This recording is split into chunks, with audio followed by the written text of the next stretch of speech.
The Green Fairy Book. By Andrew Lang. To the friendly reader. This is the third, and probably the last, of the fairy books of many colors. First there was the Blue Fairy Book, then, children, you asked for more, and we made up the Red Fairy Book. And, when you wanted more still, the Green Fairy Book was put together. The stories in all the books are borrowed from many countries, some are French, some German, some Russian, some Italian, some Scottish, some English, one Chinese. However much these nations differ about trifles, they all agree in liking fairy tales. The reason, no doubt, is that men were much like children in their minds long ago, long, long ago, and so before they took to writing newspapers, and sermons, and novels, and long poems, they told each other stories. Such as you read in the fairy books. They believed that witches could turn people into beasts, that beasts could speak, that magic rings could make their owners invisible, and all the other wonders in the stories. Then, as the world became grown up, the fairy tales which were not written down would have been quite forgotten but that the old grannies remembered them, and told them to the little grandchildren, and when they, in their turn, became grannies, they remembered them, and told them also. In this way these tales are older than reading and writing, far older than printing. The oldest fairy tales ever written down were written down in Egypt, about Joseph's time, nearly 3,500 years ago. Other fairy stories Homer knew, in Greece, nearly 3,000 years ago, and he made them all up into a poem, the Odyssey, which I hope you will read some day. Here you will find the witch who turns men into swine, and the man who bores out the big foolish giant's eye, and the cap of darkness, and the shoes of swiftness, that were worn later by Jack the Giant Killer. These fairy tales are the oldest stories in the world, and as they were first made by men who were childlike for their own amusement, so they amuse children still, and also grown-up people who have not forgotten how they once were children. Some of the stories were made, no doubt, not only to amuse, but to teach goodness. You see, in the tales, how the boy who is kind to beasts, and polite, and generous, and brave, always comes best through his trials, and no doubt these tales were meant to make their hearers kind, unselfish, courteous, and courageous. This is the moral of them. But, after all, we think more as we read them of the diversion than of the lesson. There are grown-up people now who say that the stories are not good for children, because they are not true, because there are no witches, nor talking beasts, and because people are killed in them, especially wicked giants. But probably you who read the tales know very well how much is true and how much is only make-believe, and I never yet heard of a child who killed a very tall man merely because Jack killed the giants, or who was unkind to his stepmother. If he had one, because, in fairy tales, the stepmother is often disagreeable. If there are frightful monsters in fairy tales, they do not frighten you now, because that kind of monster is no longer going about the world, whatever he may have done long, long ago. He has been turned into stone, and you may see his remains in museums. Therefore, I am not afraid that you will be afraid of the magicians and dragons. Besides, you see that a really brave boy or girl was always their master, even in the height of their power. Some of the tales here, like the half-chick, are for very little children, others for older ones. The longest tales, like Heart of Ice, were not invented when the others were, but were written in French, by clever men and women, such as Madame d'Aulnoy, and the Count de Caylus, about 200 years ago. There are not many people now, perhaps there are none, who can write really good fairy tales, because they do not believe enough in their own stories, and because they want to be wittier than it has pleased heaven to make them. So here we give you the last of the old stories, for the present, and hope you will like them, and feel grateful to the brothers Grimm, who took them down from the telling of old women, and to M. Sebelot and M. Charles Morels, who have lent us some tales from their own French people, and to Mr. Ford, who drew the pictures, and to the ladies, Miss Blackley, Miss Alma Aline, Miss Eleanor Seller, Miss May Seller, Miss Wright, and Mrs. Lang, who translated many of the tales out of French, German, and other languages.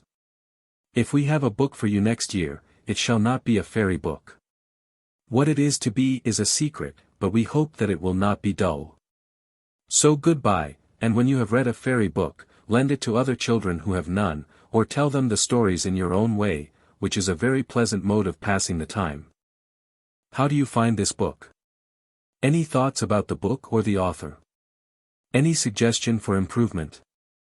Please take a moment to share your thoughts in a comment. If you like it, share it with your friends who might enjoy it as well. Subscribe to keep in touch. Visit CompleteAudiobooks.com for more quality content. The Blue Bird. Once upon a time there lived a king who was immensely rich. He had broad lands, and sacks overflowing with gold and silver, but he did not care a bit for all his riches, because the queen, his wife, was dead. He shut himself up in a little room and knocked his head against the walls for grief, until his courtiers were really afraid that he would hurt himself. So they hung feather beds between the tapestry and the walls, and then he could go on knocking his head as long as it was any consolation to him without coming to much harm. All his subjects came to see him, and said whatever they thought would comfort him. Some were grave, even gloomy with him, and some agreeable, even gay, but not one could make the least impression upon him. Indeed, he hardly seemed to hear what they said. At last came a lady who was wrapped in a black mantle, and seemed to be in the deepest grief. She wept and sobbed until even the king's attention was attracted.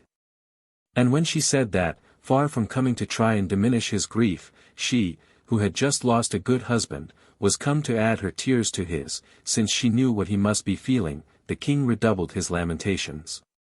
Then he told the sorrowful lady long stories about the good qualities of his departed queen, and she in her turn recounted all the virtues of her departed husband. And this passed the time so agreeably that the king quite forgot to thump his head against the feather beds, and the lady did not need to wipe the tears from her great blue eyes as often as before. By degrees they came to talking about other things in which the king took an interest, and in a wonderfully short time the whole kingdom was astonished by the news that the king was married again, to the sorrowful lady. Now the king had one daughter, who was just 15 years old. Her name was Fiordelisa, and she was the prettiest and most charming princess imaginable, always gay and merry. The new queen, who also had a daughter, very soon sent for her to come to the palace. Turritella, for that was her name, had been brought up by her godmother, the fairy Mozilla, but in spite of all the care bestowed upon her, she was neither beautiful nor gracious. Indeed, when the queen saw how ill-tempered and ugly she appeared beside Fiordelisa, she was in despair, and did everything in her power to turn the king against his own daughter, in the hope that he might take a fancy to Turritella.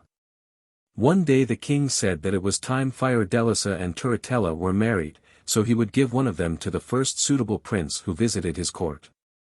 The queen answered, "My daughter certainly ought to be the first to be married. She is older than yours, and 1,000 times more charming." The king, who hated disputes, said, "Very well, it's no affair of mine, settle it your own way." Very soon after came the news that King Charming, who was the most handsome and magnificent prince in all the country round, was on his way to visit the king.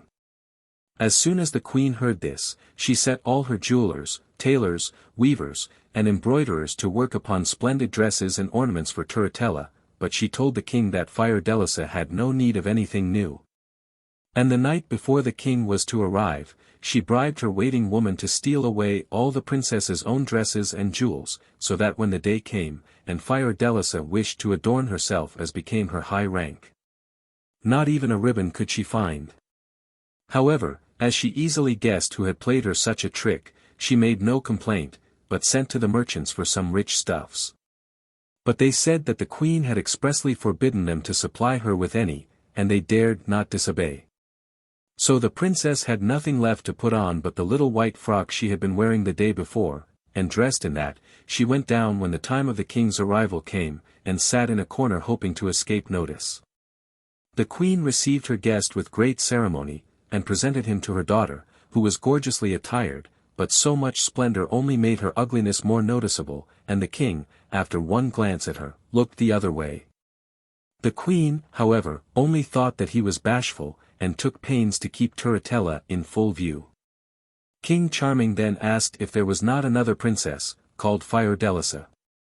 "Yes," said Turritella, pointing with her finger, there she is, trying to keep out of sight because she is not smart.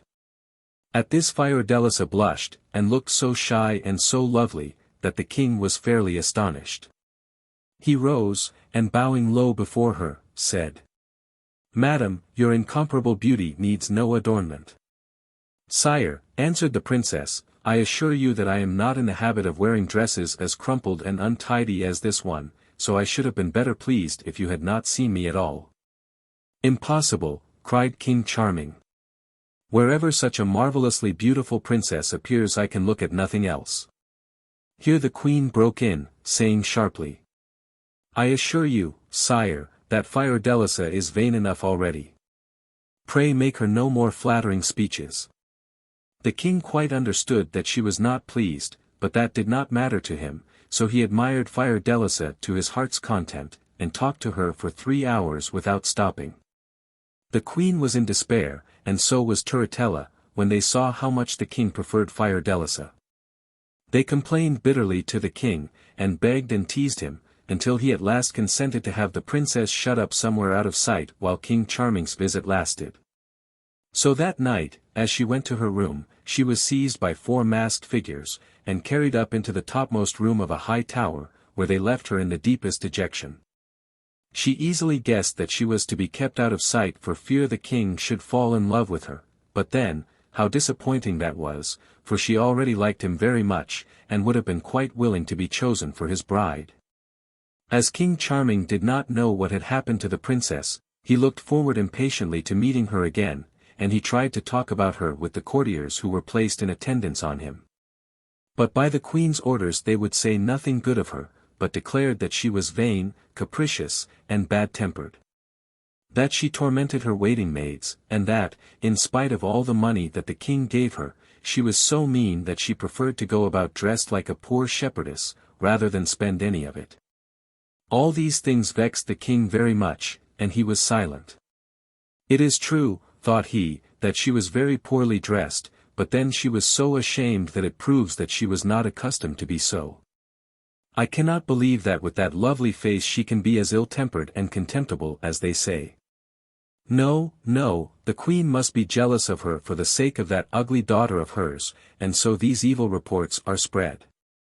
The courtiers could not help seeing that what they had told the king did not please him, and one of them cunningly began to praise Fiordelisa, when he could talk to the king without being heard by the others.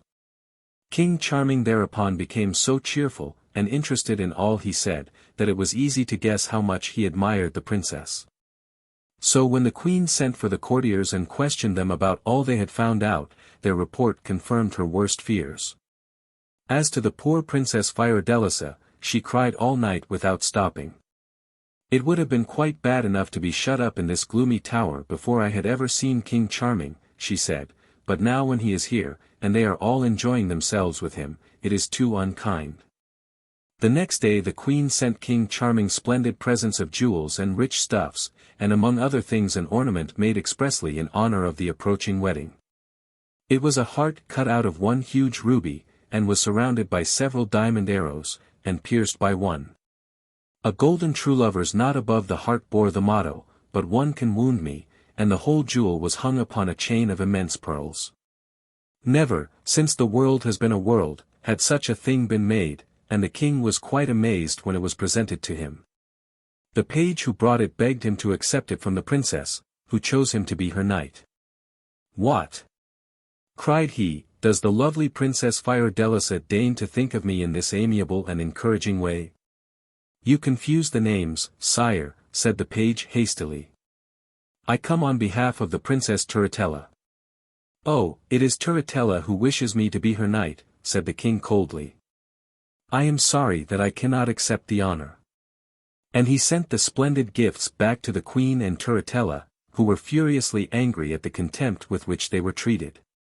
As soon as he possibly could, King Charming went to see the king and queen, and as he entered the hall he looked for Fiordelisa, and every time anyone came in he started round to see who it was. And was altogether so uneasy and dissatisfied that the queen saw it plainly. But she would not take any notice, and talked of nothing but the entertainments she was planning. The prince answered at random, and presently asked if he was not to have the pleasure of seeing the Princess Fiordelisa. "Sire," answered the queen haughtily, "her father has ordered that she shall not leave her own apartments until my daughter is married." "What can be the reason for keeping that lovely princess a prisoner?" cried the king in great indignation. "That I do not know," answered the queen, "and even if I did, I might not feel bound to tell you." The king was terribly angry at being thwarted like this. He felt certain that Turritella was to blame for it, so casting a furious glance at her he abruptly took leave of the queen, and returned to his own apartments. There he said to a young squire whom he had brought with him, "I would give all I have in the world to gain the goodwill of one of the princess's waiting women, and obtain a moment's speech with Fiordelisa." "Nothing could be easier," said the young squire, and he very soon made friends with one of the ladies, who told him that in the evening Fiordelisa would be at a little window which looked into the garden, where he could come and talk to her. Only, she said, he must take very great care not to be seen, as it would be as much as her place was worth to be caught helping King Charming to see the princess. The squire was delighted, and promised all she asked. But the moment he had run off to announce his success to the king, the false waiting woman went and told the queen all that had passed. She at once determined that her own daughter should be at the little window. And she taught her so well all she was to say and do, that even the stupid Turritella could make no mistake.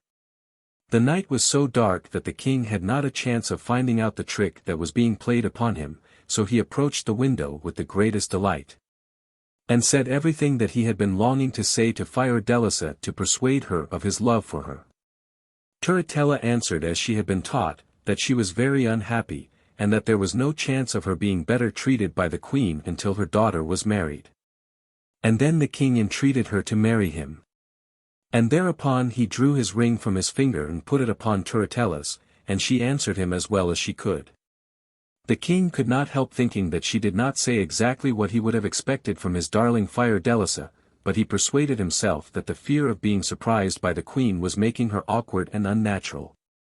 He would not leave her until she had promised to see him again the next night, which Turritella did willingly enough. The queen was overjoyed at the success of her stratagem, and promised herself that all would now be as she wished. And sure enough, as soon as it was dark the following night the king came, bringing with him a chariot which had been given him by an enchanter who was his friend. This chariot was drawn by flying frogs, and the king easily persuaded Turritella to come out and let him put her into it, then mounting beside her he cried triumphantly, "Now, my princess, you are free. Where will it please you that we shall hold our wedding?" And Turritella, with her head muffled in her mantle, answered that the fairy Mozilla was her godmother, and that she would like it to be at her castle. So the king told the frogs, who had the map of the whole world in their heads, and very soon he and Turritella were set down at the castle of the fairy Mozilla. The king would certainly have found out his mistake the moment they stepped into the brilliantly lighted castle, but Turritella held her mantle more closely round her, and asked to see the fairy by herself. And quickly told her all that had happened, and how she had succeeded in deceiving King Charming. "Oh ho! My daughter," said the fairy, "I see we have no easy task before us. He loves Fiordelisa so much that he will not be easily pacified. I feel sure he will defy us." Meanwhile the king was waiting in a splendid room with diamond walls, so clear that he could see the fairy and Turritella as they stood whispering together, and he was very much puzzled. "Who can have betrayed us?" he said to himself. "How comes our enemy here? She must be plotting to prevent our marriage. Why doesn't my lovely Fiordelisa make haste and come back to me?" But it was worse than anything he had imagined when the fairy Mozilla entered, leading Turritella by the hand, and said to him, "King Charming, here is the Princess Turritella to whom you have plighted your faith. Let us have the wedding at once." "I," cried the king. "I marry that little creature. What do you take me for? I have promised her nothing. Say no more." "Have you no respect for a fairy?" cried she angrily. "Yes, madam," answered the king, "I am prepared to respect you as much as a fairy can be respected, if you will give me back my princess." "Am I not here?" interrupted Turritella. "Here is the ring you gave me. With whom did you talk at the little window?" if it was not with me? What, cried the king angrily, have I been altogether deceived and deluded? Where is my chariot? Not another moment will I stay here. Oh ho, said the fairy, not so fast. And she touched his feet, which instantly became as firmly fixed to the floor as if they had been nailed there. Oh! Do whatever you like with me, said the king, you may turn me to stone, but I will marry no one but Fiordelisa. And not another word would he say, though the fairy scolded and threatened, and Turritella wept and raged for 20 days and 20 nights. At last the fairy Mozilla said furiously, for she was quite tired out by his obstinacy, choose whether you will marry my goddaughter, or do penance 7 years for breaking your word to her.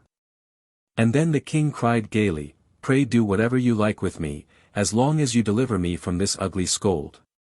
Scold, cried Turritella angrily. Who are you, I should like to know, that you dare to call me a scold? A miserable king who breaks his word, and goes about in a chariot drawn by croaking frogs out of a marsh. Let us have no more of these insults, cried the fairy. Fly from that window, ungrateful king, and for 7 years be a blue bird. As she spoke the king's face altered, his arms turned to wings, his feet to little crooked black claws. In a moment he had a slender body like a bird, covered with shining blue feathers, his beak was like ivory, his eyes were bright as stars, and a crown of white feathers adorned his head. As soon as the transformation was complete the king uttered a dolorous cry and fled through the open window, pursued by the mocking laughter of Turritella and the fairy Mozilla. He flew on until he reached the thickest part of the wood, and there, perched upon a cypress tree, he bewailed his miserable fate. Alas! In 7 years who knows what may happen to my darling Fiordelisa, he said. Her cruel stepmother may have married her to someone else before I am myself again, and then what good will life be to me? In the meantime the fairy Mozilla had sent Turritella back to the queen, who was all anxiety to know how the wedding had gone off. But when her daughter arrived and told her all that had happened she was terribly angry, and of course all her wrath fell upon Fiordelisa. She shall have cause to repent that the king admires her, said the queen, nodding her head meaningly, and then she and Turritella went up to the little room in the tower where the princess was imprisoned. Fiordelisa was immensely surprised to see that Turritella was wearing a royal mantle and a diamond crown, and her heart sank when the queen said, my daughter is come to show you some of her wedding presents, for she is King Charming's bride. And they are the happiest pair in the world, he loves her to distraction. All this time Turritella was spreading out lace, and jewels, and rich brocades, and ribbons before Fiordelisa's unwilling eyes, and taking good care to display King Charming's ring, which she wore upon her thumb. The princess recognized it as soon as her eyes fell upon it, and after that she could no longer doubt that he had indeed married Turritella. In despair she cried, take away these miserable gauds. What pleasure has a wretched captive in the sight of them? And then she fell insensible upon the floor, and the cruel queen laughed maliciously, and went away with Turritella, leaving her there without comfort or aid. That night the queen said to the king, that his daughter was so infatuated with King Charming, in spite of his never having shown any preference for her, that it was just as well she should stay in the tower until she came to her senses. To which he answered that it was her affair, and she could give what orders she pleased about the princess. When the unhappy Fiordelisa recovered, and remembered all she had just heard, she began to cry bitterly, believing that King Charming was lost to her forever, and all night long she sat at her open window sighing and lamenting. But when it was dawn she crept away into the darkest corner of her little room and sat there, too unhappy to care about anything. As soon as night came again she once more leaned out into the darkness and bewailed her miserable lot. Now it happened that King Charming, or rather the blue bird, had been flying round the palace in the hope of seeing his beloved princess, but had not dared to go too near the windows for fear of being seen and recognized by Turritella. When night fell he had not succeeded in discovering where Fiordelisa was imprisoned, and, weary and sad, he perched upon a branch of a tall fir tree which grew close to the tower, and began to sing himself to sleep. But soon the sound of a soft voice lamenting attracted his attention, and listening intently he heard it say, "Ah! Cruel queen! What have I ever done to be imprisoned like this? And was I not unhappy enough before, that you must needs come and taunt me with the happiness your daughter is enjoying now she is King Charming's bride? The blue bird, greatly surprised, waited impatiently for the dawn, and the moment it was light flew off to see who it could have been who spoke thus. But he found the window shut, and could see no one. The next night, however, he was on the watch, and by the clear moonlight he saw that the sorrowful lady at the window was Fiordelisa herself. "My princess! Have I found you at last?" said he, alighting close to her. "Who is speaking to me?" cried the princess in great surprise. "Only a moment since you mentioned my name, and now you do not know me, Fiordelisa," said he sadly. "But no wonder, since I am nothing but a blue bird, and must remain one for 7 years. "What? Little blue bird, are you really the powerful King Charming?" said the princess, caressing him. "It is too true," he answered. "For being faithful to you I am thus punished. But believe me, if it were for twice as long I would bear it joyfully rather than give you up." "Oh! What are you telling me?" cried the princess. "Has not your bride, Turritella, just visited me, wearing the royal mantle and the diamond crown you gave her? I cannot be mistaken, for I saw your ring upon her thumb." Then the blue bird was furiously angry, and told the princess all that had happened, how he had been deceived into carrying off Turritella, and how, for refusing to marry her, the fairy Mozilla had condemned him to be a blue bird for 7 years. The princess was very happy when she heard how faithful her lover was, and would never have tired of hearing his loving speeches and explanations, but too soon the sun rose, and they had to part lest the blue bird should be discovered. After promising to come again to the princess's window as soon as it was dark, he flew away, and hid himself in a little hole in the fir tree, while Fiordelisa remained devoured by anxiety lest he should be caught in a trap, or eaten up by an eagle. But the blue bird did not long stay in his hiding place. He flew away, until he came to his own palace, and got into it through a broken window, and there he found the cabinet where his jewels were kept, and chose out a splendid diamond ring as a present for the princess. By the time he got back, Fiordelisa was sitting waiting for him by the open window, and when he gave her the ring, she scolded him gently for having run such a risk to get it for her. "Promise me that you will wear it always," said the blue bird. And the princess promised on condition that he should come and see her in the day as well as by night. They talked all night long, and the next morning the blue bird flew off to his kingdom, and crept into his palace through the broken window, and chose from his treasures 2 bracelets, each cut out of a single emerald. When he presented them to the princess, she shook her head at him reproachfully, saying, "Do you think I love you so little that I need all these gifts to remind me of you?" And he answered, "No, my princess. But I love you so much that I feel I cannot express it, try as I may. I only bring you these worthless trifles to show that I have not ceased to think of you, though I have been obliged to leave you for a time." The following night he gave Fiordelisa a watch set in a single pearl. The princess laughed a little when she saw it, and said, "You may well give me a watch, for since I have known you I have lost the power of measuring time. The hours you spend with me pass like minutes, and the hours that I drag through without you seem years to me." "Ah, princess, they cannot seem so long to you as they do to me," he answered. Day by day he brought more beautiful things for the princess, diamonds, and rubies, and opals, and at night she decked herself with them to please him, but by day she hid them in her straw mattress. When the sun shone the blue bird, hidden in the tall fir tree, sang to her so sweetly that all the passers-by wondered, and said that the wood was inhabited by a spirit. And so 2 years slipped away, and still the princess was a prisoner, and Turritella was not married.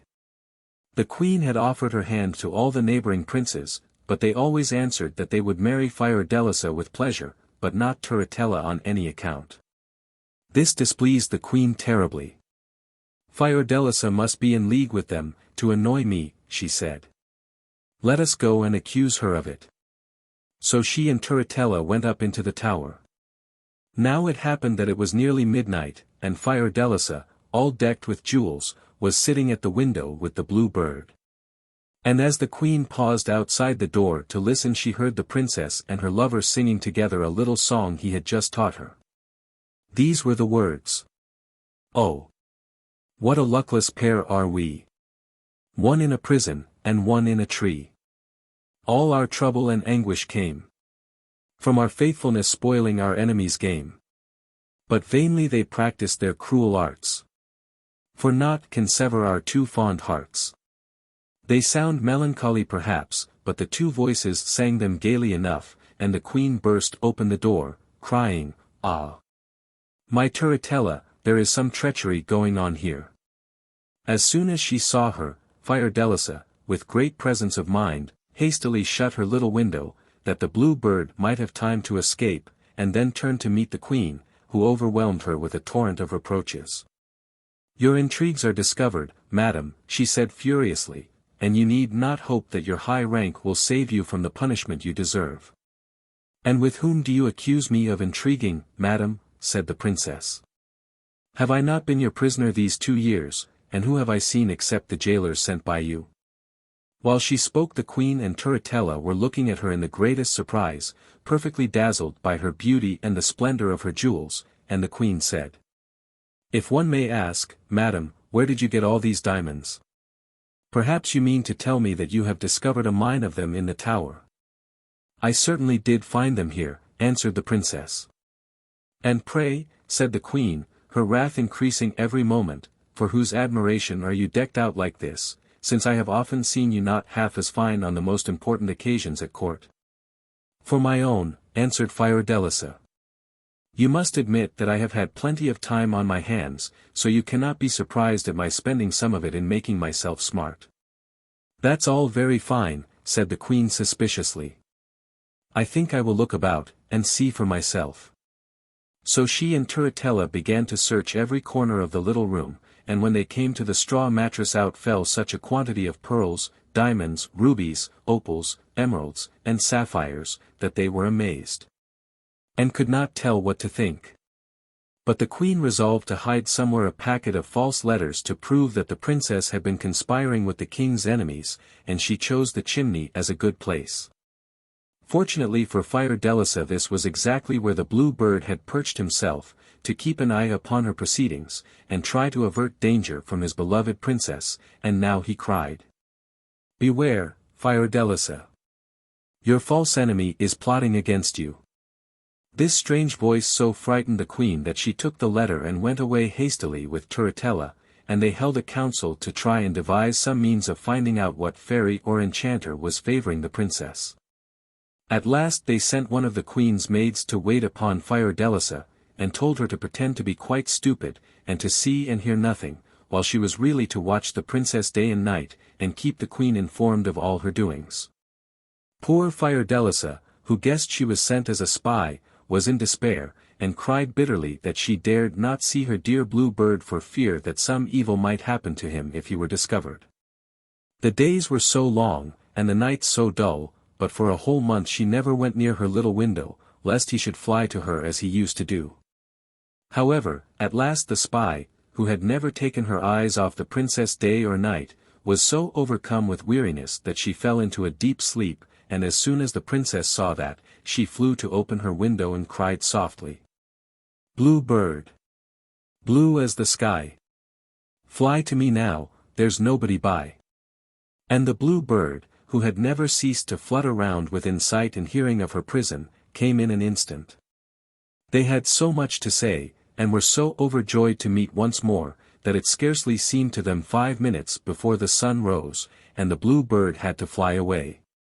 But the next night the spy slept as soundly as before, so that the blue bird came, and he and the princess began to think they were perfectly safe, and to make all sorts of plans for being happy as they were before the queen's visit.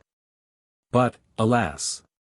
The third night the spy was not quite so sleepy, and when the princess opened her window and cried as usual, 'Blue bird, blue as the sky! Fly to me now, there's nobody nigh,' she was wide awake in a moment, though she was sly enough to keep her eyes shut at first. But presently she heard voices, and peeping cautiously, she saw by the moonlight the most lovely blue bird in the world, who was talking to the princess, while she stroked and caressed it fondly. The spy did not lose a single word of the conversation, and as soon as the day dawned, and the blue bird had reluctantly said goodbye to the princess, she rushed off to the queen, and told her all she had seen and heard. Then the queen sent for Turritella, and they talked it over, and very soon came to the conclusion that this blue bird was no other than King Charming himself. "Ah! That insolent princess," cried the queen. "To think that when we supposed her to be so miserable, she was all the while as happy as possible with that false king. But I know how we can avenge ourselves." So the spy was ordered to go back and pretend to sleep as soundly as ever, and indeed she went to bed earlier than usual, and snored as naturally as possible, and the poor princess ran to the window and cried, "Blue bird, blue as the sky, fly to me now, there's nobody by." But no bird came. All night long she called, and waited, and listened, but still there was no answer, for the cruel queen had caused the fir tree to be hung all over with knives, swords, razors, shears, billhooks, and sickles. So that when the blue bird heard the princess call, and flew towards her, his wings were cut, and his little black feet clipped off, and all pierced and stabbed in 20 places, he fell back bleeding into his hiding place in the tree. And lay there groaning and despairing, for he thought the princess must have been persuaded to betray him, to regain her liberty. "Ah! Fiordelisa, can you indeed be so lovely and so faithless?" he sighed, "then I may as well die at once." And he turned over on his side and began to die. But it happened that his friend the enchanter had been very much alarmed at seeing the frog chariot come back to him without King Charming, and had been round the world 8 times seeking him, but without success. At the very moment when the king gave himself up to despair, he was passing through the wood for the 8th time, and called, as he had done all over the world, "Charming! King Charming! Are you here?" The king at once recognized his friend's voice, and answered very faintly, "I am here." The enchanter looked all round him, but could see nothing, and then the king said again, "I am a blue bird." Then the enchanter found him in an instant, and seeing his pitiable condition, ran hither and thither without a word, until he had collected a handful of magic herbs, with which, and a few incantations, he speedily made the king whole and sound again. "Now," said he, "let me hear all about it. There must be a princess at the bottom of this." "There are 2, answered King Charming, with a wry smile. And then he told the whole story, accusing Fiordelisa of having betrayed the secret of his visits to make her peace with the queen, and indeed saying a great many hard things about her fickleness and her deceitful beauty, and so on. The enchanter quite agreed with him, and even went further, declaring that all princesses were alike, except perhaps in the matter of beauty, and advised him to have done with Fiordelisa, and forget all about her. But, somehow or other, this advice did not quite please the king. "What is to be done next?" said the enchanter, "since you still have 5 years to remain a blue bird?" "Take me to your palace," answered the king. "There you can at least keep me in a cage safe from cats and swords." "Well, that will be the best thing to do for the present," said his friend. "But I am not an enchanter for nothing. I'm sure to have a brilliant idea for you before long." In the meantime Fiordelisa, quite in despair, sat at her window day and night calling her dear blue bird in vain, and imagining over and over again all the terrible things that could have happened to him, until she grew quite pale and thin. As for the queen and Turritella, they were triumphant. But their triumph was short, for the king, Fiordelisa's father, fell ill and died, and all the people rebelled against the queen and Turritella, and came in a body to the palace demanding Fiordelisa. The queen came out upon the balcony with threats and haughty words, so that at last they lost their patience, and broke open the doors of the palace, one of which fell back upon the queen and killed her. Turritella fled to the fairy Mozilla, and all the nobles of the kingdom fetched the princess Fiordelisa from her prison in the tower, and made her queen. Very soon, with all the care and attention they bestowed upon her, she recovered from the effects of her long captivity and looked more beautiful than ever, and was able to take counsel with her courtiers, and arrange for the governing of her kingdom during her absence. And then, Taking a bag full of jewels, she set out all alone to look for the blue bird, without telling anyone where she was going. Meanwhile, the enchanter was taking care of King Charming, but as his power was not great enough to counteract the fairy Mazillas, he at last resolved to go and see if he could make any kind of terms with her for his friend. For you see, fairies and enchanters are cousins in a sort of way, after all, and after knowing one another for 500 or 600 years and falling out, and making it up again pretty often, they understand one another well enough. So the fairy Mazilla received him graciously. "And what may you be wanting, gossip?" said she. "You can do a good turn for me if you will," he answered. "A king, who is a friend of mine, was unlucky enough to offend you." "Aha! I know who you mean," interrupted the fairy. "I am sorry not to oblige you, gossip, but he need expect no mercy from me unless he will marry my goddaughter, whom you see yonder looking so pretty and charming. Let him think over what I say." The enchanter hadn't a word to say, for he thought Turritella really frightful, but he could not go away without making one more effort for his friend the king, who was really in great danger as long as he lived in a cage. Indeed, already he had met with several alarming accidents.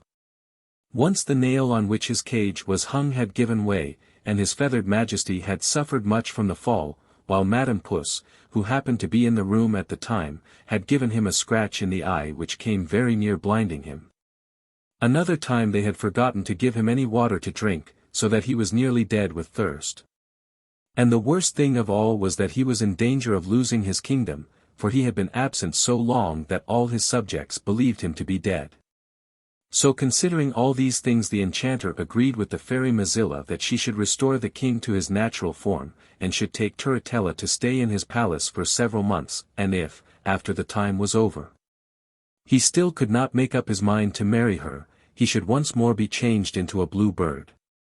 Then the fairy dressed Turritella in a magnificent gold and silver robe, and they mounted together upon a flying dragon, and very soon reached King Charming's palace, where he, too, had just been brought by his faithful friend the enchanter. 3 strokes of the fairy's wand restored his natural form, and he was as handsome and delightful as ever, but he considered that he paid dearly for his restoration when he caught sight of Turritella. And the mere idea of marrying her made him shudder. Meanwhile, Queen Fiordelisa, disguised as a poor peasant girl, wearing a great straw hat that concealed her face, and carrying an old sack over her shoulder, had set out upon her weary journey, and had travelled far. Sometimes by sea and sometimes by land. Sometimes on foot, and sometimes on horseback, but not knowing which way to go. She feared all the time that every step she took was leading her farther from her lover. One day as she sat, quite tired and sad, on the bank of a little brook, cooling her white feet in the clear running water, and combing her long hair that glittered like gold in the sunshine, a little bent old woman passed by, leaning on a stick.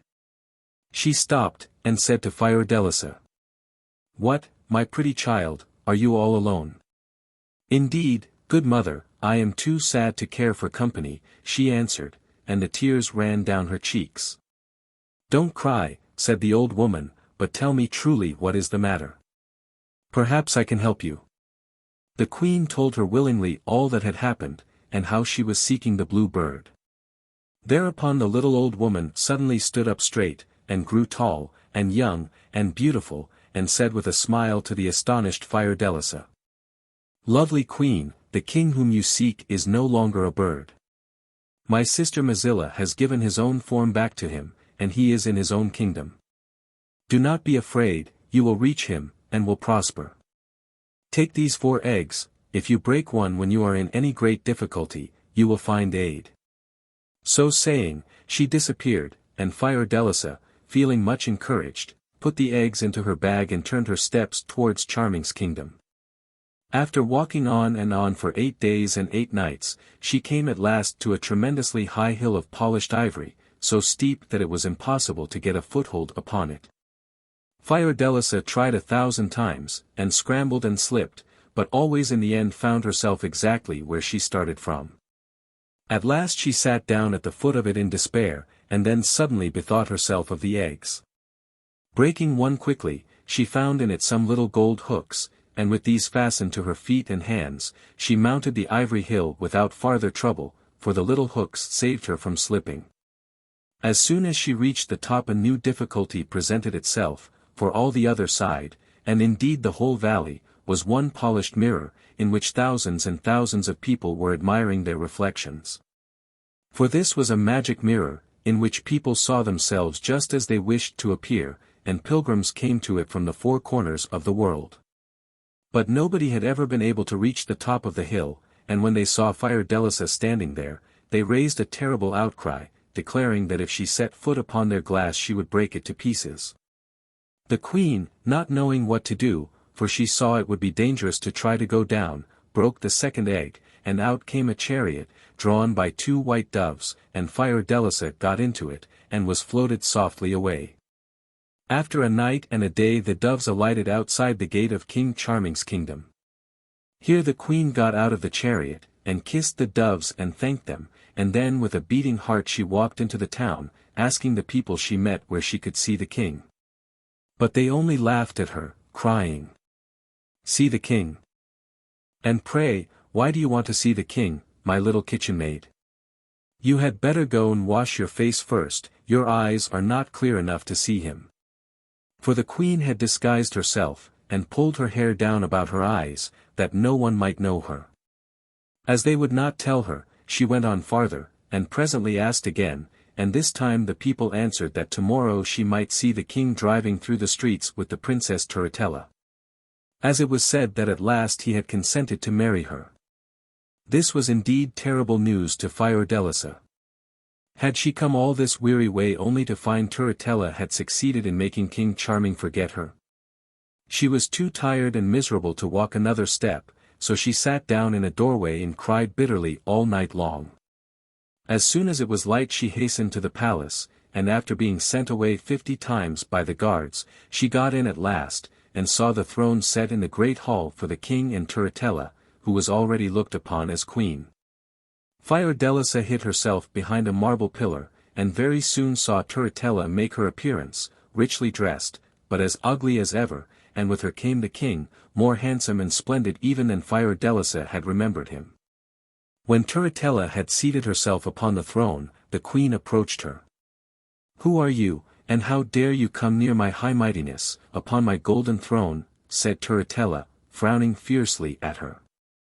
"They call me the little kitchen maid," she replied, "and I come to offer some precious things for sale," and with that she searched in her old sack, and drew out the emerald bracelets King Charming had given her.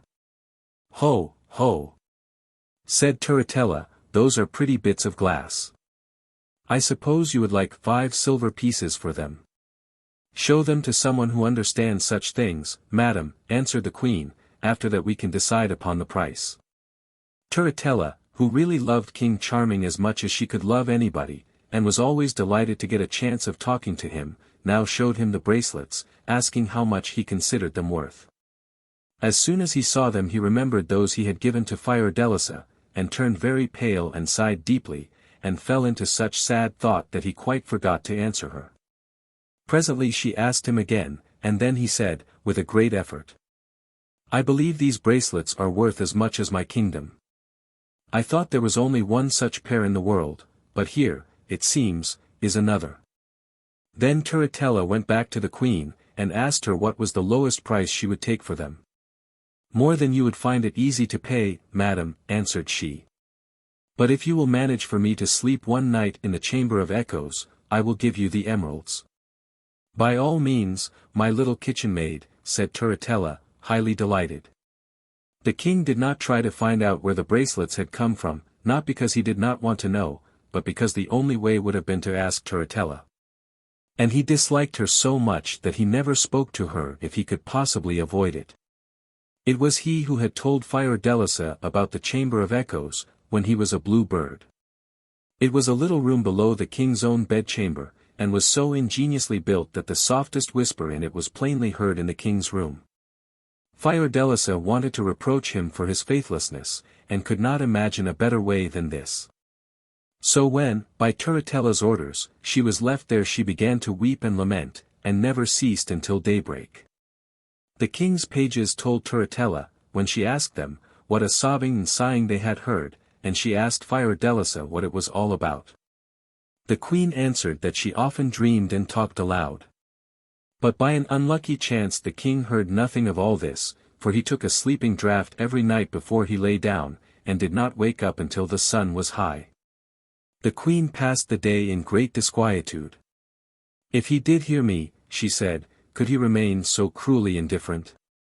But if he did not hear me, what can I do to get another chance? I have plenty of jewels, it is true, but nothing remarkable enough to catch Turritella's fancy. Just then she thought of the eggs, and broke one, out of which came a little carriage of polished steel ornamented with gold, drawn by 6 green mice. The coachman was a rose-colored rat, the postilion a grey one, and the carriage was occupied by the tiniest and most charming figures, who could dance and do wonderful tricks. Fiordelisa clapped her hands and danced for joy when she saw this triumph of magic art, and as soon as it was evening, went to a shady garden path down which she knew Turritella would pass, and then she made the mice gallop. And the tiny people show off their tricks, and sure enough Turritella came, and the moment she saw it all cried, little kitchen maid, what will you take for your mouse carriage?" And the queen answered, "Let me sleep once more in the chamber of echoes." "I won't refuse your request, poor creature," said Turritella condescendingly. And then she turned to her ladies and whispered, "The silly creature does not know how to profit by her chances, so much the better for me." When night came Fiordelisa said all the loving words she could think of, but alas! with no better success than before, for the king slept heavily after his draught. One of the pages said, "This peasant girl must be crazy," but another answered, "Yet what she says sounds very sad and touching." As for Fiordelisa, she thought the king must have a very hard heart if he could hear how she grieved and yet pay her no attention. She had but one more chance, and on breaking the last egg she found to her great delight that it contained a more marvelous thing than ever. It was a pie made of 6 birds, cooked to perfection, and yet they were all alive, and singing and talking, and they answered questions and told fortunes in the most amusing way. Taking this treasure Fiordelisa once more set herself to wait in the great hall through which Turritella was sure to pass, and as she sat there one of the king's pages came by, and said to her, "Well, little kitchen maid. It is a good thing that the king always takes a sleeping draught, for if not he would be kept awake all night by your sighing and lamenting."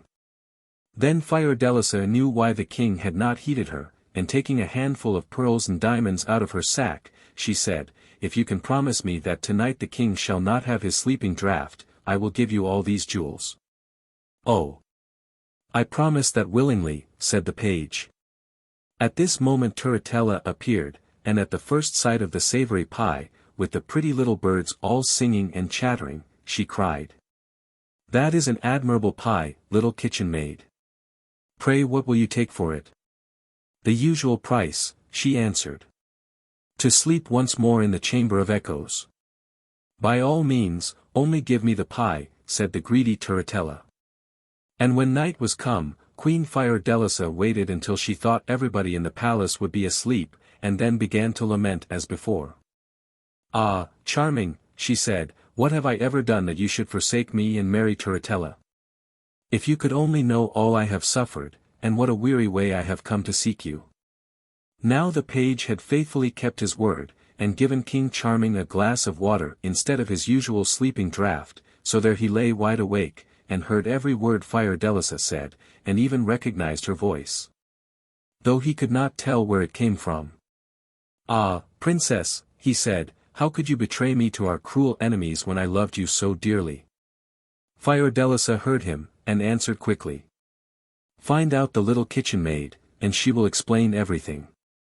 Then the king in a great hurry sent for his pages and said, "If you can find the little kitchen maid, bring her to me at once." "Nothing could be easier, sire," they answered, "for she is in the chamber of echoes." The king was very much puzzled when he heard this. How could the lovely Princess Fiordelisa be a little kitchen maid? Or how could a little kitchen maid have Fiordelisa's own voice? So he dressed hastily, and ran down a little secret staircase which led to the chamber of echoes. There, upon a heap of soft cushions, sat his lovely princess. She had laid aside all her ugly disguises and wore a white silken robe, and her golden hair shone in the soft lamplight. The king was overjoyed at the sight, and rushed to throw himself at her feet, and asked her 1,000 questions without giving her time to answer one. Fiordelisa was equally happy to be with him once more, and nothing troubled them but the remembrance of the fairy Mozilla. But at this moment in came the enchanter, and with him a famous fairy, the same in fact who had given Fiordelisa the eggs. After greeting the king and queen, they said that as they were united in wishing to help King Charming, the fairy Mozilla had no longer any power against him, and he might marry Fiordelisa as soon as he pleased. The king's joy may be imagined, and as soon as it was day the news was spread through the palace, and everybody who saw Fiordelisa loved her directly. When Turritella heard what had happened she came running to the king, and when she saw Fiordelisa with him she was terribly angry, but before she could say a word the enchanter and the fairy changed her into a big brown owl. And she floated away out of one of the palace windows, hooting dismally. Then the wedding was held with great splendor, and King Charming and Queen Fiordelisa lived happily ever after. L'oiseau bleu. Par Madame d'Aulnoy. The half-chick. Once upon a time there was a handsome black Spanish hen, who had a large brood of chickens. They were all fine, plump little birds, except the youngest, who was quite unlike his brothers and sisters. Indeed, he was such a strange, queer-looking creature, that when he first chipped his shell his mother could scarcely believe her eyes, he was so different from the 12 other fluffy, downy, soft little chicks who nestled under her wings.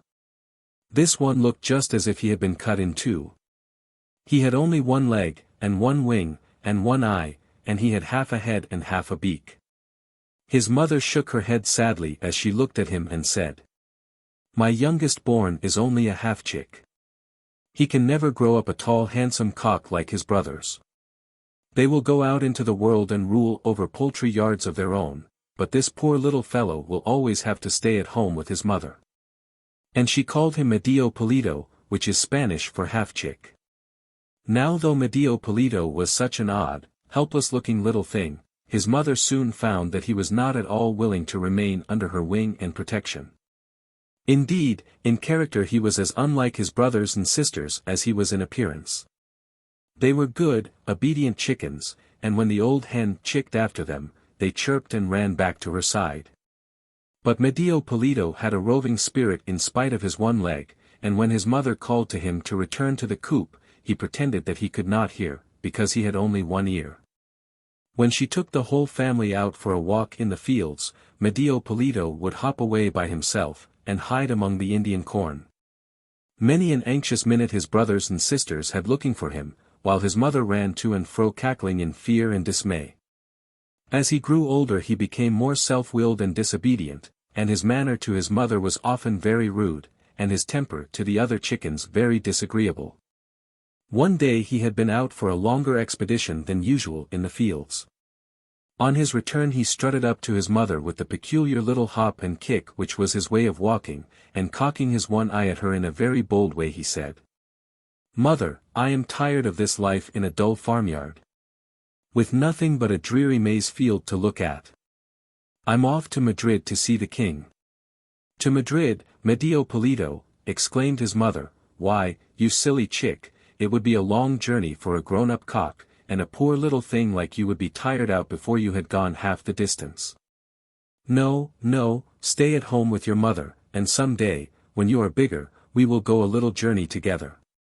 But Medio Polito had made up his mind, and he would not listen to his mother's advice, nor to the prayers and entreaties of his brothers and sisters. "What is the use of our all crowding each other up in this poky little place," he said. "When I have a fine courtyard of my own at the king's palace, I shall perhaps ask some of you to come and pay me a short visit," and scarcely waiting to say good-bye to his family, away he stumped down the high road that led to Madrid. "Be sure that you are kind and civil to everyone you meet," called his mother, running after him, but he was in such a hurry to be off, that he did not wait to answer her, or even to look back. A little later in the day, as he was taking a short cut through a field, he passed a stream. Now the stream was all choked up, and overgrown with weeds and water plants, so that its waters could not flow freely. "Oh!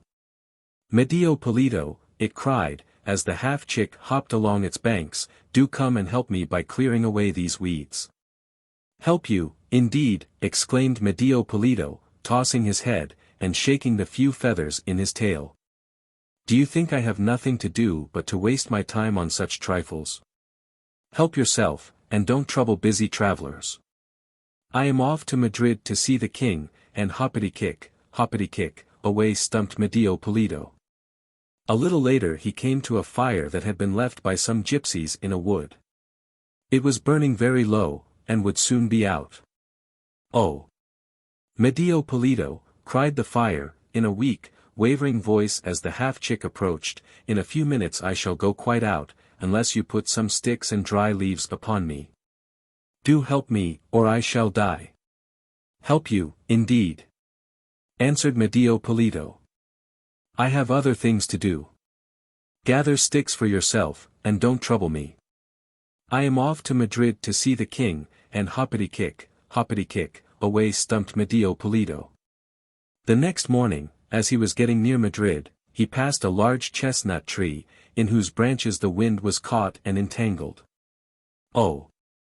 Medio Polito," called the wind, "do hop up here, and help me to get free of these branches. I cannot come away, and it is so uncomfortable." "It is your own fault for going there," answered Medio Polito. "I can't waste all my morning stopping here to help you.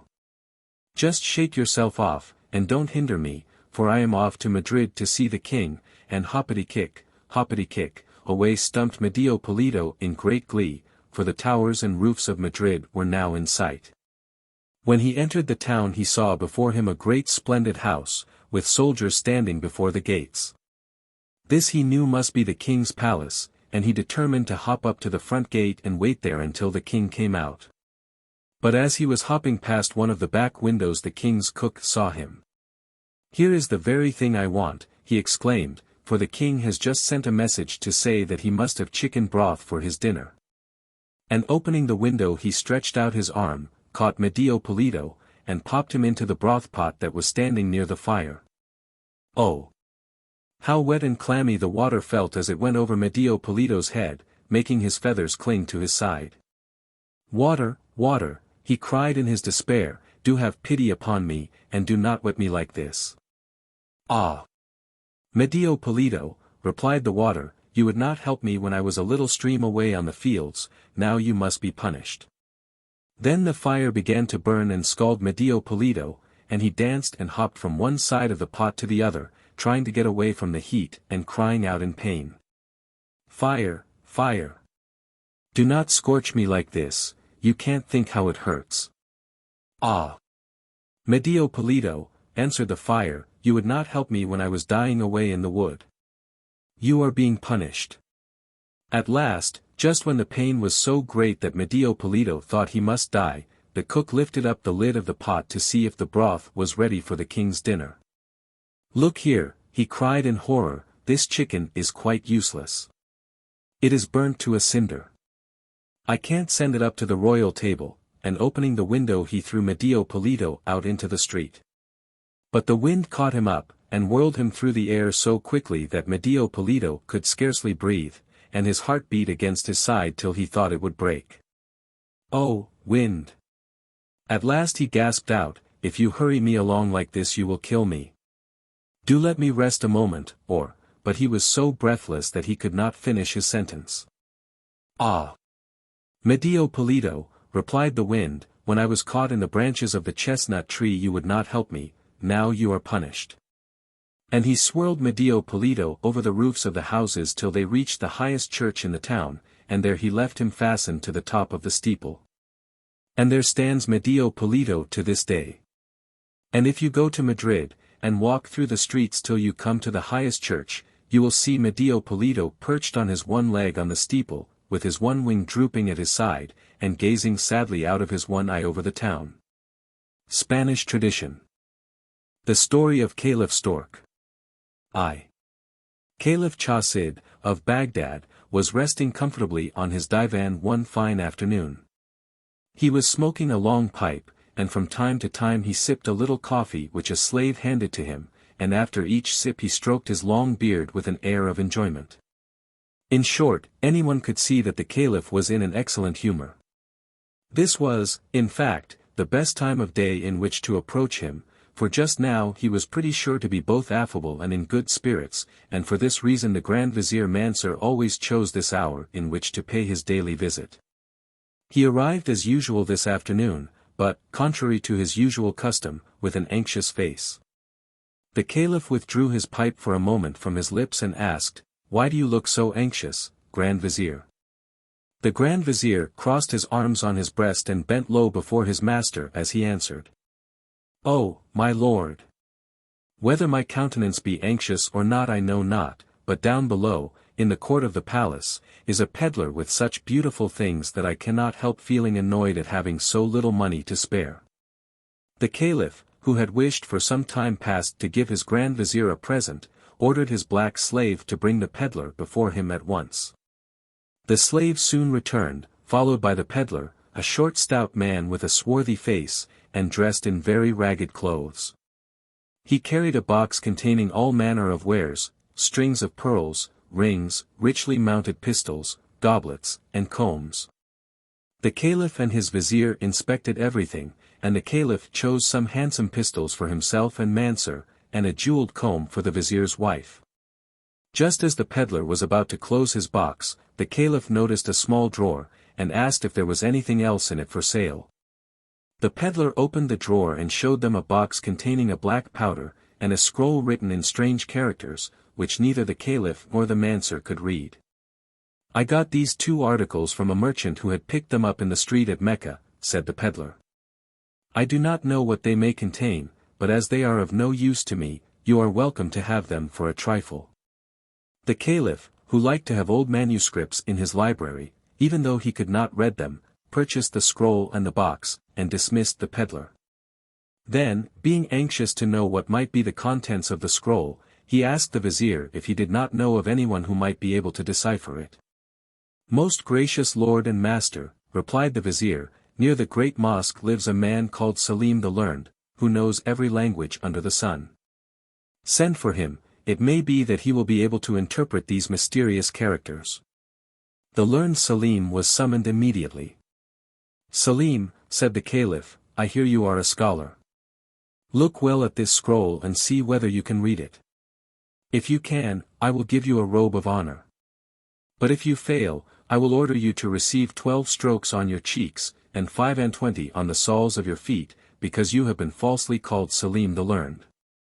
Selim prostrated himself and said, "Be it according to your will, O master." Then he gazed long at the scroll. Suddenly he exclaimed, "May I die, oh, my lord, if this isn't Latin." "Well," said the Caliph, "if it is Latin, let us hear what it means." So Selim began to translate, "Thou who mayest find this, praise Allah for his mercy. Whoever shall snuff the powder in this box, and at the same time shall pronounce the word Mutabor, can transform himself into any creature he likes, and will understand the language of all animals. When he wishes to resume the human form, he has only to bow 3 times towards the east, and to repeat the same word. Be careful, however, when wearing the shape of some beast or bird, not to laugh, or thou wilt certainly forget the magic word and remain an animal forever." When Selim the Learned had read this, the Caliph was delighted. He made the wise man swear not to tell the matter to anyone, gave him a splendid robe, and dismissed him. Then he said to his vizier, "That's what I call a good bargain, Mansur. I am longing for the moment when I can become some animal. Tomorrow morning I shall expect you early, we will go into the country, take some snuff from my box, and then hear what is being said in air, earth, and water." 2. Next morning Caliph Chasid had barely finished dressing and breakfasting, when the Grand Vizier arrived, according to orders, to accompany him in his expedition. The Caliph stuck the snuff-box in his girdle, and, having desired his servants to remain at home, started off with the Grand Vizier only in attendance. First they walked through the palace gardens, but they looked in vain for some creature which could tempt them to try their magic power. At length the vizier suggested going further on to a pond which lay beyond the town, and where he had often seen a variety of creatures, especially storks, whose grave, dignified appearance and constant chatter had often attracted his attention. The Caliph consented, and they went straight to the pond. As soon as they arrived they remarked a stork strutting up and down with a stately air, hunting for frogs, and now and then muttering something to itself. At the same time they saw another stork far above in the sky flying towards the same spot. "I would wager my beard, most gracious master," said the Grand Vizier, "that these two long legs will have a good chat together. How would it be if we turned ourselves into storks?" "Well said," replied the Caliph, "but first let us remember carefully how we are to become men once more." "True. Bow 3 times towards the east and say, Mutabor. And I shall be Caliph and you my Grand Vizier again. But for heaven's sake don't laugh or we are lost." As the Caliph spoke he saw the second stork circling round his head and gradually flying towards the earth. Quickly he drew the box from his girdle, took a good pinch of the snuff, and offered one to Mansur, who also took one, and both cried together, "Mutabor." Instantly their legs shriveled up and grew thin and red. Their smart yellow slippers turned to clumsy stork's feet, their arms to wings, their necks began to sprout from between their shoulders and grew a yard long, their beards disappeared, and their bodies were covered with feathers.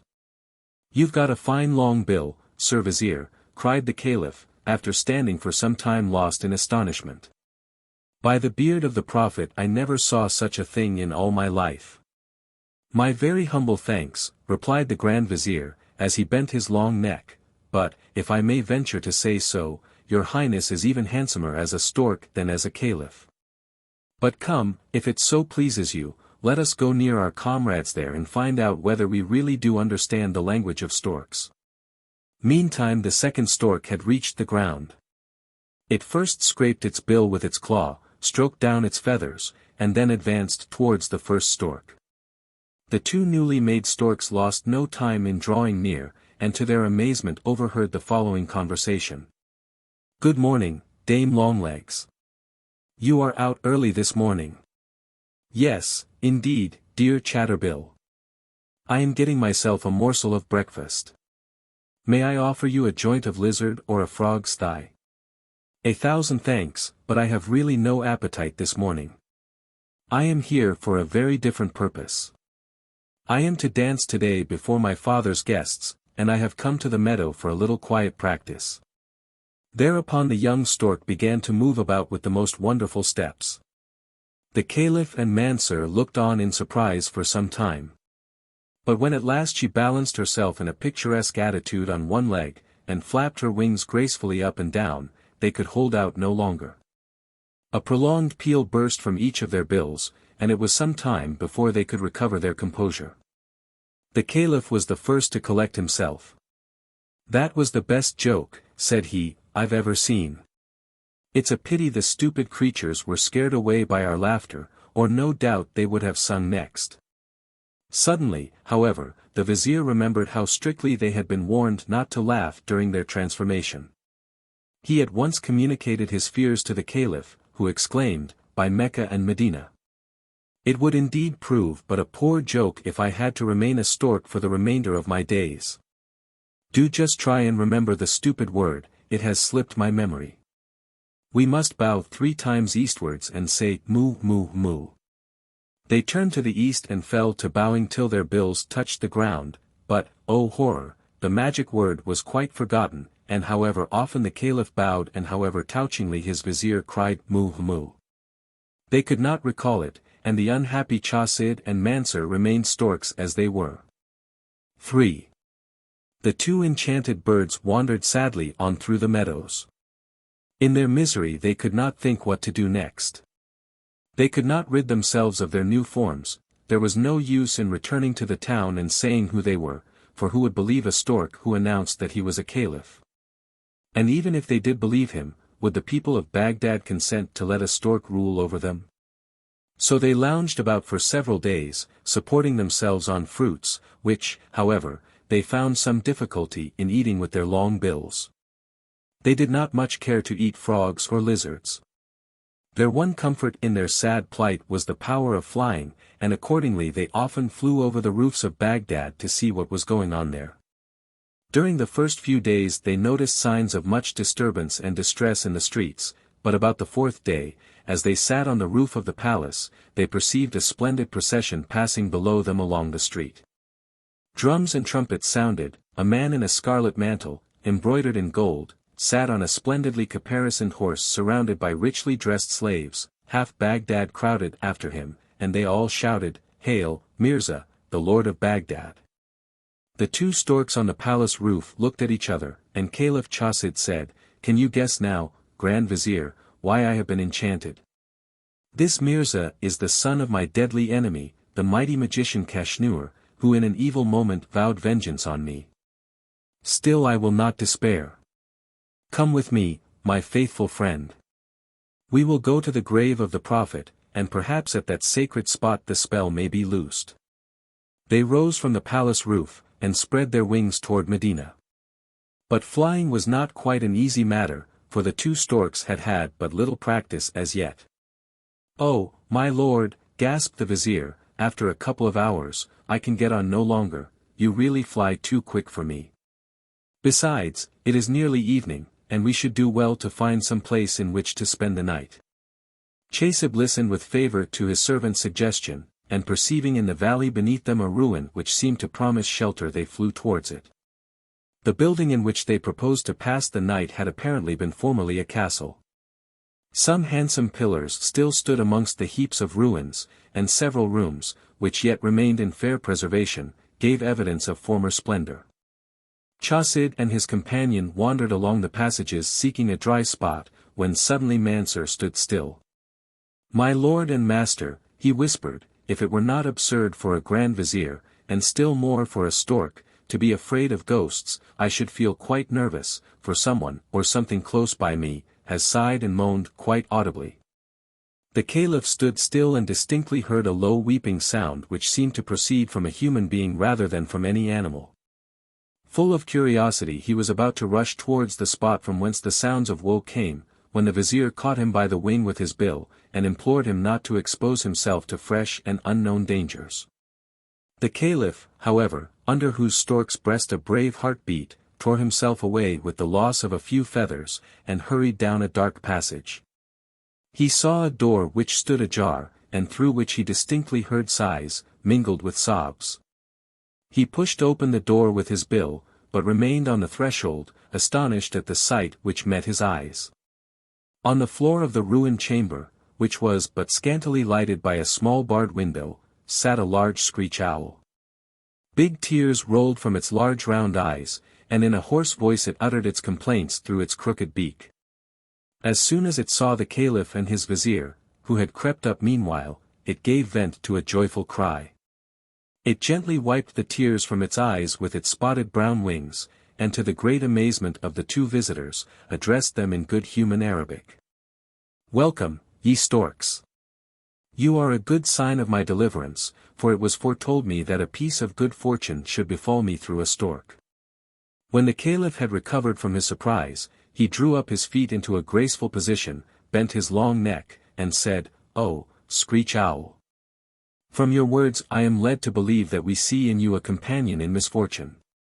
But, alas! Your hope that you may attain your deliverance through us is but a vain one. You will know our helplessness when you have heard our story." The screech owl begged him to relate it, and the Caliph accordingly told him what we already know. 4. When the Caliph had ended, the owl thanked him and said, "You hear my story, and own that I am no less unfortunate than yourselves. My father is the king of the Indies. I, his only daughter, am named Lusa. That magician Kashnur, who enchanted you, has been the cause of my misfortunes too. He came one day to my father and demanded my hand for his son Mirza. My father, who is rather hasty, ordered him to be thrown downstairs. The wretch not long after managed to approach me under another form, and one day, when I was in the garden, and asked for some refreshment, he brought me, in the disguise of a slave, a draught which changed me at once to this horrid shape. Whilst I was fainting with terror he transported me here, and cried to me with his awful voice, "There shall you remain, lonely and hideous, despised even by the brutes, till the end of your days. Or till some one of his own free will asks you to be his wife. Thus do I avenge myself on you and your proud father. Since then many months have passed away. Sad and lonely do I live like any hermit within these walls, avoided by the world and a terror even to animals. The beauties of nature are hidden from me, for I am blind by day, and it is only when the moon sheds her pale light on this spot that the veil falls from my eyes and I can see." The owl paused, and once more wiped her eyes with her wing, for the recital of her woes had drawn fresh tears from her. The Caliph fell into deep thought on hearing this story of the princess. "If I am not much mistaken," said he, "there is some mysterious connection between our misfortunes, but how to find the key to the riddle is the question." The owl answered, "Oh, my lord! I too feel sure of this, for in my earliest youth a wise woman foretold that a stork would bring me some great happiness, and I think I could tell you how we might save ourselves." The Caliph was much surprised, and asked her what she meant. "The magician who has made us both miserable," said she, "comes once a month to these ruins. Not far from this room is a large hall where he is in the habit of feasting with his companions. I have often watched them. They tell each other all about their evil deeds, and possibly the magic word which you have forgotten may be mentioned." "Oh, dearest princess," exclaimed the Caliph, "say, when does he come, and where is the hall?" The owl paused a moment and then said, "Do not think me unkind, but I can only grant your request on one condition." "Speak, speak," cried Chasid, "command, I will gladly do whatever you wish." "Well," replied the owl, "you see I should like to be free too, but this can only be if one of you will offer me his hand in marriage." The stork seemed rather taken aback by this suggestion, and the Caliph beckoned to his vizier to retire and consult with him. When they were outside the door the Caliph said, "Grand Vizier, this is a tiresome business. However, you can take her." "Indeed," said the Vizier, "so that when I go home my wife may scratch my eyes out. Besides, I am an old man, and your highness is still young and unmarried, and a far more suitable match for a young and lovely princess." "That's just where it is," sighed the Caliph, whose wings drooped in a dejected manner. "How do you know she is young and lovely?" "I call it buying a pig in a poke." They argued on for some time, but at length, when the Caliph saw plainly that his vizier would rather remain a stork to the end of his days than marry the owl, he determined to fulfill the condition himself. The owl was delighted. She owned that they could not have arrived at a better time, as most probably the magicians would meet that very night. She then proceeded to lead the two storks to the chamber. They passed through a long dark passage till at length a bright ray of light shone before them through the chinks of a half-ruined wall. When they reached it the owl advised them to keep very quiet. Through the gap near which they stood they could with ease survey the whole of the large hall. It was adorned with splendid carved pillars, a number of colored lamps replaced the light of day. In the middle of the hall stood a round table covered with a variety of dishes, and about the table was a divan on which 8 men were seated. In one of these bad men the two recognized the peddler who had sold the magic powder. The man next him begged him to relate all his latest doings, and amongst them he told the story of the Caliph and his vizier. "And what kind of word did you give them?" asked another old sorcerer. "A very difficult Latin word, it is mutabor. V." As soon as the storks heard this they were nearly beside themselves with joy. They ran at such a pace to the door of the ruined castle that the owl could scarcely keep up with them. When they reached it the Caliph turned to the owl, and said with much feeling, "Deliverer of my friend and myself, as a proof of my eternal gratitude, accept me as your husband." Then he turned towards the east. 3 times the storks bowed their long necks to the sun, which was just rising over the mountains. "Mutabor," they both cried, and in an instant they were once more transformed. In the rapture of their newly given lives master and servant fell laughing and weeping into each other's arms. Who shall describe their surprise when they at last turned round and beheld standing before them a beautiful lady exquisitely dressed. With a smile she held out her hand to the Caliph, and asked, "Do you not recognize your screech owl?" It was she. The Caliph was so enchanted by her grace and beauty, that he declared being turned into a stork had been the best piece of luck which had ever befallen him. The three set out at once for Baghdad. Fortunately, the Caliph found not only the box with the magic powder, but also his purse in his girdle. He was, therefore, able to buy in the nearest village all they required for their journey, and so at last they reached the gates of Baghdad. Here the Caliph's arrival created the greatest sensation. He had been quite given up for dead, and the people were greatly rejoiced to see their beloved ruler again. Their rage with the usurper Mirza, however, was great in proportion. They marched in force to the palace and took the old magician and his son prisoners. The Caliph sent the magician to the room where the princess had lived as an owl, and there had him hanged. As the son, however, knew nothing of his father's acts, the Caliph gave him his choice between death and a pinch of the magic snuff. When he chose the latter, the Grand Vizier handed him the box. One good pinch, and the magic word transformed him to a stork. The Caliph ordered him to be confined in an iron cage, and placed in the palace gardens. Caliph Chasid lived long and happily with his wife the princess. His merriest time was when the Grand Vizier visited him in the afternoon, and when the Caliph was in particularly high spirits he would condescend to mimic the Vizier's appearance when he was a stork. He would strut gravely, and with well-stiffened legs, up and down the room, chattering, and showing how he had vainly bowed to the east and cried "Moo! Moo!" The Caliphess and her children were always much entertained by this performance. But when the Caliph went on nodding and bowing, and calling "Moo! Moo!" too long, the Vizier would threaten laughingly to tell the Caliphess the subject of the discussion carried on one night outside the door of Princess Screech Owl. The Enchanted Watch. Once upon a time there lived a rich man who had 3 sons. When they grew up, he sent the eldest to travel and see the world, and 3 years passed before his family saw him again. Then he returned, magnificently dressed, and his father was so delighted with his behavior, that he gave a great feast in his honor, to which all the relations and friends were invited. When the rejoicings were ended, the second son begged leave of his father to go in his turn to travel and mix with the world. The father was enchanted at the request, and gave him plenty of money for his expenses, saying, "If you behave as well as your brother, I will do honor to you as I did to him." The young man promised to do his best, and his conduct during 3 years was all that it should be. Then he went home, and his father was so pleased with him that his feast of welcome was even more splendid than the one before. The third brother, whose name was Jenik, or Johnny, was considered the most foolish of the 3. He never did anything at home except sit over the stove and dirty himself with the ashes. But he also begged his father's leave to travel for 3 years. "Go if you like, you idiot, but what good will it do you?" The youth paid no heed to his father's observations as long as he obtained permission to go. The father saw him depart with joy, glad to get rid of him, and gave him a handsome sum of money for his needs. Once, as he was making one of his journeys, Jenik chanced to cross a meadow where some shepherds were just about to kill a dog.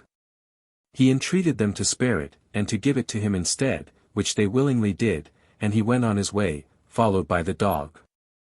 A little further on he came upon a cat, which someone was going to put to death. He implored its life, and the cat followed him. Finally, in another place, he saved a serpent, which was also handed over to him, and now they made a party of 4, the dog behind Jenik, the cat behind the dog, and the serpent behind the cat. Then the serpent said to Jenik, "Go wherever you see me go," for in the autumn, when all the serpents hide themselves in their holes, this serpent was going in search of his king, who was king of all the snakes. Then he added, "My king will scold me for my long absence, everyone else is housed for the winter, and I am very late. I shall have to tell him what danger I have been in, and how, without your help, I should certainly have lost my life. The king will ask what you would like in return, and be sure you beg for the watch which hangs on the wall. It has all sorts of wonderful properties, you only need to rub it to get whatever you like." No sooner said than done. Jenik became the master of the watch, and the moment he got out he wished to put its virtues to the proof. He was hungry, and thought it would be delightful to eat in the meadow a loaf of new bread and a steak of good beef washed down by a flask of wine, so he scratched the watch, and in an instant it was all before him. Imagine his joy! Evening soon came, and Jenik rubbed his watch, and thought it would be very pleasant to have a room with a comfortable bed and a good supper. In an instant they were all before him.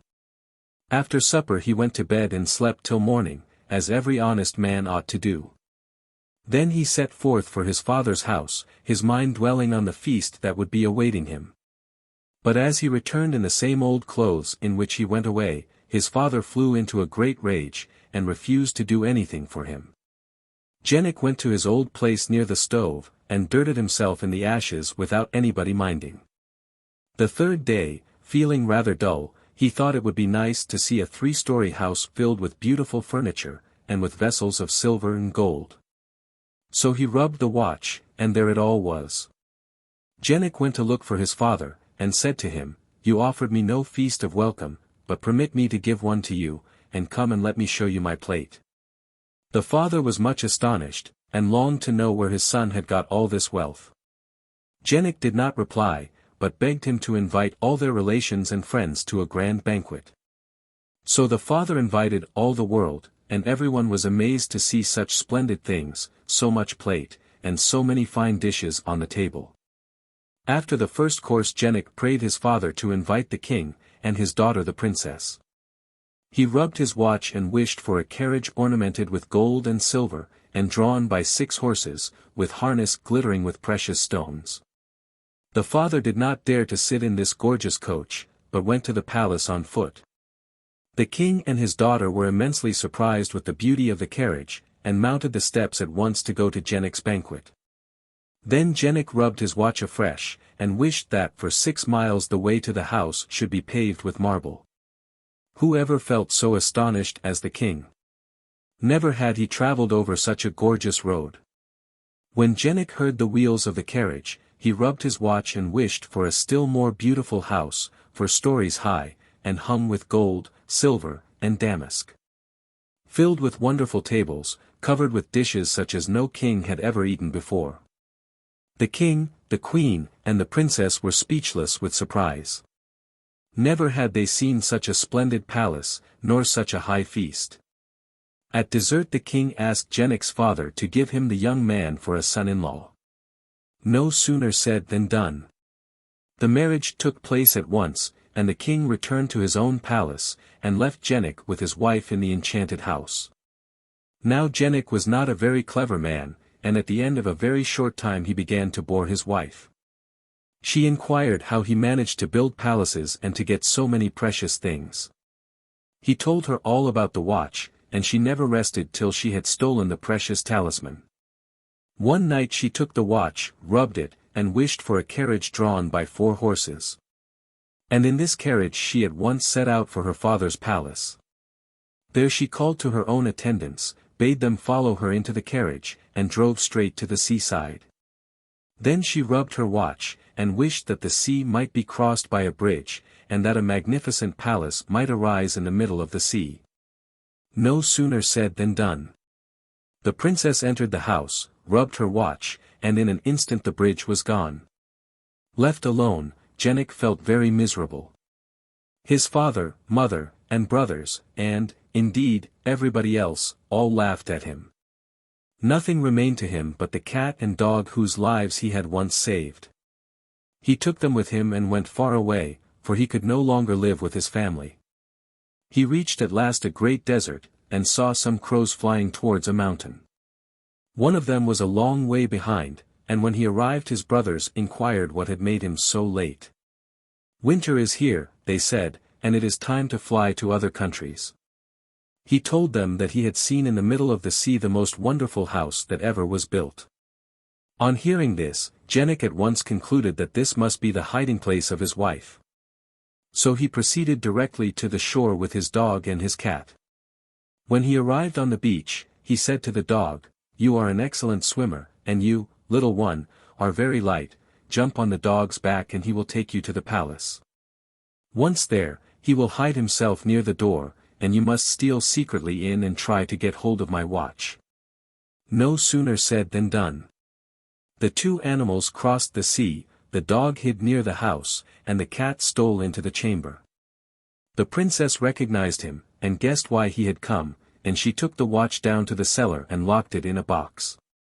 But the cat wriggled its way into the cellar, and the moment the princess turned her back, he scratched and scratched till he had made a hole in the box.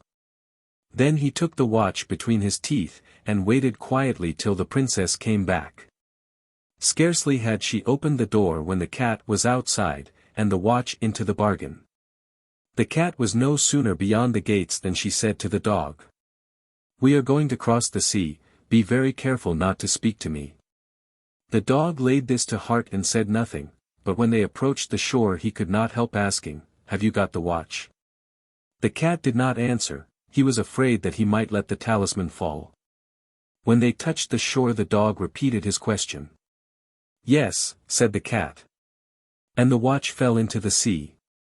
Then our two friends began each to accuse the other, and both looked sorrowfully at the place where their treasure had fallen in.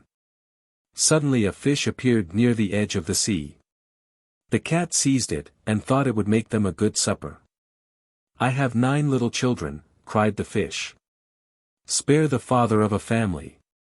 "Granted," replied the cat. "But on condition that you find our watch." The fish executed his commission, and they brought the treasure back to their master.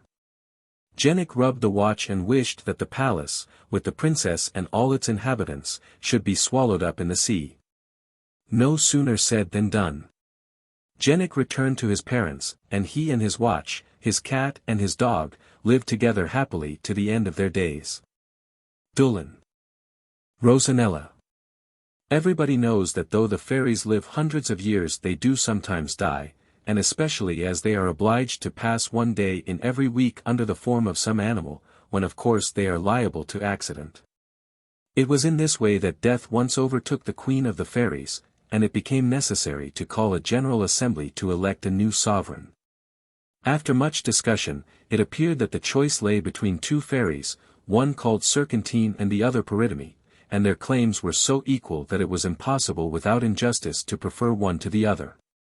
Under these circumstances it was unanimously decided that whichever of the 2 could show to the world the greatest wonder should be queen, but it was to be a special kind of wonder, no moving of mountains or any such common fairy tricks would do. Celandine, therefore, resolved that she would bring up a prince whom nothing could make constant. While Puddocky decided to display to admiring mortals a princess so charming that no one could see her without falling in love with her. They were allowed to take their own time, and meanwhile the 4 oldest fairies were to attend to the affairs of the kingdom. Now Puddocky had for a long time been very friendly with King Bardendin, who was a most accomplished prince, and whose court was the model of what a court should be. His queen, Balinese, was also charming. Indeed it is rare to find a husband and wife so perfectly of one mind about everything. They had one little daughter, whom they had named Rosanella, because she had a little pink rose printed upon her white throat. From her earliest infancy she had shown the most astonishing intelligence, and the courtiers knew her smart sayings by heart, and repeated them on all occasions. In the middle of the night following the assembly of fairies, Queen Balinese woke up with a shriek, and when her maids of honor ran to see what was the matter, they found she had had a frightful dream. "I thought," said she, "that my little daughter had changed into a bouquet of roses, and that as I held it in my hand a bird swooped down suddenly and snatched it from me and carried it away. Let some one run and see that all is well with the princess," she added. So they ran, but what was their dismay when they found that the cradle was empty, and though they sought high and low, not a trace of Rosanella could they discover. The queen was inconsolable, and so, indeed, was the king, only being a man he did not say quite so much about his feelings.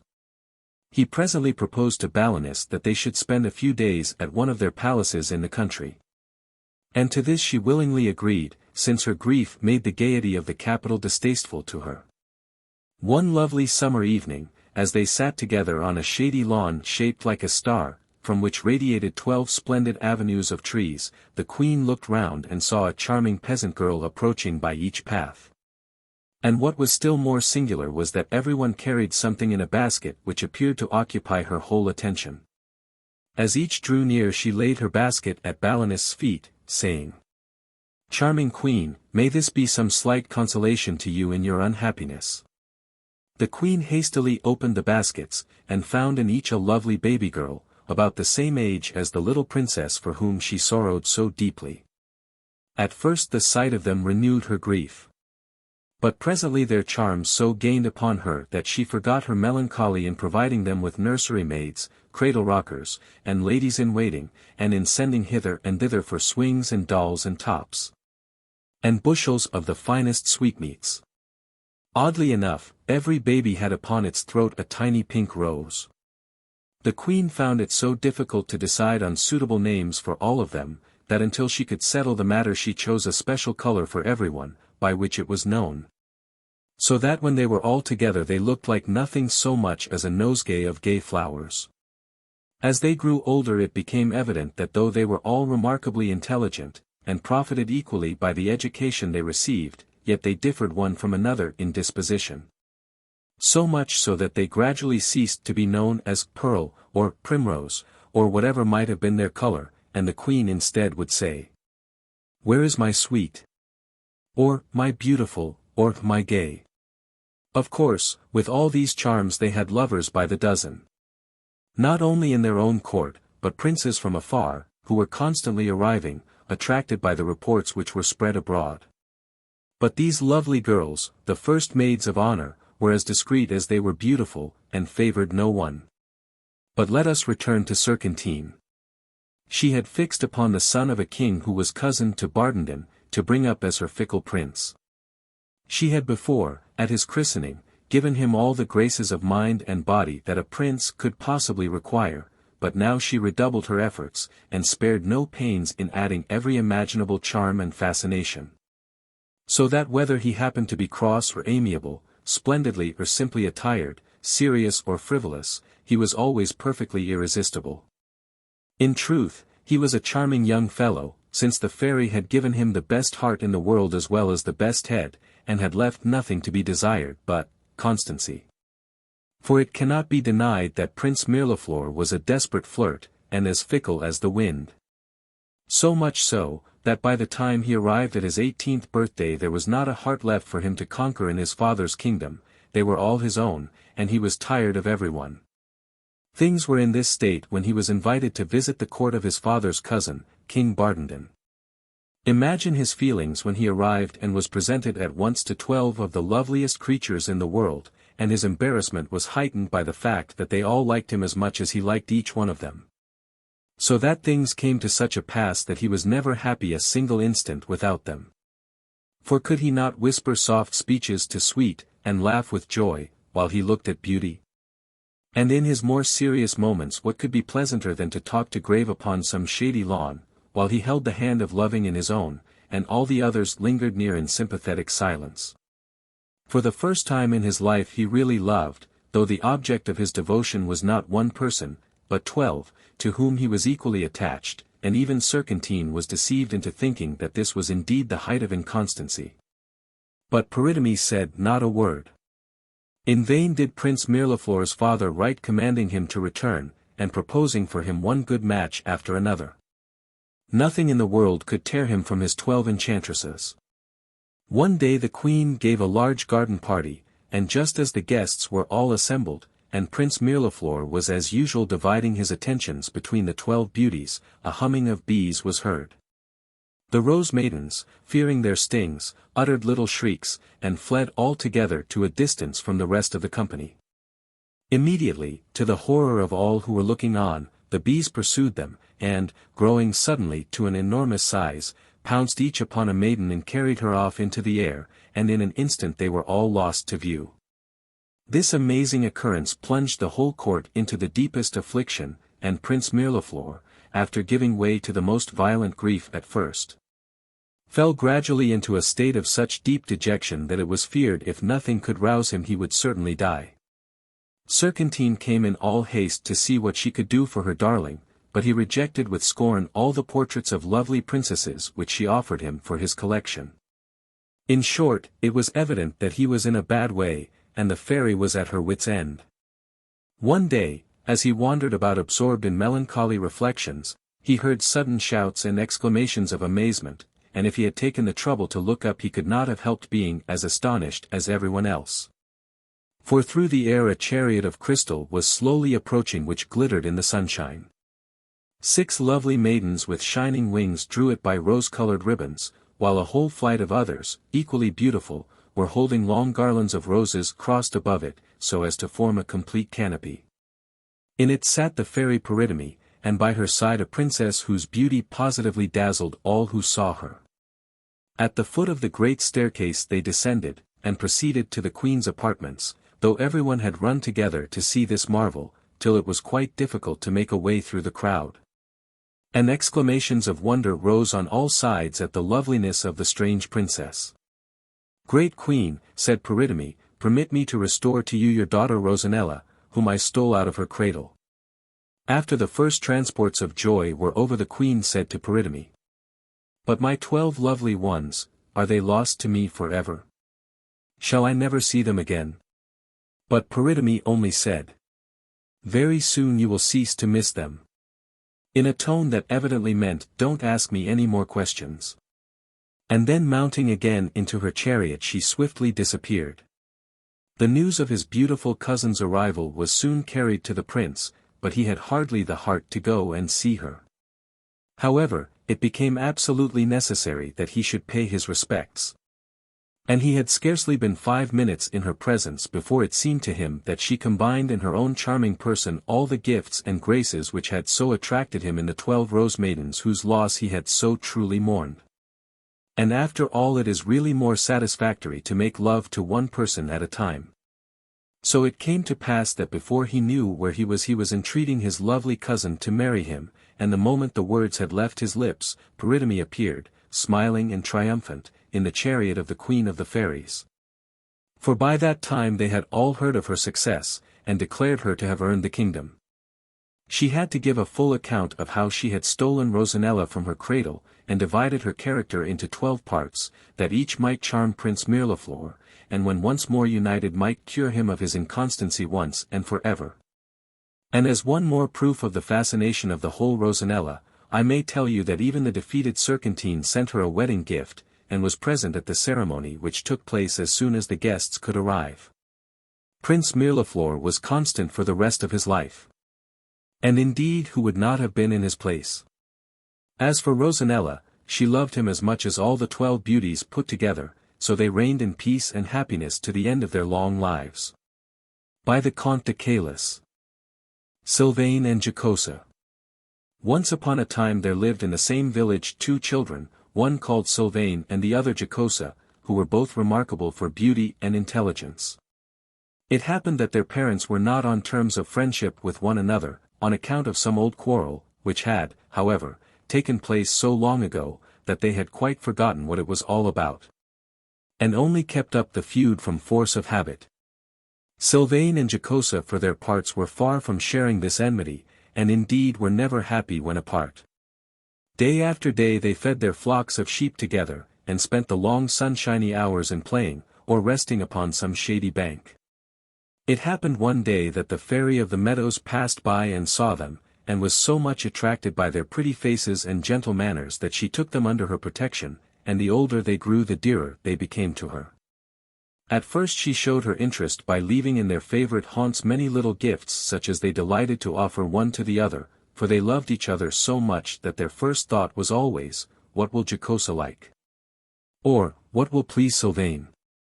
And the fairy took a great delight in their innocent enjoyment of the cakes and sweetmeats she gave them nearly every day.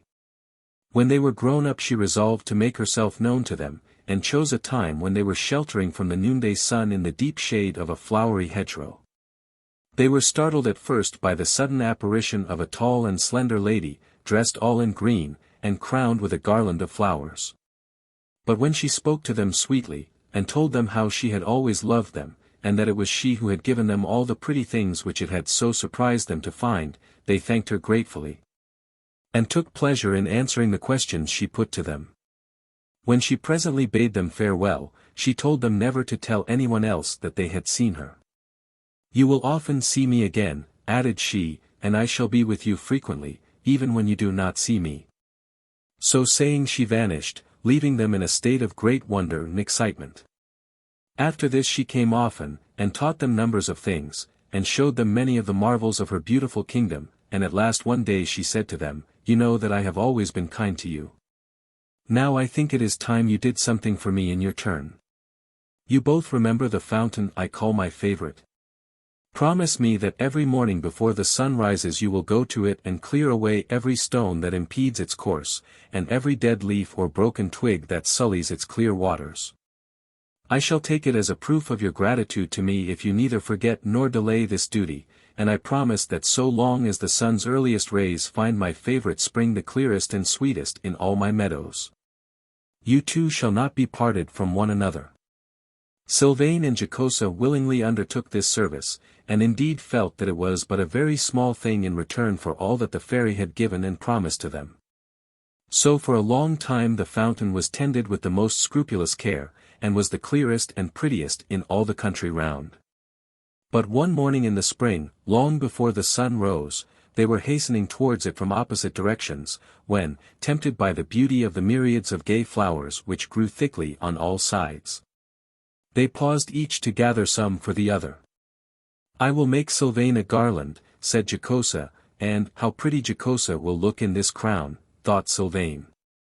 Hither and thither they strayed, led ever farther and farther, for the brightest flowers seemed always just beyond them, until at last they were startled by the first bright rays of the rising sun. With one accord they turned and ran towards the fountain, reaching it at the same moment, though from opposite sides. But what was their horror to see its usually tranquil waters seething and bubbling, and even as they looked down rushed a mighty stream, which entirely engulfed it, and Sylvain and Jocosa found themselves parted by a wide and swiftly rushing river. All this had happened with such rapidity that they had only time to utter a cry, and each to hold up to the other the flowers they had gathered, but this was explanation enough. 20 times did Sylvain throw himself into the turbulent waters, hoping to be able to swim to the other side, but each time an irresistible force drove him back upon the bank he had just quitted, while, as for Jocosa, she even essayed to cross the flood upon a tree which came floating down torn up by the roots, but her efforts were equally useless. Then with heavy hearts they set out to follow the course of the stream, which had now grown so wide that it was only with difficulty they could distinguish each other.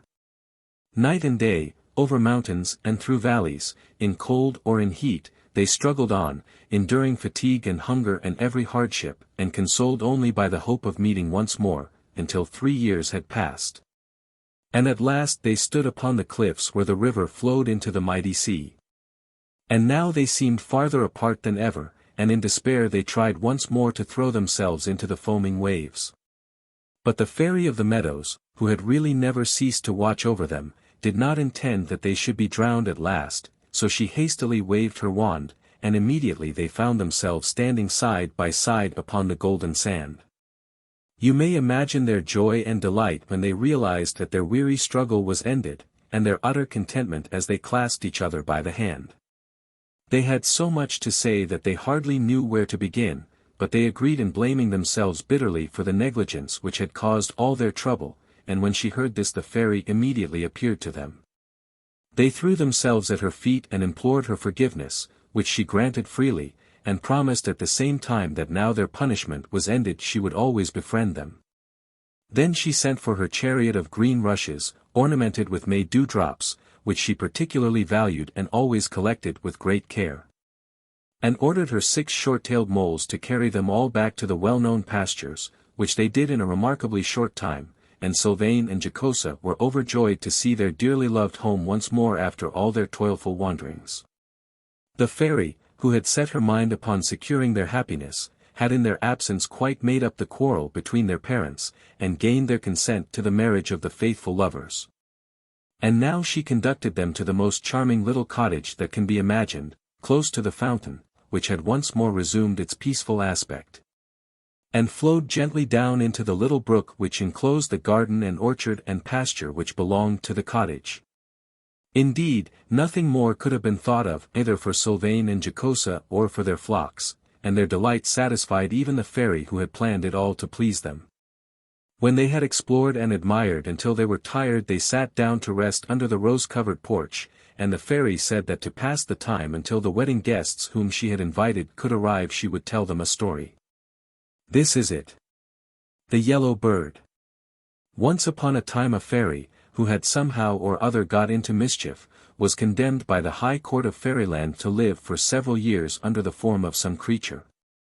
And at the moment of resuming her natural appearance once again to make the fortune of two men. It was left to her to choose what form she would take, and because she loved yellow she transformed herself into a lovely bird with shining golden feathers such as no one had ever seen before. When the time of her punishment was at an end, the beautiful yellow bird flew to Baghdad, and let herself be caught by a fowler at the precise moment when Badial-Zaman was walking up and down outside his magnificent summer palace. This Badial-Zaman, whose name means wonder of the world, was looked upon in Baghdad as the most fortunate creature under the sun, because of his vast wealth. But really, what with anxiety about his riches and being weary of everything, and always desiring something he had not, he never knew a moment's real happiness. Even now he had come out of his palace, which was large and splendid enough for 50 kings, weary and cross because he could find nothing new to amuse him. The fowler thought that this would be a favorable opportunity for offering him the marvelous bird, which he felt certain he would buy the instant he saw it. And he was not mistaken, for when Badial-Zaman took the lovely prisoner into his own hands, he saw written under its right wing the words, "He who eats my head will become a king," and under its left wing, "He who eats my heart will find 100 gold pieces under his pillow every morning." In spite of all his wealth he at once began to desire the promised gold, and the bargain was soon completed. Then the difficulty arose as to how the bird was to be cooked, for among all his army of servants not one could Badial-Zaman trust. At last he asked the fowler if he were married, and on hearing that he was he bade him take the bird home with him and tell his wife to cook it. "Perhaps," said he, "this will give me an appetite, which I have not had for many a long day, and if so your wife shall have 100 pieces of silver." The fowler with great joy ran home to his wife, who speedily made a savory stew of the yellow bird. But when Badial-Zaman reached the cottage and began eagerly to search in the dish for its head and its heart he could not find either of them, and turned to the fowler's wife in a furious rage. She was so terrified that she fell upon her knees before him and confessed that her 2 children had come in just before he arrived, and had so teased her for some of the dish she was preparing that she had presently given the head to one and the heart to the other, since these morsels are not generally much esteemed. And Badial-Zaman rushed from the cottage vowing vengeance against the whole family. The wrath of a rich man is generally to be feared, so the fowler and his wife resolved to send their children out of harm's way. But the wife, to console her husband, confided to him that she had purposely given them the head and heart of the bird because she had been able to read what was written under its wings. So, believing that their children's fortunes were made, they embraced them and sent them forth, bidding them get as far away as possible, to take different roads, and to send news of their welfare. For themselves, they remained hidden and disguised in the town, which was really rather clever of them. But very soon afterwards Badial-Zaman died of vexation and annoyance at the loss of the promised treasure, and then they went back to their cottage to wait for news of their children. The younger, who had eaten the heart of the yellow bird, very soon found out what it had done for him, for each morning when he awoke he found a purse containing 100 gold pieces under his pillow. But, as all poor people may remember for their consolation, nothing in the world causes so much trouble or requires so much care as a great treasure. Consequently, the fowler's son, who spent with reckless profusion and was supposed to be possessed of a great hoard of gold, was before very long attacked by robbers, and in trying to defend himself was so badly wounded that he died. The elder brother, who had eaten the yellow bird's head, traveled a long way without meeting with any particular adventure, until at last he reached a large city in Asia, which was all in an uproar over the choosing of a new emir. All the principal citizens had formed themselves into 2 parties, and it was not until after a prolonged squabble that they agreed that the person to whom the most singular thing happened should be emir. Our young traveller entered the town at this juncture, with his agreeable face and jaunty air, and all at once felt something alight upon his head, which proved to be a snow-white pigeon. Thereupon all the people began to stare, and to run after him, so that he presently reached the palace with the pigeon upon his head and all the inhabitants of the city at his heels, and before he knew where he was they made him a mere. To his great astonishment. As there is nothing more agreeable than to command, and nothing to which people get accustomed more quickly, the young emir soon felt quite at his ease in his new position. But this did not prevent him from making every kind of mistake, and so misgoverning the kingdom that at last the whole city rose in revolt and deprived him at once of his authority and his life, a punishment which he richly deserved. For in the days of his prosperity he disowned the fowler and his wife, and allowed them to die in poverty. I have told you this story, my dear Sylvain and Jocosa, added the fairy, to prove to you that this little cottage and all that belongs to it is a gift more likely to bring you happiness and contentment than many things that would at first seem grander and more desirable. If you will faithfully promise me to till your fields and feed your flocks, and will keep your word better than you did before, I will see that you never lack anything that is really for your good. Sylvain and Jocosa gave their faithful promise, and as they kept it they always enjoyed peace and prosperity. The fairy had asked all their friends and neighbors to their wedding, which took place at once with great festivities and rejoicings, and they lived to a good old age, always loving one another with all their hearts. By the Comte de Caliph. Fairy Gifts. It generally happens that people's surroundings reflect more or less accurately their minds and dispositions, so perhaps that is why the flower fairy lived in a lovely palace, with the most delightful garden you can imagine.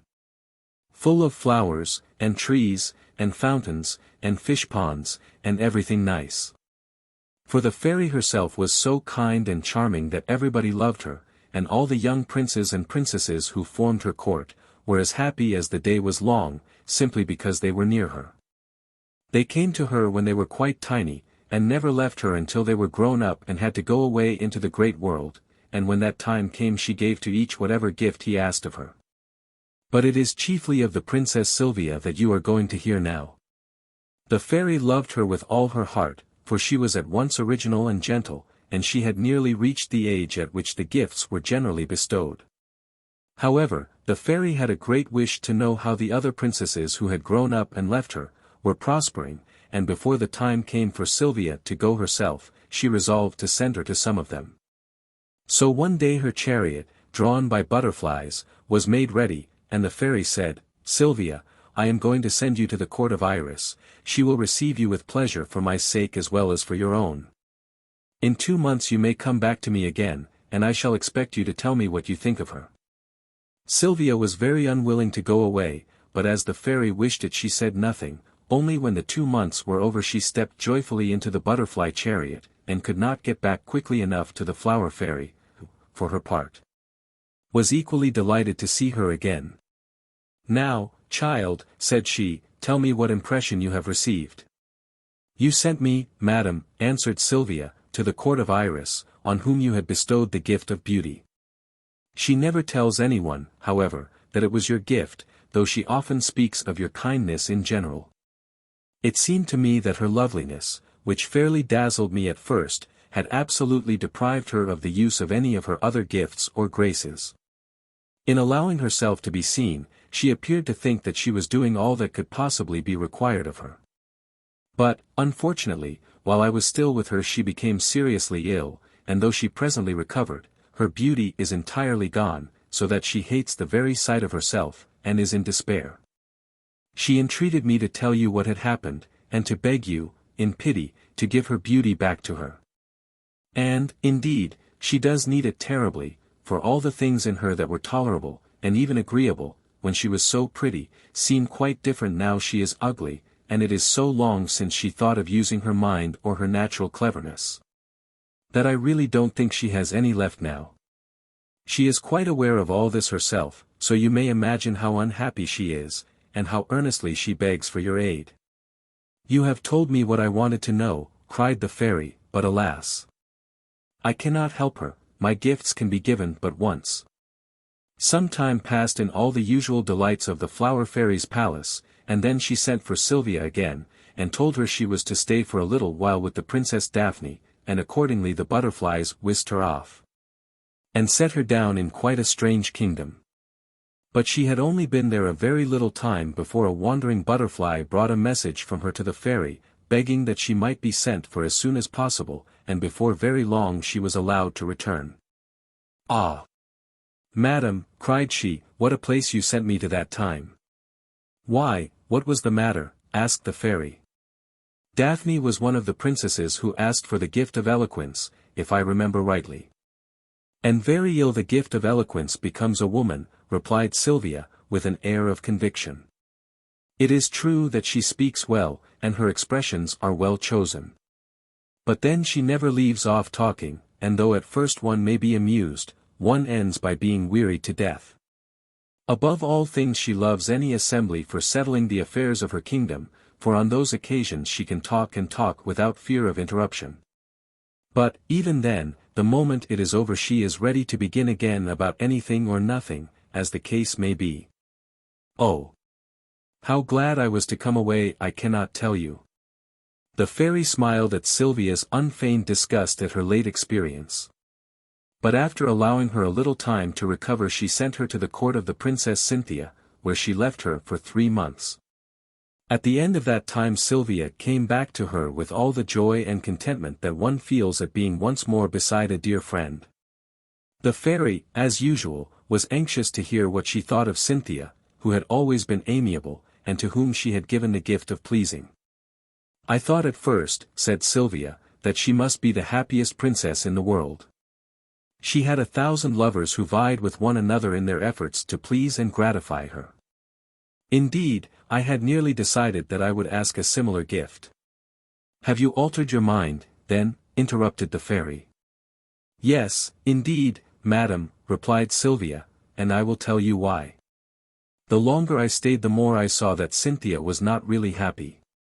In her desire to please everyone she ceased to be sincere, and degenerated into a mere coquette. And even her lovers felt that the charms and fascinations which were exercised upon all who approached her without distinction were valueless, so that in the end they ceased to care for them, and went away disdainfully. "I am pleased with you, child," said the fairy, "enjoy yourself here for a while and presently you shall go to Phillida." Sylvia was glad to have leisure to think, for she could not make up her mind at all what she should ask for herself, and the time was drawing very near. However, before very long the fairy sent her to Phillida, and waited for her report with unabated interest. "I reached her court safely," said Sylvia, "and she received me with much kindness, and immediately began to exercise upon me that brilliant wit which you had bestowed upon her. I confess that I was fascinated by it, and for a week thought that nothing could be more desirable. The time passed like magic, so great was the charm of her society. But I ended by ceasing to covet that gift more than any of the others I have seen, for, like the gift of pleasing, it cannot really give satisfaction. By degrees I wearied of what had so delighted me at first, especially as I perceived more and more plainly that it is impossible to be constantly smart and amusing without being frequently ill-natured, and too apt to turn all things, even the most serious, into mere occasions for a brilliant jest." The fairy in her heart agreed with Sylvia's conclusions, and felt pleased with herself for having brought her up so well. But now the time was come for Sylvia to receive her gift, and all her companions were assembled. The fairy stood in the midst and in the usual manner asked what she would take with her into the great world. Sylvia paused for a moment, and then answered, "A quiet spirit." And the fairy granted her request. This lovely gift makes life a constant happiness to its possessor, and to all who are brought into contact with her. She has all the beauty of gentleness and contentment in her sweet face. And if at times it seems less lovely through some chance grief or disquietude, the hardest thing that one ever hears said is, "Sylvia's dear face is pale today." It grieves one to see her so. And when, on the contrary, she is gay and joyful, the sunshine of her presence rejoices all who have the happiness of being near her. By the Comte de Caliph. Prince Narcissus and the Princess Potentilla. Once upon a time there lived a king and queen who, though it is a very long while since they died, were much the same in their tastes and pursuits as people nowadays. The king, who was called Cloverleaf, liked hunting better than anything else, but he nevertheless bestowed as much care upon his kingdom as he felt equal to, that is to say, he never made an end of folding and unfolding the state documents. As to the queen, she had once been very pretty, and she liked to believe that she was so still, which is, of course, always made quite easy for queens. Her name was Frivola, and her one occupation in life was the pursuit of amusement. Balls, masquerades, and picnics followed one another in rapid succession, as fast as she could arrange them, and you may imagine that under these circumstances the kingdom was somewhat neglected. As a matter of fact, if anyone had a fancy for a town, or a province, he helped himself to it, but as long as the king had his horses and dogs, and the queen her musicians and her actors, they did not trouble themselves about the matter. King Cloverleaf and Queen Frivola had but one child, and this princess had from her very babyhood been so beautiful, that by the time she was 4 years old the queen was desperately jealous of her. And so fearful that when she was grown up she would be more admired than herself, that she resolved to keep her hidden away out of sight. To this end she caused a little house to be built not far beyond the palace gardens, on the bank of a river. This was surrounded by a high wall, and in it the charming Potentilla was imprisoned.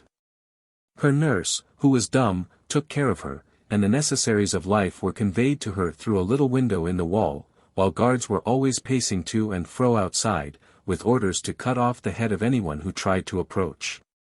Which they would certainly have done without thinking twice about it.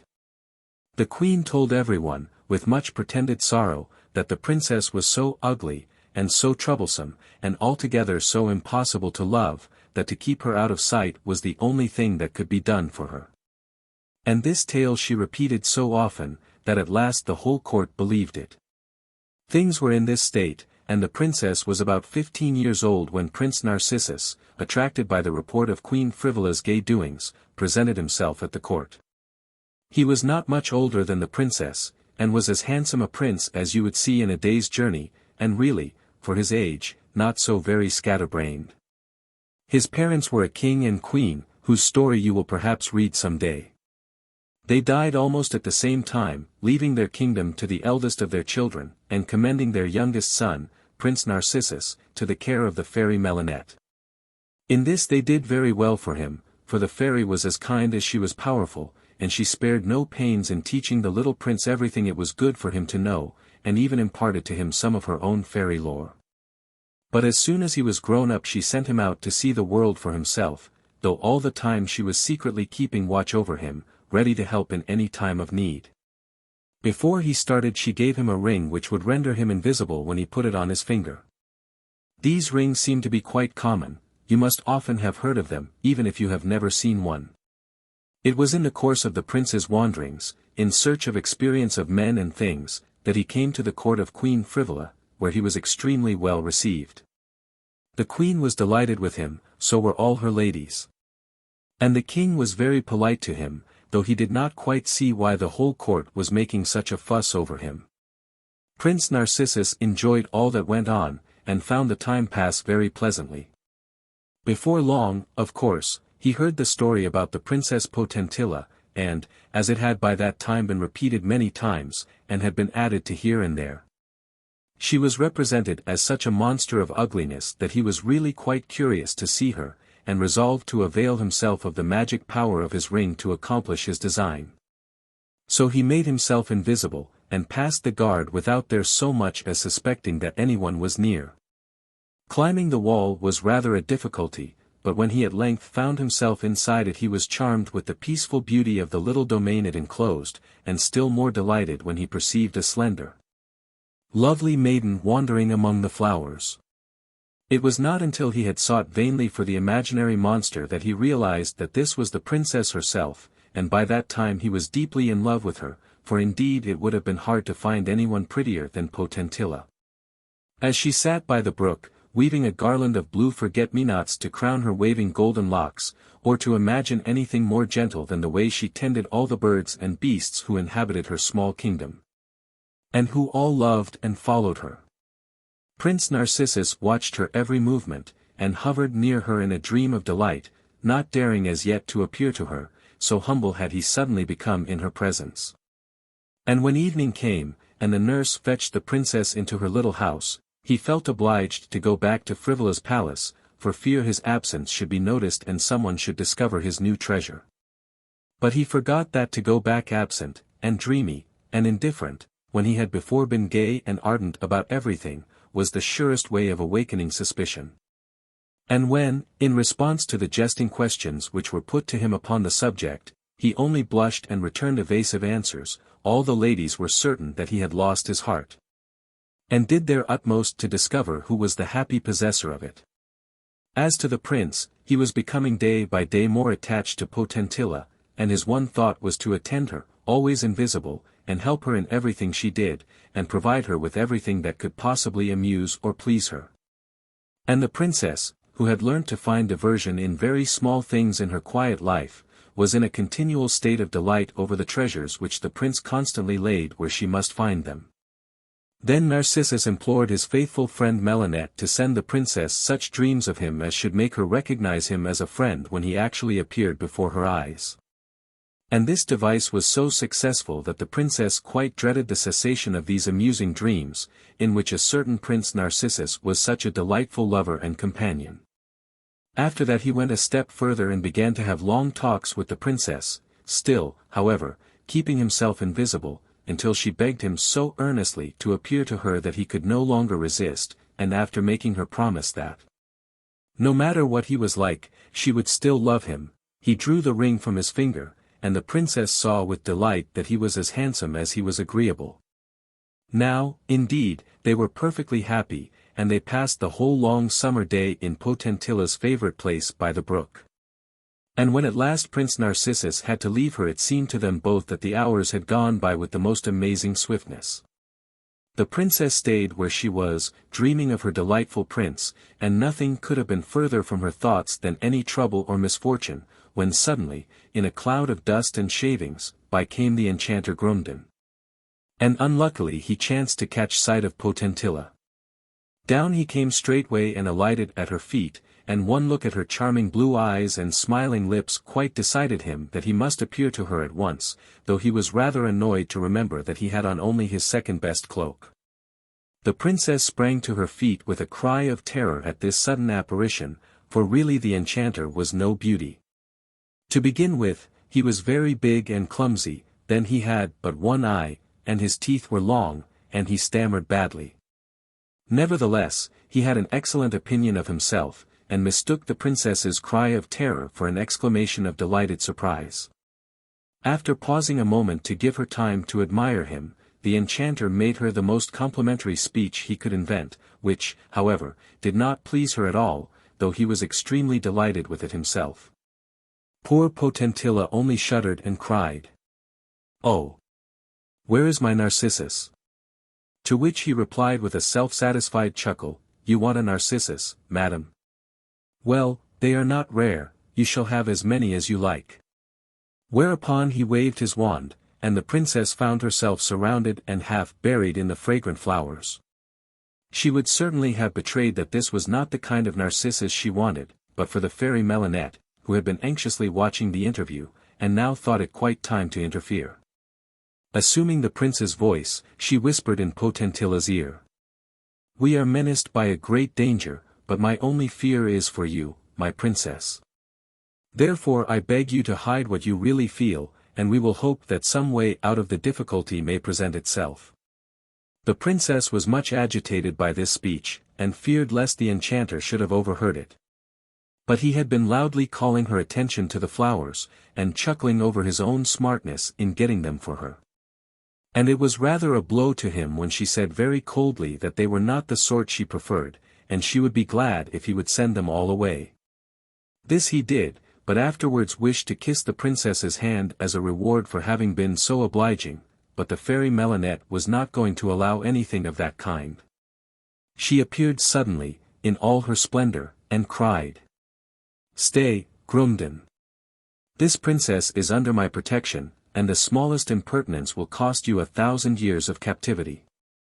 If you can win Potentilla's heart by the ordinary methods I cannot oppose you, but I warn you that I will not put up with any of your usual tricks." This declaration was not at all to the enchanter's taste. But he knew that there was no help for it, and that he would have to behave well, and pay the princess all the delicate attentions he could think of, though they were not at all the sort of thing he was used to. However, he decided that to win such a beauty it was quite worthwhile, and Melinette, feeling that she could now leave the princess in safety, hurried off to tell Prince Narcissus what was going forward. Of course, at the very mention of the enchanter as a rival he was furious, and I don't know what foolish things he would not have done if Melinette had not been there to calm him down. She represented to him what a powerful enchanter Grumbden was, and how, if he were provoked, he might avenge himself upon the princess, since he was the most unjust and churlish of all the enchanters, and had often before had to be punished by the fairy queen for some of his ill deeds. Once he had been imprisoned in a tree, and was only released when it was blown down by a furious wind. Another time he was condemned to stay under a big stone at the bottom of a river, until by some chance the stone should be turned over. But nothing could ever really improve him. The fairy finally made Narcissus promise that he would remain invisible when he was with the princess, since she felt sure that this would make things easier for all of them. Then began a struggle between Grumbden and the prince, the latter under the name of Melinette, as to which could best delight and divert the princess and win her approbation. Prince Narcissus first made friends with all the birds in Potentilla's little domain, and taught them to sing her name and her praises, with all their sweetest trills and most touching melodies, and all day long to tell her how dearly he loved her. Grumbden, thereupon, declared that there was nothing new about that, since the birds had sung since the world began, and all lovers had imagined that they sang for them alone. Therefore he said he would himself write an opera that should be absolutely a novelty and something worth hearing. When the time came for the performance, which lasted 5 weary hours, the princess found to her dismay that the opera consisted of this more than indifferent verse, chanted with all their might by 10,000 frogs. Admirable Potentilla! Do you think it kind or wise, in this sudden way to kill a poor enchanter with your eyes? Really, if Narcissus had not been there to whisper in her ear and divert her attention, I don't know what would have become of poor Potentilla, for though the first repetition of this absurdity amused her faintly, she nearly died of weariness before the time was over. Luckily Grumbden did not perceive this, as he was too much occupied in whipping up the frogs, many of whom perished miserably from fatigue, since he did not allow them to rest for a moment. The prince's next idea for Potentilla's amusement was to cause a fleet of boats exactly like those of Cleopatra, of which you have doubtless read in history, to come up the little river. And upon the most gorgeously decorated of these reclined the great queen herself, who, as soon as she reached the place where Potentilla sat in rapt attention, stepped majestically on shore and presented the princess with that celebrated pearl of which you have heard so much, saying, "You are more beautiful than I ever was. Let my example warn you to make a better use of your beauty." And then the little fleet sailed on, until it was lost to view in the windings of the river. Grumbden was also looking on at the spectacle, and said very contemptuously, "I cannot say I think these marionettes amusing. What a to-do to make over a single pearl. But if you like pearls, madam, why, I will soon gratify you." So saying, he drew a whistle from his pocket, and no sooner had he blown it than the princess saw the water of the river bubble and grow muddy, and in another instant up came hundreds of thousands of great oysters, who climbed slowly and laboriously towards her and laid at her feet all the pearls they contained. "Those are what I call pearls," cried Grumbden in high glee. And truly there were enough of them to pave every path in Potentilla's garden and leave some to spare. The next day Prince Narcissus had prepared for the princess's pleasure a charming arbor of leafy branches, with couches of moss and grassy floor and garlands everywhere, with her name written in different colored blossoms. Here he caused a dainty little banquet to be set forth, while hidden musicians played softly, and the silvery fountains splashed down into their marble basins. And when presently the music stopped, a single nightingale broke the stillness with his delicious chant. "Ah!" cried the princess, recognizing the voice of one of her favorites, "Philomel, my sweet one, who taught you that new song?" And he answered, "Love, my princess." Meanwhile the enchanter was very ill-pleased with the entertainment, which he declared was dullness itself. "You don't seem to have any idea in these parts beyond little squeaking birds," said he. "And fancy giving a banquet without so much as an ounce of plate." So the next day, when the princess went out into her garden, there stood a summer house built of solid gold, decorated within and without with her initials and the enchanter's combined. And in it was spread an enormous repast, while the table so glittered with golden cups and plates, flagons and dishes, candlesticks and 100 other things beside, that it was hardly possible to look steadily at it. The enchanter ate like 6 ogres, but the princess could not touch a morsel. Presently Jorinde remarked with a grin, "I have provided neither musicians nor singers, but as you seem fond of music I will sing to you myself." Whereupon he began, with a voice like a screech owl's, to chant the words of his opera, only this time happily not at such a length, and without the frog accompaniment. After this the prince again asked the aid of his friends the birds, and when they had assembled from all the country round he tied about the neck of each one a tiny lamp of some brilliant color. And when darkness fell he made them go through 100 pretty tricks before the delighted Potentilla, who clapped her little hands with delight when she saw her own name traced in points of light against the dark trees. Or when the whole flock of sparks grouped themselves into bouquets of different colors, like living flowers. Jorinde leaning back in his armchair, with one knee crossed over the other and his nose in the air, looked on disdainfully. "Oh! If you like fireworks, princess," said he.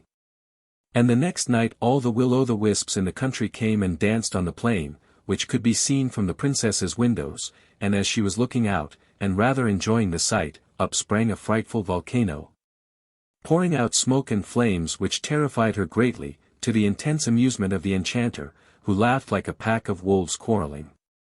After this, as many of the will-o'-the-wisps as could get in crowded into Potentilla's garden, and by their light the tall yew trees danced minuets until the princess was weary and begged to be excused from looking at anything more that night.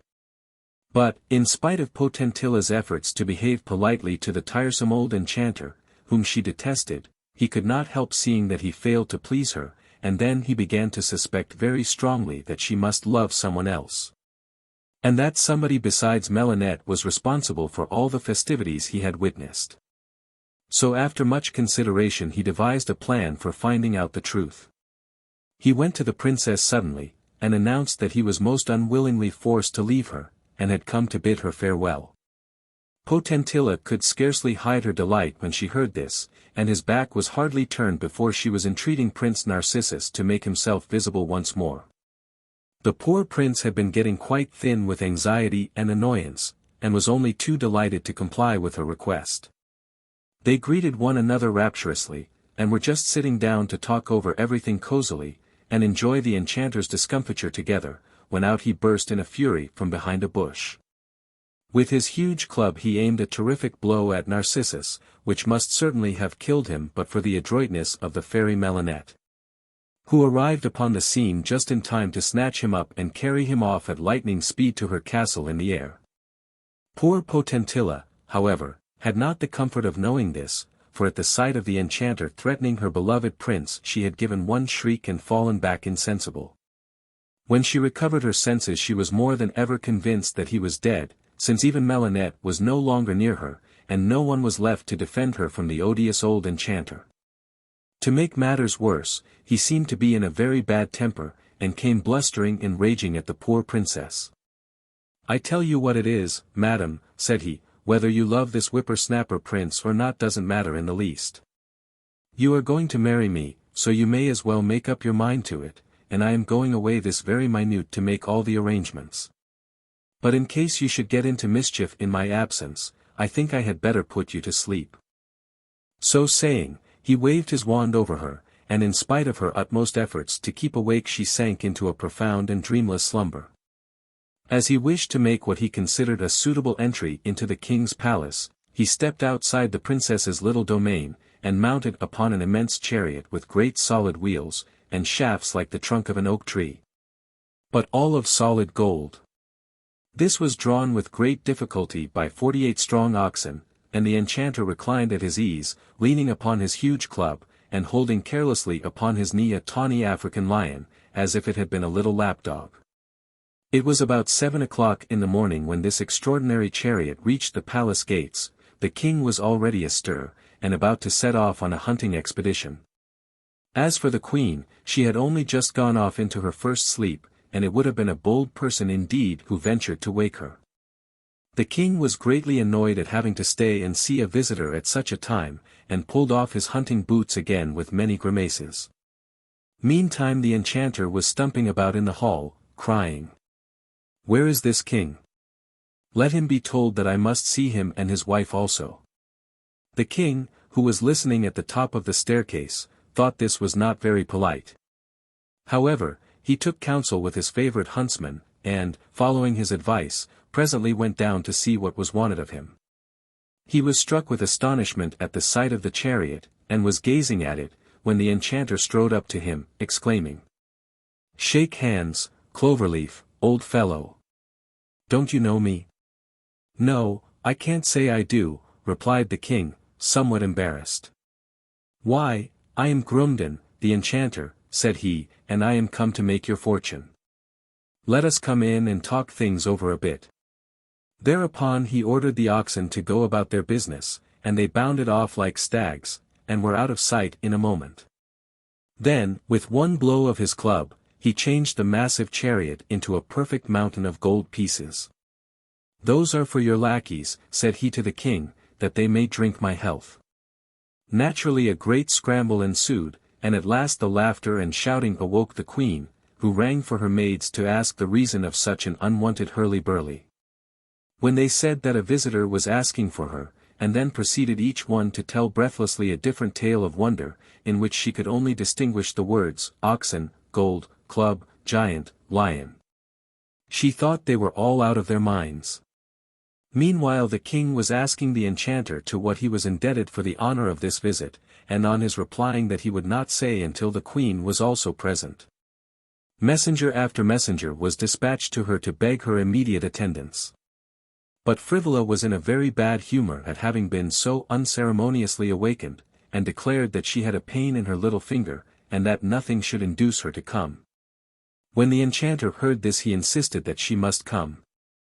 "Take my club to her majesty," said he, "and tell her that if she smells the end of it she will find it wonderfully reviving." So 4 of the king's strongest men-at-arms staggered off with it. And after some persuasion the queen consented to try this novel remedy. She had hardly smelt it for an instant when she declared herself to be perfectly restored. But whether that was due to the scent of the wood or to the fact that as soon as she touched it out fell a perfect shower of magnificent jewels, I leave you to decide. At any rate, she was now all eagerness to see the mysterious stranger, and hastily throwing on her royal mantle, popped her second-best diamond crown over her nightcap, put a liberal dab of rouge upon each cheek. And holding up her largest fan before her nose, for she was not used to appearing in broad daylight, she went mincing into the great hall. The enchanter waited until the king and queen had seated themselves upon their throne, and then, taking his place between them, he began solemnly. "My name is Jorinde. I am an extremely well-connected enchanter, my power is immense. In spite of all this, the charms of your daughter Potentilla have so fascinated me that I cannot live without her. She fancies that she loves a certain contemptible puppy called Narcissus, but I have made very short work with him. I really do not care whether you consent to my marriage with your daughter or not, but I am bound to ask your consent, on account of a certain meddling fairy called Melinette, with whom I have reason for wishing to keep on good terms." The king and queen were somewhat embarrassed to know what answer to make to this terrible suitor, but at last they asked for time to talk over the matter, since, they said, their subjects might think that the heir to the throne should not be married with as little consideration as a dairymaid. "Oh! Take a day or 2 if you like," said the enchanter, "but in the meantime, I am going to send for your daughter. Perhaps you will be able to induce her to be reasonable." So saying, he drew out his favorite whistle, and blew one ear-piercing note, whereupon the great lion, who had been dozing in the sunny courtyard, come bounding in on his soft, heavy feet.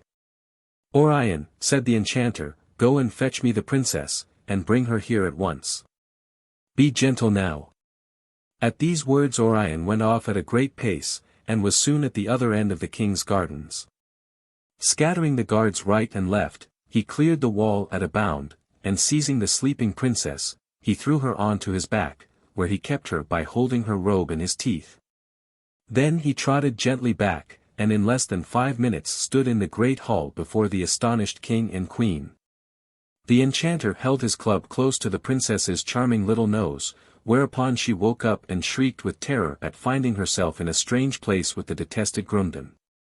Frivola, who had stood by, stiff with displeasure at the sight of the lovely princess, now stepped forward, and with much pretended concern proposed to carry off Potentilla to her own apartments that she might enjoy the quiet she seemed to need. Really her one idea was to let the princess be seen by as few people as possible, so, throwing a veil over her head, she led her away and locked her up securely. All this time Prince Narcissus, gloomy and despairing, was kept a prisoner by Melinette in her castle in the air, and in spite of all the splendor by which he was surrounded, and all the pleasures which he might have enjoyed. His one thought was to get back to Potentilla. The fairy, however, left him there, promising to do her very best for him, and commanding all her swallows and butterflies to wait upon him and do his bidding. One day, as he paced sadly to and fro, he thought he heard a voice he knew calling to him, and sure enough there was the faithful Philomel, Potentilla's favorite, who told him all that had passed. And how the sleeping princess had been carried off by the lion to the great grief of all her four-footed and feathered subjects, and how, not knowing what to do, he had wandered about until he heard the swallows telling one another of the prince who was in their airy castle and had come to see if it could be Narcissus. The prince was more distracted than ever, and tried vainly to escape from the castle, by leaping from the roof into the clouds. But every time they caught him, and rolling softly up, brought him back to the place from which he started, so at last he gave up the attempt and waited with desperate patience for the return of Melinette. Meanwhile matters were advancing rapidly in the court of King Cloverleaf, for the queen quite made up her mind that such a beauty as Potentilla must be got out of the way as quickly as possible.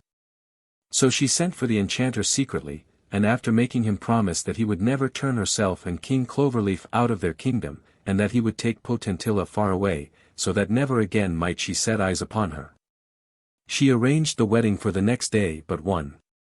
You may imagine how Potentilla lamented her sad fate, and entreated to be spared. All the comfort she could get out of Frivola was, that if she preferred a cup of poison to a rich husband she would certainly provide her with one.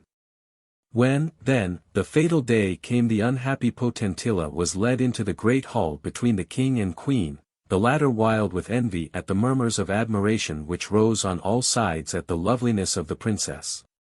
An instant later in came Grumbden by the opposite door.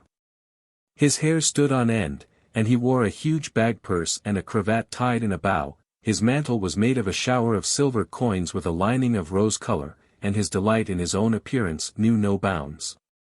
That any princess could prefer a cup of poison to himself never for an instant occurred to him. Nevertheless, that was what did happen, for when Queen Frivola in jest held out the fatal cup to the princess, she took it eagerly, crying, "Ah! Beloved Narcissus, I come to thee," and was just raising it to her lips when the window of the great hall burst open, and the fairy Melinette floated in upon a glowing sunset cloud, followed by the prince himself. All the court looked on in dazzled surprise, while Potentilla, catching sight of her lover, dropped the cup and ran joyfully to meet him. The enchanter's first thought was to defend himself when he saw Melinette appear, but she slipped round to his blind side, and catching him by the eyelashes dragged him off to the ceiling of the hall, where she held him kicking for a while just to give him a lesson, and then touching him with her wand she imprisoned him for 1,000 years in a crystal ball which hung from the roof. "Let this teach you to mind what I tell you another time," she remarked severely. Then turning to the king and queen, she begged them to proceed with the wedding, since she had provided a much more suitable bridegroom. She also deprived them of their kingdom, for they had really shown themselves unfit to manage it, and bestowed it upon the prince and princess, who, though they were unwilling to take it, had no choice but to obey the fairy. However, they took care that the king and queen were always supplied with everything they could wish for. Prince Narcissus and Princess Potentilla lived long and happily, beloved by all their subjects. As for the enchanter, I don't believe he has been let out yet.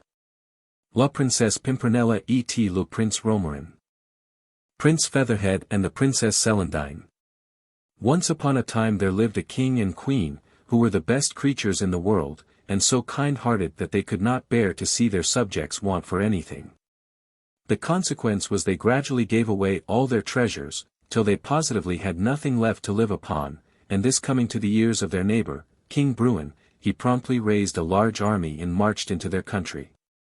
The poor king, having no means of defending his kingdom, was forced to disguise himself with a false beard, and carrying his only son, the little Prince Featherhead, in his arms, and accompanied only by the queen, to make the best of his way into the wild country.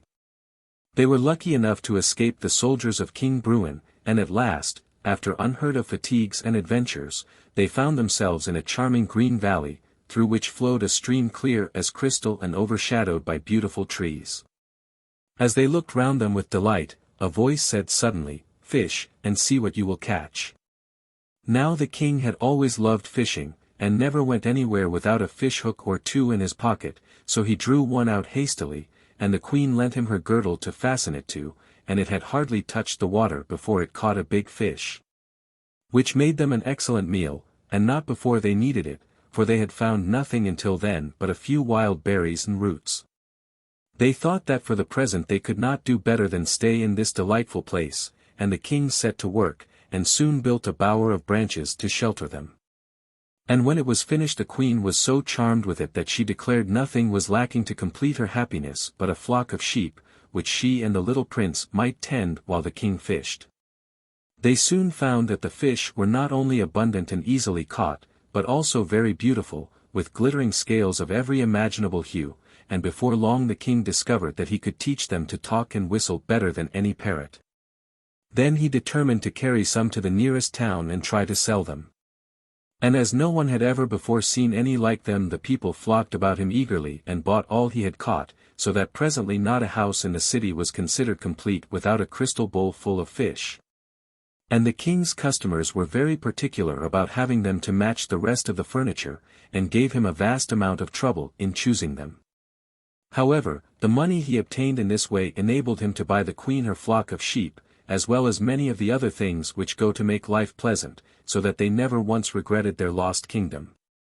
Now it happened that the fairy of the beech woods lived in the lovely valley to which chance had led the poor fugitives, and it was she who had, in pity for their forlorn condition, sent the king such good luck to his fishing, and generally taken them under her protection.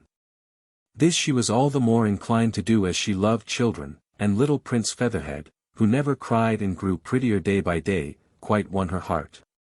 She made the acquaintance of the king and the queen without at first letting them know that she was a fairy, and they soon took a great fancy to her, and even trusted her with the precious prince, whom she carried off to her palace, where she regaled him with cakes and tarts and every other good thing. This was the way she chose of making him fond of her, but afterwards, as he grew older, she spared no pains in educating and training him as a prince should be trained. But unfortunately, in spite of all her care, he grew so vain and frivolous that he quitted his peaceful country life in disgust, and rushed eagerly after all the foolish gaieties of the neighboring town, where his handsome face and charming manners speedily made him popular. The king and queen deeply regretted this alteration in their son, but did not know how to mend matters, since the good old fairy had made him so self-willed. Just at this time the fairy of the beech woods received a visit from an old friend of hers called Celandine, who rushed into her house so breathless with rage that she could hardly speak. "Dear, dear! What is the matter?" said the fairy of the beech woods soothingly. "The matter," cried Celandine. "You shall soon hear all about it. You know that, not content with endowing Celandine, Princess of the Summer Islands, with everything she could desire to make her charming, I actually took the trouble to bring her up myself. And now what does she do but come to me with more coaxings and caresses than usual to beg a favor? And what do you suppose this favor turns out to be, when I have been cajoled, into promising to grant it? Nothing more nor less than a request that I will take back all my gifts, since, says my young madam, if I have the good fortune to please you, how am I to know that it is really I, myself? And that's how it will be all my life long, whenever I meet anybody. You see what a weariness my life will be to me under these circumstances, and yet I assure you I am not ungrateful to you for all your kindness. I did all I could, continued Celandine, to make her think better of it, but in vain, so after going through the usual ceremony for taking back my gifts, I'm come to you for a little peace and quietness. But, after all, I have not taken anything of consequence from this provoking Celandine.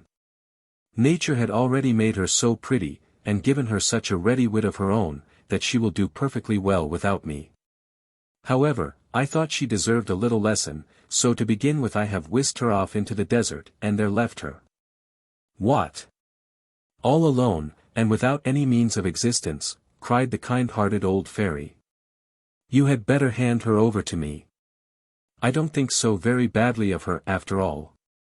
I'll just cure her vanity by making her love someone better than herself. Really, when I come to consider of it, I declare the little minx has shown more spirit and originality in the matter than one expects of a princess. Celandine willingly consented to this arrangement, and the old fairy's first care was to smooth away all the difficulties which surrounded the princess, and lead her by the mossy path overhung with trees to the bower of the king and queen, who still pursued their peaceful life in the valley.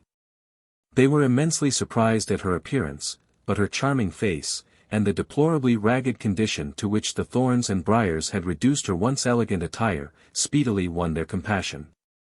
They recognized her as a companion in misfortune, and the queen welcomed her heartily, and begged her to share their simple repast. Celandine gracefully accepted their hospitality, and soon told them what had happened to her.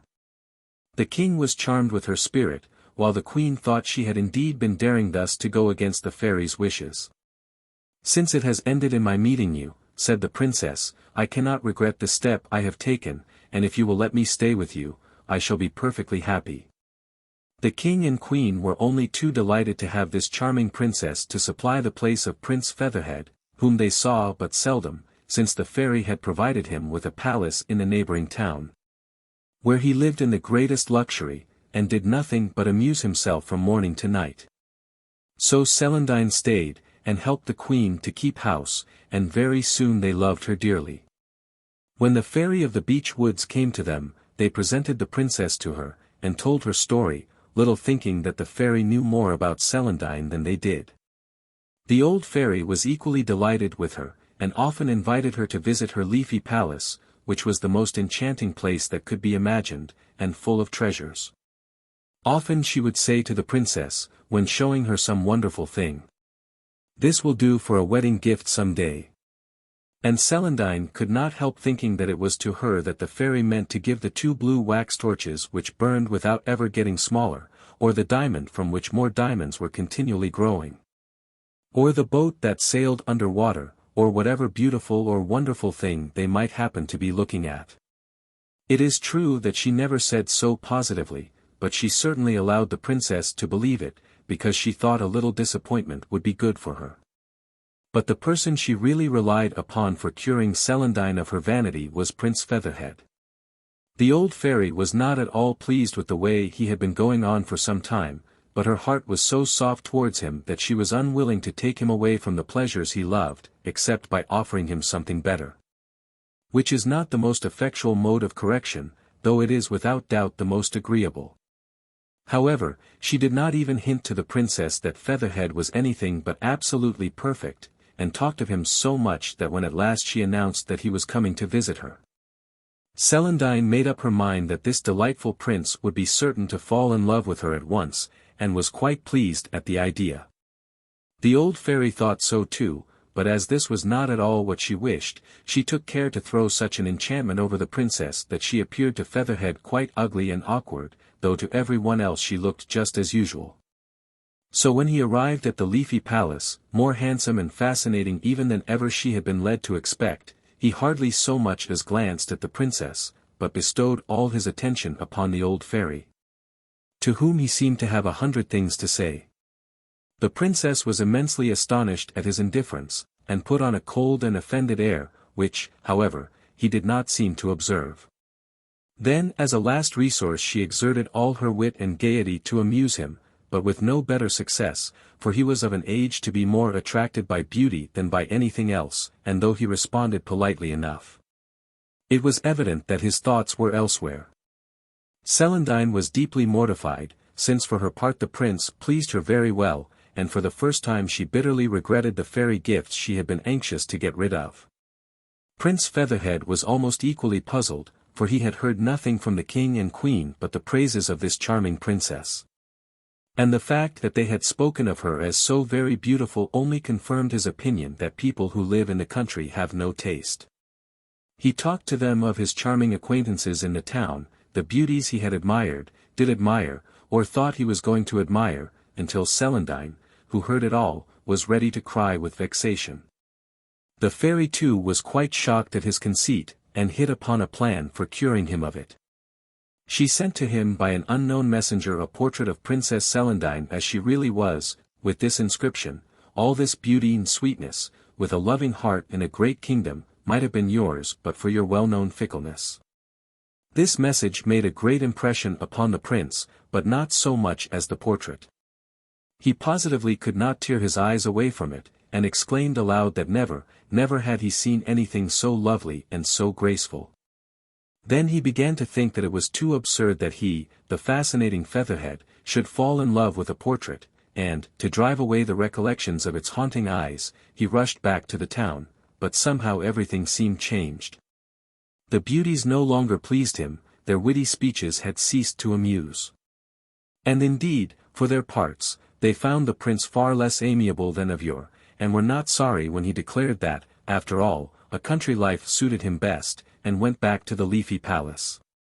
Meanwhile, the Princess Celandine had been finding the time pass but slowly with the king and queen, and was only too pleased when Featherhead reappeared. She at once noticed the change in him, and was deeply curious to find the reason of it. Far from avoiding her, he now sought her company and seemed to take pleasure in talking to her, and yet the princess did not for a moment flatter herself with the idea that he was in love with her. Though it did not take her long to decide that he certainly loved someone. But one day the princess, wandering sadly by the river, spied Prince Featherhead fast asleep in the shade of a tree, and stole nearer to enjoy the delight of gazing at his dear face unobserved.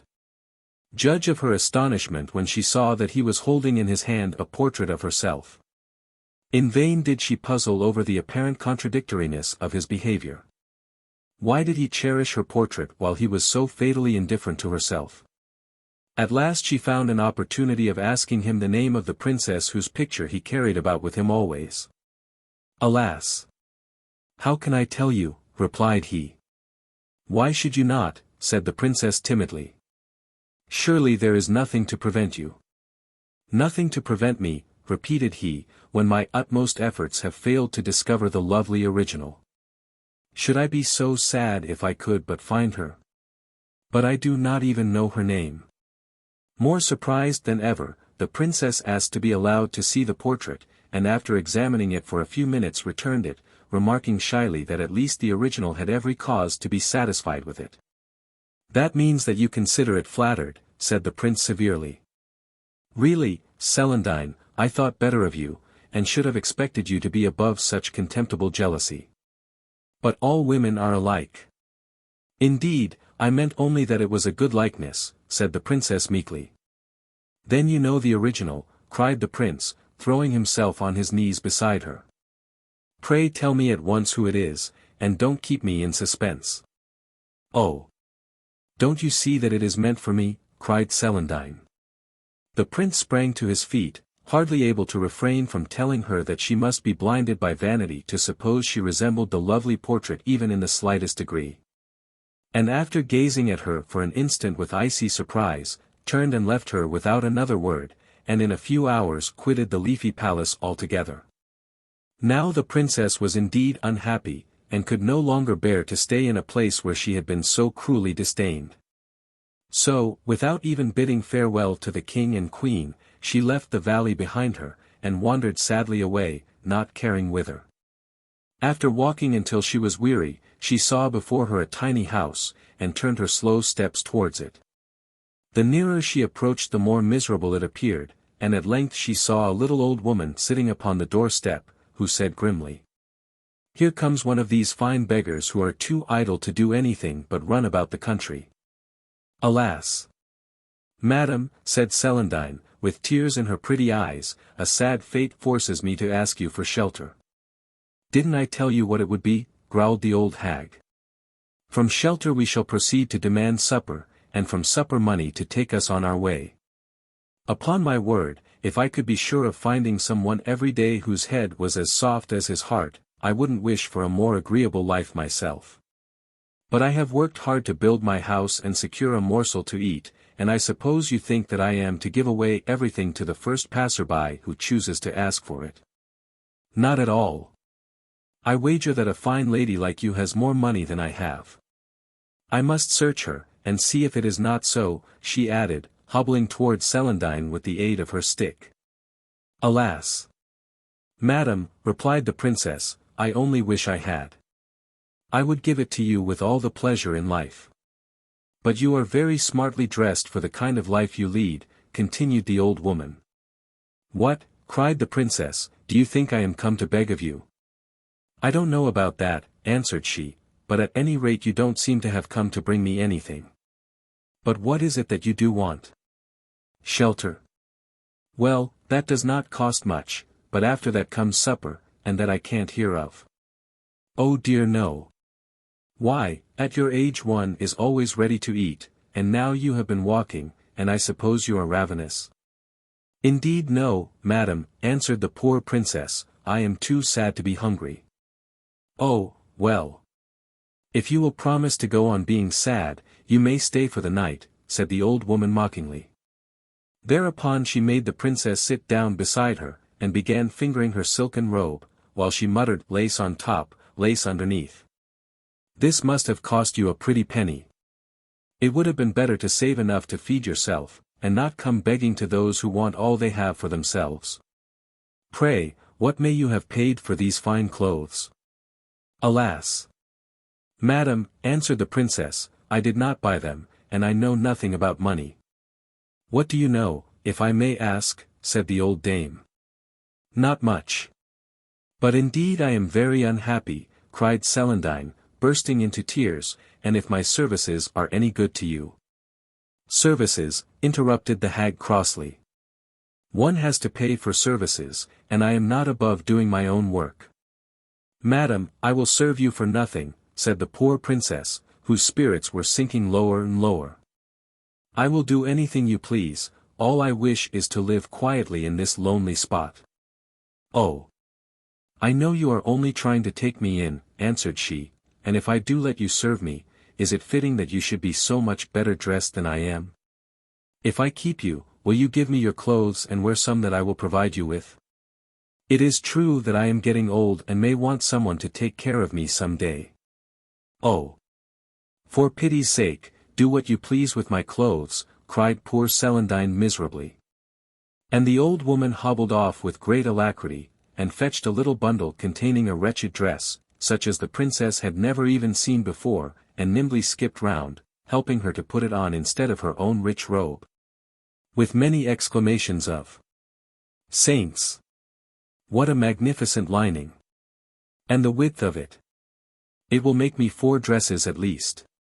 Why, child, I wonder you could walk under such a weight, and certainly in my house you would not have had room to turn round."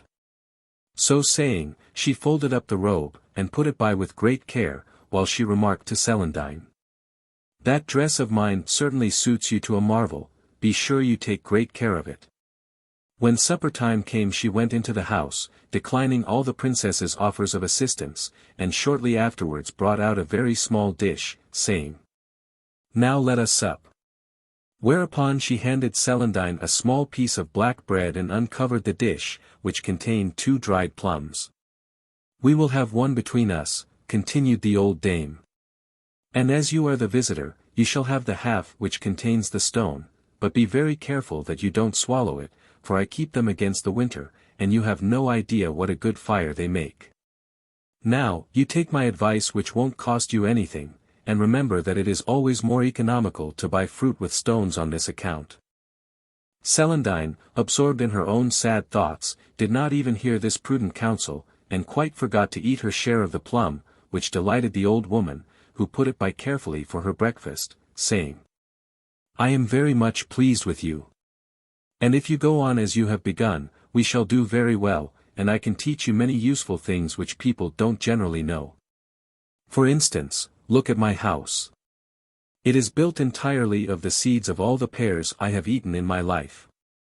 Now, most people throw them away, and that only shows what a number of things are wasted for want of a little patience and ingenuity."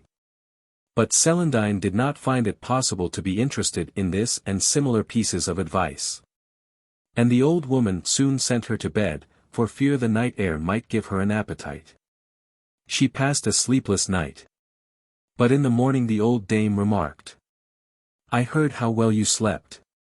After such a night you cannot want any breakfast, so while I do my household tasks you had better stay in bed, since the more one sleeps the less one need eat. And as it is market day I will go to town and buy a pennyworth of bread for the week's eating."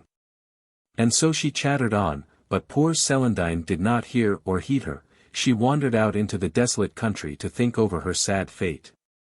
However, the good fairy of the beech woods did not want her to be starved, so she sent her an unlooked-for relief in the shape of a beautiful white cow, which followed her back to the tiny house. When the old woman saw it her joy knew no bounds. "Now we can have milk and cheese and butter," cried she. "Ah! How good milk is!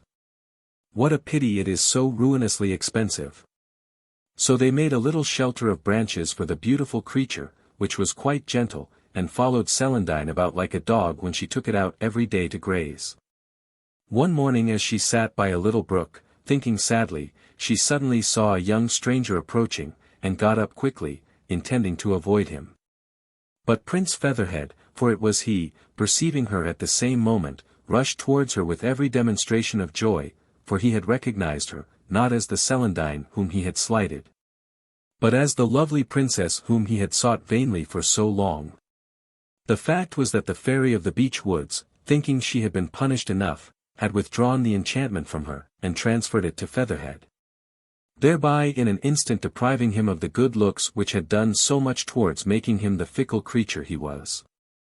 Throwing himself down at the princess's feet, he implored her to stay, and at least speak to him, and she at last consented, but only because he seemed to wish it so very much. After that he came every day in the hope of meeting her again, and often expressed his delight at being with her. But one day, when he had been begging Celandine to love him, she confided to him that it was quite impossible, since her heart was already entirely occupied by another.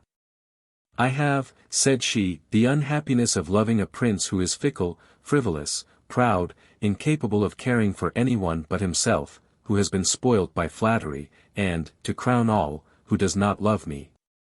"But," cried Prince Featherhead, "surely you cannot care for so contemptible and worthless a creature as that." "Alas! But I do care," answered the princess, weeping. "But where can his eyes be," said the prince, "that your beauty makes no impression upon him? As for me, since I have possessed your portrait I have wandered over the whole world to find you, and, now we have met, I see that you are 10 times lovelier than I could have imagined, and I would give all I own to win your love." "My portrait?" cried Celandine with sudden interest. "Is it possible that Prince Featherhead can have parted with it?" "He would part with his life sooner, lovely princess," answered he, "I can assure you of that, for I am Prince Featherhead." At the same moment the fairy of the beech woods took away the enchantment, and the happy princess recognized her lover, now truly hers. For the trials they had both undergone had so changed and improved them that they were capable of a real love for each other. You may imagine how perfectly happy they were, and how much they had to hear and to tell. But at length it was time to go back to the little house, and as they went along Celandine remembered for the first time what a ragged old dress she was wearing, and what an odd appearance she must present. But the prince declared that it became her vastly, and that he thought it most picturesque. When they reached the house the old woman received them very crossly. "I declare," said she, "that it's perfectly true, wherever there is a girl you may be sure that a young man will appear before long. But don't imagine that I'm going to have you here, not a bit of it, be off with you, my fine fellow." Prince Featherhead was inclined to be angry at this uncivil reception, but he was really too happy to care much, so he only demanded, on Celandine's behalf, that the old dame should give her back her own attire, that she might go away suitably dressed. This request roused her to fury, since she had counted upon the princess's fine robes to clothe her for the rest of her life, so that it was some time before the prince could make himself heard to explain that he was willing to pay for them. The sight of a handful of gold pieces somewhat mollified her, however, and after making them both promise faithfully that on no consideration would they ask for the gold back again, she took the princess into the house and grudgingly doled out to her just enough of her gay attire to make her presentable, while the rest she pretended to have lost. After this they found that they were very hungry, for one cannot live on love any more than on air, and then the old woman's lamentations were louder than before. "What," she cried, "feed people who were as happy as all that? Why, it was simply ruinous." But as the prince began to look angry, she, with many sighs and mutterings, brought out a morsel of bread, a bowl of milk, and 6 plums. With which the lovers were well content, for as long as they could look at one another they really did not know what they were eating. It seemed as if they would go on forever with their reminiscences, the prince telling how he had wandered all over the world from beauty to beauty, always to be disappointed when he found that no one resembled the portrait. The princess wondering how it was he could have been so long with her and yet never have recognized her, and over again pardoning him for his cold and haughty behavior to her. "For," she said, "you see, Featherhead, I love you, and love makes everything right. But we cannot stay here," she added. "What are we to do?" The prince thought they had better find their way to the fairy of the beech woods and put themselves once more under her protection. And they had hardly agreed upon this course when 2 little chariots wreathed with jasmine and honeysuckle suddenly appeared, and, stepping into them, they were whirled away to the leafy palace. Just before they lost sight of the little house they heard loud cries and lamentations from the miserly old dame, and, looking round, perceived that the beautiful cow was vanishing in spite of her frantic efforts to hold it fast. And they afterwards heard that she spent the rest of her life in trying to put the handful of gold the prince had thrown to her into her money bag. For the fairy, as a punishment for her avarice, caused it to slip out again as fast as she dropped it in. The fairy of the beech woods ran to welcome the prince and princess with open arms, only too delighted to find them so much improved that she could, with a clear conscience, begin to spoil them again. Very soon the fairy Celandine also arrived, bringing the king and queen with her. Princess Celandine implored her pardon, which she graciously gave. Indeed the princess was so charming she could refuse her nothing. She also restored to her the summer islands, and promised her protection in all things. The fairy of the beech woods then informed the king and queen that their subjects had chased King Bruin from the throne, and were waiting to welcome them back again. But they at once abdicated in favor of Prince Featherhead, declaring that nothing could induce them to forsake their peaceful life, and the fairies undertook to see the prince and princess established in their beautiful kingdoms. Their marriage took place the next day, and they lived happily ever afterwards, for Celandine was never vain and Featherhead was never fickle any more. Le Prince Muget et la Princesse Zaza. The 3 Little Pigs. There was once upon a time a pig who lived with her 3 children on a large, comfortable, old-fashioned farmyard. The eldest of the little pigs was called Brownie, the second Whitey, and the youngest and best-looking Blackie. Now Brownie was a very dirty little pig, and I am sorry to say spent most of his time rolling and wallowing about in the mud. He was never so happy as on a wet day, when the mud in the farmyard got soft and thick and slab. Then he would steal away from his mother's side, and finding the muddiest place in the yard, would roll about in it and thoroughly enjoy himself. His mother often found fault with him for this, and would shake her head sadly and say, "Ah, Brownie. Some day you will be sorry that you did not obey your old mother." But no words of advice or warning could cure Brownie of his bad habits. Whitey was quite a clever little pig, but she was greedy. She was always thinking of her food, and looking forward to her dinner. And when the farm girl was seen carrying the pails across the yard, she would rise up on her hind legs and dance and caper with excitement. As soon as the food was poured into the trough, she jostled Blackie and Brownie out of the way in her eagerness to get the best and biggest bits for herself. Her mother often scolded her for her selfishness, and told her that some day she would suffer for being so greedy and grabbing. Blackie was a good, nice little pig, neither dirty nor greedy. He had nice dainty ways, for a pig, and his skin was always as smooth and shining as black satin. He was much cleverer than Brownie and Whitey, and his mother's heart used to swell with pride when she heard the farmer's friends say to each other that some day the little black fellow would be a prize pig. Now the time came when the mother pig felt old and feeble and near her end. One day she called the 3 little pigs round her and said, "My children, I feel that I am growing old and weak, and that I shall not live long. Before I die I should like to build a house for each of you, as this dear old sty in which we have lived so happily will be given to a new family of pigs, and you will have to turn out. Now, Brownie, what sort of a house would you like to have?" "A house of mud," replied Brownie, looking longingly at a wet puddle in the corner of the yard. "And you, Whitey?" said the mother pig in rather a sad voice, for she was disappointed that Brownie had made so foolish a choice. "A house of cabbage," answered Whitey, with a mouth full, and scarcely raising her snout out of the trough in which she was grubbing for some potato parings. "Foolish, foolish child," said the mother pig, looking quite distressed. "And you, Blackie," turning to her youngest son, "what sort of a house shall I order for you?" "A house of brick, please mother, as it will be warm in winter, and cool in summer, and safe all the year round." "That is a sensible little pig," replied his mother, looking fondly at him. "I will see that the 3 houses are got ready at once. And now one last piece of advice. You have heard me talk of our old enemy the fox. When he hears that I am dead, he is sure to try and get hold of you, to carry you off to his den.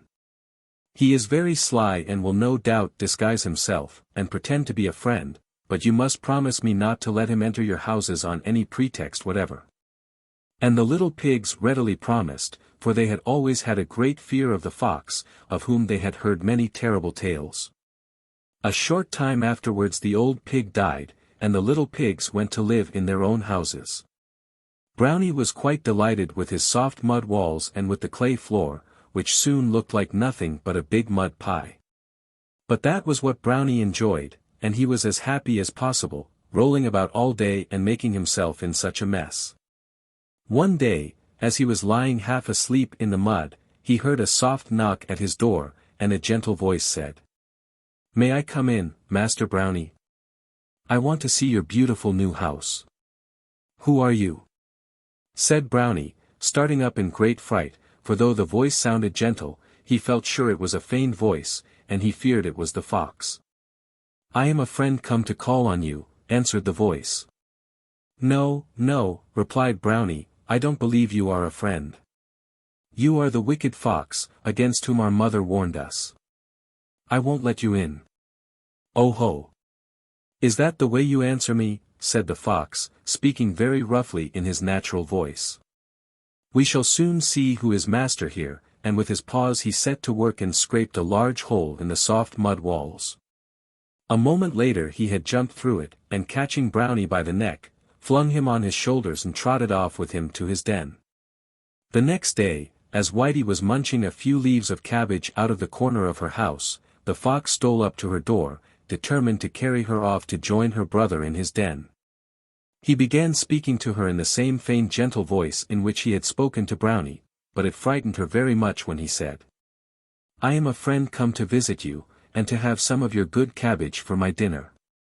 "Please don't touch it," cried Whitey in great distress. "The cabbages are the walls of my house, and if you eat them you will make a hole, and the wind and rain will come in and give me a cold. Do go away. I am sure you are not a friend, but our wicked enemy the fox." And poor Whitey began to whine and to whimper, and to wish that she had not been such a greedy little pig, and had chosen a more solid material than cabbages for her house. But it was too late now, and in another minute the fox had eaten his way through the cabbage walls, and had caught the trembling, shivering Whitey, and carried her off to his den. The next day the fox started off for Blackie's house, because he had made up his mind that he would get the 3 little pigs together in his den, and then kill them, and invite all his friends to a feast.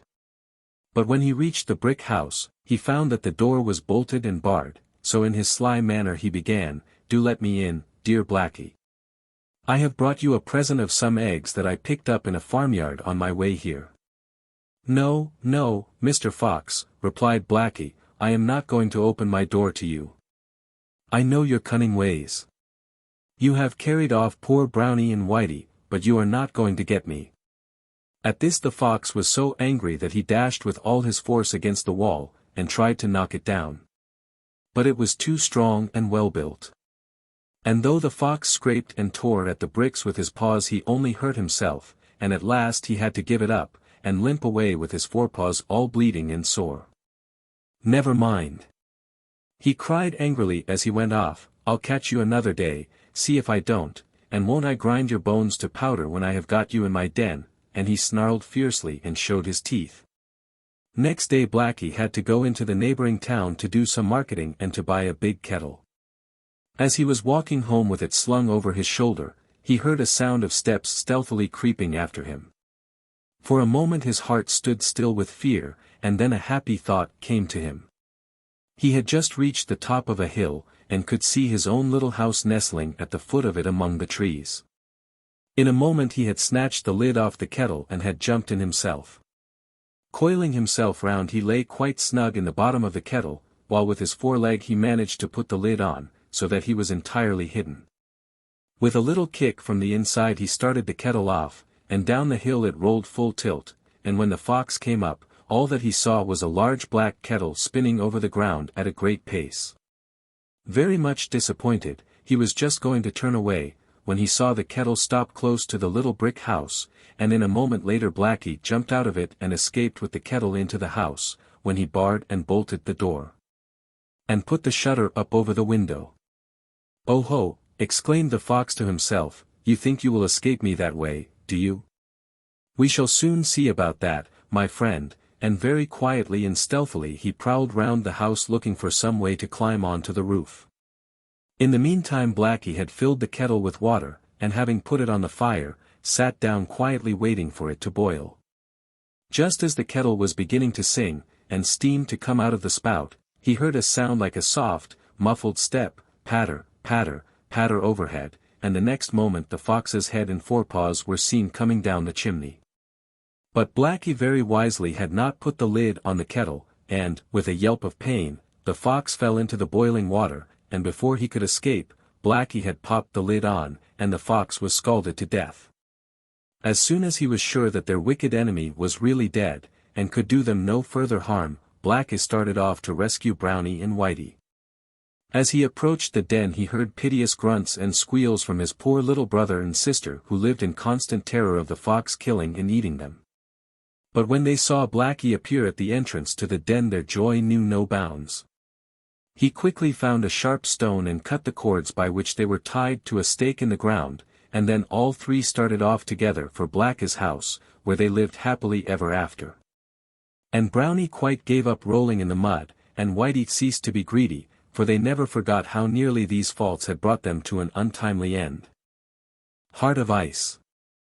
Once upon a time there lived a king and queen who were foolish beyond all telling, but nevertheless they were vastly fond of one another. It is true that certain spiteful people were heard to say that this was only one proof the more of their exceeding foolishness, but of course you will understand that these were not their own courtiers, since, after all, they were a king and queen. And up to this time all things had prospered with them. For in those days the one thing to be thought of in governing a kingdom was to keep well with all the fairies and enchanters, and on no account to stint them of the cakes, the ells of ribbon, and similar trifles which were their due, and above all things, when there was a christening, to remember to invite every single one, good, bad, or indifferent, to the ceremony. Now, the foolish queen had one little son who was just going to be christened, and for several months she had been hard at work preparing an enormous list of the names of those who were to be invited. But she quite forgot that it would take nearly as long to read it over as it had taken to write it out. So, when the moment of the christening arrived the king, to whom the task had been entrusted, had barely reached the end of the second page and his tongue was tripping with fatigue and haste as he repeated the usual formula, I conjure and pray you, Fairy so-and-so, or Enchanter such a one, to honor me with a visit, and graciously bestow your gifts upon my son. To make matters worse, word was brought to him that the fairies asked on the first page had already arrived and were waiting impatiently in the great hall, and grumbling that nobody was there to receive them. Thereupon he gave up the list in despair and hurried to greet those whom he had succeeded in asking, imploring their goodwill so humbly that most of them were touched, and promised that they would do his son no harm. But there happened to be among them a fairy from a far country about whom they knew nothing, though her name had been written on the first page of the list. This fairy was annoyed that after having taken the trouble to come so quickly, there had been no one to receive her, or help her to alight from the great ostrich on which she had travelled from her distant home. And now she began to mutter to herself in the most alarming way. Oh! Prate away, said she, your son will never be anything to boast of. Say what you will, he will be nothing but a mannikin. No doubt she would have gone on longer in this strain, and given the unhappy little prince half a dozen undesirable gifts, if it had not been for the good fairy Genesta, who held the kingdom under her special protection, and who luckily hurried in just in time to prevent further mischief.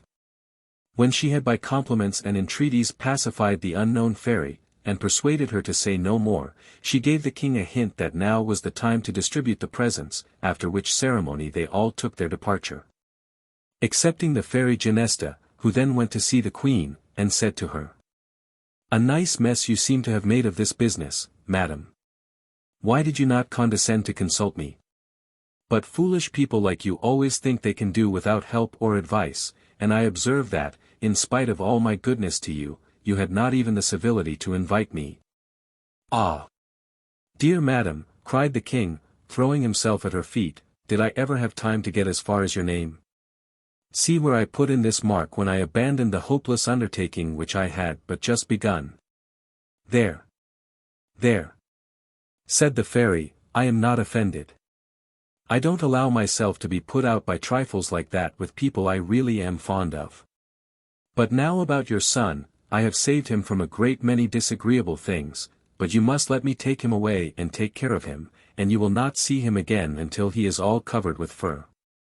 At these mysterious words the king and queen burst into tears, for they lived in such a hot climate themselves that how or why the prince should come to be covered with fur they could not imagine, and thought it must portend some great misfortune to him. However, Genesta told them not to disquiet themselves. If I left him to you to bring up, said she, you would be certain to make him as foolish as yourselves. I do not even intend to let him know that he is your son. As for you, you had better give your minds to governing your kingdom properly. So saying, she opened the window, and catching up the little prince, cradle and all, she glided away in the air as if she were skating upon ice, leaving the king and queen in the greatest affliction. They consulted everyone who came near them as to what the fairy could possibly have meant by saying that when they saw their son again he would be covered with fur.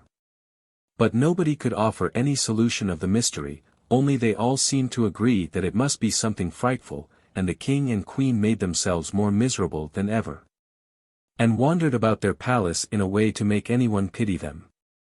Meantime the fairy had carried off the little prince to her own castle, and placed him under the care of a young peasant woman, whom she bewitched so as to make her think that this new baby was one of her own children. So the prince grew up healthy and strong, leading the simple life of a young peasant, for the fairy thought that he could have no better training. Only as he grew older she kept him more and more with herself, that his mind might be cultivated and exercised as well as his body. But her care did not cease there, she resolved that he should be tried by hardships and disappointments and the knowledge of his fellow men.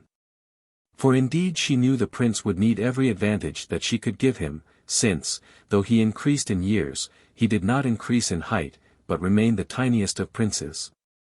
However, in spite of this he was exceedingly active and well-formed, and altogether so handsome and agreeable that the smallness of his stature was of no real consequence.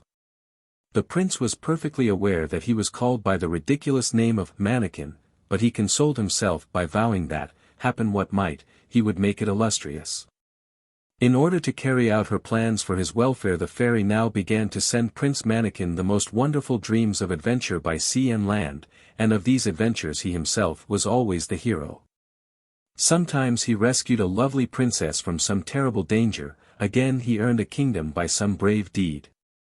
Until at last he longed to go away and seek his fortune in a far country where his humble birth would not prevent his gaining honor and riches by his courage. And it was with a heart full of ambitious projects that he rode one day into a great city not far from the fairy's castle. As he had set out intending to hunt in the surrounding forest, he was quite simply dressed, and carried only a bow and arrows and a light spear, but even thus arrayed he looked graceful and distinguished. As he entered the city he saw that the inhabitants were all racing with one accord towards the marketplace, and he also turned his horse in the same direction, curious to know what was going forward. When he reached the spot he found that certain foreigners of strange and outlandish appearance were about to make a proclamation to the assembled citizens. And he hastily pushed his way into the crowd until he was near enough to hear the words of the venerable old man who was their spokesman. "Let the whole world know that he who can reach the summit of the ice mountain shall receive as his reward not only the incomparable Sybilla, fairest of the fair, but also all the realms of which she is queen. Here," continued the old man after he had made this proclamation, "here is the list of all those princes who, struck by the beauty of the princess, have perished in the attempt to win her. And here is the list of those who have just entered upon the high emprise." Prince Mannikin was seized with a violent desire to inscribe his name among the others, but the remembrance of his dependent position and his lack of wealth held him back.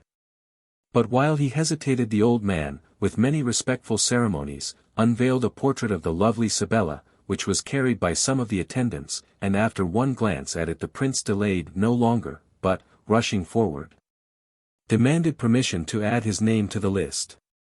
When they saw his tiny stature and simple attire the strangers looked at each other doubtfully, not knowing whether to accept or refuse him. But the prince said haughtily, "Give me the paper that I may sign it," and they obeyed. What between admiration for the princess and annoyance at the hesitation shown by her ambassadors, the prince was too much agitated to choose any other name than the one by which he was always known. But when, after all the grand titles of the other princes, he simply wrote Mannikin, the ambassadors broke into shouts of laughter. "Miserable wretches," cried the prince, "but for the presence of that lovely portrait I would cut off your heads." But he suddenly remembered that, after all, it was a funny name, and that he had not yet had time to make it famous, so he was calm, and inquired the way to the Princess Sybilla's country. Though his heart did not fail him in the least, still he felt there were many difficulties before him, and he resolved to set out at once, without even taking leave of the fairy, for fear she might try to stop him. Everybody in the town who knew him made great fun of the idea of Mannikin's undertaking such an expedition, and it even came to the ears of the foolish king and queen, who laughed over it more than any of the others. Without having an idea that the presumptuous Mannikin was their only son. Meantime the prince was traveling on, though the directions he had received for his journey were none of the clearest. 400 leagues north of Mount Caucasus you will receive your orders and instructions for the conquest of the ice mountain. Fine marching orders, those, for a man starting from a country near where Japan is nowadays. However, he fared eastward, avoiding all towns, lest the people should laugh at his name, for, you see, he was not a very experienced traveler, and had not yet learned to enjoy a joke even if it were against himself. At night he slept in the woods, and at first he lived upon wild fruits. But the fairy, who was keeping a benevolent eye upon him, thought that it would never do to let him be half-starved in that way, so she took to feeding him with all sorts of good things while he was asleep. And the prince wondered very much that when he was awake he never felt hungry.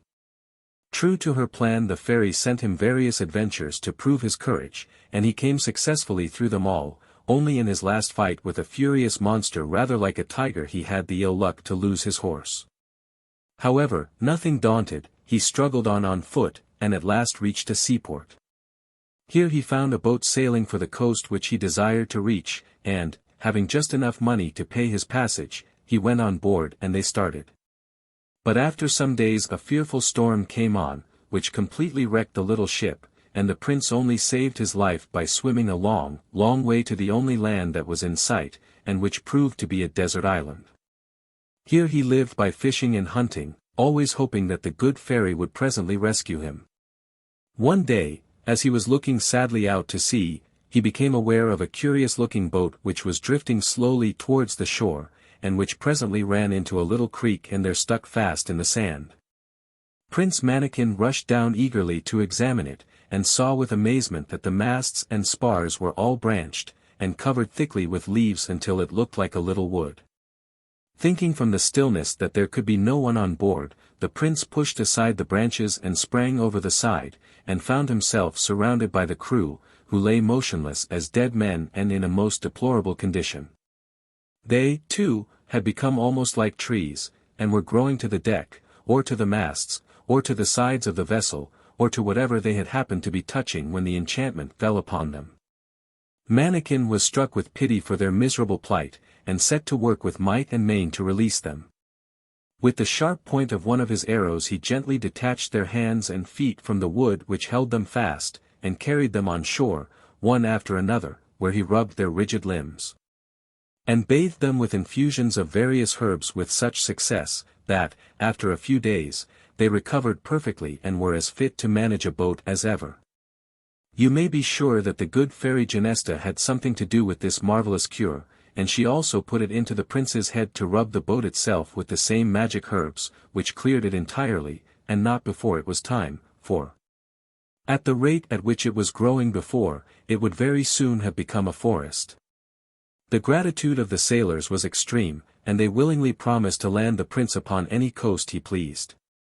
But, when he questioned them about the extraordinary thing that had happened to them and to their ship, they could in no way explain it, except that they said that, as they were passing along a thickly wooded coast, a sudden gust of wind had reached them from the land and enveloped them in a dense cloud of dust, after which everything in the boat that was not metal had sprouted and blossomed, as the prince had seen, and that they themselves had grown gradually numb and heavy, and had finally lost all consciousness. Prince Mannikin was deeply interested in this curious story, and collected a quantity of the dust from the bottom of the boat, which he carefully preserved, thinking that its strange property might one day stand him in good stead. Then they joyfully left the desert island, and after a long and prosperous voyage over calm seas they at length came in sight of land, and resolved to go on shore, not only to take in a fresh stock of water and provisions, but also to find out, if possible, where they were and in what direction to proceed. As they neared the coast they wondered if this could be another uninhabited land, for no human beings could be distinguished, and yet that something was stirring became evident. For in the dust clouds that moved near the ground small dark forms were dimly visible. These appeared to be assembling at the exact spot where they were preparing to run ashore, and what was their surprise to find they were nothing more nor less than large and beautiful spaniels, some mounted as sentries, others grouped in companies and regiments, all eagerly watching their disembarkation. When they found that Prince Mannikin, instead of saying, "Shoot them," as they had feared, said, "Hi, good dog," in a thoroughly friendly and ingratiating way, they crowded round him with a great wagging of tails and giving of paws, and very soon made him understand that they wanted him to leave his men with the boat and follow them. The prince was so curious to know more about them that he agreed willingly, so, after arranging with the sailors to wait for him 15 days, and then, if he had not come back, to go on their way without him, he set out with his new friends. Their way lay inland, and Mannikin noticed with great surprise that the fields were well cultivated and that the carts and ploughs were drawn by horses or oxen, just as they might have been in any other country. And when they passed any village the cottages were trim and pretty, and an air of prosperity was everywhere. At one of the villages a dainty little repast was set before the prince, and while he was eating, a chariot was brought, drawn by 2 splendid horses, which were driven with great skill by a large spaniel. In this carriage he continued his journey very comfortably, passing many similar equipages upon the road, and being always most courteously saluted by the spaniels who occupied them. At last they drove rapidly into a large town, which Prince Mannikin had no doubt was the capital of the kingdom. News of his approach had evidently been received, for all the inhabitants were at their doors and windows, and all the little spaniels had climbed upon the wall and gates to see him arrive. The prince was delighted with the hearty welcome they gave him, and looked round him with the deepest interest. After passing through a few wide streets, well paved, and adorned with avenues of fine trees, they drove into the courtyard of a grand palace, which was full of spaniels who were evidently soldiers. The king's bodyguard, thought the prince to himself as he returned their salutations, and then the carriage stopped, and he was shown into the presence of the king, who lay upon a rich Persian carpet surrounded by several little spaniels, who were occupied in chasing away the flies lest they should disturb his majesty. He was the most beautiful of all spaniels, with a look of sadness in his large eyes, which, however, quite disappeared as he sprang up to welcome Prince Manikin with every demonstration of delight. After which he made a sign to his courtiers, who came one by one to pay their respects to the visitor. The prince thought that he would find himself puzzled as to how he should carry on a conversation, but as soon as he and the king were once more left alone, a secretary of state was sent for, who wrote from his majesty's dictation a most polite speech, in which he regretted much that they were unable to converse, except in writing, the language of dogs being difficult to understand. As for the writing, it had remained the same as the prince's own.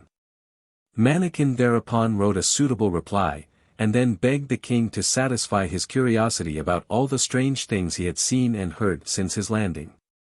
This appeared to awaken sad recollections in the king's mind, but he informed the prince that he was called King Bayard, and that a fairy, whose kingdom was next his own, had fallen violently in love with him, and had done all she could to persuade him to marry her. But that he could not do so, as he himself was the devoted lover of the Queen of the Spice Islands. Finally, the fairy, furious at the indifference with which her love was treated, had reduced him to the state in which the prince found him, leaving him unchanged in mind, but deprived of the power of speech. And, not content with wreaking her vengeance upon the king alone, she had condemned all his subjects to a similar fate, saying, "Bark, and run upon 4 feet, until the time comes when virtue shall be rewarded by love and fortune." Which, as the poor king remarked, was very much the same thing as if she had said, "Remain a spaniel for ever and ever." Prince Manikin was quite of the same opinion. Nevertheless he said what we should all have said in the same circumstances. "Your Majesty must have patience." He was indeed deeply sorry for poor King Bayard, and said all the consoling things he could think of, promising to aid him with all his might if there was anything to be done. In short, they became firm friends, and the king proudly displayed to Manikin the portrait of the Queen of the Spice Islands, and he quite agreed that it was worth while to go through anything for the sake of a creature so lovely. Prince Manikin in his turn told his own history, and the great undertaking upon which he had set out, and King Bayard was able to give him some valuable instructions as to which would be the best way for him to proceed. And then they went together to the place where the boat had been left.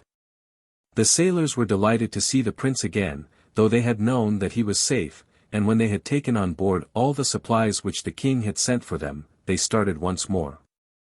The king and prince parted with much regret, and the former insisted that Manikin should take with him one of his own pages, named Musta, who was charged to attend to him everywhere, and serve him faithfully, which he promised to do. The wind being favorable, they were soon out of hearing of the general howl of regret from the whole army, which had been given by order of the king, as a great compliment, and it was not long before the land was entirely lost to view. They met with no further adventures worth speaking of, and presently found themselves within 2 leagues of the harbor for which they were making. The prince, however, thought it would suit him better to land where he was, so as to avoid the town, since he had no money left and was very doubtful as to what he should do next. So the sailors set him and Musta on shore, and then went back sorrowfully to their ship, while the prince and his attendant walked off in what looked to them the most promising direction. They soon reached a lovely green meadow on the border of a wood, which seemed to them so pleasant after their long voyage that they sat down to rest in the shade and amused themselves by watching the gambols and antics of a pretty tiny monkey in the trees close by. The prince presently became so fascinated by it that he sprang up and tried to catch it, but it eluded his grasp and kept just out of arm's reach, until it had made him promise to follow wherever it led him. And then it sprang upon his shoulder and whispered in his ear, We have no money, my poor mannequin, and we are altogether badly off, and at a loss to know what to do next. Yes, indeed, answered the prince ruefully, and I have nothing to give you, no sugar or biscuits or anything that you like, my pretty one. Since you are so thoughtful for me, and so patient about your own affairs, said the little monkey, I will show you the way to the golden rock, only you must leave Musta to wait for you here. Prince Mannikin agreed willingly, and then the little monkey sprang from his shoulder to the nearest tree, and began to run through the wood from branch to branch, crying, Follow me. This the prince did not find quite so easy, but the little monkey waited for him and showed him the easiest places, until presently the wood grew thinner and they came out into a little clear grassy space at the foot of a mountain, in the midst of which stood a single rock, about 10 feet high. When they were quite close to it the little monkey said, This stone looks pretty hard, but give it a blow with your spear and let us see what will happen. So the prince took his spear and gave the rock a vigorous dig, which split off several pieces, and showed that, though the surface was thinly coated with stone, inside it was one solid mass of pure gold. Thereupon the little monkey said, laughing at his astonishment, I make you a present of what you have broken off, take as much of it as you think proper. The prince thanked her gratefully, and picked up one of the smallest of the lumps of gold. As he did so the little monkey was suddenly transformed into a tall and gracious lady, who said to him, If you are always as kind and persevering and easily contented as you are now you may hope to accomplish the most difficult tasks. Go on your way and have no fear that you will be troubled any more for lack of gold, for that little piece which you modestly chose shall never grow less, use it as much as you will. But that you may see the danger you have escaped by your moderation, come with me. So saying she led him back into the wood by a different path, and he saw that it was full of men and women.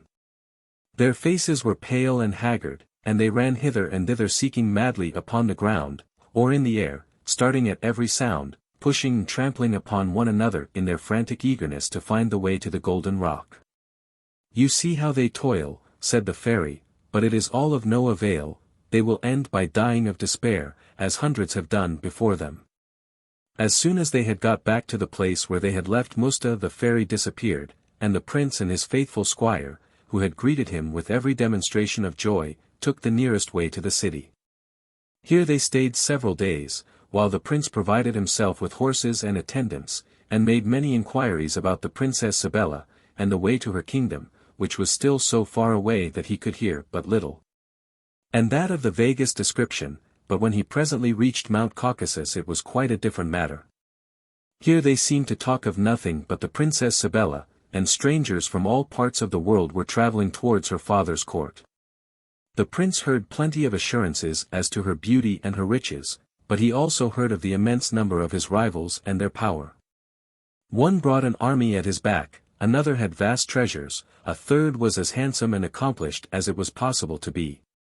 While, as to poor Mannikin, he had nothing but his determination to succeed, his faithful spaniel, and his ridiculous name, which last was hardly likely to help him, but as he could not alter it he wisely determined not to think of it any more.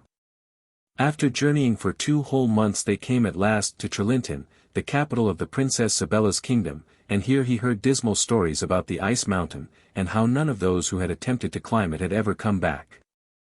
He heard also the story of King Fardakinbras, Sibella's father.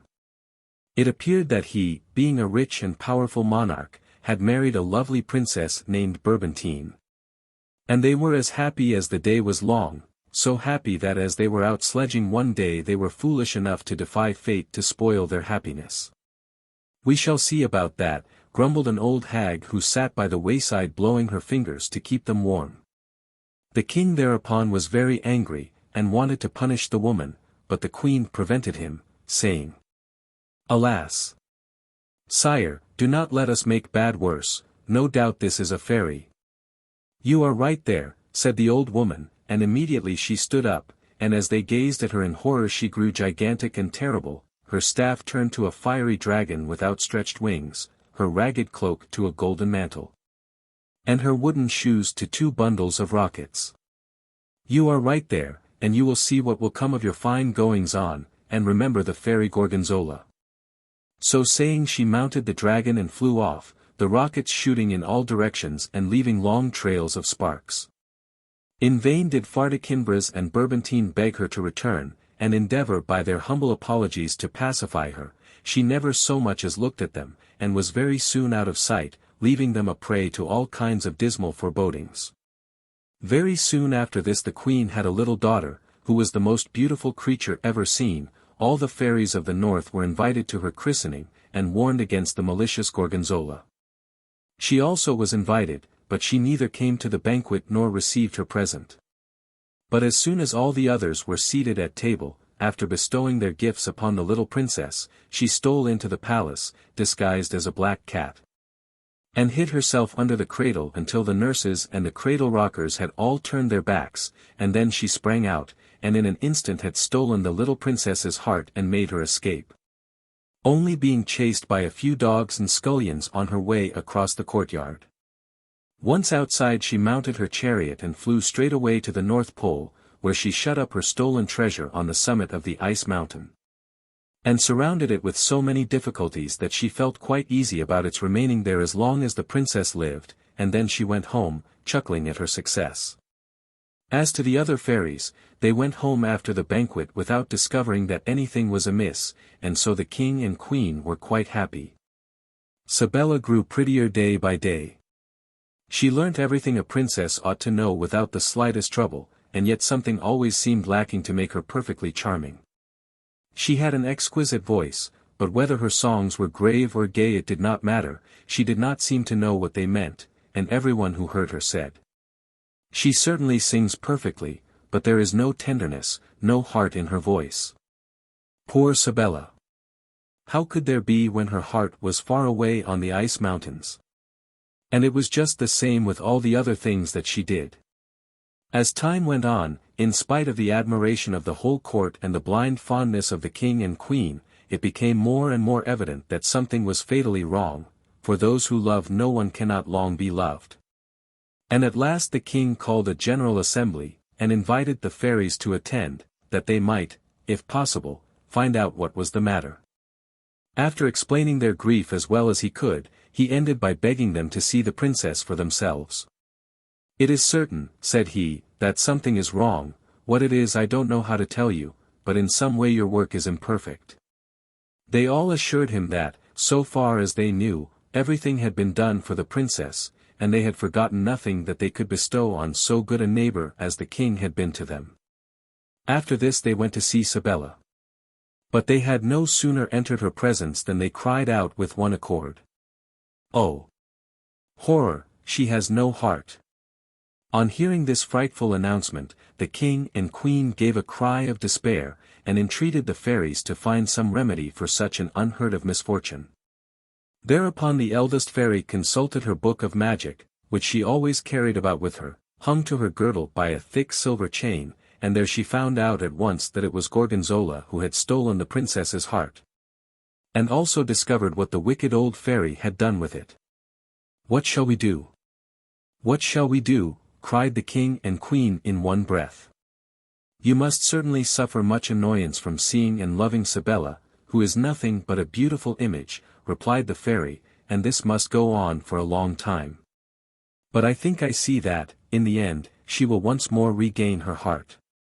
My advice is that you shall at once cause her portrait to be sent all over the world, and promise her hand and all her possessions to the prince who is successful in reaching her heart. Her beauty alone is sufficient to engage all the princes of the world in the quest." This was accordingly done, and Prince Mannikin heard that already 500 princes had perished in the snow and ice, not to mention their squires and pages, and that more continued to arrive daily, eager to try their fortune. After some consideration he determined to present himself at court. But his arrival made no stir, as his retinue was as inconsiderable as his stature, and the splendor of his rivals was great enough to throw even Fardakinbras himself into the shade. However, he paid his respects to the king very gracefully, and asked permission to kiss the hand of the princess in the usual manner. But when he said he was called Mannikin, the king could hardly repress a smile, and the princes who stood by openly shouted with laughter. Turning to the king, Prince Mannikin said with great dignity, Pray laugh if it pleases your majesty, I am glad that it is in my power to afford you any amusement.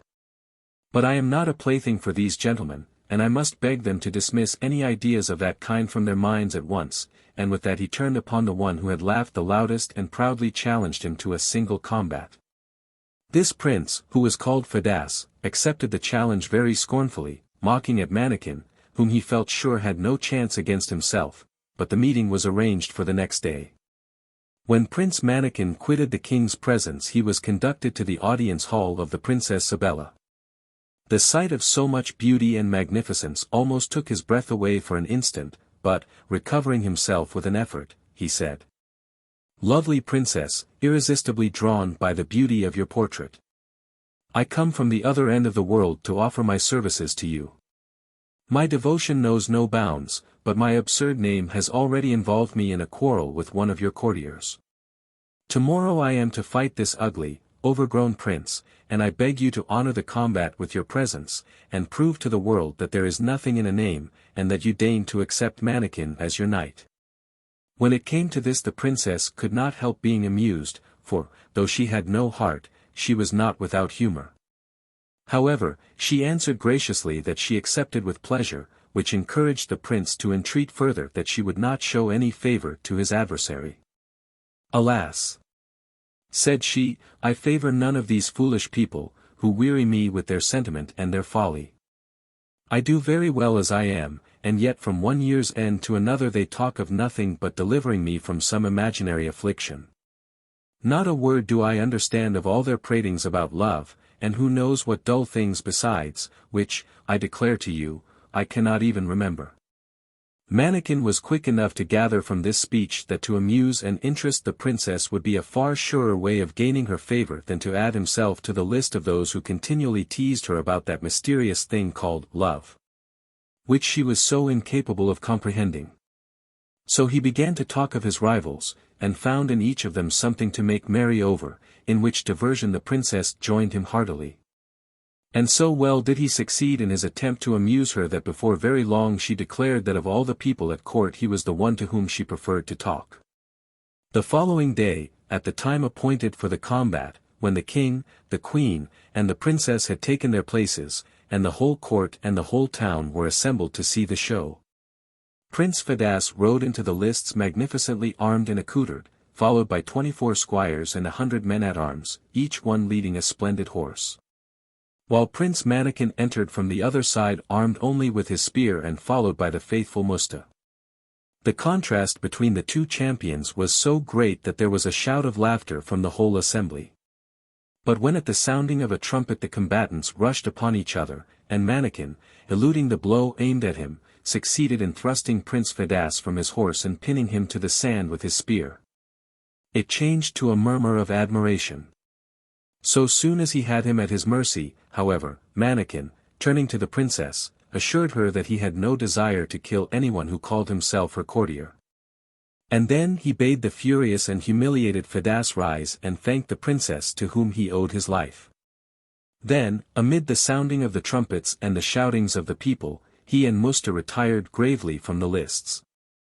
The king soon sent for him to congratulate him upon his success, and to offer him a lodging in the palace, which he joyfully accepted. While the princess expressed a wish to have Musta brought to her, and, when the prince sent for him, she was so delighted with his courtly manners and his marvelous intelligence that she entreated Mannikin to give him to her for her own. The prince consented with alacrity, not only out of politeness, but because he foresaw that to have a faithful friend always near the princess might some day be of great service to him. All these events made Prince Mannikin a person of much more consequence at the court. Very soon after, there arrived upon the frontier the ambassador of a very powerful king, who sent to Fardakinbras the following letter, at the same time demanding permission to enter the capital in state to receive the answer. I, Brandatimir, to Fardakinbras send greeting. If I had before this time seen the portrait of your beautiful daughter Sybella I should not have permitted all these adventurers and petty princes to be dancing attendants and getting themselves frozen with the absurd idea of meriting her hand. For myself I am not afraid of any rivals, and, now I have declared my intention of marrying your daughter, no doubt they will at once withdraw their pretensions. My ambassador has orders, therefore, to make arrangements for the princess to come and be married to me without delay, for I attach no importance at all to the farrago of nonsense which you have caused to be published all over the world about this ice mountain. If the princess really has no heart, be assured that I shall not concern myself about it, since, if anybody can help her to discover one, it is myself. My worthy father-in-law, farewell. The reading of this letter embarrassed and displeased Fardakinbras and Bourbantine immensely, while the princess was furious at the insolence of the demand.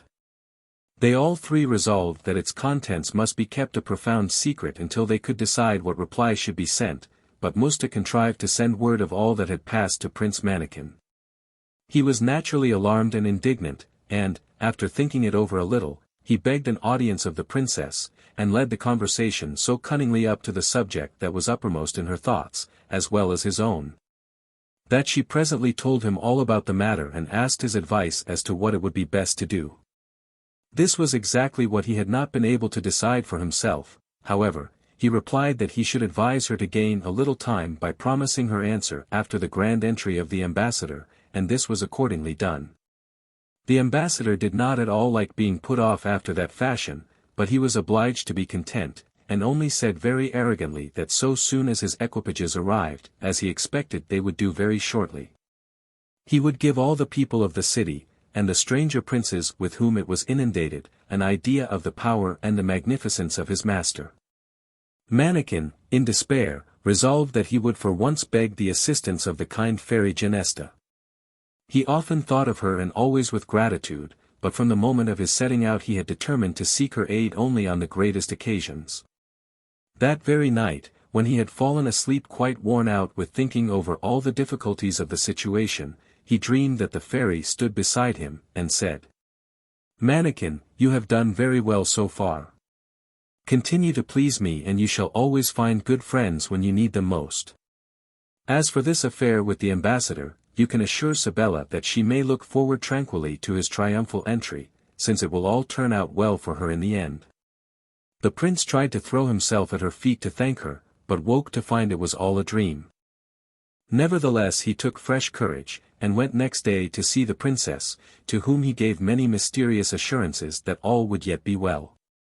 He even went so far as to ask her if she would not be very grateful to anyone who would rid her of the insolent Brandatimer. To which she replied that her gratitude would know no bounds. Then he wanted to know what would be her best wish for the person who was lucky enough to accomplish it. To which she said that she would wish them to be as insensible to the folly called love as she was herself. This was indeed a crushing speech to make to such a devoted lover as Prince Manikin, but he concealed the pain it caused him with great courage. And now the ambassador sent to say that on the very next day he would come in state to receive his answer, and from the earliest dawn the inhabitants were astir, to secure the best places for the grand sight. But the good fairy Genesta was providing them an amount of amusement they were far from expecting, for she so enchanted the eyes of all the spectators that when the ambassador's gorgeous procession appeared, the splendid uniforms seemed to them miserable rags that a beggar would have been ashamed to wear. The prancing horses appeared as wretched skeletons hardly able to drag one leg after the other, while their trappings, which really sparkled with gold and jewels, looked like old sheepskins that would not have been good enough for a plough horse. The pages resembled the ugliest sweeps. The trumpets gave no more sound than whistles made of onion stalks, or combs wrapped in paper, while the train of 50 carriages looked no better than 50 donkey carts. In the last of these sat the ambassador with the haughty and scornful air which he considered becoming in the representative of so powerful a monarch, for this was the crowning point of the absurdity of the whole procession. That all who took part in it wore the expression of vanity and self-satisfaction and pride in their own appearance and all their surroundings which they believed their splendor amply justified. The laughter and howls of derision from the whole crowd rose ever louder and louder as the extraordinary cortege advanced, and at last reached the ears of the king as he waited in the audience hall. And before the procession reached the palace he had been informed of its nature, and, supposing that it must be intended as an insult, he ordered the gates to be closed. You may imagine the fury of the ambassador when, after all his pomp and pride, the king absolutely and unaccountably refused to receive him. He raved wildly both against king and people, and the cortege retired in great confusion, jeered at and pelted with stones and mud by the enraged crowd. It is needless to say that he left the country as fast as horses could carry him, but not before he had declared war, with the most terrible menaces, threatening to devastate the country with fire and sword. Some days after this disastrous embassy, King Bayard sent couriers to Prince Mannikin with a most friendly letter, offering his services in any difficulty, and inquiring with the deepest interest how he fared. Mannikin at once replied, relating all that had happened since they parted, not forgetting to mention the event which had just involved Fardakinbras and Brandatimir in this deadly quarrel. And he ended by entreating his faithful friend to dispatch a few thousands of his veteran spaniels to his assistance. Neither the king, the queen, nor the princess could in the least understand the amazing conduct of Brandatimir's ambassador.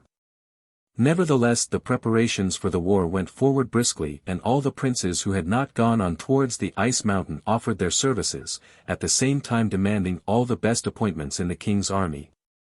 Mannikin was one of the first to volunteer, but he only asked to go as aide-de-camp to the commander-in-chief, who was a gallant soldier and celebrated for his victories. As soon as the army could be got together, it was marched to the frontier, where it met the opposing force headed by Brandatimir himself, who was full of fury.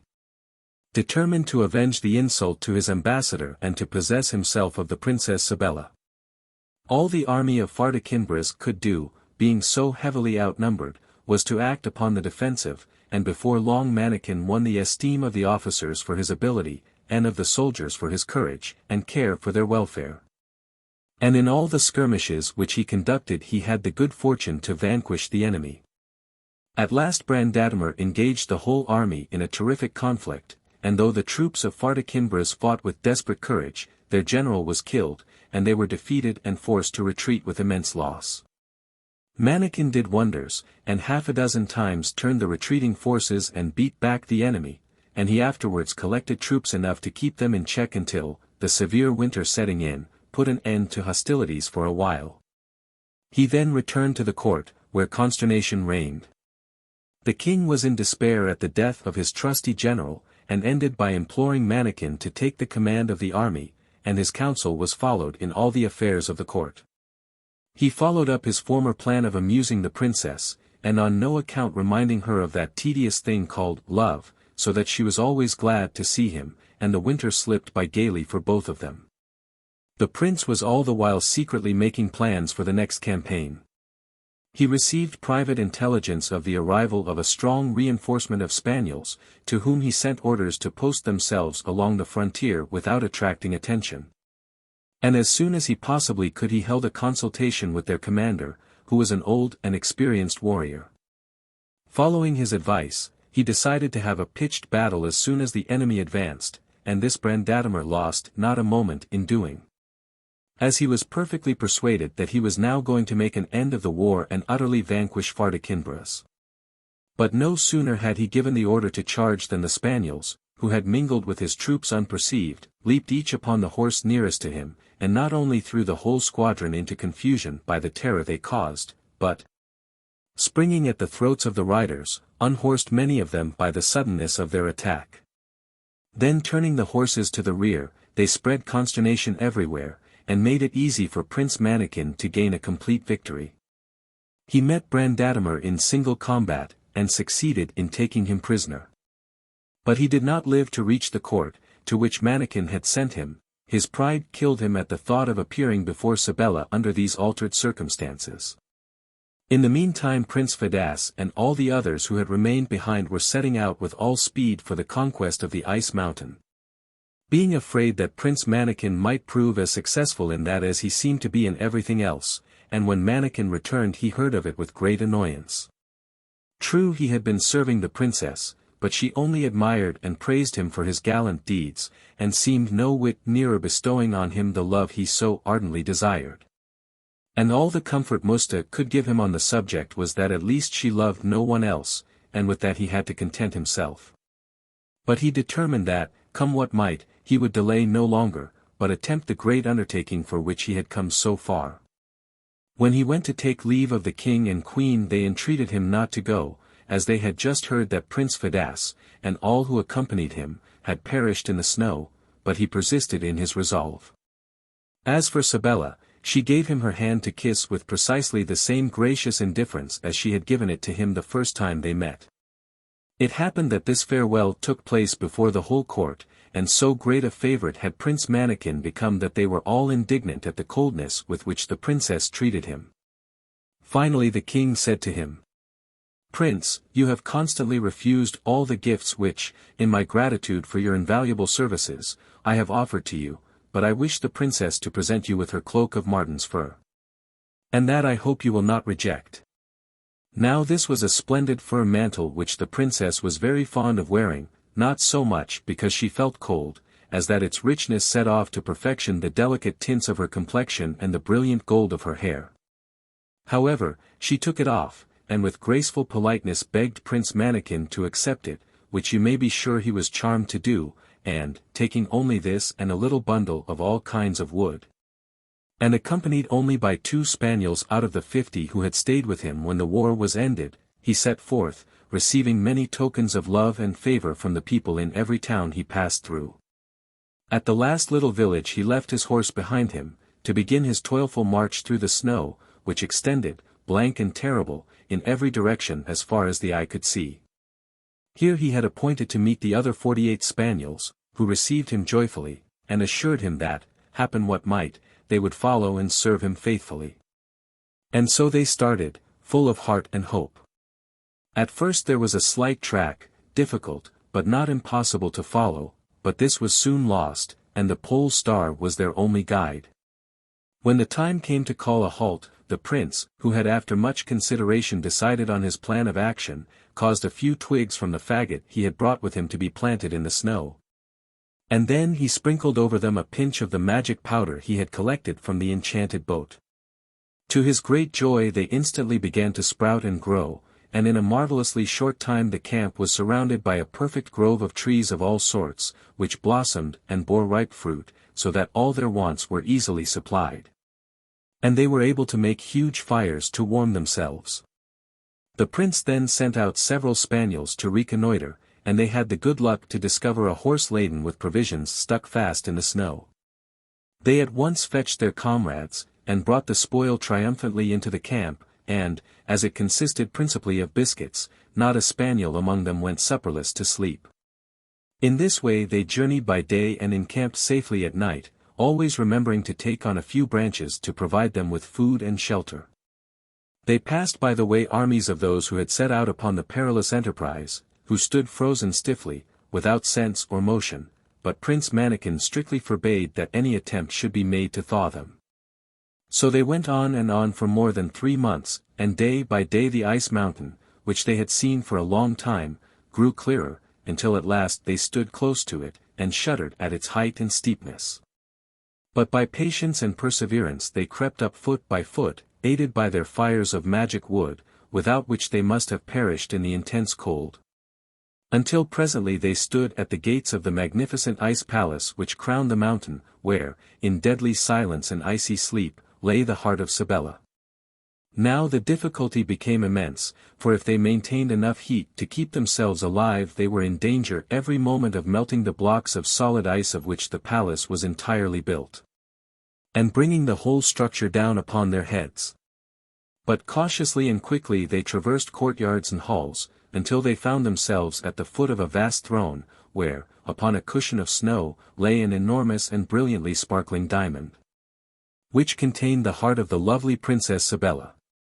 Upon the lowest step of the throne was inscribed in icy letters, "Whosoever thou art who by courage and virtue canst win the heart of Sybella, enjoy peacefully the good fortune which thou hast richly deserved."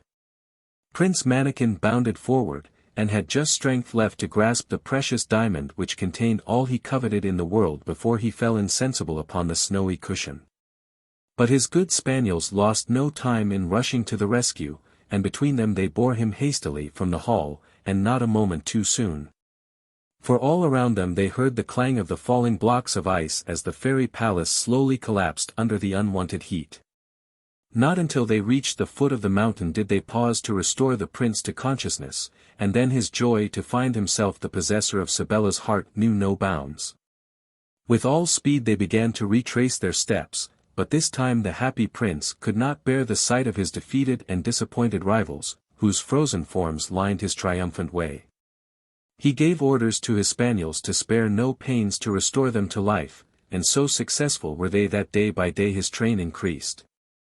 So that by the time he got back to the little village where he had left his horse he was escorted by 500 sovereign princes, and knights and squires without number, and he was so courteous and unassuming that they all followed him willingly, anxious to do him honor. But then he was so happy and blissful himself that he found it easy to be at peace with all the world.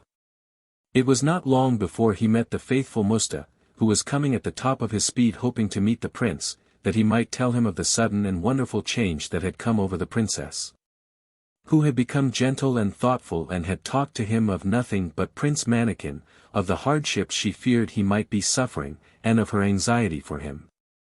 And all this with 100 tender expressions which put the finishing stroke to the prince's delight. Then came a courier bearing the congratulations of the king and queen, who had just heard of his successful return, and there was even a graceful compliment from Sybella herself.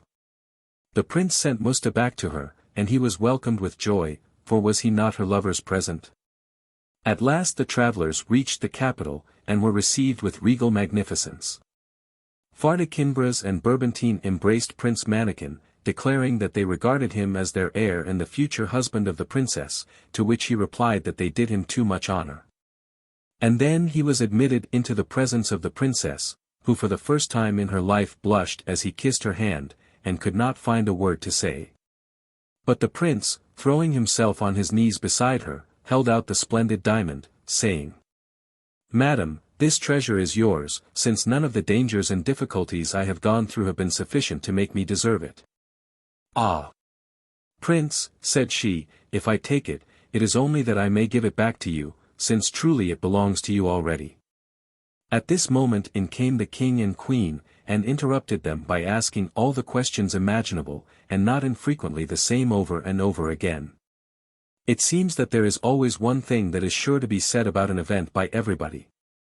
And Prince Mannikin found that the question which he was asked by more than 1,000 people on this particular occasion was, "And didn't you find it very cold?" The king had come to request Prince Mannikin and the princess to follow him to the council chamber, which they did, not knowing that he meant to present the prince to all the nobles assembled there as his son-in-law and successor. But when Mannikin perceived his intention, he begged permission to speak first, and told his whole story, even to the fact that he believed himself to be a peasant's son. Scarcely had he finished speaking when the sky grew black, the thunder growled, and the lightning flashed, and in the blaze of light the good fairy Genesta suddenly appeared. Turning to Prince Mannikin, she said, "I am satisfied with you, since you have shown not only courage but a good heart." Then she addressed King Fardakinbras, and informed him of the real history of the prince, and how she had determined to give him the education she knew would be best for a man who was to command others. "You have already found the advantage of having a faithful friend," she added to the prince, "and now you will have the pleasure of seeing King Bayard and his subjects regain their natural forms as a reward for his kindness to you." Just then arrived a chariot drawn by eagles, which proved to contain the foolish king and queen, who embraced their long-lost son with great joy, and were greatly struck with the fact that they did indeed find him covered with fur. While they were caressing Sybella and wringing her hands, which is a favorite form of endearment with foolish people, chariots were seen approaching from all points of the compass, containing numbers of fairies. "Sire," said Genesta to Fardakinbras, "I have taken the liberty of appointing your court as a meeting place for all the fairies who could spare the time to come. And I hope you can arrange to hold the great ball, which we have once in 100 years, on this occasion." The king, having suitably acknowledged the honor done him, was next reconciled to Gorgonzola, and they two presently opened the ball together. The fairy Marcentine restored their natural forms to King Bayard and all his subjects, and he appeared once more as handsome a king as you could wish to see. One of the fairies immediately dispatched her chariot for the Queen of the Spice Islands, and their wedding took place at the same time as that of Prince Mannikin and the lovely and gracious Sybella. They lived happily ever afterwards, and their vast kingdoms were presently divided between their children. The prince, out of grateful remembrance of the Princess Sibella's first gift to him, bestowed the right of bearing her name upon the most beautiful of the martens, and that is why they are called sables to this day. Conte de Caliph. The Enchanted Ring. Once upon a time there lived a young man named Rosamond, who was as good and handsome as his elder brother Bramintho was ugly and wicked. Their mother detested her eldest son, and had only eyes for the youngest. This excited Bramintho's jealousy, and he invented a horrible story in order to ruin his brother. He told his father that Rosamond was in the habit of visiting a neighbor who was an enemy of the family, and betraying to him all that went on in the house, and was plotting with him to poison their father. The father flew into a rage, and flogged his son till the blood came. Then he threw him into prison and kept him for 3 days without food, and after that he turned him out of the house, and threatened to kill him if he ever came back. The mother was miserable, and did nothing but weep, but she dared not say anything. The youth left his home with tears in his eyes, not knowing where to go, and wandered about for many hours till he came to a thick wood. Night overtook him at the foot of a great rock, and he fell asleep on a bank of moss, lulled by the music of a little brook. It was dawn when he woke, and he saw before him a beautiful woman seated on a grey horse, with trappings of gold, who looked as if she were preparing for the hunt. "Have you seen a stag and some deerhounds go by?" she asked. "No, madam," he replied.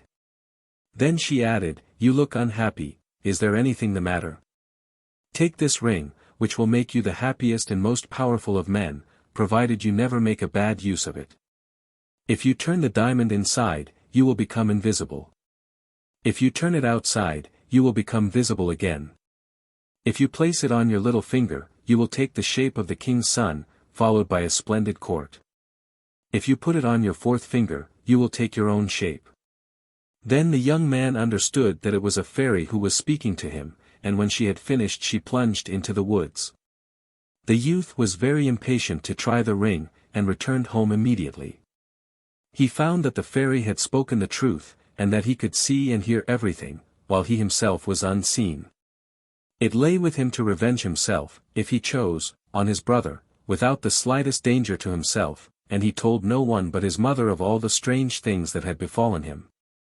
He afterwards put the enchanted ring on his little finger, and appeared as the king's son, followed by 100 fine horses, and a guard of officers all richly dressed. His father was much surprised to see the king's son in his quiet little house, and he felt rather embarrassed, not knowing what was the proper way to behave on such a grand occasion. Then Rosamond asked him how many sons he had. 2, replied he. "I wish to see them," said Rosamond. "Send for them at once. I desire to take them both to court, in order to make their fortunes." The father hesitated, then answered, "Here is the eldest, whom I have the honor to present to your highness."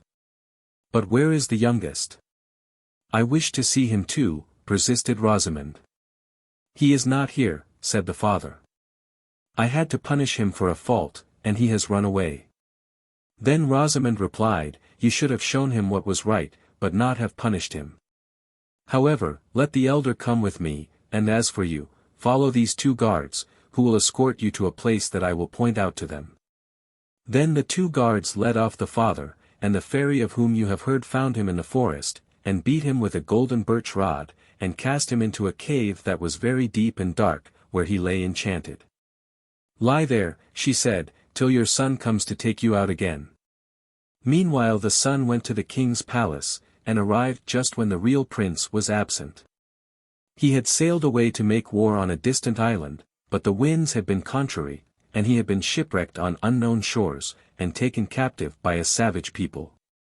Rosamond made his appearance at court in the character of the prince, whom everyone wept for as lost, and told them that he had been rescued when at the point of death by some merchants. His return was the signal for great public rejoicings, and the king was so overcome that he became quite speechless, and did nothing but embrace his son. The queen was even more delighted, and fetes were ordered over the whole kingdom. One day the false prince said to his real brother, Bramintho, "You know that I brought you here from your native village in order to make your fortune.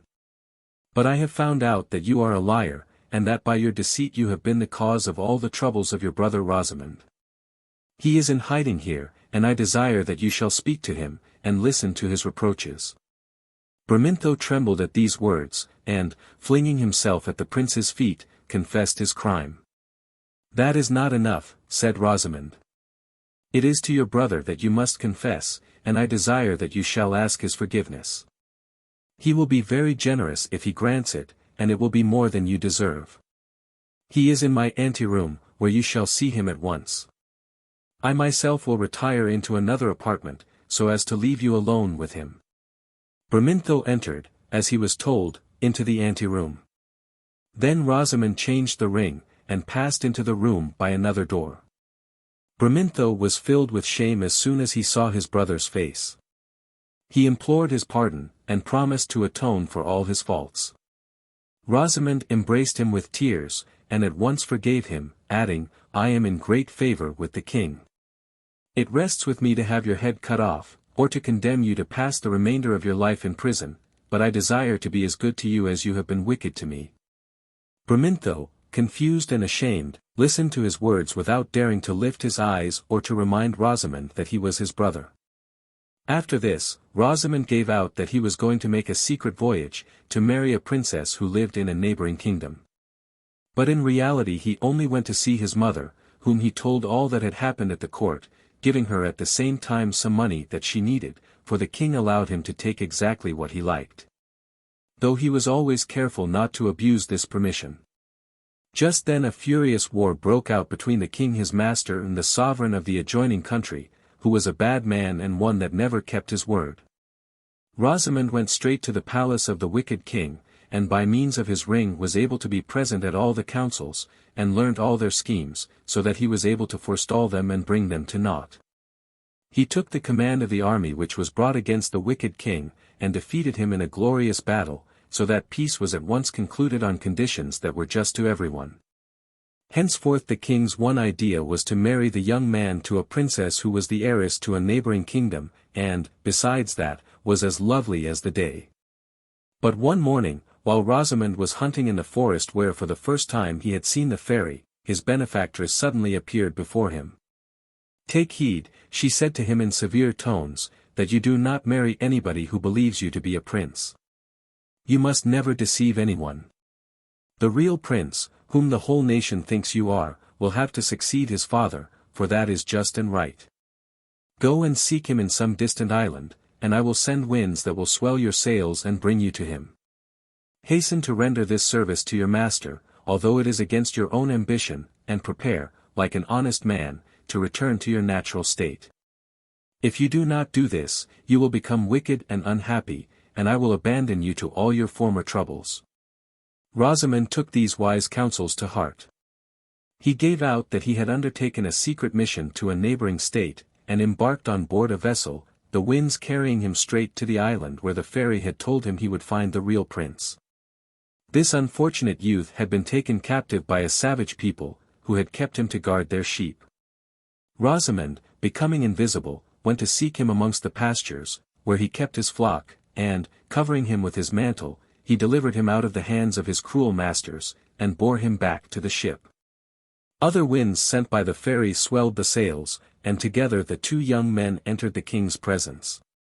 Rosamond spoke first and said, "You have believed me to be your son. I am not he, but I have brought him back to you." The king, filled with astonishment, turned to his real son and asked, "Was it not you, my son, who conquered my enemies and won such a glorious peace? Or is it true that you have been shipwrecked and taken captive, and that Rosamond has set you free?" "Yes, my father," replied the prince. "It is he who sought me out in my captivity and set me free, and to him I owe the happiness of seeing you once more. It was he, not I, who gained the victory." The king could hardly believe his ears.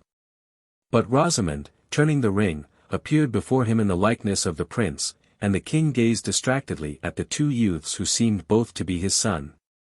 Then he offered Rosamond immense rewards for his services, which were refused, and the only favor the young man would accept was that one of his posts at court should be conferred on his brother Bramintho. For he feared for himself the changes of fortune, the envy of mankind and his own weakness. His desire was to go back to his mother and his native village, and to spend his time in cultivating the land. One day, when he was wandering through the woods, he met the fairy, who showed him the cavern where his father was imprisoned, and told him what words he must use in order to set him free. He repeated them joyfully, for he had always longed to bring the old man back and to make his last days happy. Rosamond thus became the benefactor of all his family, and had the pleasure of doing good to those who had wished to do him evil. As for the court, to whom he had rendered such services, all he asked was the freedom to live far from its corruption. And, to crown all, fearing that if he kept the ring he might be tempted to use it in order to regain his lost place in the world, he made up his mind to restore it to the fairy. For many days he sought her up and down the woods and at last he found her. "I want to give you back," he said, holding out the ring, "a gift as dangerous as it is powerful, and which I fear to use wrongfully. I shall never feel safe till I have made it impossible for me to leave my solitude and to satisfy my passions." While Rosamond was seeking to give back the ring to the fairy, Bramintho, who had failed to learn any lessons from experience, gave way to all his desires, and tried to persuade the prince, lately become king, to ill-treat Rosamond. But the fairy, who knew all about everything, said to Rosamond, when he was imploring her to accept the ring, "Your wicked brother is doing his best to poison the mind of the king towards you, and to ruin you. He deserves to be punished, and he must die, and in order that he may destroy himself, I shall give the ring to him." Rosamond wept at these words, and then asked, "What do you mean by giving him the ring as a punishment?" "He will only use it to persecute everyone, and to become master." "The same things," answered the fairy, "are often a healing medicine to one person and a deadly poison to another. Prosperity is the source of all evil to a naturally wicked man. If you wish to punish a scoundrel, the first thing to do is to give him power. You will see that with this rope he will soon hang himself." Having said this, she disappeared, and went straight to the palace, where she showed herself to Bramintho under the disguise of an old woman covered with rags. She at once addressed him in these words: "I have taken this ring from the hands of your brother, to whom I had lent it, and by its help he covered himself with glory. I now give it to you, and be careful what you do with it." Bramintho replied with a laugh, "I shall certainly not imitate my brother, who was foolish enough to bring back the prince instead of reigning in his place, and he was as good as his word. The only use he made of the ring was to find out family secrets and betray them, to commit murders and every sort of wickedness, and to gain wealth for himself unlawfully.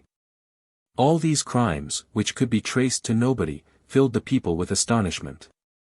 The king, seeing so many affairs, public and private, exposed, was at first as puzzled as anyone, till Bramintho's wonderful prosperity and amazing insolence made him suspect that the enchanted ring had become his property. In order to find out the truth he bribed a stranger just arrived at court, one of a nation with whom the king was always at war, and arranged that he was to steal in the night to Bramintho and to offer him untold honors and rewards if he would betray the state secrets. Bramintho promised everything, and accepted at once the first payment of his crime, boasting that he had a ring which rendered him invisible, and that by means of it he could penetrate into the most private places. But his triumph was short. Next day he was seized by order of the king, and his ring was taken from him. He was searched, and on him were found papers which proved his crimes, and, though Rosamond himself came back to the court to entreat his pardon, it was refused. So Bramintho was put to death, and the ring had been even more fatal to him than it had been useful in the hands of his brother. To console Rosamond for the fate of Bramintho, the king gave him back the enchanted ring, as a pearl without price. The unhappy Rosamond did not look upon it in the same light, and the first thing he did on his return home was to seek the fairy in the woods. "Here," he said, "is your ring. My brother's experience has made me understand many things that I did not know before. Keep it, it has only led to his destruction. Ah!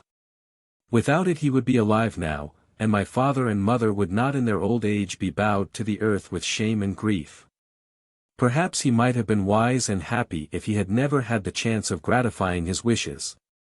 Oh! How dangerous it is to have more power than the rest of the world. Take back your ring, and as ill fortune seems to follow all on whom you bestow it, I will implore you, as a favor to myself, that you will never give it to anyone who is dear to me. Fenelon. The Snuff-Box. As often happens in this world, there was once a young man who spent all his time in traveling.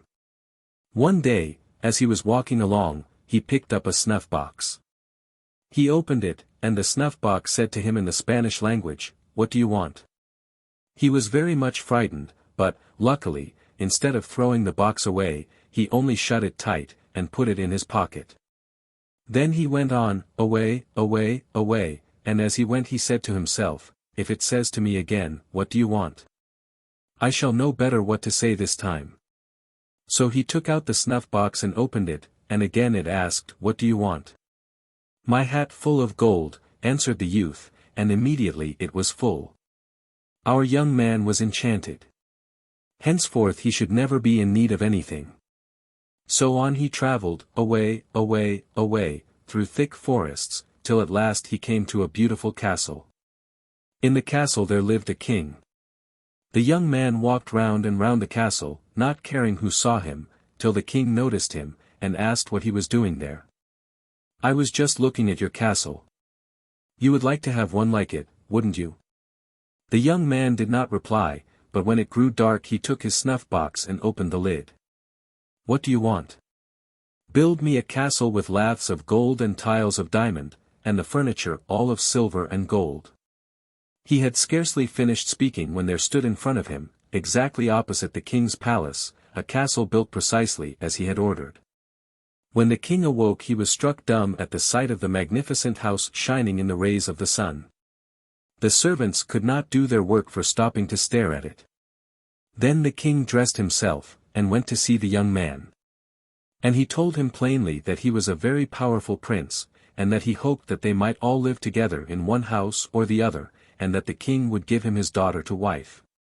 So it all turned out just as the king wished. The young man married the princess, and they lived happily in the palace of gold.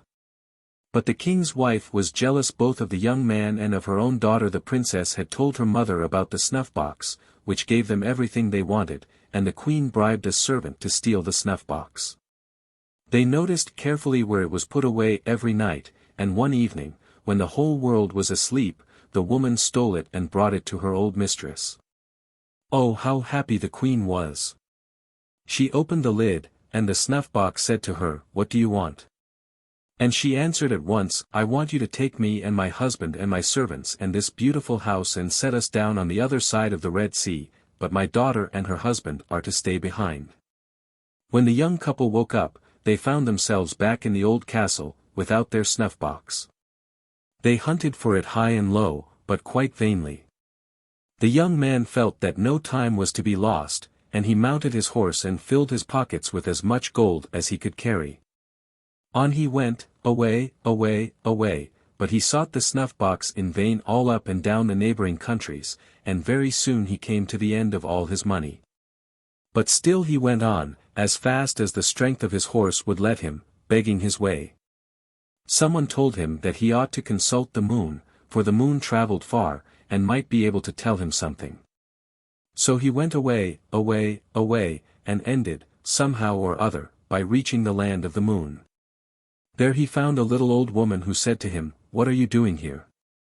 My son eats all living things he sees, and if you are wise, you will go away without coming any further." But the young man told her all his sad tale, and how he possessed a wonderful snuff-box, and how it had been stolen from him, and how he had nothing left, now that he was parted from his wife and was in need of everything. And he said that perhaps her son, who travelled so far, might have seen a palace with laths of gold and tiles of diamond, and furnished all in silver and gold. As he spoke these last words, the moon came in and said he smelt mortal flesh and blood. But his mother told him that it was an unhappy man who had lost everything, and had come all this way to consult him, and bade the young man not to be afraid, but to come forward and show himself. So he went boldly up to the moon, and asked if by any accident he had seen a palace with the laths of gold and the tiles of diamond, and all the furniture of silver and gold. Once this house belonged to him, but now it was stolen. And the moon said no, but that the sun traveled farther than he did, and that the young man had better go and ask him. So the young man departed, and went away, away, away, as well as his horse would take him, begging his living as he rode along, and, somehow or other, at last he got to the land of the sun. There he found a little old woman, who asked him, "What are you doing here? Go away. Have you not heard that my son feeds upon Christians?"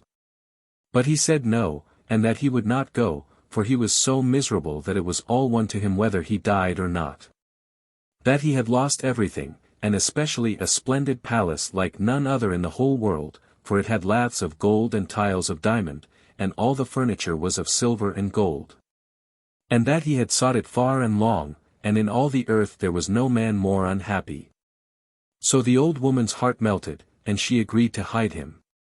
When the sun arrived, he declared that he smelt Christian flesh, and he meant to have it for his dinner. But his mother told him such a pitiful story of the miserable wretch who had lost everything, and had come from far to ask his help, that at last he promised to see him. So the young man came out from his hiding-place and begged the sun to tell him if in the course of his travels he had not seen somewhere a palace that had not its like in the whole world, for its laths were of gold and its tiles of diamond, and all the furniture in silver and gold. And the sun said no, but that perhaps the wind had seen it, for he entered everywhere, and saw things that no one else ever saw, and if anyone knew where it was certainly the wind. Then the poor young man again set forth as well as his horse could take him, begging his living as he went, and, somehow or other, he ended by reaching the home of the wind. He found there a little old woman busily occupied in filling great barrels with water. She asked him what had put it into his head to come there, for her son ate everything he saw, and that he would shortly arrive quite mad, and that the young man had better look out. But he answered that he was so unhappy that he had ceased to mind anything, even being eaten, and then he told her that he had been robbed of a palace that had not its equal in all the world, and of all that was in it. And that he had even left his wife, and was wandering over the world until he found it. And that it was the sun who had sent him to consult the wind. So she hid him under the staircase, and soon they heard the south wind arrive, shaking the house to its foundations. Thirsty as he was, he did not wait to drink, but he told his mother that he smelt the blood of a Christian man, and that she had better bring him out at once and make him ready to be eaten. But she bade her son eat and drink what was before him, and said that the poor young man was much to be pitied, and that the sun had granted him his life in order that he might consult the wind. Then she brought out the young man, who explained how he was seeking for his palace, and that no man had been able to tell him where it was, so he had come to the wind. And he added that he had been shamefully robbed, and that the laths were of gold and the tiles of diamond, and all the furniture in silver and gold, and he inquired if the wind had not seen such a palace during his wanderings. And the wind said yes, and that all that day he had been blowing backwards and forwards over it without being able to move one single tile. "Oh, do tell me where it is," cried the young man. "It is a long way off," replied the wind, "on the other side of the Red Sea." But our traveler was not discouraged, he had already journeyed too far.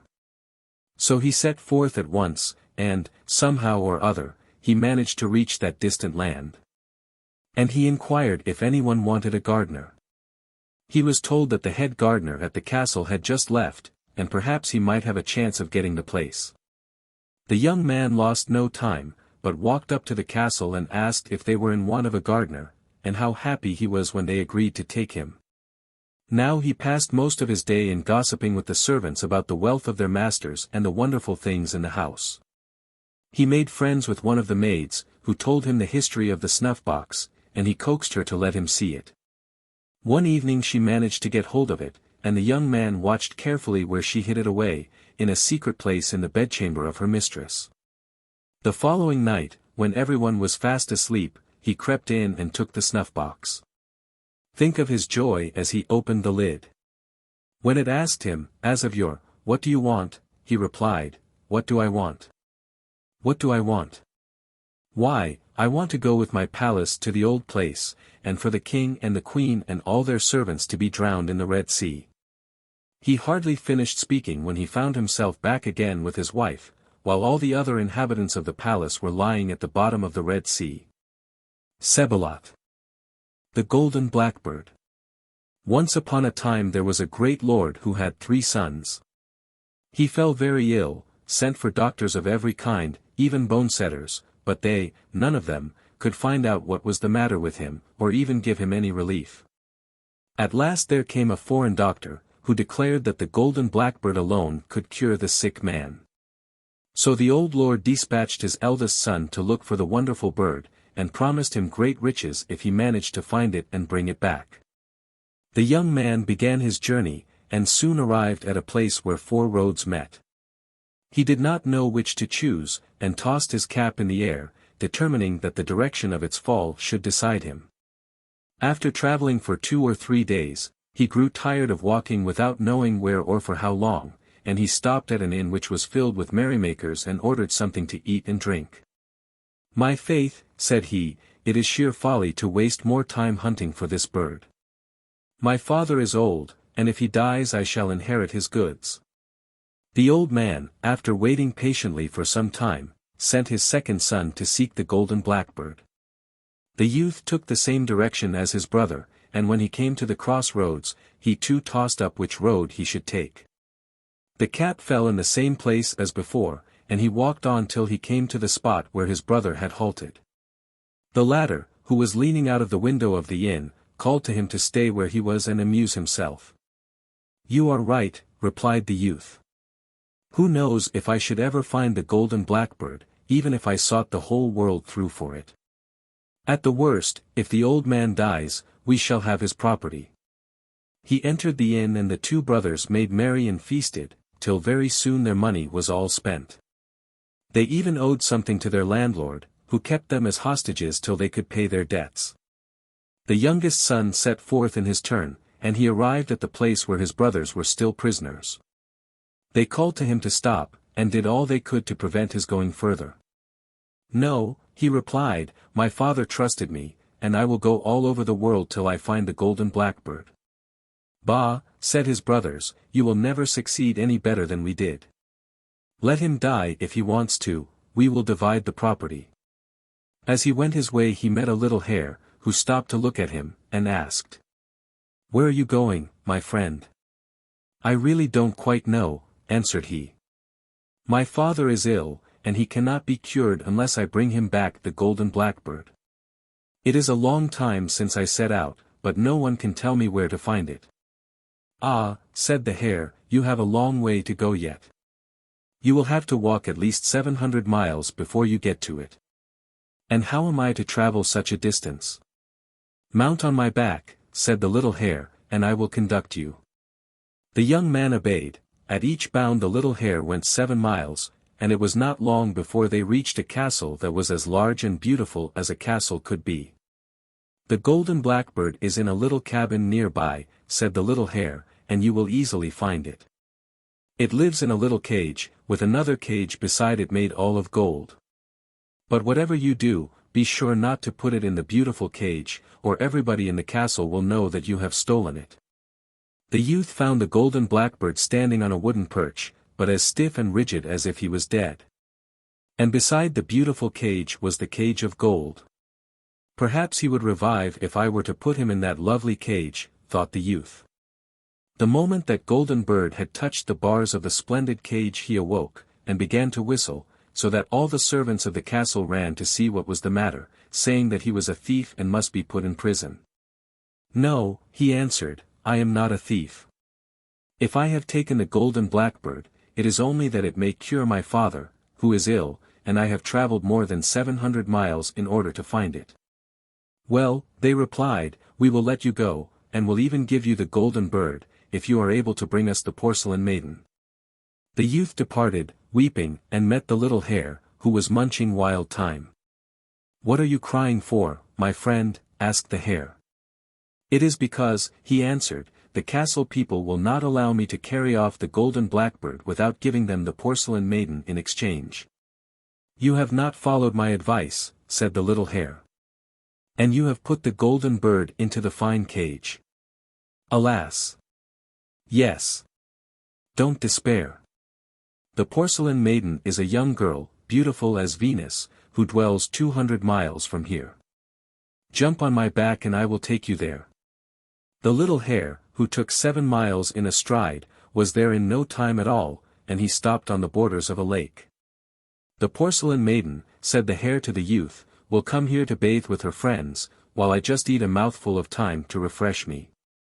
When she is in the lake, be sure you hide her clothes, which are of dazzling whiteness, and do not give them back to her unless she consents to follow you. The little hare left him, and almost immediately the porcelain maiden arrived with her friends. She undressed herself and got into the water. Then the young man glided up noiselessly and laid hold of her clothes, which he hid under a rock at some distance.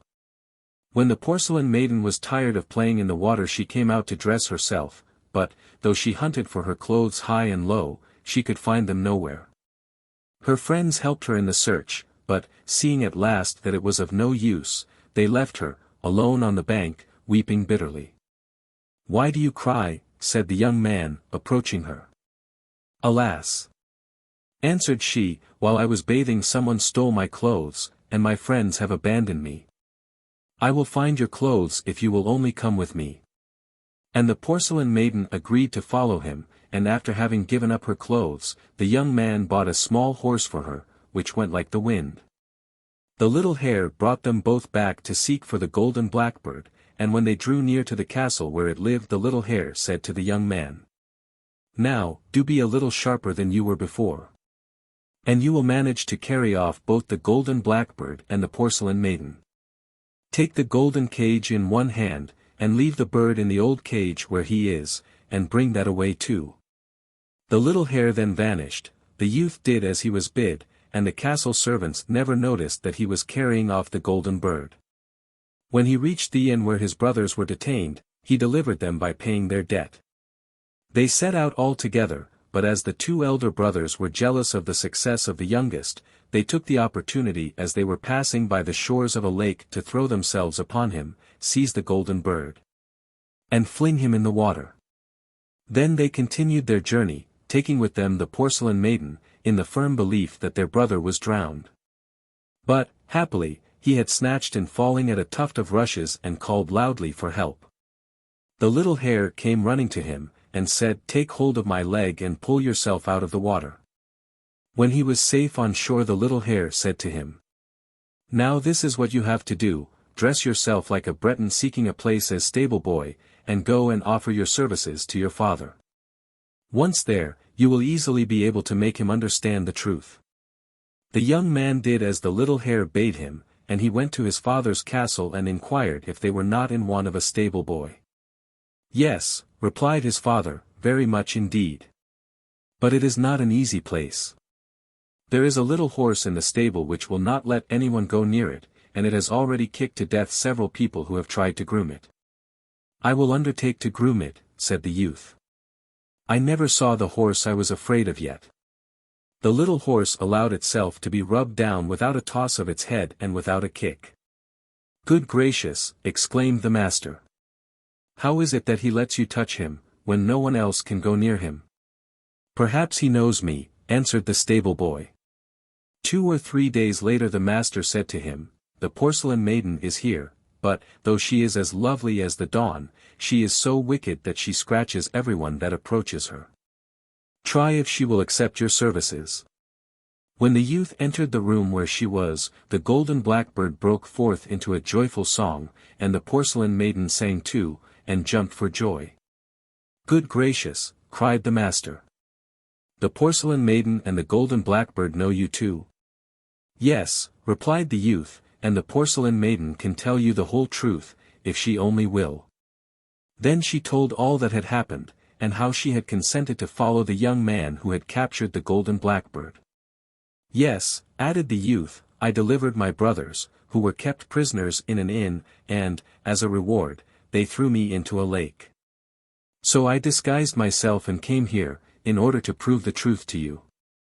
So the old lord embraced his son, and promised that he should inherit all his possessions, and he put to death the 2 elder ones, who had deceived him and had tried to slay their own brother.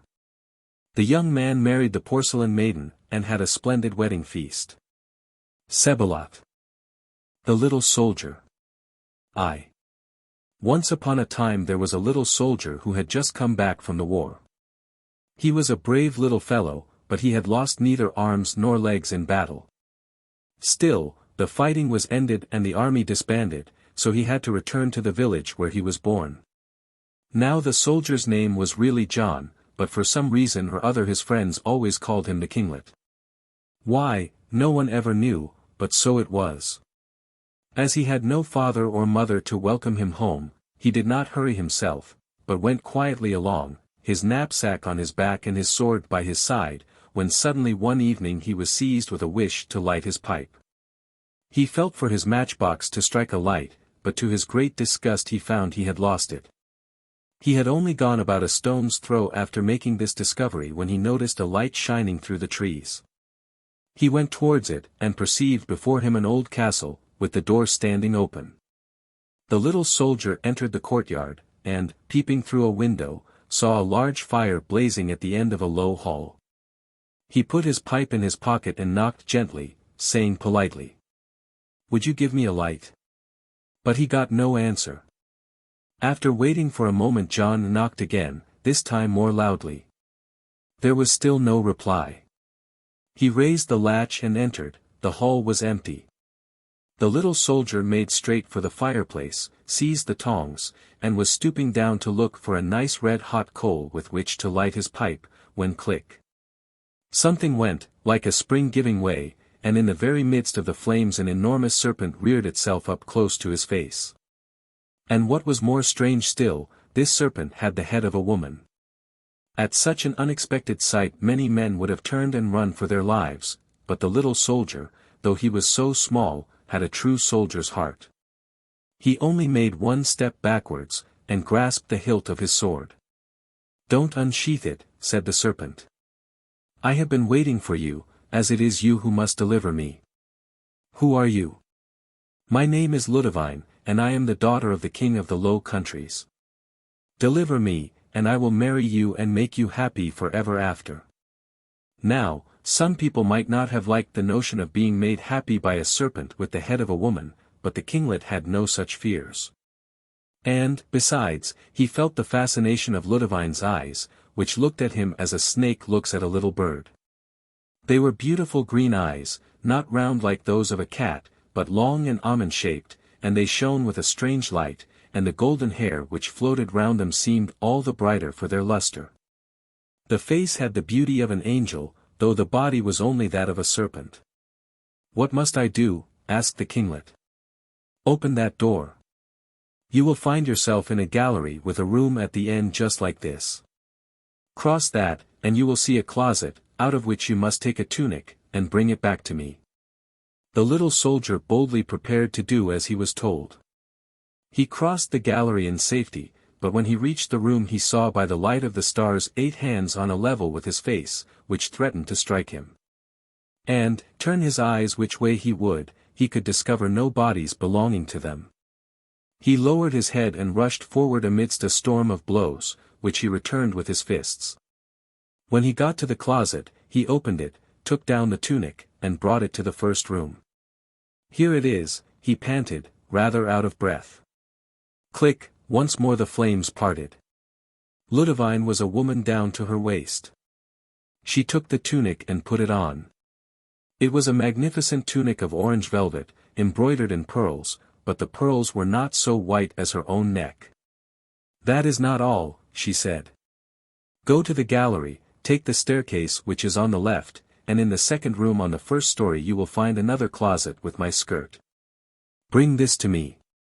The kinglet did as he was told, but in entering the room he saw, instead of merely hands, 8 arms, each holding an enormous stick. He instantly unsheathed his sword and cut his way through with such vigor that he hardly received a scratch. He brought back the skirt, which was made of silk as blue as the skies of Spain. "Here it is," said John, as the serpent appeared. She was now a woman as far as her knees. "I only want my shoes and stockings now," she said. "Go and get them from the closet which is on the second story." The little soldier departed, and found himself in the presence of 8 goblins armed with hammers, and flames darting from their eyes. This time he stopped short at the threshold. "My sword is no use," he thought to himself, "these wretches will break it like glass, and if I can't think of anything else, I am a dead man." At this moment his eyes fell on the door, which was made of oak, thick and heavy. He wrenched it off its hinges and held it over his head, and then went straight at the goblins, whom he crushed beneath it. After that he took the shoes and stockings out of the closet and brought them to Ludovine, who, directly she had put them on, became a woman all over. When she was quite dressed in her white silk stockings and little blue slippers dotted over with carbuncles, she said to her deliverer, "Now you must go away, and never come back here, whatever happens. Here is a purse with 200 ducats. Sleep tonight at the inn which is at the edge of the wood, and awake early in the morning, for at 9 o'clock I shall pass the door, and shall take you up in my carriage." "Why shouldn't we go now?" asked the little soldier. "Because the time has not yet come," said the princess. "But first you may drink my health in this glass of wine," and as she spoke she filled a crystal goblet with a liquid that looked like melted gold. John drank, then lit his pipe and went out. 2.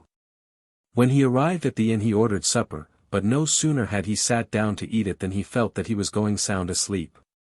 "I must be more tired than I thought," he said to himself, and, after telling them to be sure to wake him next morning at 8 o'clock, he went to bed. All night long he slept like a dead man. At 8 o'clock they came to wake him, and at 1/2 past, and a quarter of an hour later, but it was no use, and at last they decided to leave him in peace. The clocks were striking 12 when John awoke. He sprang out of bed, and, scarcely waiting to dress himself, hastened to ask if anyone had been to inquire for him. "There came a lovely princess," replied the landlady, "in a coach of gold. She left you this bouquet, and a message to say that she would pass this way tomorrow morning at 8 o'clock. The little soldier cursed his sleep, but tried to console himself by looking at his bouquet, which was of immortelles. "It is the flower of remembrance," thought he, forgetting that it is also the flower of the dead. When the night came, he slept with one eye open, and jumped up 20 times an hour. When the birds began to sing he could lie still no longer, and climbed out of his window into the branches of one of the great lime trees that stood before the door. There he sat, dreamily gazing at his bouquet till he ended by going fast asleep. Once asleep, nothing was able to wake him, neither the brightness of the sun, nor the songs of the birds, nor the noise of Ludovine's golden coach, nor the cries of the landlady who sought him in every place she could think of. As the clock struck 12 he woke, and his heart sank as he came down out of his tree and saw them laying the table for dinner. "Did the princess come?" he asked. "Yes, indeed, she did. She left this flower-colored scarf for you. Said she would pass by tomorrow at 7 o'clock, but it would be the last time." "I must have been bewitched," thought the little soldier. Then he took the scarf, which had a strange kind of scent, and tied it round his left arm, thinking all the while that the best way to keep awake was not to go to bed at all. So he paid his bill, and bought a horse with the money that remained, and when the evening came he mounted his horse and stood in front of the inn door, determined to stay there all night. Every now and then he stooped to smell the sweet perfume of the scarf round his arm, and gradually he smelt it so often that at last his head sank onto the horse's neck, and he and his horse snored in company. When the princess arrived, they shook him, and beat him, and screamed at him, but it was all no good. Neither man nor horse woke till the coach was seen vanishing away in the distance. Then John put spurs to his horse, calling with all his might, "Stop! Stop!" But the coach drove on as before, and though the little soldier rode after it for a day and a night, he never got one step nearer. Thus they left many villages and towns behind them, till they came to the sea itself. Here John thought that at last the coach must stop, but, wonder of wonders, it went straight on, and rolled over the water as easily as it had done over the land. John's horse, which had carried him so well, sank down from fatigue, and the little soldier sat sadly on the shore, watching the coach which was fast disappearing on the horizon. 3. However, he soon plucked up his spirits again, and walked along the beach to try and find a boat in which he could sail after the princess. But no boat was there, and at last, tired and hungry, he sat down to rest on the steps of a fisherman's hut. In the hut was a young girl who was mending a net. She invited John to come in, and set before him some wine and fried fish, and John ate and drank and felt comforted, and he told his adventures to the little fisher girl. But though she was very pretty, with a skin as white as a gull's breast, for which her neighbors gave her the name of the seagull, he did not think about her at all, for he was dreaming of the green eyes of the princess. When he had finished his tale, she was filled with pity and said, "Last week, when I was fishing, my net suddenly grew very heavy, and when I drew it in I found a great copper vase, fastened with lead. I brought it home and placed it on the fire. When the lead had melted a little, I opened the vase with my knife and drew out a mantle of red cloth and a purse containing 50 crowns. That is the mantle, covering my bed, and I have kept the money for my marriage portion. But take it and go to the nearest seaport, where you will find a ship sailing for the Low Countries, and when you become king you will bring me back my 50 crowns. And the kinglet answered, When I am king of the Low Countries, I will make you lady-in-waiting to the queen, for you are as good as you are beautiful. So farewell, said he, and as the seagull went back to her fishing he rolled himself in the mantle and threw himself down on a heap of dried grass, thinking of the strange things that had befallen him, till he suddenly exclaimed, "Oh! How I wish I was in the capital of the Low Countries." 4. In one moment the little soldier found himself standing before a splendid palace. He rubbed his eyes and pinched himself, and when he was quite sure he was not dreaming he said to a man who was smoking his pipe before the door, "Where am I? Where are you? Can't you see?" "Before the king's palace, of course." "What king?" "Why, the king of the Low Countries," replied the man, laughing and supposing that he was mad. Was there ever anything so strange? But as John was an honest fellow, he was troubled at the thought that the seagull would think he had stolen her mantle and purse. And he began to wonder how he could restore them to her the soonest. Then he remembered that the mantle had some hidden charm that enabled the bearer to transport himself at will from place to place, and in order to make sure of this he wished himself in the best inn of the town. In an instant he was there. Enchanted with this discovery, he ordered supper, and as it was too late to visit the king that night he went to bed. The next day, when he got up, he saw that all the houses were wreathed with flowers and covered with flags, and all the church bells were ringing. The little soldier inquired the meaning of all this noise, and was told that the Princess Ludovine, the king's beautiful daughter, had been found, and was about to make her triumphal entry. "That will just suit me," thought the kinglet. "I will stand at the door and see if she knows me." He had scarcely time to dress himself when the golden coach of Ludovine went by. She had a crown of gold upon her head, and the king and queen sat by her side. By accident her eyes fell upon the little soldier, and she grew pale and turned away her head. "Didn't she know me?" the little soldier asked himself, "or was she angry because I missed our meetings?" And he followed the crowd till he got to the palace. When the royal party entered he told the guards that it was he who had delivered the princess, and wished to speak to the king. But the more he talked the more they believed him mad and refused to let him pass. The little soldier was furious. He felt that he needed his pipe to calm him, and he entered a tavern and ordered a pint of beer. "It is this miserable soldier's helmet," said he to himself. "If I had only money enough I could look as splendid as the lords of the court. But what is the good of thinking of that when I have only the remains of the seagull's 50 crowns? He took out his purse to see what was left, and he found that there were still 50 crowns. The seagull must have miscounted, thought he, and he paid for his beer. Then he counted his money again, and there were still 50 crowns. He took away 5 and counted a third time, but there were still 50. He emptied the purse altogether and then shut it. When he opened it the 50 crowns were still there. Then a plan came into his head, and he determined to go at once to the court tailor and coach builder. He ordered the tailor to make him a mantle and vest of blue velvet embroidered with pearls, and the coach builder to make him a golden coach like the coach of the Princess Ludovine. If the tailor and the coach builder were quick, he promised to pay them double. A few days later the little soldier was driven through the city in his coach drawn by 6 white horses, and with 4 lackeys richly dressed standing behind. Inside sat John, clad in blue velvet, with a bouquet of immortelles in his hand and a scarf bound round his arm. He drove twice round the city, throwing money to the right and left, and the third time, as he passed under the palace windows, he saw Ludovine lift a corner of the curtain and peep out. The next day no one talked of anything but the rich lord who had distributed money as he drove along. The talk even reached the court, and the queen, who was very curious, had a great desire to see the wonderful prince. "Very well," said the king, "let him be asked to come and play cards with me." This time the kinglet was not late for his appointment. The king sent for the cards and they sat down to play. They had 6 games, and John always lost.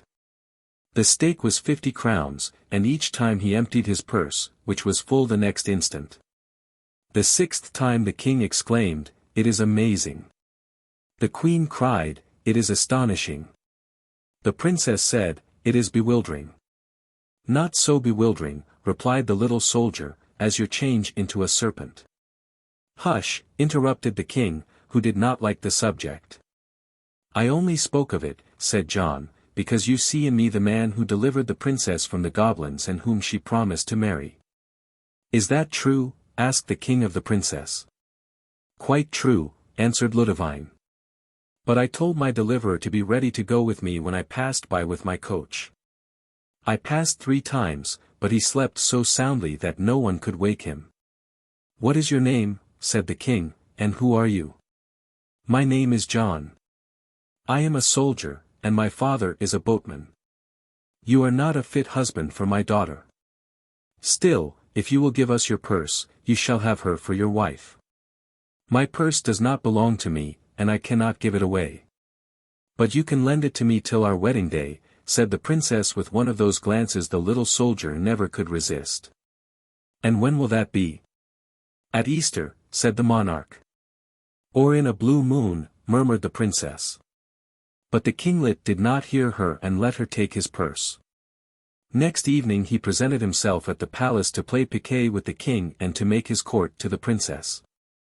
But he was told that the king had gone into the country to receive his rents. He returned the following day, and had the same answer. Then he asked to see the queen, but she had a headache. When this had happened 5 or 6 times, he began to understand that they were making fun of him. "That is not the way for a king to behave," thought John. "Old scoundrel," and then suddenly he remembered his red cloak. "Ah, what an idiot I am," said he.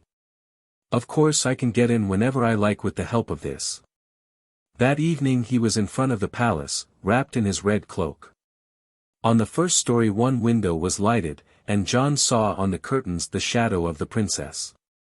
"I wish myself in the room of the Princess Ludovine," said he, and in a second he was there.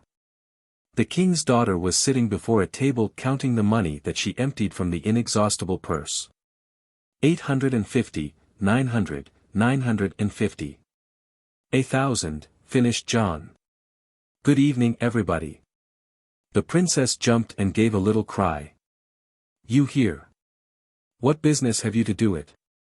Leave at once, or I shall call." "I have come," said the kinglet, "to remind you of your promise. The day after tomorrow is Easter Day, and it is high time to think of our marriage." Ludovine burst out into a fit of laughter. "Our marriage? Have you really been foolish enough to believe that the daughter of the king of the Low Countries would ever marry the son of a boatman?" "Then give me back the purse," said John. "Never," said the princess, and put it calmly in her pocket. "As you like," said the little soldier. He laughs best who laughs the last, and he took the princess in his arms. "I wish," he cried, "that we were at the ends of the earth." And in 1 second he was there, still clasping the princess tightly in his arms. "Alf," said John, laying her gently at the foot of a tree.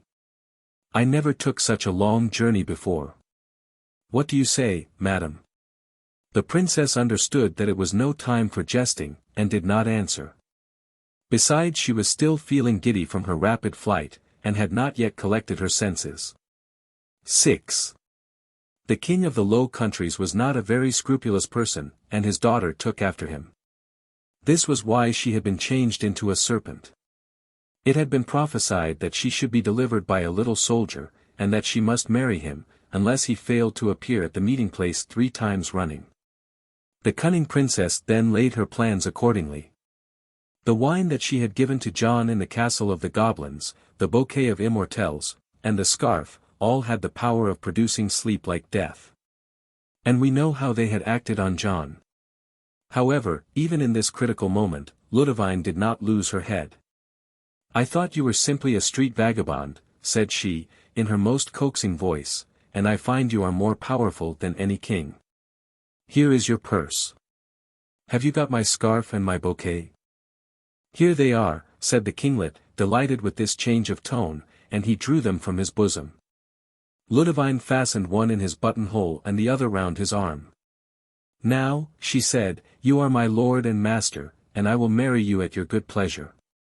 "You are kinder than I thought," said John, "and you shall never be unhappy, for I love you.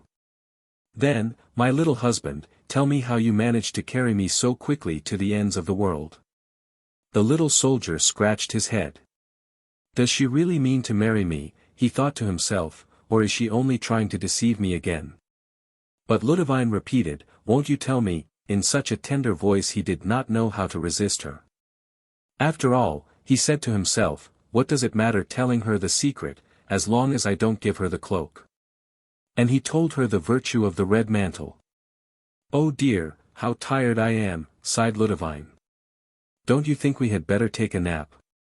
And then we can talk over our plans." She stretched herself on the grass, and the kinglet did the same. He laid his head on his left arm, round which the scarf was tied, and was soon fast asleep. Ludivine was watching him out of one eye, and no sooner did she hear him snore than she unfastened the mantle, drew it gently from under him and wrapped it round her, took the purse from his pocket, and put it in hers. And said, "I wish I was back in my own room." In another moment she was there. 7. Who felt foolish but John, when he awoke, 24 hours after, and found himself without purse, without mantle, and without princess. He tore his hair, he beat his breast, he trampled on the bouquet, and tore the scarf of the traitress to atoms. Besides this he was very hungry, and he had nothing to eat. He thought of all the wonderful things his grandmother had told him when he was a child, but none of them helped him now. He was in despair, when suddenly he looked up and saw that the tree under which he had been sleeping was a superb plum, covered with fruit as yellow as gold. "Here goes for the plums," he said to himself, "all is fair in war." He climbed the tree and began to eat steadily. But he had hardly swallowed 2 plums when, to his horror, he felt as if something was growing on his forehead. He put up his hand and found that he had 2 horns. He leapt down from the tree and rushed to a stream that flowed close by. Alas! There was no escape, 2 charming little horns, that would not have disgraced the head of a goat. Then his courage failed him. "As if it was not enough," said he, "that a woman should trick me, but the devil must mix himself up in it and lend me his horns. What a pretty figure I should cut if I went back into the world." But as he was still hungry, and the mischief was done, he climbed boldly up another tree, and plucked 2 plums of a lovely green color. No sooner had he swallowed 2 than the horns disappeared. The little soldier was enchanted, though greatly surprised, and came to the conclusion that it was no good to despair too quickly. When he had done eating, an idea suddenly occurred to him. "Perhaps," thought he, "these pretty little plums may help me to recover my purse, my cloak, and my heart from the hands of this wicked princess. She has the eyes of a deer already, let her have the horns of one. If I can manage to set her up with a pair, I will bet any money that I shall cease to want her for my wife. A horned maiden is by no means lovely to look at." So he plaited a basket out of the long willows, and placed in it carefully both sorts of plums. Then he walked bravely on for many days, having no food but the berries by the wayside, and was in great danger from wild beasts and savage men. But he feared nothing, except that his plums should decay, and this never happened. At last he came to a civilized country, and with the sale of some jewels that he had about him on the evening of his flight he took passage on board a vessel for the Low Countries. So, at the end of a year and a day, he arrived at the capital of the kingdom. 8. The next day he put on a false beard and the dress of a date merchant, and, taking a little table, he placed himself before the door of the church. He spread carefully out on a fine white cloth his Mirabelle plums, which looked for all the world as if they had been freshly gathered, and when he saw the princess coming out of church he began to call out in a feigned voice, "Fine plums! Lovely plums! How much are they?" said the princess. 50 crowns each. 50 crowns. But what is there so very precious about them? Do they give one wit, or will they increase one's beauty? They could not increase what is perfect already, fair princess, but still they might add something.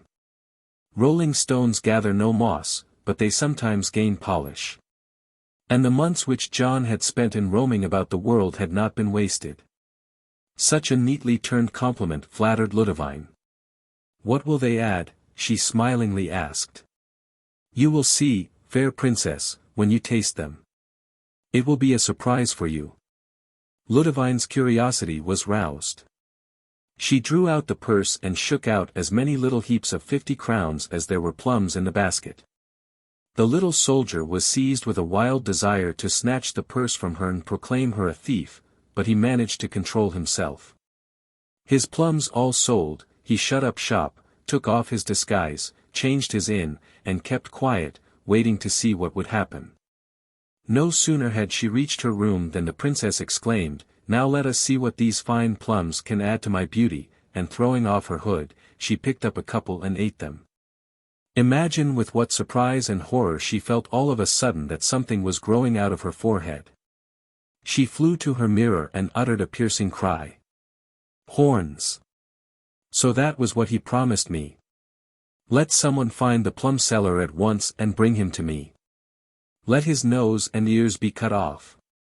Let him be flayed alive, or burnt at a slow fire and his ashes scattered to the winds. Oh, I shall die of shame and despair. Her women ran at the sound of her screams, and tried to wrench off the horns, but it was of no use, and they only gave her a violent headache. The king then sent round a herald to proclaim that he would give the hand of the princess to anyone who would rid her of her strange ornaments. So all the doctors and sorcerers and surgeons in the Low Countries and the neighboring kingdoms thronged to the palace, each with a remedy of his own. But it was all no good, and the princess suffered so much from their remedies that the king was obliged to send out a second proclamation that anyone who undertook to cure the princess, and who failed to do it, should be hanged up to the nearest tree. But the prize was too great for any proclamation to put a stop to the efforts of the crowd of suitors, and that year the orchards of the Low Countries all bore a harvest of dead men. 9. The king had given orders that they should seek high and low for the plum seller, but in spite of all their pains, he was nowhere to be found. When the little soldier discovered that their patience was worn out, he pressed the juice of the green queen clawed plums into a small phial, bought a doctor's robe, put on a wig and spectacles, and presented himself before the king of the Low Countries.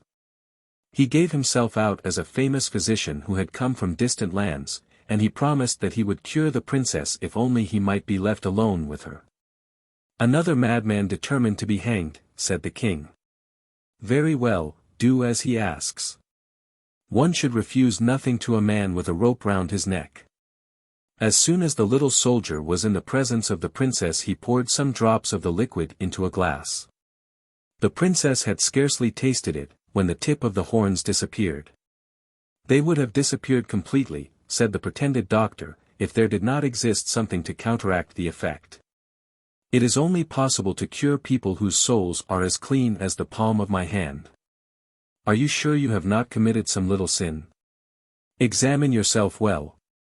Ludovine had no need to think over it long, but she was torn in pieces between the shame of a humiliating confession, and the desire to be unhorned. At last she made answer with downcast eyes. "I have stolen a leather purse from a little soldier. Give it to me." The remedy will not act till I hold the purse in my hands.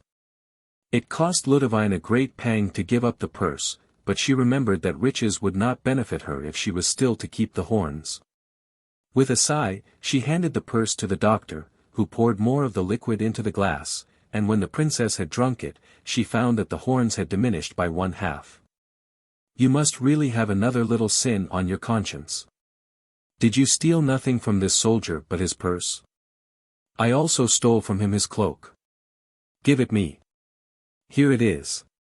This time Ludivine thought to herself that when once the horns had departed, she would call her attendants and take the things from the doctor by force.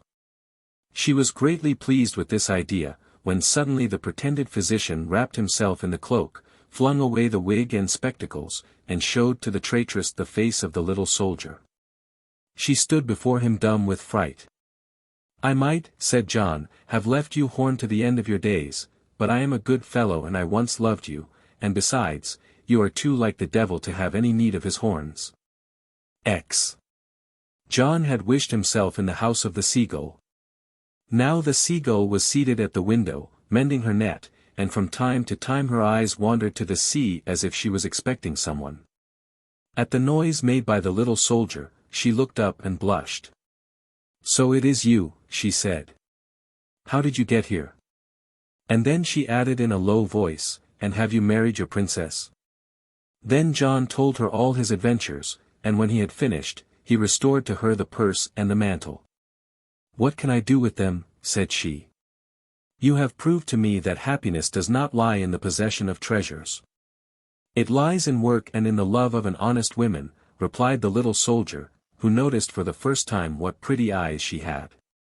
Dear seagull, will you have me for a husband? And he held out his hand. Yes, I will, answered the fisher maiden, blushing very red, but only on condition that we seal up the purse and the mantle in the copper vessel and throw them into the sea. And this they did. Charles Dulin. The Magic Swan. There were once upon a time 3 brothers, of whom the eldest was called Jacob, the second Frederick, and the youngest Peter. This youngest brother was made a regular butt of by the other 2, and they treated him shamefully. If anything went wrong with their affairs, Peter had to bear the blame and put things right for them, and he had to endure all this ill treatment because he was weak and delicate and couldn't defend himself against his stronger brothers. The poor creature had a most trying life of it in every way, and day and night he pondered how he could make it better. One day, when he was in the wood gathering sticks and crying bitterly, a little old woman came up to him and asked him what was the matter, and he told her all his troubles. Come, my good youth, said the old dame, when he had finished his tale of woe, isn't the world wide enough? Why don't you set out and try your fortune somewhere else?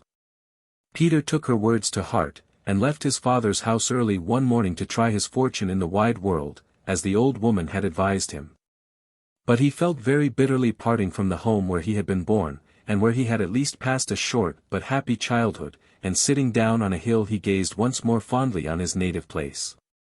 Suddenly the little old woman stood before him, and, tapping him on the shoulder, said, So far good, my boy, but what do you mean to do now? Peter was at a loss what to answer, for so far he had always thought that fortune would drop into his mouth like a ripe cherry. The old woman, who guessed his thoughts, laughed kindly and said, I'll tell you what you must do, for I've taken a fancy to you, and I'm sure you won't forget me when you've made your fortune. Peter promised faithfully he wouldn't, and the old woman continued. This evening at sunset go to yonder pear tree which you see growing at the cross roads. Underneath it you will find a man lying asleep, and a beautiful large swan will be fastened to the tree close to him. You must be careful not to waken the man, but you must unfasten the swan and take it away with you. You will find that everyone will fall in love with its beautiful plumage, and you must allow anyone who likes to pull out a feather. But as soon as the swan feels as much as a finger on it, it will scream out, and then you must say, Swan, hold fast.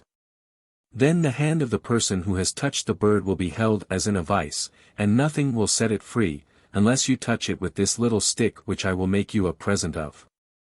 When you have captured a whole lot of people in this way, lead your train straight on with you, you will come to a big town where a princess lives who has never been known to laugh. If you can only make her laugh your fortune is made. Then I beg you won't forget your old friend." Peter promised again that he wouldn't, and at sunset he went to the tree the old woman had mentioned. The man lay there fast asleep, and a large beautiful swan was fastened to the tree beside him by a red cord. Peter loosed the bird, and led it away with him without disturbing the bird's master. He walked on with the swan for some time, and came at last to a building yard where some men were busily at work. They were all lost in admiration of the bird's beautiful plumage, and one forward youth, who was covered with clay from head to foot, called out, "Oh, if I'd only one of those feathers, how happy I should be." "Pull one out then," said Peter kindly, and the youth seized one from the bird's tail. Instantly the swan screamed, and Peter called out, "Swan, hold fast," and do what he could, the poor youth couldn't get his hand away. The more he howled the more the others laughed, till a girl who had been washing clothes in the neighboring stream hurried up to see what was the matter. When she saw the poor boy fastened to the swan, she felt so sorry for him that she stretched out her hand to free him. The bird screamed. "Swan, hold fast," called out Peter, and the girl was caught also. When Peter had gone on for a bit with his captives, they met a chimney sweep, who laughed loudly over the extraordinary troop, and asked the girl what she was doing. "Oh, dearest John," replied the girl, "give me your hand and set me free from this cursed young man." "Most certainly I will, if that's all you want," replied the sweep, and gave the girl his hand. The bird screamed. "Swan, hold fast," said Peter, and the black man was added to their number. They soon came to a village where a fair was being held. A traveling circus was giving a performance, and the clown was just doing his tricks. He opened his eyes wide with amazement when he saw the remarkable trio fastened on to the swan's tail. "Have you gone raving mad, Blackie?" he asked as well as he could for laughing. "It's no laughing matter," the sweep replied. "This wench has got so tight hold of me that I feel as if I were glued to her. Do set me free, like a good clown, and I'll do you a good turn some day." Without a moment's hesitation the clown grasped the black outstretched hand. The bird screamed. "Swan, hold fast," called out Peter, and the clown became the fourth of the party. Now in the front row of the spectators sat the respected and popular mayor of the village, who was much put out by what he considered nothing but a foolish trick. So much annoyed was he that he seized the clown by the hand and tried to tear him away, in order to hand him over to the police.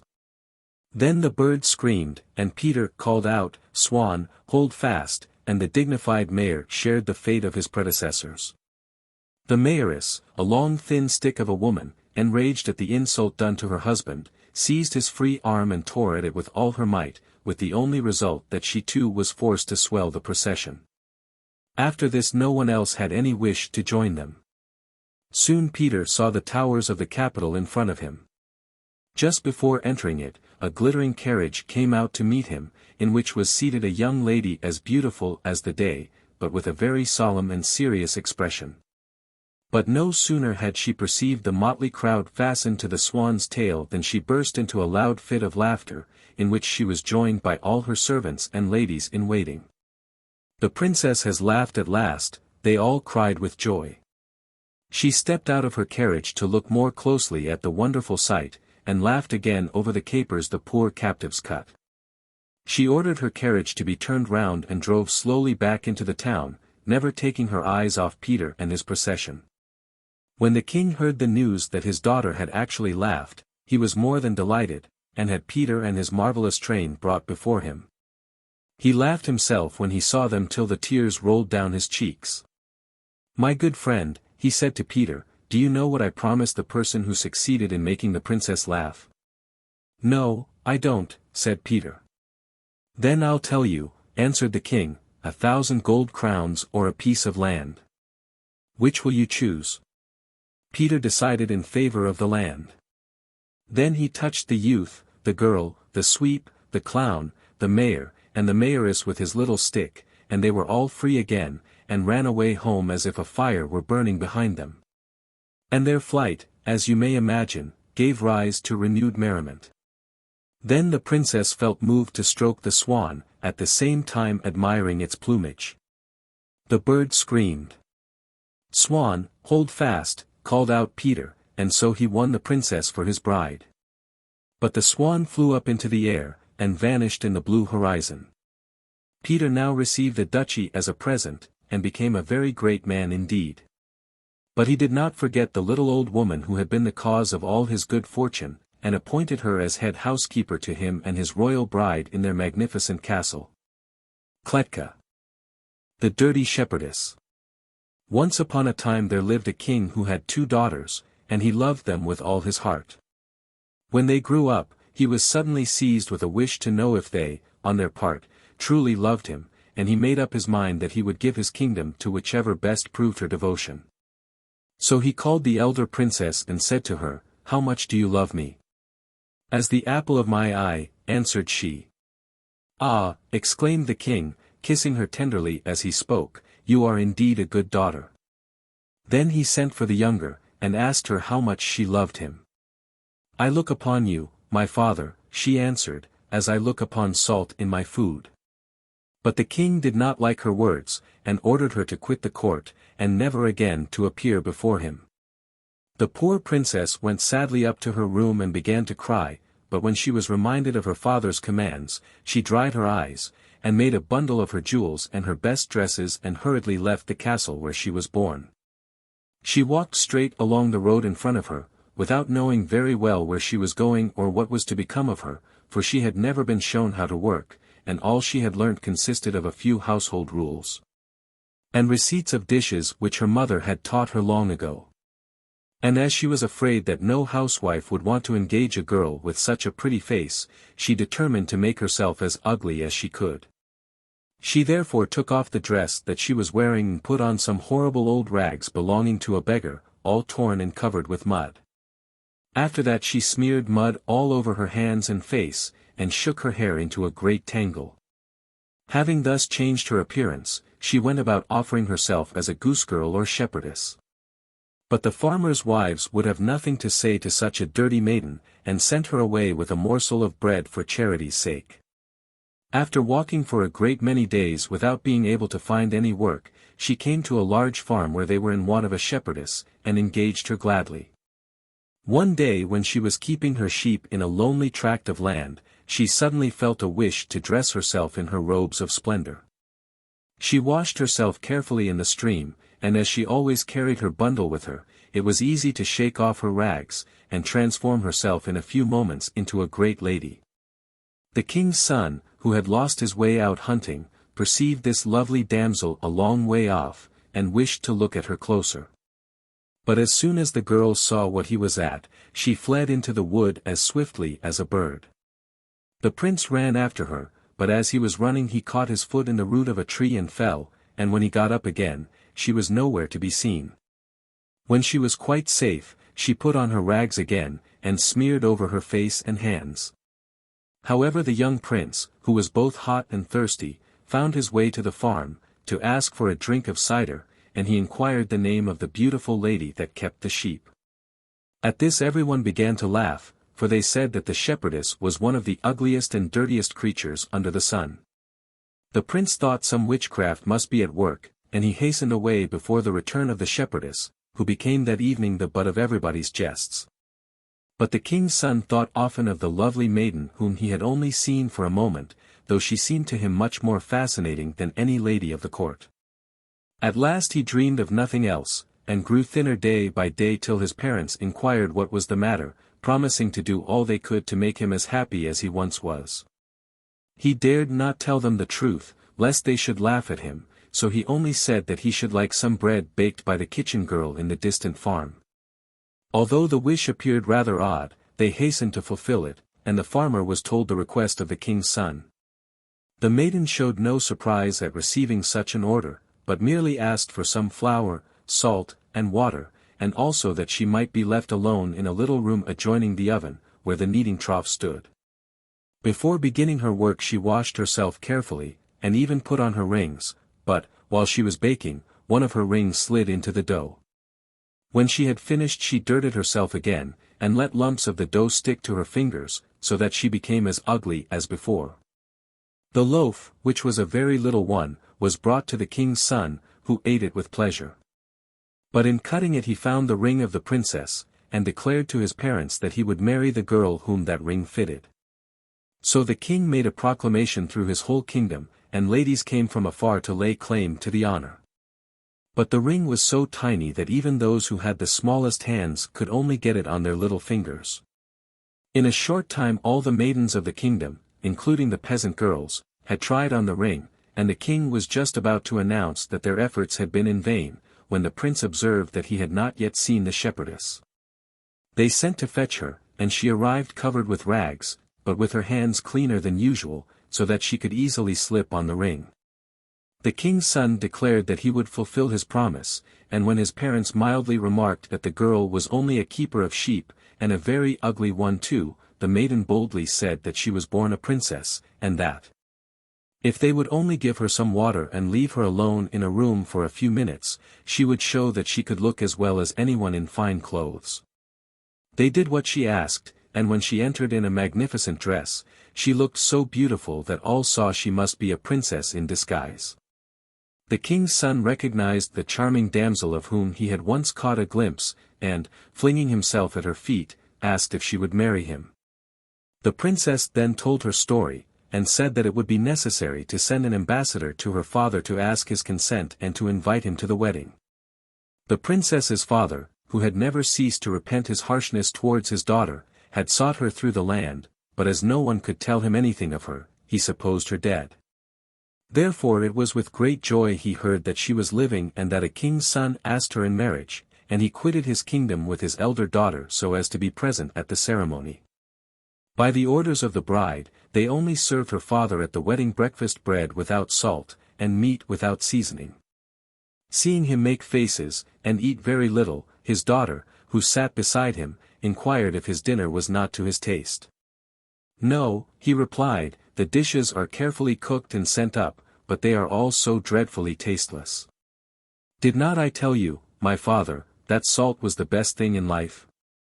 And yet, when I compared you to salt, to show how much I loved you, you thought slightingly of me and you chased me from your presence. The king embraced his daughter, and allowed that he had been wrong to misinterpret her words. Then, for the rest of the wedding feast they gave him bread made with salt, and dishes with seasoning, and he said they were the very best he had ever eaten. Sebalot.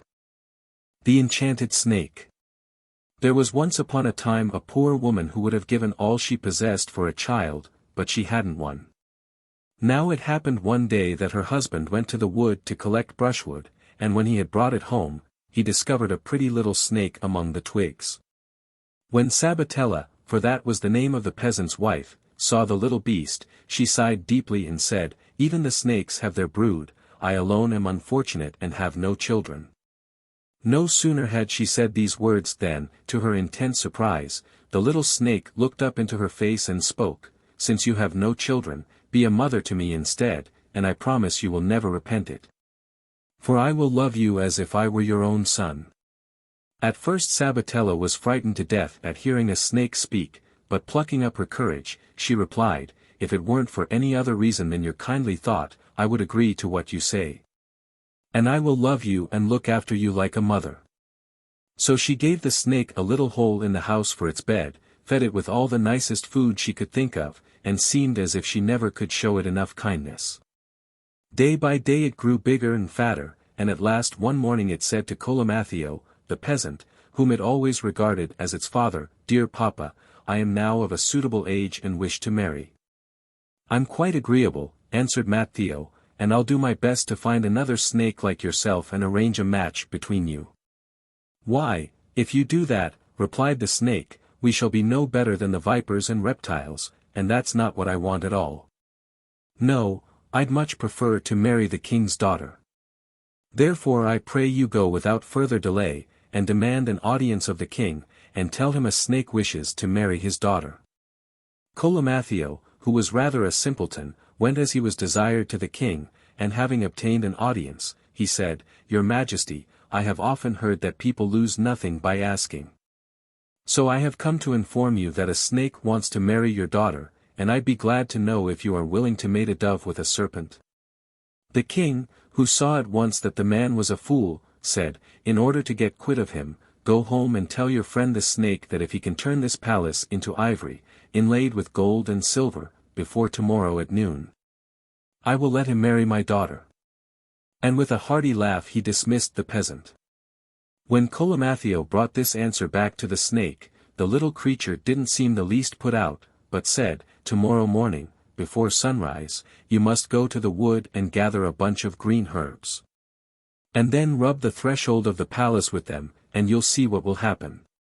Colomathio, who was, as I have said before, a great simpleton, made no reply, but before sunrise next morning he went to the wood and gathered a bunch of tea, John's wort, and rosemary, and such like herbs, and rubbed them, as he had been told, on the floor of the palace. Hardly had he done so than the walls immediately turned into ivory, so richly inlaid with gold and silver that they dazzled the eyes of all beholders. The king, when he rose and saw the miracle that had been performed, was beside himself with amazement, and didn't know what in the world he was to do. But when Colomathio came next day, and, in the name of the snake, demanded the hand of the princess, the king replied, "Don't be in such a hurry. If the snake really wants to marry my daughter, he must do some more things first, and one of these is to turn all the paths and walls of my garden into pure gold before noon tomorrow." When the snake was told of this new condition, he replied, "Tomorrow morning, early, you must go and collect all the odds and ends of rubbish you can find in the streets, and then take them and throw them on the paths and walls of the garden. And you'll see then if we won't be more than a match for the old king."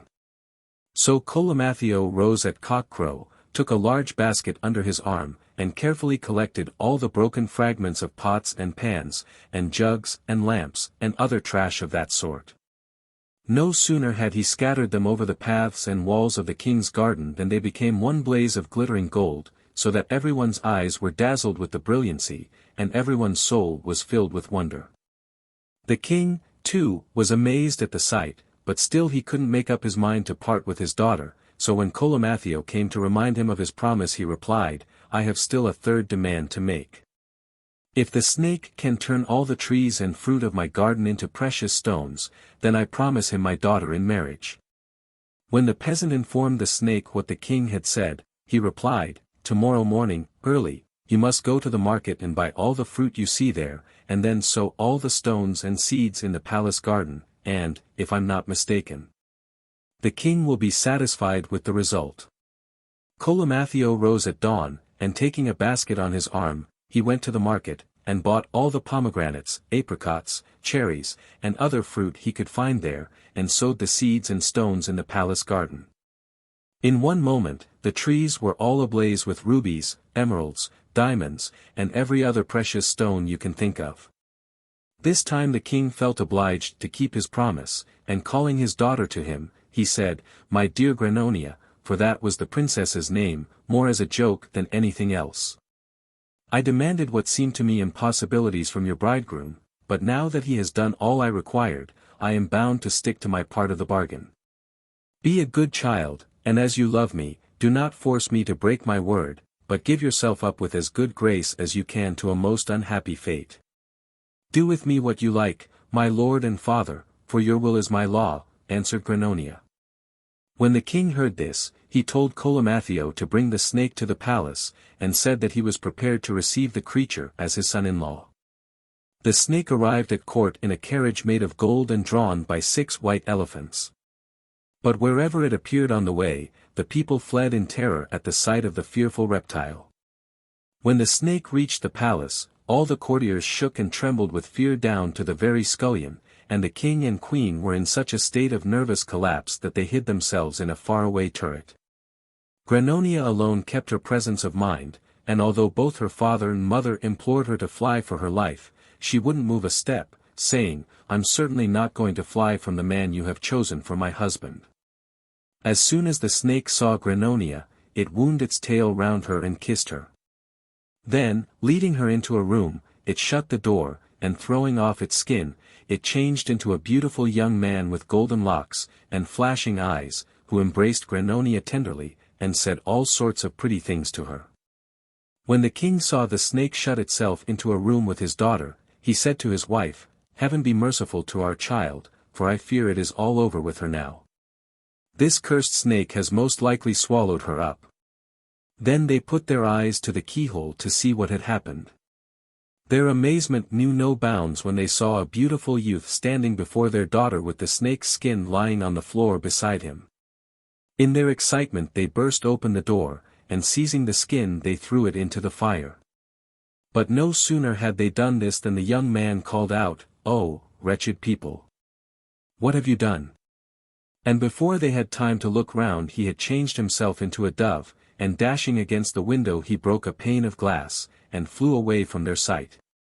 But Granonia, who in one and the same moment saw herself merry and sad, cheerful and despairing, rich and beggared, complained bitterly over this robbery of her happiness, this poisoning of her cup of joy, this unlucky stroke of fortune.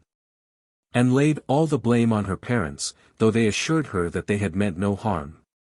But the princess refused to be comforted, and at night, when all the inhabitants of the palace were asleep, she stole out by a back door, disguised as a peasant woman, determined to seek for her lost happiness till she found it.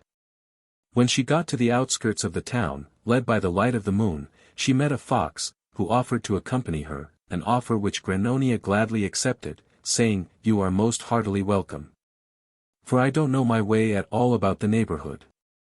So they went on their way together, and came at last to a wood, where, being tired with walking, they paused to rest under the shade of a tree, where a spring of water sported with the tender grass, refreshing it with its crystal spray. They laid themselves down on the green carpet and soon fell fast asleep, and did not waken again till the sun was high in the heavens. They rose up and stood for some time listening to the birds singing, because Granonia delighted in their songs. When the fox perceived this, he said, "If you only understood, as I do, what these little birds are saying, your pleasure would be even greater." Provoked by his words, for we all know that curiosity is as deeply inborn in every woman as even the love of talking, Granonia implored the fox to tell her what the birds had said. At first the wily fox refused to tell her what he had gathered from the conversation of the birds, but at last he gave way to her entreaties, and told her that they had spoken of the misfortunes of a beautiful young prince, whom a wicked enchantress had turned into a snake for the period of 7 years. At the end of this time he had fallen in love with a charming princess, but that when he had shut himself up into a room with her, and had thrown off his snake's skin, her parents had forced their way into the room and had burnt the skin. Whereupon the prince, changed into the likeness of a dove, had broken a pane of glass in trying to fly out of the window, and had wounded himself so badly that the doctors despaired of his life. Granonia, when she learnt that they were talking of her lover, asked at once whose son he was, and if there was any hope of his recovery. To which the fox made answer that the birds had said he was the son of the king of Valone Grosso, and that the only thing that could cure him was to rub the wounds on his head with the blood of the very birds who had told the tale. Then Granonia knelt down before the fox, and begged him in her sweetest way to catch the birds for her and procure their blood, promising at the same time to reward him richly. "All right," said the fox, "only don't be in such a hurry. Let's wait till night, when the little birds have gone to roost, then I'll climb up and catch them all for you." So they passed the day, talking now of the beauty of the prince, now of the father of the princess, and then of the misfortune that had happened. At last the night arrived, and all the little birds were asleep high up on the branches of a big tree. The fox climbed up stealthily and caught the little creatures with his paws one after the other. And when he had killed them all he put their blood into a little bottle which he wore at his side, and returned with it to Granonia, who was beside herself with joy at the result of the fox's raid. But the fox said, "My dear daughter, your joy is in vain, because, let me tell you, this blood is of no earthly use to you unless you add some of mine to it," and with these words he took to his heels. Granonia, who saw her hopes dashed to the ground in this cruel way, had recourse to flattery and cunning, weapons which have often stood the sex in good stead, and called out after the fox, "Father Fox, you would be quite right to save your skin. If, in the first place, I didn't feel I owed so much to you, and if, in the second, there weren't other foxes in the world. But as you know how grateful I feel to you, and as there are heaps of other foxes about, you can trust yourself to me.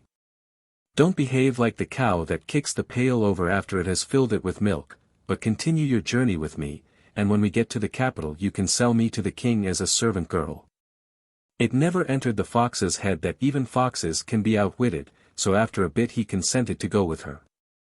But he hadn't gone far before the cunning girl seized a stick, and gave him such a blow with it on the head, that he dropped down dead on the spot. Then Grannonia took some of his blood and poured it into her little bottle, and went on her way as fast as she could to Valongrosso. When she arrived there she went straight to the royal palace, and let the king be told she had come to cure the young prince. The king commanded her to be brought before him at once, and was much astonished when he saw that it was a girl who undertook to do what all the cleverest doctors of his kingdom had failed in. As an attempt hurts no one, he willingly consented that she should do what she could. "All I ask," said Grannonia, "is that, should I succeed in what you desire, you will give me your son in marriage." The king, who had given up all hopes of his son's recovery, replied, "Only restore him to life and health and he shall be yours. It is only fair to give her a husband who gives me a son." And so they went into the prince's room. The moment Grannonia had rubbed the blood on his wounds the illness left him, and he was as sound and well as ever. When the king saw his son thus marvelously restored to life and health, he turned to him and said, "My dear son, I thought of you as dead, and now, to my great joy and amazement, you are alive again. I promised this young woman that if she should cure you, to bestow your hand and heart on her, and seeing that heaven has been gracious, you must fulfill the promise I made her, for gratitude alone forces me to pay this debt." But the prince answered, "My lord and father, I would that my will were as free as my love for you is great. But as I have plighted my word to another maiden, you will see yourself, and so will this young woman, that I cannot go back from my word, and be faithless to her whom I love." When Grannonia heard these words, and saw how deeply rooted the prince's love for her was, she felt very happy, and blushing rosy red, she said, "But should I get the other lady to give up her rights, would you then consent to marry me?" "Far be it from me," replied the prince, "to banish the beautiful picture of my love from my heart. Whatever she may say, my heart and desire will remain the same, and though I were to lose my life for it, I couldn't consent to this exchange."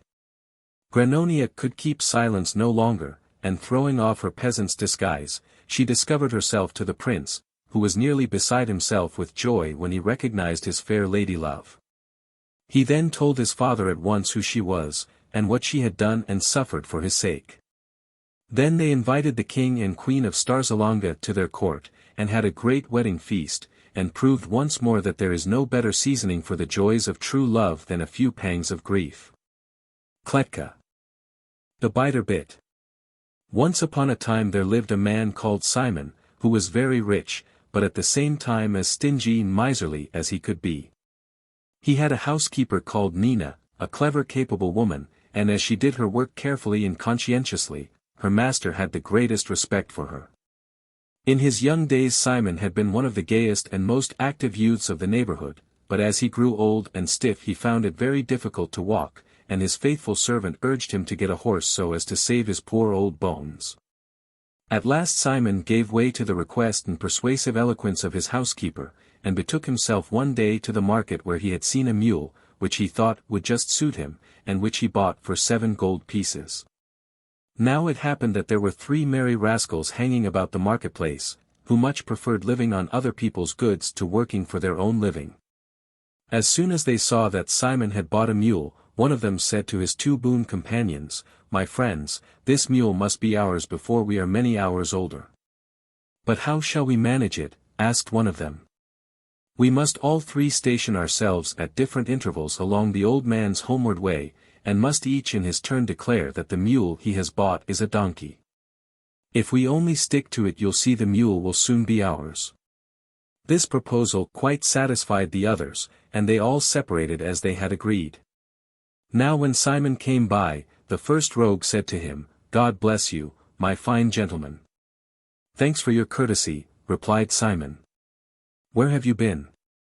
asked the thief. "To the market," was the reply. "And what did you buy there?" continued the rogue. "This mule." "Which mule?" "The one I'm sitting upon, to be sure," replied Simon. "Are you in earnest, or only joking?" What do you mean? Because it seems to me you've got hold of a donkey, and not of a mule. A donkey? Rubbish, screamed Simon, and without another word he rode on his way.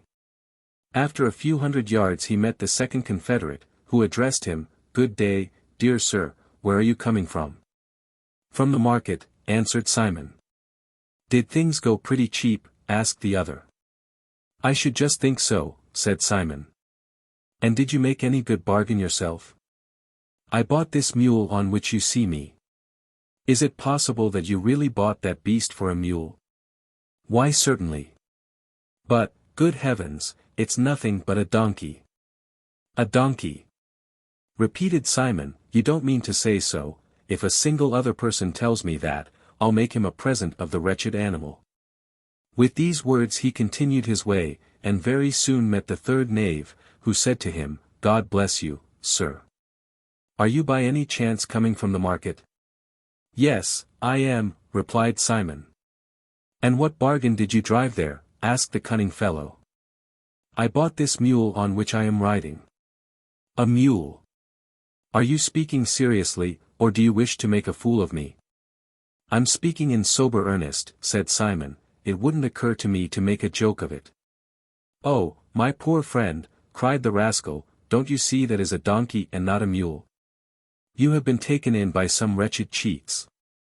"You are the third person in the last 2 hours who has told me the same thing," said Simon, "but I couldn't believe it," and dismounting from the mule he spoke, "Keep the animal, I make you a present of it." The rascal took the beast, thanked him kindly, and rode on to join his comrades, while Simon continued his journey on foot. As soon as the old man got home, he told his housekeeper that he had bought a beast under the belief that it was a mule, but that it had turned out to be a donkey, at least, so he had been assured by several people he had met on the road. And that in disgust he had at last given it away. "Oh, you simpleton," cried Nina, "didn't you see that they were only playing you a trick? Really, I thought you'd have had more gumption than that, they wouldn't have taken me in that way." "Never mind," replied Simon, "I'll play them one worth 2 of that, for depend upon it they won't be contented with having got the donkey out of me, but they'll try by some new dodge to get something more, or I'm much mistaken." Now there lived in a village not far from Simon's house, a peasant who had 2 goats, so alike in every respect that it was impossible to distinguish one from the other. Simon bought them both, paid as small a price as he could for them, and leading them home with him, he told Nina to prepare a good meal, as he was going to invite some friends to dinner. He ordered her to roast some veal, and to boil a pair of chickens, and gave her some herbs to make a good savory, and told her to bake the best tart she could make. Then he took one of the goats and tied it to a post in the courtyard, and gave it some grass to eat, but he bound a cord round the neck of the other goat and led it to the market. Hardly had he arrived there, than the 3 gentlemen who had got his mule perceived him, and coming up to him said, "Welcome, Mr. Simon, what brings you here? Are you on the lookout for a bargain?" "I've come to get some provisions," he answered, "because some friends are coming to dine with me today, and it would give me much pleasure if you were to honor me with your company also." The accomplices willingly accepted this invitation. And after Simon had made all his purchases, he tied them on to the goat's back, and said to it, in the presence of the 3 cheats, "Go home now, and tell Nina to roast the veal, and boil the chickens, and tell her to prepare a savory with herbs. And to bake the best tart she can make. Have you followed me? Then go, and heaven's blessing go with you." As soon as it felt itself free, the laden goat trotted off as quickly as it could, and to this day nobody knows what became of it. But Simon, after wandering about the market for some time with his 3 friends and some others he had picked up, returned home to his house. When he and his guests entered the courtyard, they noticed the goat tied to the post quietly chewing the cud. They were not a little astonished at this, for of course they thought it was the same goat that Simon had sent home laden with provisions. As soon as they reached the house Mr. Simon said to his housekeeper, "Well, Nina, have you done what I told the goat to tell you to do?" The artful woman, who at once understood her master, answered, "Certainly I have. The veal is roasted, and the chickens boiled." "That's all right," said Simon. When the 3 rogues saw the cooked meats, and the tart in the oven, and heard Nina's words, they were nearly beside themselves with amazement, and began to consult at once how they were to get the goat into their own possession. At last, towards the end of the meal, having sought in vain for some cunning dodge to get the goat away from Mr. Simon, one of them said to him, "My worthy host, you must sell your goat to us." Simon replied that he was most unwilling to part with the creature, as no amount of money would make up to him for its loss. Still, if they were quite set on it, he would let them have the goat for 50 gold pieces. The knaves, who thought they were doing a capital piece of business, paid down the 50 gold pieces at once, and left the house quite happily, leading the goat with them. When they got home they said to their wives, "You needn't begin to cook the dinner tomorrow till we send the provisions home." The following day they went to the market and bought chickens and other eatables, and after they had packed them on the back of the goat, which they had brought with them, they told it all the dishes they wished their wives to prepare. As soon as the goat felt itself free, it ran as quickly as it could, and was very soon lost to sight, and, as far as I know, was never heard of again. When the dinner hour approached all three went home and asked their wives if the goat had returned with the necessary provisions, and had told them what they wished prepared for their meal. "Oh, you fools and blockheads!" cried their wives, "how could you ever believe for a moment that a goat would do the work of a servant maid? You have been finely deceived for once in a way. Of course, if you are always taking in other people, your turn to be taken in comes too, and this time you've been made to look pretty foolish." When the three comrades saw that Mr. Simon had got the better of them, and done them out of 50 gold pieces, they flew into such a rage that they made up their minds to kill him, and, seizing their weapons for this purpose, went to his house. But the sly old man, who was terrified for his life that the three rogues might do him some harm, was on his guard, and said to his housekeeper, "Nina, take this bladder, which is filled with blood, and hide it under your cloak. Then when these thieves come I'll lay all the blame on you, and will pretend to be so angry with you that I will run at you with my knife, and pierce the bladder with it. Then you must fall on the ground as if you were dead, and leave the rest to me." Hardly had Simon said these words when the three rogues appeared and fell on him to kill him. "My friends," called out Simon to them, "what do you accuse me of? I am in no way to blame, perhaps my housekeeper has done you some injury of which I know nothing." And with these words, he turned on Nina with his knife, and stuck it right into her, so that he pierced the bladder filled with blood. Instantly the housekeeper fell down as if she were dead, and the blood streamed all over the ground. Simon then pretended to be seized with remorse at the sight of this dreadful catastrophe, and cried out in a loud voice, "Unhappy wretch that I am! What have I done? Like a madman I have killed the woman who is the prop and stay of my old age. How could I ever go on living without her?" Then he seized a pipe, and when he had blown into it for some time Nina sprang up alive and well. The rogues were more amazed than ever, they forgot their anger, and buying the pipe for 200 gold pieces, they went joyfully home. Not long after this one of them quarrelled with his wife, and in his rage he thrust his knife into her breast so that she fell dead on the ground. Then he took Simon's pipe and blew into it with all his might, in the hopes of calling his wife back to life. But he blew in vain, for the poor soul was as dead as a doornail. When one of his comrades heard what had happened, he said, "You blockhead, you can't have done it properly. Just let me have a try," and with these words he seized his wife by the roots of her hair, cut her throat with a razor, and then took the pipe and blew into it with all his might, but he couldn't bring her back to life. The same thing happened to the third rogue, so that they were now all three without wives. Full of wrath they ran to Simon's house, and, refusing to listen to a word of explanation or excuse, they seized the old man and put him into a sack, meaning to drown him in the neighboring river. On their way there, however, a sudden noise threw them into such a panic that they dropped the sack with Simon in it and ran for their lives. Soon after this a shepherd happened to pass by with his flock, and while he was slowly following the sheep, who paused here and there by the wayside to browse on the tender grass, he heard a pitiful voice wailing, "They insist on my taking her. And I don't want her, for I am too old, and I really can't have her." The shepherd was much startled, for he couldn't make out where these words, which were repeated more than once, came from, and looked about him to the right and left. At last he perceived the sack in which Simon was hidden, and going up to it he opened it and discovered Simon repeating his dismal complaint. The shepherd asked him why he had been left there tied up in a sack. Simon replied that the king of the country had insisted on giving him one of his daughters as a wife, but that he had refused the honor because he was too old and too frail. The simple-minded shepherd, who believed his story implicitly, asked him, "Do you think the king of the country would give his daughter to me?" "Yes, certainly, I know he would," answered Simon, "if you were tied up in this sack instead of me." Then getting out of the sack, he tied the confiding shepherd up in it instead, and at his request fastened it securely and drove the sheep on himself.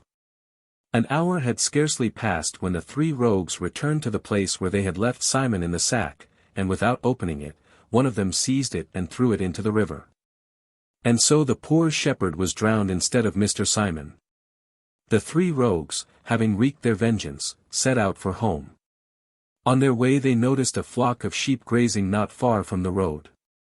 They longed to steal a few of the lambs, and approached the flock, and were more than startled to recognize Mr. Simon, whom they had drowned in the river, as the shepherd who was looking after the sheep. They asked him how he had managed to get out of the river, to which he replied, "Get along with you, you are no better than silly donkeys without any sense. If you had only drowned me in deeper water I would have returned with 3 times as many sheep." When the three rogues heard this, they said to him, "Oh, dear Mr. Simon, do us the favor to tie us up in sacks and throw us into the river that we may give up our thieving ways and become the owners of flocks." "I am ready," answered Simon, "to do what you please. There's nothing in the world I wouldn't do for you." So he took 3 strong sacks and put a man in each of them, and fastened them up so tightly that they couldn't get out, and then he threw them all into the river. And that was the end of the 3 rogues. But Mr. Simon returned home to his faithful Nina rich in flocks and gold, and lived for many a year in health and happiness. Kletka. King Kojata. From the Russian. There was once upon a time a king called Kojata, whose beard was so long that it reached below his knees.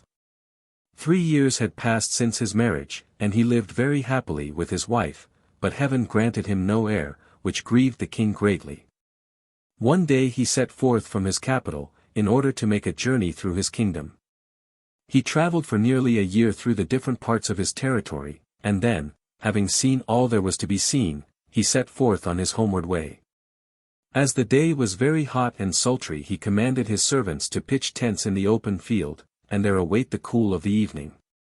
Suddenly a frightful thirst seized the king, and as he saw no water near, he mounted his horse, and rode through the neighborhood looking for a spring. Before long he came to a well filled to the brim with water clear as crystal, and on the bosom of which a golden jug was floating.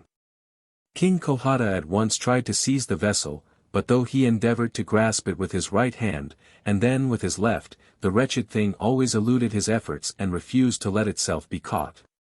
First with one hand, and then with 2, did the king try to seize it, but like a fish the goblet always slipped through his fingers and bobbed to the ground only to reappear at some other place, and mock the king. "Plague on you," said King Kojata. "I can quench my thirst without you," and bending over the well he lapped up the water so greedily that he plunged his face, beard and all, right into the crystal mirror. But when he had satisfied his thirst, and wished to raise himself up, he couldn't lift his head, because someone held his beard fast in the water. "Who's there? Let me go," cried King Kojata, but there was no answer. Only an awful face looked up from the bottom of the well with 2 great green eyes, glowing like emeralds, and a wide mouth reaching from ear to ear showing 2 rows of gleaming white teeth, and the king's beard was held, not by mortal hands, but by 2 claws. At last a hoarse voice sounded from the depths. "Your trouble is all in vain, King Kojata. I will only let you go on condition that you give me something you know nothing about, and which you will find on your return home." The king didn't pause to ponder long, for what, thought he, could be in my palace without my knowing about it? The thing is absurd, so he answered quickly. "Yes, I promise that you shall have it." The voice replied, "Very well. But it will go ill with you if you fail to keep your promise." Then the claws relaxed their hold, and the face disappeared in the depths. The king drew his chin out of the water, and shook himself like a dog. Then he mounted his horse and rode thoughtfully home with his retinue. When they approached the capital, all the people came out to meet them with great joy and acclamation, and when the king reached his palace the queen met him on the threshold. Beside her stood the prime minister, holding a little cradle in his hands, in which lay a newborn child as beautiful as the day. Then the whole thing dawned on the king, and groaning deeply he muttered to himself, "So this is what I did not know about," and the tears rolled down his cheeks. All the courtiers standing round were much amazed at the king's grief, but no one dared to ask him the cause of it. He took the child in his arms and kissed it tenderly. Then laying it in its cradle, he determined to control his emotion and began to reign again as before. The secret of the king remained a secret, though his grave, careworn expression escaped no one's notice. In the constant dread that his child would be taken from him, poor Kojata knew no rest night or day. However, time went on and nothing happened. Days and months and years passed, and the prince grew up into a beautiful youth, and at last the king himself forgot all about the incident that had happened so long ago.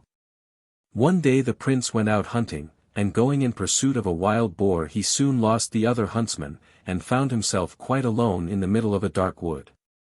The trees grew so thick and near together that it was almost impossible to see through them, only straight in front of him lay a little patch of meadowland, overgrown with thistles and rank weeds, in the center of which a leafy lime tree reared itself. Suddenly a rustling sound was heard in the hollow of the tree, and an extraordinary old man with green eyes and chin crept out of it. "A fine day, Prince Milan," he said, "you've kept me waiting a good number of years. It was high time for you to come and pay me a visit." "Who are you, in the name of wonder?" demanded the astonished prince. "You'll find out soon enough, but in the meantime do as I bid you. Greet your father King Kojata from me, and don't forget to remind him of his debt. The time has long passed since it was due, but now he will have to pay it. Farewell for the present, we shall meet again." With these words the old man disappeared into the tree, and the prince returned home rather startled, and told his father all that he had seen and heard. The king grew as white as a sheet when he heard the prince's story, and said, "Woe is me, my son. The time has come when we must part," and with a heavy heart he told the prince what had happened at the time of his birth. "Don't worry or distress yourself, dear father," answered Prince Milan. "Things are never as bad as they look. Only give me a horse for my journey, and I wager you'll soon see me back again." The king gave him a beautiful charger, with golden stirrups, and a sword. The queen hung a little cross round his neck, and after much weeping and lamentation the prince bade them all farewell and set forth on his journey. He rode straight on for 2 days, and on the third he came to a lake as smooth as glass and as clear as crystal. Not a breath of wind moved, not a leaf stirred, all was silent as the grave. Only on the still bosom of the lake 30 ducks, with brilliant plumage, swam about in the water. Not far from the shore Prince Milan noticed 30 little white garments lying on the grass, and dismounting from his horse, he crept down under the high bulrushes, took one of the garments and hid himself with it behind the bushes which grew round the lake. The ducks swam about all over the place, dived down into the depths and rose again and glided through the waves. At last, tired of disporting themselves, they swam to the shore, and 29 of them put on their little white garments and instantly turned into so many beautiful maidens. Then they finished dressing and disappeared. Only the 30th little duck couldn't come to the land. It swam about close to the shore, and, giving out a piercing cry, it stretched its neck up timidly, gazed wildly around, and then dived under again.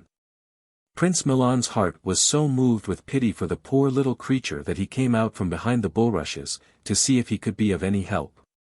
As soon as the duck perceived him, it cried in a human voice, "Oh, dear Prince Milan, for the love of heaven give me back my garment, and I will be so grateful to you." The prince laid the little garment on the bank beside her, and stepped back into the bushes. In a few seconds a beautiful girl in a white robe stood before him, so fair and sweet and young that no pen could describe her. She gave the prince her hand and spoke. "Many thanks, Prince Milan, for your courtesy. I am the daughter of a wicked magician, and my name is Hyacinthia. My father has 30 young daughters, and is a mighty ruler in the underworld, with many castles and great riches. He has been expecting you for ages, but you need have no fear if you will only follow my advice. As soon as you come into the presence of my father, throw yourself at once on the ground and approach him on your knees. Don't mind if he stamps furiously with his feet and curses and swears. I'll attend to the rest, and in the meantime we had better be off. With these words the beautiful Hyacinthia stamped on the ground with her little foot, and the earth opened and they both sank down into the lower world. The palace of the magician was all hewn out of a single carbuncle, lighting up the whole surrounding region, and Prince Milan walked into it gaily. The magician sat on a throne, a sparkling crown on his head. His eyes blazed like a green fire, and instead of hands he had claws. As soon as Prince Milan entered he flung himself on his knees. The magician stamped loudly with his feet, glared frightfully out of his green eyes, and cursed so loudly that the whole underworld shook. But the prince, mindful of the counsel he had been given, wasn't the least afraid, and approached the throne still on his knees.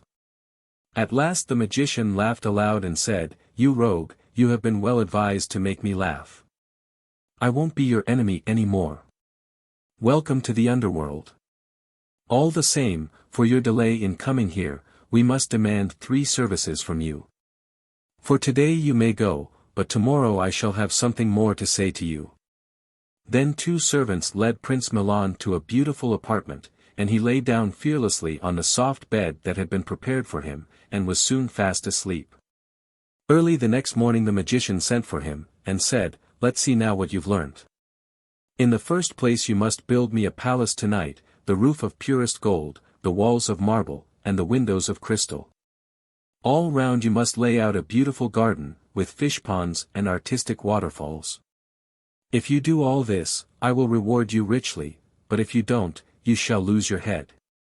"Oh, you wicked monster!" thought Prince Milan, "you might as well have put me to death at once." Sadly he returned to his room, and with bent head sat brooding over his cruel fate till evening. When it grew dark, a little bee flew by, and knocking at the window, it said, "Open, and let me in." Milan opened the window quickly, and as soon as the bee had entered, it changed into the beautiful Hyacinthia. "Good evening, Prince Milan. Why are you so sad?" "How can I help being sad? Your father threatens me with death, and I see myself already without a head." "And what have you made up your mind to do?" "There's nothing to be done, and after all I suppose one can only die once. Now, don't be so foolish, my dear prince, but keep up your spirits, for there is no need to despair. Go to bed, and when you wake up tomorrow morning the palace will be finished. Then you must go all round it, giving a tap here and there on the walls to look as if you had just finished it." And so it all turned out just as she had said. As soon as it was daylight Prince Milan stepped out of his room, and found a palace which was quite a work of art down to the very smallest detail. The magician himself was not a little astonished at its beauty, and could hardly believe his eyes. "Well, you certainly are a splendid workman," he said to the prince. "I see you are very clever with your hands, now I must see if you are equally accomplished with your head. I have 30 daughters in my house, all beautiful princesses. Tomorrow I will place the whole 30 in a row. You must walk past them 3 times, and the 3rd time you must show me which is my youngest daughter Hyacinthia. If you don't guess rightly, you shall lose your head." "This time you've made a mistake," thought Prince Milan, and going to his room he sat down at the window. "Just fancy my not recognizing the beautiful Hyacinthia. Why, that's the easiest thing in the world." "Not so easy as you think," cried the little bee, who was flying past. "If I weren't to help you, you'd never guess. We are 30 sisters so exactly alike that our own father can hardly distinguish us apart." "Then what am I to do?" asked Prince Milan. "Listen," answered Hyacinthia. "You will recognize me by a tiny fly I shall have on my left cheek, but be careful, for you might easily make a mistake. The next day the magician again commanded Prince Milan to be led before him. His daughters were all arranged in a straight row in front of him, dressed exactly alike, and with their eyes bent on the ground. "Now, you genius," said the magician, "look at these beauties 3 times, and then tell us which is the Princess Hyacinthia." Prince Milan went past them and looked at them closely. But they were all so precisely alike that they looked like one face reflected in 30 mirrors, and the fly was nowhere to be seen. The second time he passed them he still saw nothing. But the third time he perceived a little fly stealing down one cheek, causing it to blush a faint pink. Then the prince seized the girl's hand and cried out, "This is the Princess Hyacinthia." "You're right again," said the magician in amazement. "But I've still another task for you to do. Before this candle, which I shall light, burns to the socket, you must have made me a pair of boots reaching to my knees. If they aren't finished in that time, off comes your head."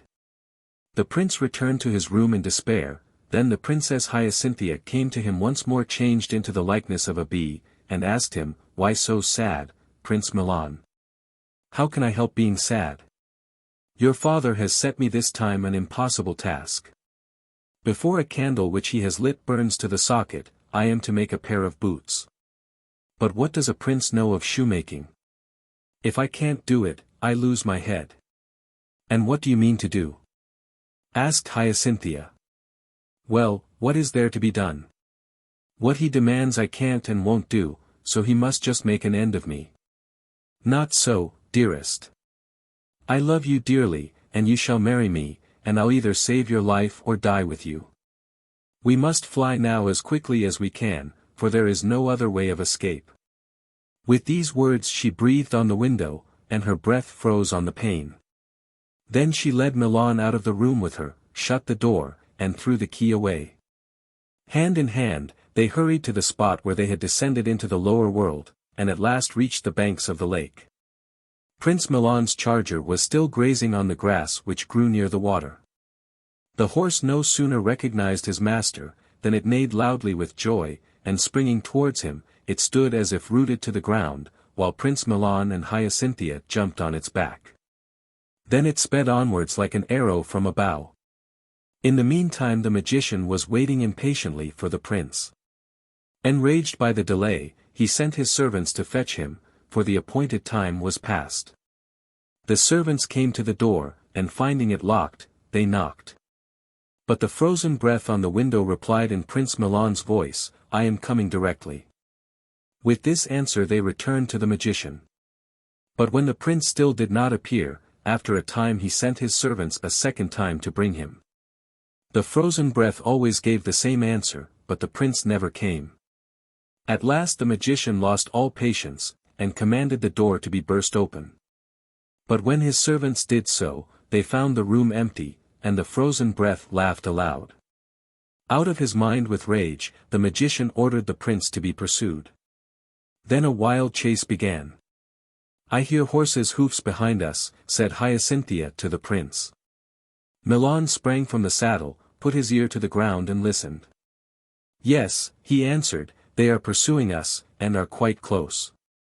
"Then no time must be lost," said Hyacinthia, and she immediately turned herself into a river, Prince Milan into an iron bridge, and the charger into a blackbird. Behind the bridge the road branched off into 3 ways.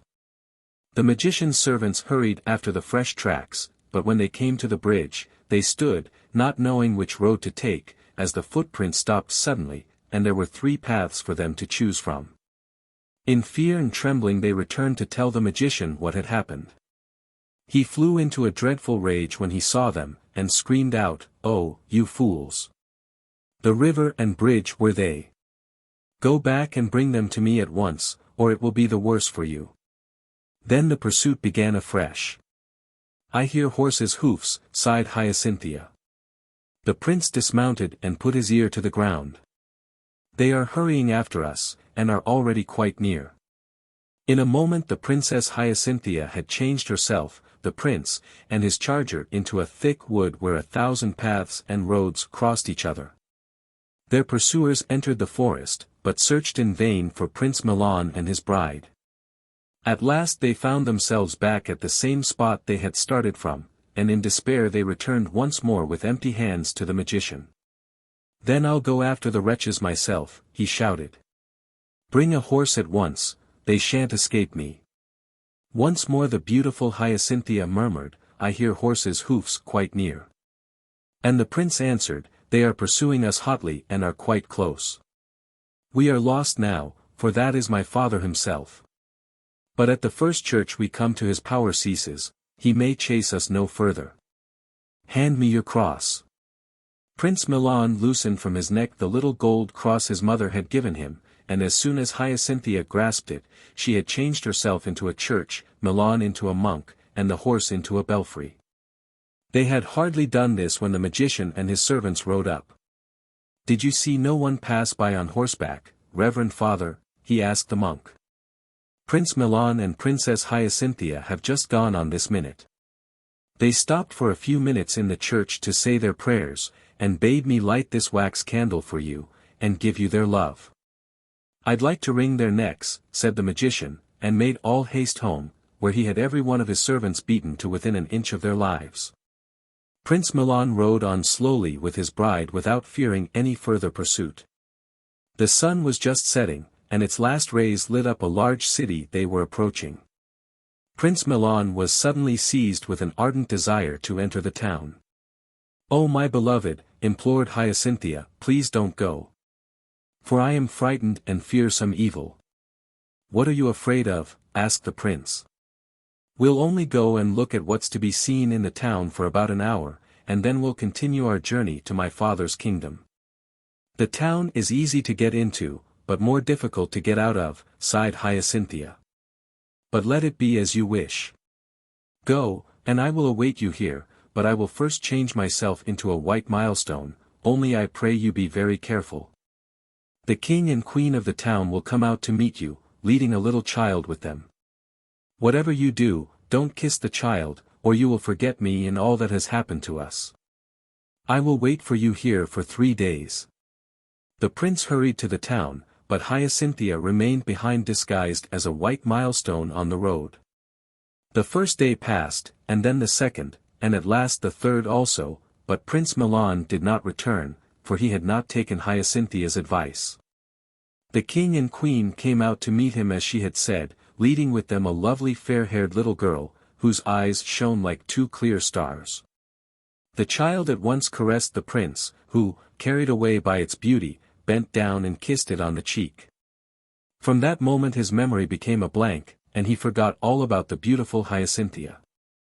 When the prince did not return, poor Hyacinthia wept bitterly in changing herself from a milestone into a little blue field flower. She said, "I will grow here on the wayside till some passerby tramples me underfoot."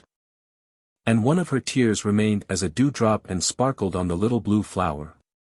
Now it happened shortly after this that an old man passed by, and seeing the flower, he was delighted with its beauty. He pulled it up carefully by the roots and carried it home. Here he planted it in a pot, and watered and tended the little plant carefully. And now the most extraordinary thing happened, for from this moment everything in the old man's house was changed. When he awoke in the morning he always found his room tidied and put into such beautiful order that not a speck of dust was to be found anywhere. When he came home at midday, he found a table laid out with the most dainty food, and he had only to sit down and enjoy himself to his heart's content. At first he was so surprised he didn't know what to think, but after a time he grew a little uncomfortable, and went to an old witch to ask for advice.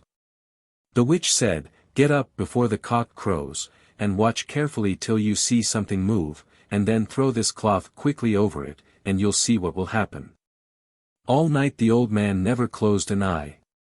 When the first ray of light entered the room, he noticed that the little blue flower began to tremble, and at last it rose out of the pot and flew about the room, put everything in order, swept away the dust and lit the fire.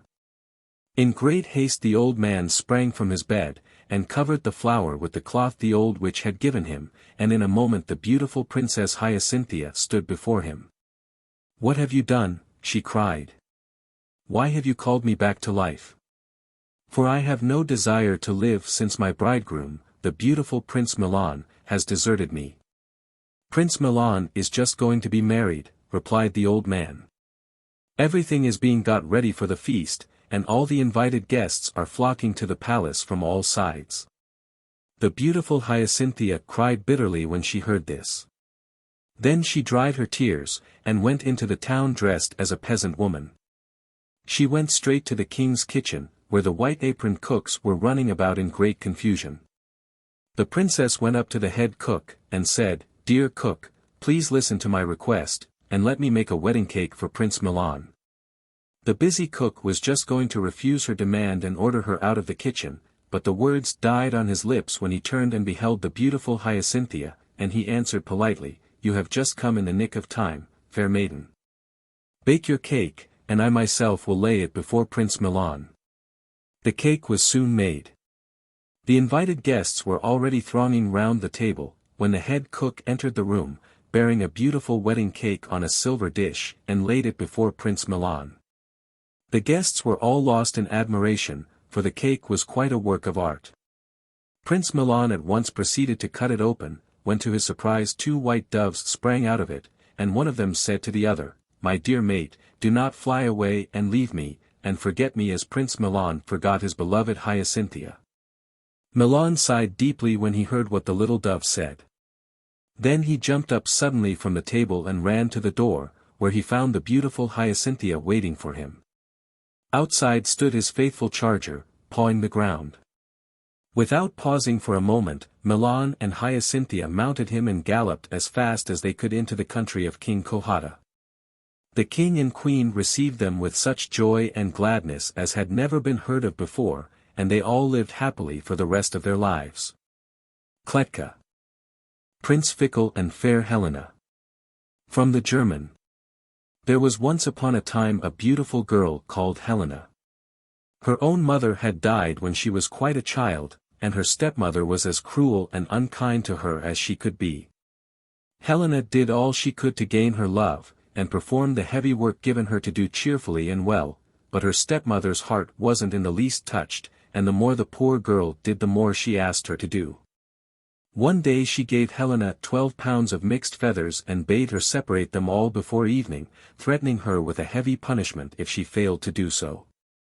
The poor child sat down to her task with her eyes so full of tears that she could hardly see to begin. And when she had made one little heap of feathers, she sighed so deeply that they all blew apart again. And so it went on, and the poor girl grew more and more miserable. She bowed her head in her hands and cried, "Is there no one under heaven who will take pity on me?" Suddenly a soft voice replied, "Be comforted, my child, I have come to help you." Terrified to death, Helena looked up and saw a fairy standing in front of her, who asked in the kindest way possible, "Why are you crying, my dear?" Helena, who for long had heard no friendly voice, confided her sad tale of woe to the fairy, and told her what the new task she had been given to do was, and how she despaired of ever accomplishing it. "Don't worry yourself about it any more," said the kind fairy, "lie down and go to sleep, and I'll see that your work is done all right." So Helena lay down, and when she awoke all the feathers were sorted into little bundles. But when she turned to thank the good fairy she had vanished. In the evening her stepmother returned and was much amazed to find Helena sitting quietly with her work all finished before her. She praised her diligence, but at the same time racked her brain as to what harder task she could set her to do. The next day she told Helena to empty a pond near the house with a spoon which was full of holes. Helena set to work at once, but she very soon found that what her stepmother had told her to do was an impossibility. Full of despair and misery, she was in the act of throwing the spoon away, when suddenly the kind fairy stood before her again, and asked her why she was so unhappy. When Helena told her of her stepmother's new demand she said, "Trust to me and I will do your task for you. Lie down and have a sleep in the meantime." Helena was comforted and lay down, and before you would have believed it possible the fairy roused her gently and told her the pond was empty. Full of joy and gratitude, Helena hurried to her stepmother, hoping that now at last her heart would be softened towards her. But the wicked woman was furious at the frustration of her own evil designs, and only thought of what harder thing she could set the girl to do. Next morning she ordered her to build before evening a beautiful castle, and to furnish it all from garret to basement. Helena sat down on the rocks which had been pointed out to her as the site of the castle, feeling very depressed, but at the same time with the lurking hope that the kind fairy would come once more to her aid. And so it turned out. The fairy appeared, promised to build the castle, and told Helena to lie down and go to sleep in the meantime. At the word of the fairy the rocks and stones rose and built themselves into a beautiful castle, and before sunset it was all furnished inside, and left nothing to be desired. You may think how grateful Helena was when she awoke and found her task all finished. But her stepmother was anything but pleased, and went through the whole castle from top to bottom, to see if she couldn't find some fault for which she could punish Helena. At last she went down into one of the cellars, but it was so dark that she fell down the steep stairs and was killed on the spot. So Helena was now mistress of the beautiful castle, and lived there in peace and happiness. And soon the noise of her beauty spread abroad, and many wooers came to try and gain her hand. Among them came one Prince Fickle by name, who very quickly won the love of fair Helena. One day, as they were sitting happily together under a lime tree in front of the castle, Prince Fickle broke the sad news to Helena that he must return to his parents to get their consent to his marriage. He promised faithfully to come back to her as soon as he could, and begged her to await his return under the lime tree where they had spent so many happy hours. Helena kissed him tenderly at parting on his left cheek, and begged him not to let anyone else kiss him there while they were parted, and she promised to sit and wait for him under the lime tree. For she never doubted that the prince would be faithful to her and would return as quickly as he could. And so she sat for 3 days and 3 nights under the tree without moving. But when her lover never returned, she grew very unhappy, and determined to set out to look for him. She took as many of her jewels as she could carry, and 3 of her most beautiful dresses, 1 embroidered with stars, 1 with moons, and the 3rd with suns, all of pure gold. Far and wide she wandered through the world, but nowhere did she find any trace of her bridegroom. At last she gave up the search in despair. She could not bear to return to her own castle where she had been so happy with her lover, but determined rather to endure her loneliness and desolation in a strange land.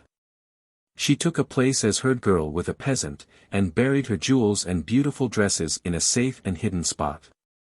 Every day she drove the cattle to pasture, and all the time she thought of nothing but her faithless bridegroom. She was very devoted to a certain little calf in the herd, and made a great pet of it, feeding it out of her own hands. She taught it to kneel before her, and then she whispered in its ear. "Kneel, little calf, kneel. Be faithful and leal. Not like Prince Fickle, who once on a time left his fair Helena under the lime." After some years passed in this way, she heard that the daughter of the king of the country she was living in was going to marry a prince called Fickle. Everybody rejoiced at the news except poor Helena, to whom it was a fearful blow, for at the bottom of her heart she had always believed her lover to be true. Now it chanced that the way to the capital led right past the village where Helena was, and often when she was leading her cattle forth to the meadows Prince Fickle rode past her, without ever noticing the poor herd girl. So engrossed was he in thoughts of his new bride. Then it occurred to Helena to put his heart to the test and to see if it weren't possible to recall herself to him. So one day as Prince Fickle rode by she said to her little calf, "Kneel, little calf, kneel. Be faithful and leal. Not like Prince Fickle, who once on a time left his poor Helena under the lime." When Prince Fickle heard her voice it seemed to him to remind him of something, but of what he couldn't remember, for he hadn't heard the words distinctly, as Helena had only spoken them very low and with a shaky voice. Helena herself had been far too moved to let her see what impression her words had made on the prince, and when she looked round he was already far away. But she noticed how slowly he was riding, and how deeply sunk he was in thought, so she didn't quite give herself up as lost. In honor of the approaching wedding a feast lasting many nights was to be given in the capital. Helena placed all her hopes on this, and determined to go to the feast and there to seek out her bridegroom. When evening drew near she stole out of the peasant's cottage secretly, and, going to her hiding place, she put on her dress embroidered with the gold suns, and all her jewels, and loosed her beautiful golden hair, which up to now she had always worn under a kerchief, and, adorned thus, she set out for the town. When she entered the ballroom all eyes were turned on her, and everyone marveled at her beauty, but no one knew who she was. Prince Fickle, too, was quite dazzled by the charms of the beautiful maiden, and never guessed that she had once been his own ladylove. He never left her side all night, and it was with great difficulty that Helena escaped from him in the crowd when it was time to return home. Prince Fickle searched for her everywhere, and longed eagerly for the next night, when the beautiful lady had promised to come again. The following evening the fair Helena started early for the feast. This time she wore her dress embroidered with silver moons, and in her hair she placed a silver crescent. Prince Fickle was enchanted to see her again, and she seemed to him even more beautiful than she had been the night before. He never left her side, and refused to dance with anyone else. He begged her to tell him who she was, but this she refused to do. Then he implored her to return again next evening, and this she promised him she would. On the third evening Prince Fickle was so impatient to see his fair enchantress again, that he arrived at the feast hours before it began, and never took his eyes from the door. At last Helena arrived in a dress all covered with gold and silver stars, and with a girdle of stars round her waist, and a band of stars in her hair. Prince Fickle was more in love with her than ever, and begged her once again to tell him her name. Then Helena kissed him silently on the left cheek, and in one moment Prince Fickle recognized his old love. Full of remorse and sorrow, he begged for her forgiveness, and Helena, only too pleased to have got him back again, did not, you may be sure, keep him waiting very long for her pardon, and so they were married and returned to Helena's castle, where they are no doubt still sitting happily together under the lime tree. Kletka. Puddocky. From the German. There was once upon a time a poor woman who had one little daughter called Parsley. She was so called because she liked eating parsley better than any other food, indeed she would hardly eat anything else. Her poor mother hadn't enough money always to be buying parsley for her, but the child was so beautiful that she could refuse her nothing. And so she went every night to the garden of an old witch who lived near and stole great branches of the coveted vegetable, in order to satisfy her daughter. This remarkable taste of the fair parsley soon became known, and the theft was discovered. The witch called the girl's mother to her, and proposed that she should let her daughter come and live with her, and then she could eat as much parsley as she liked. The mother was quite pleased with this suggestion, and so the beautiful parsley took up her abode with the old witch. One day 3 princes, whom their father had sent abroad to travel, came to the town where Parsley lived and perceived the beautiful girl combing and plaiting her long black hair at the window. In one moment they all fell hopelessly in love with her, and longed ardently to have the girl for their wife. But hardly had they with one breath expressed their desire than, mad with jealousy, they drew their swords and all 3 set upon each other. The struggle was so violent and the noise so loud that the old witch heard it, and said at once, "Of course Parsley is at the bottom of all this." And when she had convinced herself that this was so, she stepped forward, and, full of wrath over the quarrels and feuds Parsley's beauty gave rise to, she cursed the girl and said, "I wish you were an ugly toad, sitting under a bridge at the other end of the world." Hardly were the words out of her mouth than Parsley was changed into a toad and vanished from their sight. The princes, now that the cause of their dispute was removed, put up their swords, kissed each other affectionately, and returned to their father. The king was growing old and feeble, and wished to yield his scepter and crown in favor of one of his sons, but he couldn't make up his mind which of the 3 he should appoint as his successor. He determined that fate should decide for him. So he called his 3 children to him and said, "My dear sons, I am growing old, and am weary of reigning, but I can't make up my mind to which of you 3 I should yield my crown, for I love you all equally. At the same time I would like the best and cleverest of you to rule over my people.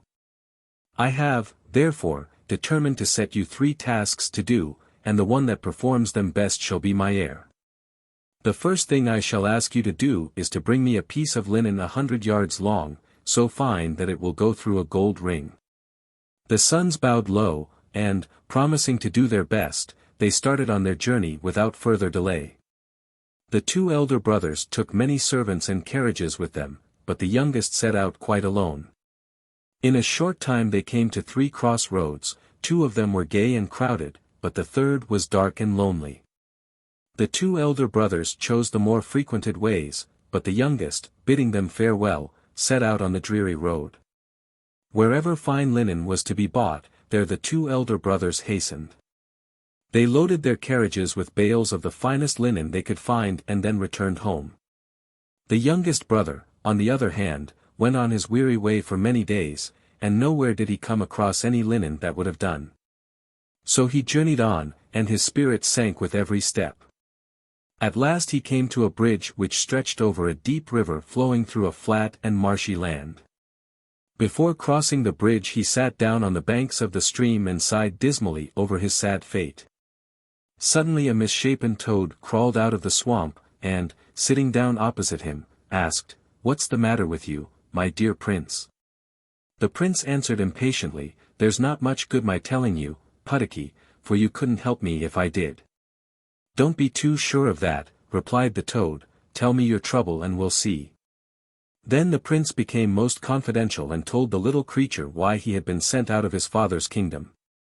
"Prince, I will certainly help you," said the toad, and, crawling back into her swamp, she returned dragging after her a piece of linen not bigger than a finger, which she laid before the prince, saying, "Take this home. And you'll see it will help you." The prince had no wish to take such an insignificant bundle with him, but he didn't like to hurt Puddockie's feelings by refusing it, so he took up the little packet, put it in his pocket, and bade the little toad farewell. Puddocky watched the prince till he was out of sight and then crept back into the water. The further the prince went the more he noticed that the pocket in which the little roll of linen lay became heavier, and in proportion his heart grew lighter.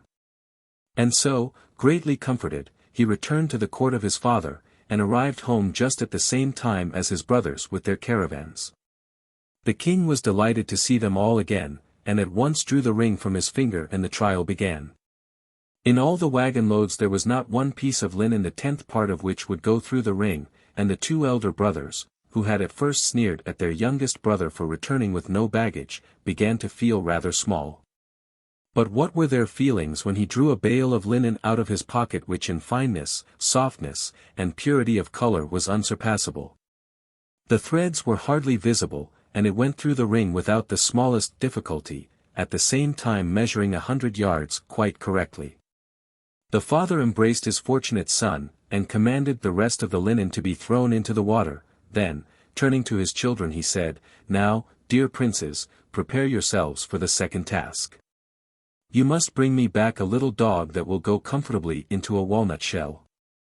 The sons were all in despair over this demand, but as they each wished to win the crown, they determined to do their best, and after a very few days set out on their travels again. At the crossroads they separated once more. The youngest went by himself along his lonely way, but this time he felt much more cheerful. Hardly had he sat down under the bridge and heaved a sigh, than Puddocky came out. And, sitting down opposite him, asked, "What's wrong with you now, dear prince?" The prince, who this time never doubted the little toad's power to help him, told her his difficulty at once. "Prince, I will help you," said the toad again, and crawled back into her swamp as fast as her short little legs would carry her.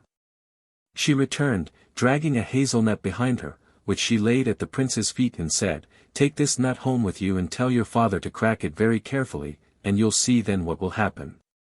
The prince thanked her heartily and went on his way in the best of spirits while the little Puddock crept slowly back into the water.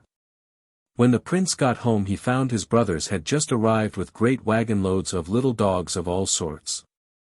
The king had a walnut shell ready, and the trial began. But not one of the dogs the 2 eldest sons had brought with them would in the least fit into the shell. When they had tried all their little dogs, the youngest son handed his father the hazelnut, with a modest bow, and begged him to crack it carefully. Hardly had the old king done so than a lovely tiny dog sprang out of the nutshell, and ran about on the king's hand, wagging its tail and barking lustily at all the other little dogs. The joy of the court was great. The father again embraced his fortunate son, commanded the rest of the small dogs to be thrown into the water and drowned, and once more addressed his sons. The two most difficult tasks have been performed. Now listen to the third and last: whoever brings the fairest wife home with him shall be my heir. This demand seemed so easy and agreeable, and the reward was so great, that the princes lost no time in setting forth on their travels. At the crossroads the two elder brothers debated if they should go the same way as the youngest, but when they saw how dreary and deserted it looked they made up their minds that it would be impossible to find what they sought in these wilds. And so they stuck to their former paths. The youngest was very depressed this time and said to himself, "Anything else Puddocky could have helped me in, but this task is quite beyond her power. How could she ever find a beautiful wife for me? Her swamps are wide and empty, and no human beings dwell there, only frogs and toads and other creatures of that sort." However, he sat down as usual under the bridge, and this time he sighed from the bottom of his heart.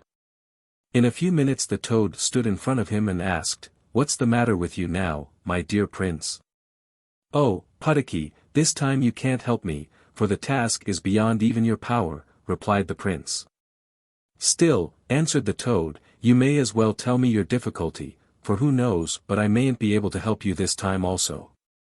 The prince then told her the task they had been set to do. "I'll help you right enough, my dear prince," said the little toad, "just you go home, and I'll soon follow you." With these words, Puddocky, with a spring quite unlike her usual slow movements, jumped into the water and disappeared. The prince rose up and went sadly on his way, for he didn't believe it possible that the little toad could really help him in his present difficulty. He had hardly gone a few steps when he heard a sound behind him, and, looking round, he saw a carriage made of cardboard, drawn by 6 big rats, coming towards him. 2 hedgehogs rode in front as outriders, and on the box sat a fat mouse as coachman, and behind stood 2 little frogs as footmen. In the carriage itself sat Puddocky, who kissed her hand to the prince out of the window as she passed by. Sunk deep in thought over the fickleness of fortune that had granted him 2 of his wishes and now seemed about to deny him the last and best, the prince hardly noticed the absurd equipage. And still less did he feel inclined to laugh at its comic appearance. The carriage drove on in front of him for some time and then turned a corner. But what was his joy and surprise when suddenly, round the same corner, but coming towards him, there appeared a beautiful coach drawn by 6 splendid horses, with outriders, coachmen, footmen and other servants all in the most gorgeous liveries. And seated in the carriage was the most beautiful woman the prince had ever seen, and in whom he at once recognized the beautiful Parsley, for whom his heart had formerly burned. The carriage stopped and it reached him, and the footmen sprang down and opened the door for him. He got in and sat down beside the beautiful Parsley, and thanked her heartily for her help, and told her how much he loved her. And so he arrived at his father's capital, at the same moment as his brothers who had returned with many carriage loads of beautiful women. But when they were all led before the king, the whole court with one consent awarded the prize of beauty to the fair Parsley. The old king was delighted, and embraced his thrice fortunate son and his new daughter-in-law tenderly, and appointed them as his successors to the throne. But he commanded the other women to be thrown into the water and drowned, like the bales of linen and the little dogs. The prince married Puddocky and reigned long and happily with her, and if they aren't dead I suppose they are living still. The story of Hok Lee and the Dwarfs. There once lived in a small town in China a man named Hok Lee. He was a steady industrious man, who not only worked hard at his trade, but did all his own housework as well, for he had no wife to do it for him. "What an excellent industrious man is this Hok Lee," said his neighbors. "How hard he works, he never leaves his house to amuse himself or to take a holiday as others do." But Hok Lee was by no means the virtuous person his neighbors thought him. True, he worked hard enough by day, but at night, when all respectable folk were fast asleep, he used to steal out and join a dangerous band of robbers, who broke into rich people's houses and carried off all they could lay hands on. This state of things went on for some time, and, though a thief was caught now and then and punished, no suspicion ever fell on Hok Lee. He was such a very respectable, hard-working man. Hok Lee had already amassed a good store of money as his share of the proceeds of these robberies when it happened one morning on going to market that a neighbor said to him, "Why, Hok Lee, what is the matter with your face? One side of it is all swelled up." True enough, Hok Lee's right cheek was twice the size of his left, and it soon began to feel very uncomfortable. "I will bind up my face," said Hok Lee, "doubtless the warmth will cure the swelling." But no such thing. Next day it was worse, and day by day it grew bigger and bigger till it was nearly as large as his head and became very painful. Hok Lee was at his wits' ends what to do. Not only was his cheek unsightly and painful, but his neighbors began to jeer and make fun of him, which hurt his feelings very much indeed. One day, as luck would have it, a traveling doctor came to the town. He sold not only all kinds of medicine, but also dealt in many strange charms against witches and evil spirits. Hok Lee determined to consult him, and asked him into his house. After the doctor had examined him carefully, he spoke thus, "This, O Hok Lee, is no ordinary swelled face. I strongly suspect you have been doing some wrong deed which has called down the anger of the spirits on you. None of my drugs will avail to cure you, but, if you are willing to pay me handsomely, I can tell you how you may be cured." Then Hok Lee and the doctor began to bargain together, and it was a long time before they could come to terms. However, the doctor got the better of it in the end, for he was determined not to part with his secret under a certain price, and Hok Lee had no mind to carry his huge cheek about with him to the end of his days. So he was obliged to part with the greater portion of his ill-gotten gains. When the doctor had pocketed the money, he told Hok Lee to go on the first night of the full moon to a certain wood and there to watch by a particular tree. After a time he would see the dwarfs and little sprites who live underground come out to dance. When they saw him they would be sure to make him dance too. "And mind you dance your very best," added the doctor. "If you dance well and please them they will grant you a petition and you can then beg to be cured, but if you dance badly they will most likely do you some mischief out of spite." With that he took leave and departed. Happily the first night of the full moon was near, and at the proper time Hok Lee set out for the wood. With a little trouble he found the tree the doctor had described, and, feeling nervous, he climbed up into it. He had hardly settled himself on a branch when he saw the little dwarfs assembling in the moonlight. They came from all sides, till at length there appeared to be hundreds of them. They seemed in high glee, and danced and skipped and capered about, whilst Hok Lee grew so eager watching them that he crept further and further along his branch till at length it gave a loud crack. All the dwarfs stood still, and Hok Lee felt as if his heart stood still also. Then one of the dwarfs called out, "Someone is up in that tree. Come down at once, whoever you are, or we must come and fetch you." In great terror, Hok Lee proceeded to come down, but he was so nervous that he tripped near the ground and came rolling down in the most absurd manner. When he had picked himself up, he came forward with a low bow, and the dwarf who had first spoken and who appeared to be the leader, said, "Now, then, who art thou, and what brings thee here?" So Hok Lee told him the sad story of his swelled cheek, and how he had been advised to come to the forest and beg the dwarfs to cure him. "It is well," replied the dwarf. "We will see about that. First, however, thou must dance before us. Should thy dancing please us, perhaps we may be able to do something, but shouldst thou dance badly, we shall assuredly punish thee, so now take warning and dance away." With that, he and all the other dwarfs sat down in a large ring, leaving Hok Lee to dance alone in the middle. He felt half frightened to death, and besides was a good deal shaken by his fall from the tree and did not feel at all inclined to dance. But the dwarfs were not to be trifled with. "Begin," cried their leader, and "Begin," shouted the rest in chorus. So in despair Hok Lee began. First he hopped on one foot and then on the other, but he was so stiff and so nervous that he made but a poor attempt, and after a time sank down on the ground and vowed he could dance no more. The dwarfs were very angry. They crowded round Hok Lee and abused him. "Thou to come here to be cured, indeed," they cried, "thou hast brought one big cheek with thee, but thou shalt take away two." And with that they ran off and disappeared, leaving Hok Lee to find his way home as best he might. He hobbled away, weary and depressed, and not a little anxious on account of the dwarf's threat.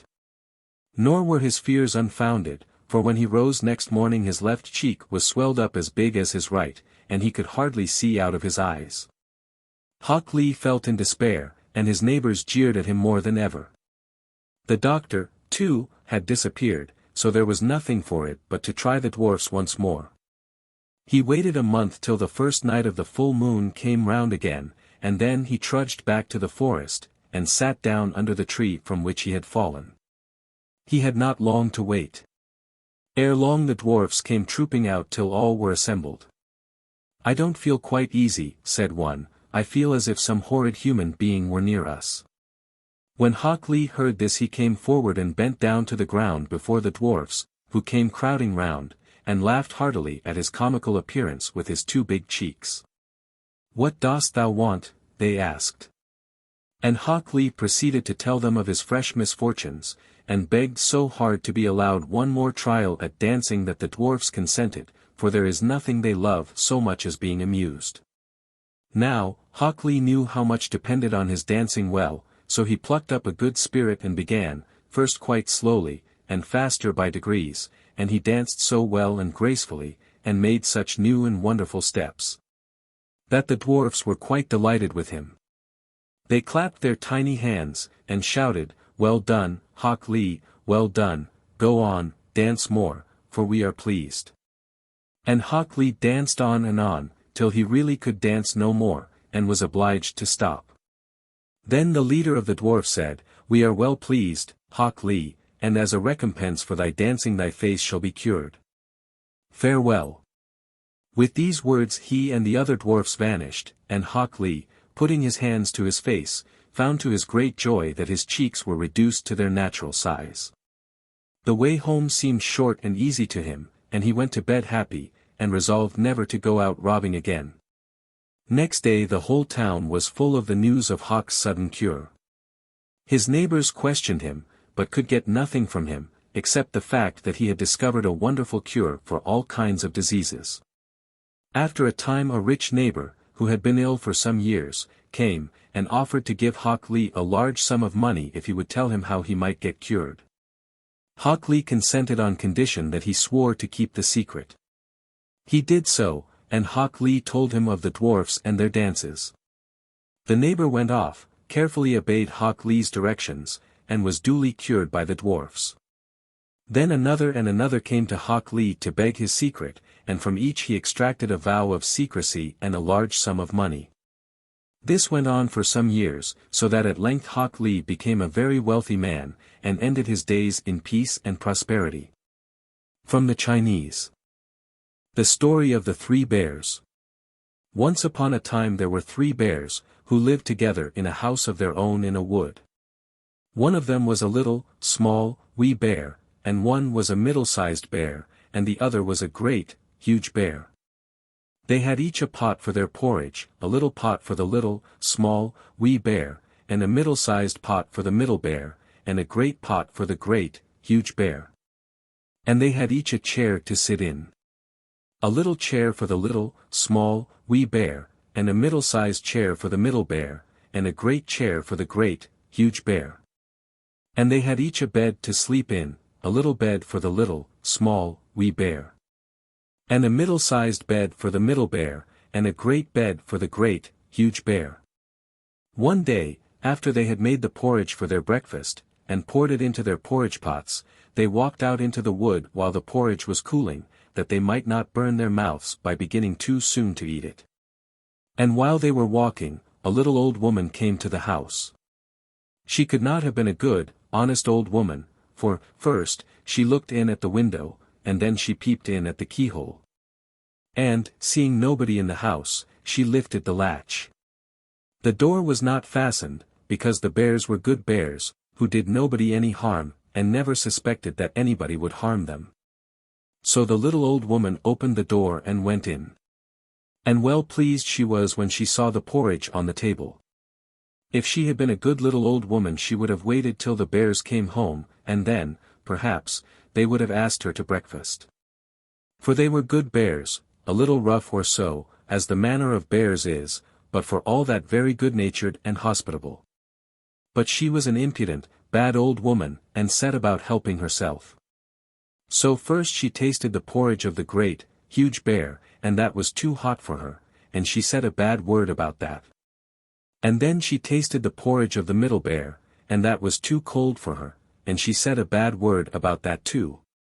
And then she went to the porridge of the little, small, wee bear, and tasted that, and that was neither too hot nor too cold, but just right. And she liked it so well, that she ate it all up, but the naughty old woman said a bad word about the little porridge pot, because it did not hold enough for her. Then the little old woman sate down in the chair of the great, huge bear, and that was too hard for her. And then she sate down in the chair of the middle bear, and that was too soft for her. And then she sate down in the chair of the little, small, wee bear, and that was neither too hard nor too soft, but just right. So she seated herself in it, and there she sate till the bottom of the chair came out, and down came she, plump upon the ground. And the naughty old woman said a wicked word about that too. Then the little old woman went upstairs into the bedchamber in which the three bears slept. And first she lay down upon the bed of the great, huge bear, but that was too high at the head for her. And next she lay down upon the bed of the middle bear, and that was too high at the foot for her. And then she lay down upon the bed of the little, small, wee bear, and that was neither too high at the head, nor at the foot, but just right. So she covered herself up comfortably, and lay there till she fell fast asleep. By this time the three bears thought their porridge would be cool enough, so they came home to breakfast. Now the little old woman had left the spoon of the great, huge bear, standing in his porridge. "Somebody has been at my porridge," said the great, huge bear, in his great gruff voice. And when the middle bear looked at his, he saw that the spoon was standing in it too. They were wooden spoons. If they had been silver ones, the naughty old woman would have put them in her pocket. "Somebody has been at my porridge," said the middle bear, in his middle voice. Then the little, small, wee bear looked at his, and there was the spoon in the porridge pot, but the porridge was all gone. "Somebody has been at my porridge, and has eaten it all up," said the little, small wee bear, in his little, small wee voice. Upon this the three bears, seeing that someone had entered their house, and eaten up the little, small wee bear's breakfast, began to look about them. Now the little old woman had not put the hard cushion straight when she rose from the chair of the great, huge bear. "Somebody has been sitting in my chair," said the great, huge bear, in his great, rough, gruff voice. And the little old woman had squatted down the soft cushion of the middle bear. "Somebody has been sitting in my chair," said the middle bear, in his middle voice. And you know what the little old woman had done to the third chair. "Somebody has been sitting in my chair, and has sate the bottom of it out," said the little, small, wee bear, in his little, small, wee voice. Then the three bears thought it necessary that they should make farther search. So they went upstairs into their bedchamber. Now the little old woman had pulled the pillow of the great, huge bear out of its place. "Somebody has been lying in my bed," said the great, huge bear, in his great, rough, gruff voice. And the little old woman had pulled the bolster of the middle bear out of its place. "Somebody has been lying in my bed," said the middle bear in his middle voice. And when the little, small, wee bear came to look at his bed, there was the bolster in its place, and the pillow in its place upon the bolster, and upon the pillow was the little old woman's ugly, dirty head, which was not in its place. For she had no business there. "Somebody has been lying in my bed, and here she is," said the little, small, wee bear, in his little, small, wee voice. The little old woman had heard in her sleep the great, rough, gruff voice of the great, huge bear. But she was so fast asleep that it was no more to her than the roaring of wind or the rumbling of thunder. And she had heard the middle voice of the middle bear, but it was only as if she had heard someone speaking in a dream. But when she heard the little, small, wee voice of the little, small, wee bear, it was so sharp, and so shrill, that it awakened her at once. Up she started. And when she saw the 3 bears on one side of the bed, she tumbled herself out at the other, and ran to the window. Now the window was open, because the bears, like good, tidy bears as they were, always opened their bedchamber window when they got up in the morning. Out the little old woman jumped. And whether she broke her neck in the fall, or ran into the wood and was lost there, or found her way out of the wood and was taken up by the constable and sent to the house of correction for a vagrant as she was, I cannot tell. But the 3 bears never saw anything more of her. Southey. Prince Vivien and the Princess Placida. Once upon a time there lived a king and queen who loved one another dearly. Indeed the queen, whose name was Santorina, was so pretty and so kind-hearted that it would have been a wonder if her husband had not been fond of her, while King Grydlin himself was a perfect bundle of good qualities. For the fairy who presided at his christening had summoned the shades of all his ancestors, and taken something good from each of them to form his character. Unfortunately, though, she had given him rather too much kindness of heart, which is a thing that generally gets its possessor into trouble, but so far all things had prospered with King Grydlin. However, it was not to be expected such good fortune could last, and before very long the queen had a lovely little daughter who was named Placida. Now the king, who thought that if she resembled her mother in face and mind she would need no other gift, never troubled to ask any of the fairies to her christening, and this offended them mortally. So that they resolved to punish him severely for thus depriving them of their rights. So, to the despair of King Grydlin, the queen first of all became very ill, and then disappeared altogether. If it had not been for the little princess there is no saying what would have become of him, he was so miserable, but there she was to be brought up, and luckily the good fairy Lolotte, in spite of all that had passed, was willing to come and take charge of her, and of her little cousin Prince Vivien, who was an orphan and had been placed under the care of his uncle, King Grydlin, when he was quite a baby. Although she neglected nothing that could possibly have been done for them, their characters, as they grew up, plainly proved that education only softens down natural defects, but cannot entirely do away with them.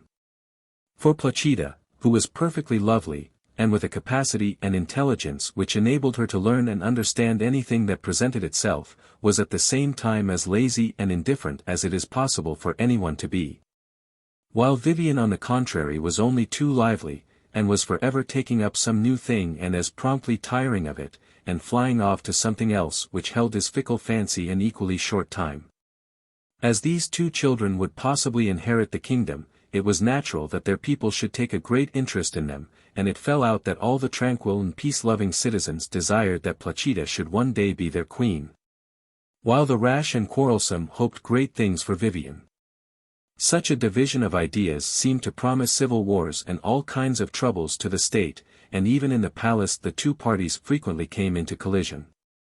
As for the children themselves, though they were too well brought up to quarrel, still the difference in all their tastes and feelings made it impossible for them to like one another, so there seemed no chance of their ever consenting to be married.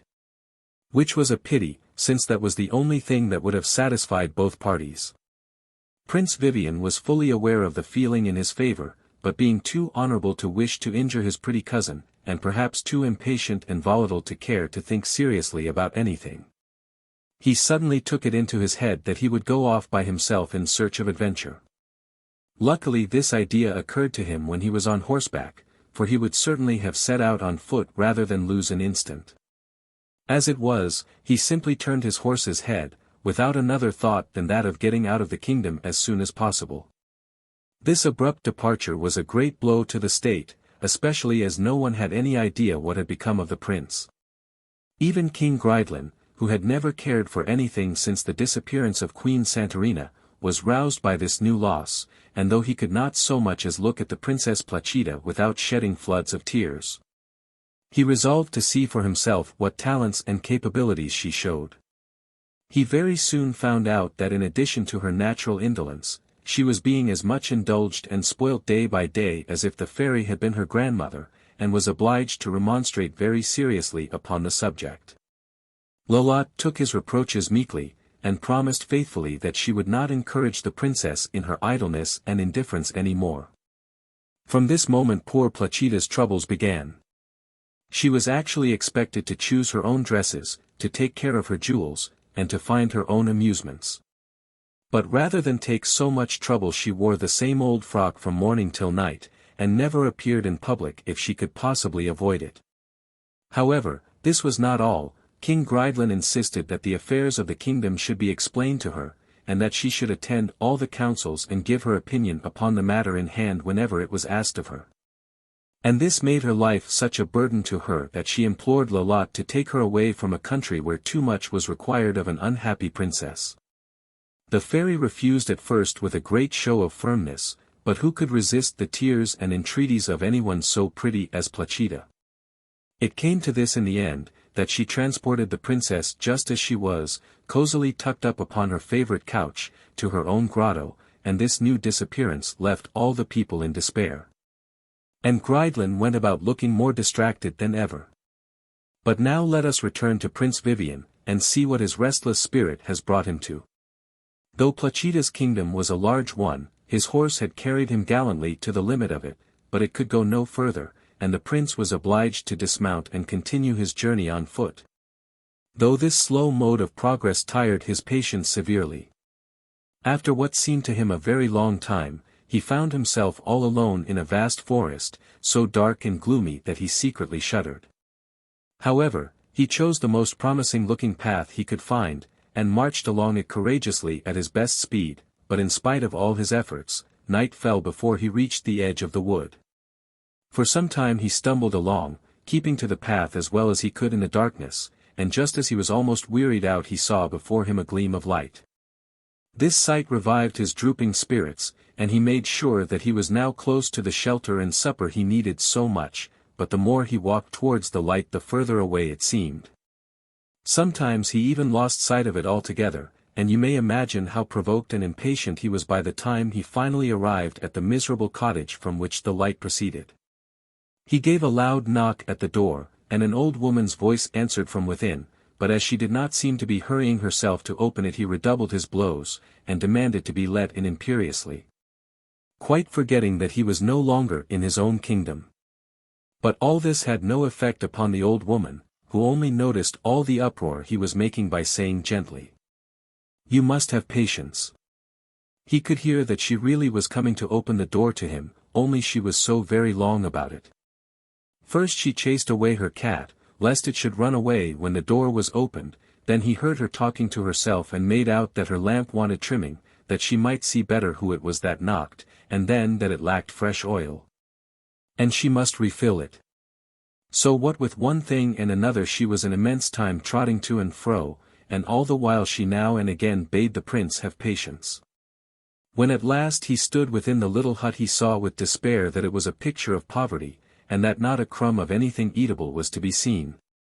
And when he explained to the old woman that he was dying of hunger and fatigue she only answered tranquilly that he must have patience. However, she presently showed him a bundle of straw on which he could sleep. "But what can I have to eat?" cried Prince Vivien sharply. Wait a little," she replied. "If you will only have patience I am just going out into the garden to gather some peas, we will shell them at our leisure, then I will light a fire and cook them, and when they are thoroughly done, we can enjoy them peaceably, there is no hurry." "I shall have died of starvation by the time all that is done," said the prince ruefully. "Patience, patience," said the old woman looking at him with her slow gentle smile, "I can't be hurried. All things come at last to him who waits. You must have heard that often." Prince Vivien was wild with aggravation, but there was nothing to be done. "Come then," said the old woman, "you shall hold the lamp to light me while I pick the peas." The prince in his haste snatched it up so quickly that it went out, and it took him a long time to light it again with 2 little bits of glowing charcoal which he had to dig out from the pile of ashes upon the hearth. However, at last the peas were gathered and shelled, and the fire lighted, but then they had to be carefully counted, since the old woman declared that she would cook 54, and no more. In vain did the prince represent to her that he was famished, that 54 peas would go no way towards satisfying his hunger, that a few peas, more or less, surely could not matter. It was quite useless, in the end he had to count out the 54, and worse than that, because he dropped 1 or 2 in his hurry, he had to begin again from the very first, to be sure the number was complete. As soon as they were cooked, the old dame took a pair of scales and a morsel of bread from the cupboard, and was just about to divide it when Prince Vivien, who really could wait no longer, seized the whole piece and ate it up, saying in his turn, "Patience. You mean that for a joke," said the old woman, as gently as ever, "but that is really my name, and some day you will know more about me." Then they each ate their 27 peas, and the prince was surprised to find that he wanted nothing more, and he slept as sweetly upon his bed of straw as he had ever done in his palace. In the morning the old woman gave him milk and bread for his breakfast, which he ate contentedly, rejoicing that there was nothing to be gathered, or counted, or cooked, and when he had finished he begged her to tell him who she was. "That I will, with pleasure," she replied. "But it will be a long story." "Oh. If it's long, I can't listen," cried the prince. "But," said she, "at your age, you should attend to what old people say, and learn to have patience." But, said the prince, in his most impatient tone, "old people should not be so long-winded.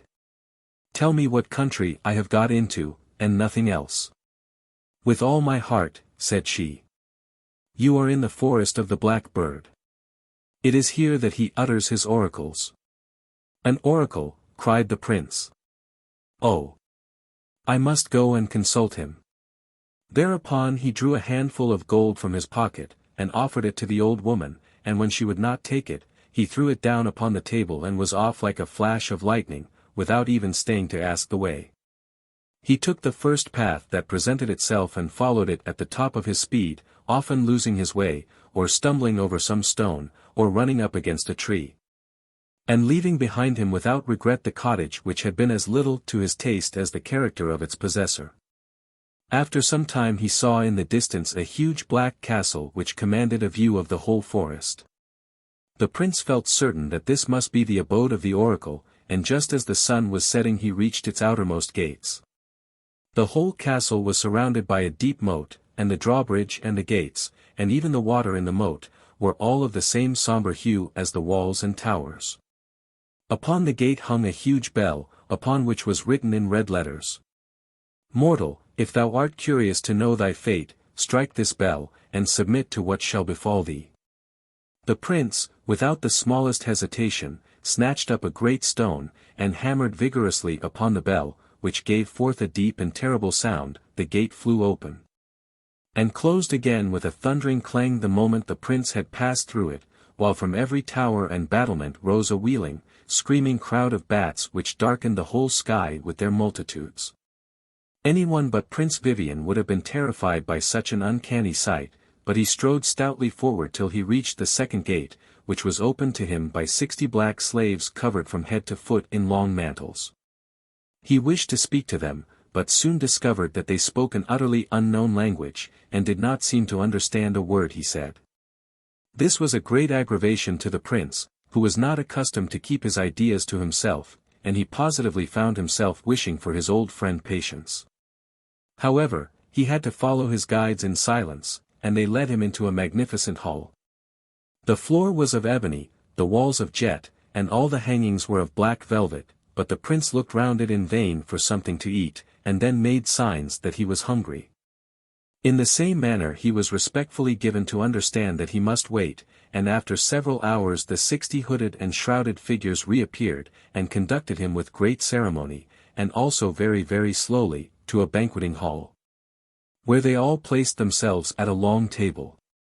The dishes were arranged down the center of it, and with his usual impetuosity the prince seized the one that stood in front of him to draw it nearer, but soon found that it was firmly fixed in its place. Then he looked at his solemn and lugubrious neighbors, and saw that each one was supplied with a long hollow reed through which he slowly sucked up his portion, and the prince was obliged to do the same, though he found it a frightfully tedious process.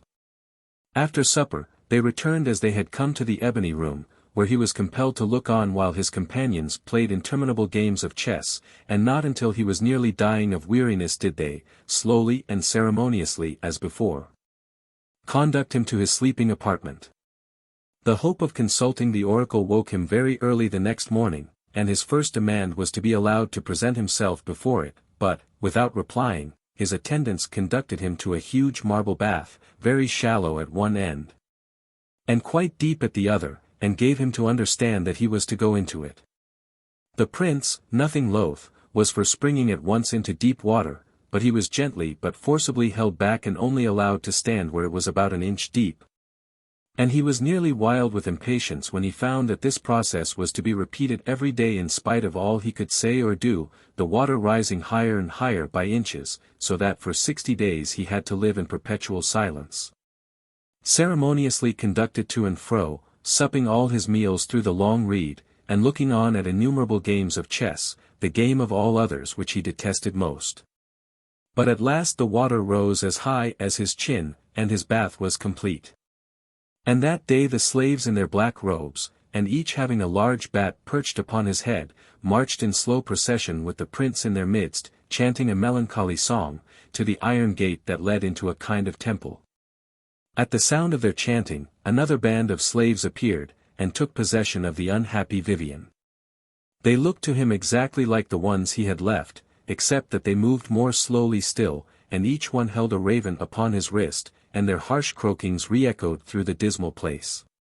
Holding the prince by the arms, not so much to do him honor as to restrain his impatience, they proceeded by slow degrees up the steps of the temple, and when they at last reached the top he thought his long waiting must be at an end.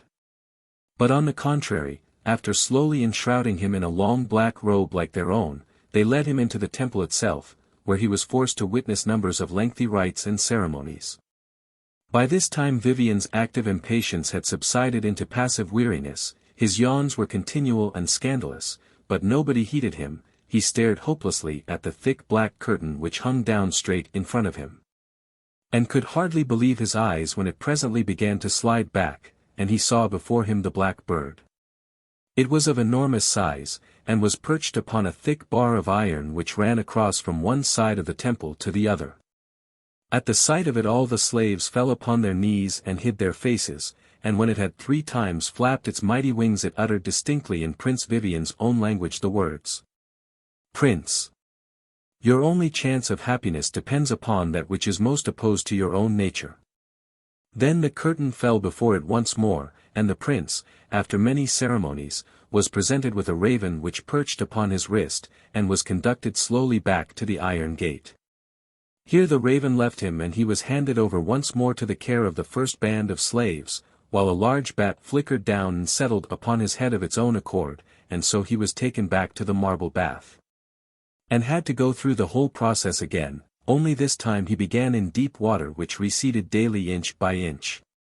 When this was over the slaves escorted him to the outer gate, and took leave of him with every mark of esteem and politeness, to which it is to be feared he responded but indifferently, since the gate was no sooner opened than he took to his heels, and fled away with all his might, his one idea being to put as much space as possible between himself and the dreary place into which he had ventured so rashly, just to consult a tedious oracle who after all had told him nothing.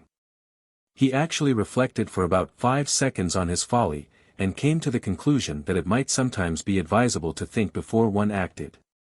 After wandering about for several days until he was weary and hungry, he at last succeeded in finding a way out of the forest, and soon came to a wide and rapid river, which he followed, hoping to find some means of crossing it. And it happened that as the sun rose the next morning he saw something of a dazzling whiteness moored out in the middle of the stream. Upon looking more attentively at it he found that it was one of the prettiest little ships he had ever seen, and the boat that belonged to it was made fast to the bank quite close to him. The prince was immediately seized with the most ardent desire to go on board the ship, and shouted loudly to attract the notice of her crew, but no one answered. So he sprang into the little boat and rowed away without finding it at all hard work, for the boat was made all of white paper and was as light as a rose leaf.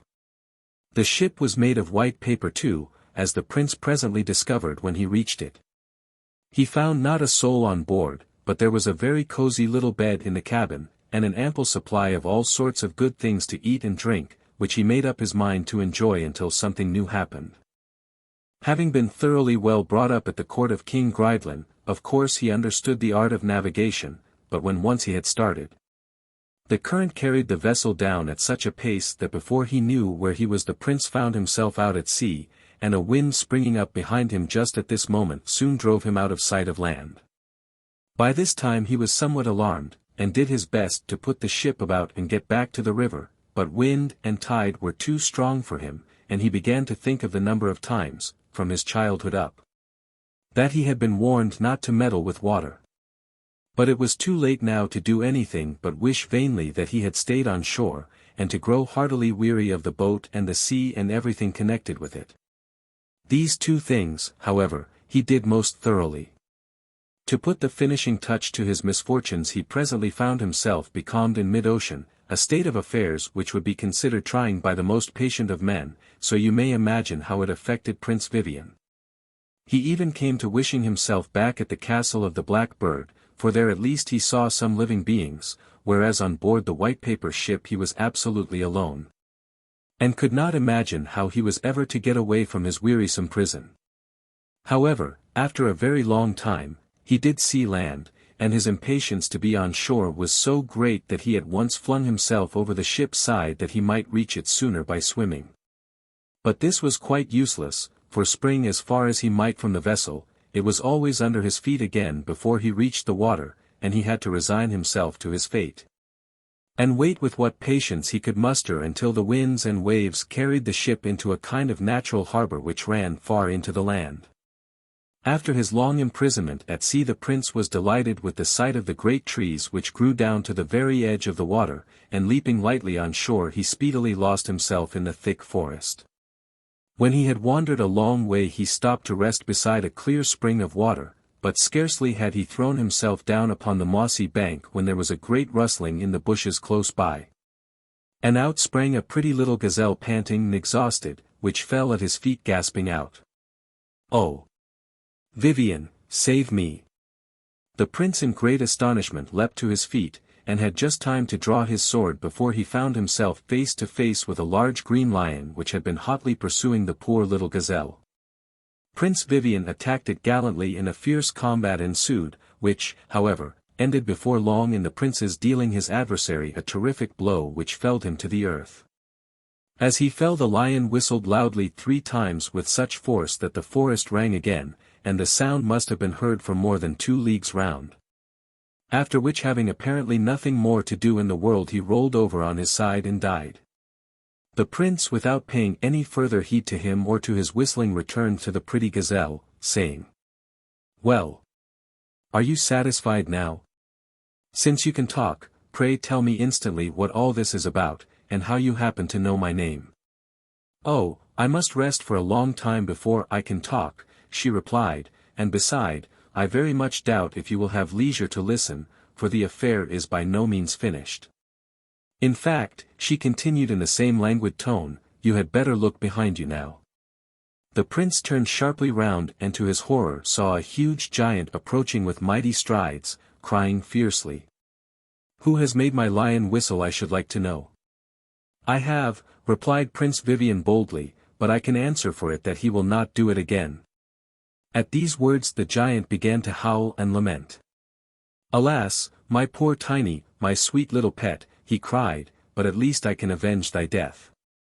Thereupon he rushed at the prince, brandishing an immense serpent which was coiled about his wrist. Vivien, without losing his coolness, aimed a terrific blow at it with his sword, but no sooner did he touch the snake than it changed into a giant and the giant into a snake, with such rapidity that the prince felt perfectly giddy. And this happened at least 6 times, until at last with a fortunate stroke he cut the serpent in halves, and picking up one morsel flung it with all his force at the nose of the giant, who fell insensible on top of the lion. And in an instant a thick black cloud rolled up which hid them from view, and when it cleared away they had all disappeared. Then the prince, without even waiting to sheath his sword, rushed back to the gazelle, crying, "Now you have had plenty of time to recover your wits, and you have nothing more to fear, so tell me who you are, and what this horrible giant, with his lion and his serpent, have to do with you, and for pity's sake be quick about it." "I will tell you with pleasure," she answered, "but where is the hurry? I want you to come back with me to the Green Castle, but I don't want to walk there, it is so far, and walking is so fatiguing. Let us set out at once then, replied the prince severely, or else really I shall have to leave you where you are. Surely a young and active gazelle like you ought to be ashamed of not being able to walk a few steps. The further off this castle is the faster we ought to walk, but as you don't appear to enjoy that, I will promise that we will go gently, and we can talk by the way. It would be better still if you would carry me, said she sweetly, but as I don't like to see people giving themselves trouble, you may carry me, and make that snail carry you. So saying, she pointed languidly with one tiny foot at what the prince had taken for a block of stone, but now he saw that it was a huge snail. What? I ride a snail, cried the prince. You are laughing at me, and beside we should not get there for a year. Oh. Well then don't do it, replied the gazelle, I am quite willing to stay here. The grass is green, and the water clear. But if I were you I should take the advice that was given me and ride the snail. So, though it did not please him at all, the prince took the gazelle in his arms, and mounted upon the back of the snail, which glided along very peaceably, entirely declining to be hurried by frequent blows from the prince's heels. In vain did the gazelle represent to him that she was enjoying herself very much, and that this was the easiest mode of conveyance she had ever discovered. Prince Vivien was wild with impatience, and thought that the green castle would never be reached. However, at last, they did get there, and everyone who was in it ran to see the prince dismount from his singular steed. But what was his surprise, when having at her request set the gazelle gently down upon the steps which led up to the castle, he saw her suddenly change into a charming princess, and recognized in her his pretty cousin Placida, who greeted him with her usual tranquil sweetness. His delight knew no bounds, and he followed her eagerly up into the castle, impatient to know what strange events had brought her there. But after all he had to wait for the princess's story, for the inhabitants of the Green Lands, hearing that the giant was dead, ran to offer the kingdom to his vanquisher, and Prince Vivien had to listen to various complimentary harangues, which took a great deal of time, though he cut them as short as politeness allowed, if not shorter. But at last he was free to rejoin Placida, who at once began the story of her adventures. After you had gone away, said she, they tried to make me learn how to govern the kingdom, which wearied me to death, so that I begged and prayed Lolotte to take me away with her, and this she presently did, but very reluctantly. However, having been transported to her grotto upon my favorite couch, I spent several delicious days, soothed by the soft green light, which was like a beech wood in the spring, and by the murmuring of bees and the tinkle of falling water. But alas! Lolotte was forced to go away to a general assembly of the fairies, and she came back in great dismay, telling me that her indulgence to me had cost her dear, for she had been severely reprimanded in order to hand me over to the fairy Mirlifiche, who was already taking charge of you, and who had been much commended for her management of you. Fine management, indeed, interrupted the prince, if it is to her I owe all the adventures I have met with. But go on with your story, my cousin. I can tell you all about my doings afterwards, and then you can judge for yourself. At first I was grieved to see Lolotte cry, resumed the princess, but I soon found that grieving was very troublesome, so I thought it better to be calm, and very soon afterwards I saw the fairy Mirlifiche arrive, mounted upon her great unicorn. She stopped before the grotto and bade Lolotte bring me out to her, at which she cried worse than ever, and kissed me 12 times, but she dared not refuse. I was lifted up onto the unicorn, behind Mirlifiche, who said to me, "Hold on tight, little girl, if you don't want to break your neck." And, indeed, I had to hold on with all my might, for her horrible steed trotted so violently that it positively took my breath away. However, at last we stopped at a large farm, and the farmer and his wife ran out as soon as they saw the fairy, and helped us to dismount. I knew that they were really a king and queen, whom the fairies were punishing for their ignorance and idleness. You may imagine that I was by this time half dead with fatigue, but Mirlifiche insisted upon my feeding her unicorn before I did anything else. To accomplish this I had to climb up a long ladder into the hayloft, and bring down, one after another, 24 handfuls of hay. Never, never before, did I have such a wearisome task. It makes me shudder to think of it now, and that was not all. In the same way I had to carry the 24 handfuls of hay to the stable, and then it was supper time, and I had to wait upon all the others. After that I really thought I should be allowed to go peaceably to my little bed, but, oh dear no. First of all I had to make it, for it was all in confusion, and then I had to make one for the fairy, and tuck her in, and draw the curtains round her, beside rendering her a dozen little services which I was not at all accustomed to. Finally, when I was perfectly exhausted by all this toil, I was free to go to bed myself, but as I had never before undressed myself, and really did not know how to begin, I lay down as I was. Unfortunately, the fairy found this out, and just as I was falling into a sweet slumber, she made me get up once more, but even then I managed to escape her vigilance, and only took off my upper robe. Indeed, I may tell you in confidence, that I always find disobedience answer very well. One is often scolded, it is true, but then one has been saved some trouble. At the earliest dawn of day Mirlifiche woke me, and made me take many journeys to the stable to bring her word how her unicorn had slept, and how much hay he had eaten, and then to find out what time it was, and if it was a fine day. I was so slow, and did my errand so badly, that before she left she called the king and queen and said to them, "I am much more pleased with you this year.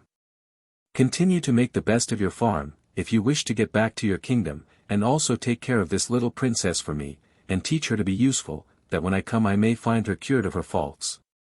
If she is not." Here she broke off with a significant look, and mounting my enemy the unicorn, speedily disappeared. Then the king and queen, turning to me, asked me what I could do. "Nothing at all, I assure you," I replied in a tone which really ought to have convinced them, but they went on to describe various employments, and tried to discover which of them would be most to my taste. However, at last I persuaded them that to do nothing whatever would be the only thing that would suit me, and that if they really wanted to be kind to me, they would let me go to bed and to sleep, and not tease me about doing anything. To my great joy, they not only permitted this, but actually, when they had their own meals, the queen brought my portion up to me. But early the next morning she appeared at my bedside, saying, with an apologetic air, "My pretty child, I am afraid you must really make up your mind to get up today.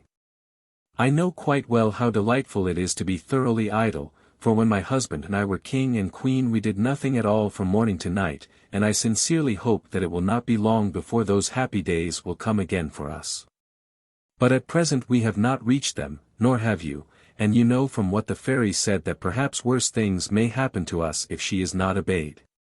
Make haste, I beg of you, and come down to breakfast, for I have put by some delicious cream for you." It was really very tiresome, but as there was no help for it I went down. But the instant breakfast was over they began again their cuckoo cry of, "What will you do?" In vain did I answer, "Nothing at all, if it please you, madam." The queen at last gave me a spindle and about 4 pounds of hemp upon a distaff, and sent me out to keep the sheep, assuring me that there could not be a pleasanter occupation, and that I could take my ease as much as I pleased. I was forced to set out, very unwillingly, as you may imagine, but I had not walked far before I came to a shady bank in what seemed to me a charming place. I stretched myself cosily upon the soft grass, and with the bundle of hemp for a pillow slept as tranquilly as if there were no such things as sheep in the world, while they for their part wandered hither and thither at their own sweet will. As if there were no such thing as a shepherdess, invading every field, and browsing upon every kind of forbidden dainty, until the peasants, alarmed by the havoc they were making, raised a clamor, which at last reached the ears of the king and queen, who ran out, and seeing the cause of the commotion, hastily collected their flock. And, indeed, the sooner the better, since they had to pay for all the damage they had done. As for me I lay still and watched them run, for I was very comfortable, and there I might be still if they had not come up, all panting and breathless, and compelled me to get up and follow them. They also reproached me bitterly, but I need hardly tell you that they did not again entrust me with the flock. But whatever they found for me to do it was always the same thing, I spoilt and mismanaged it all, and was so successful in provoking even the most patient people, that one day I ran away from the farm. For I was really afraid the queen would be obliged to beat me. When I came to the little river in which the king used to fish, I found the boat tied to a tree, and stepping in I unfastened it, and floated gently down with the current. The gliding of the boat was so soothing that I did not trouble myself in the least when the queen caught sight of me and ran along the bank, crying, "My boat, my boat! Husband, come and catch the little princess who is running away with my boat." The current soon carried me out of hearing of her cries, and I dreamed to the song of the ripples and the whisper of the trees, until the boat suddenly stopped, and I found it was stuck fast beside a fresh green meadow. And that the sun was rising.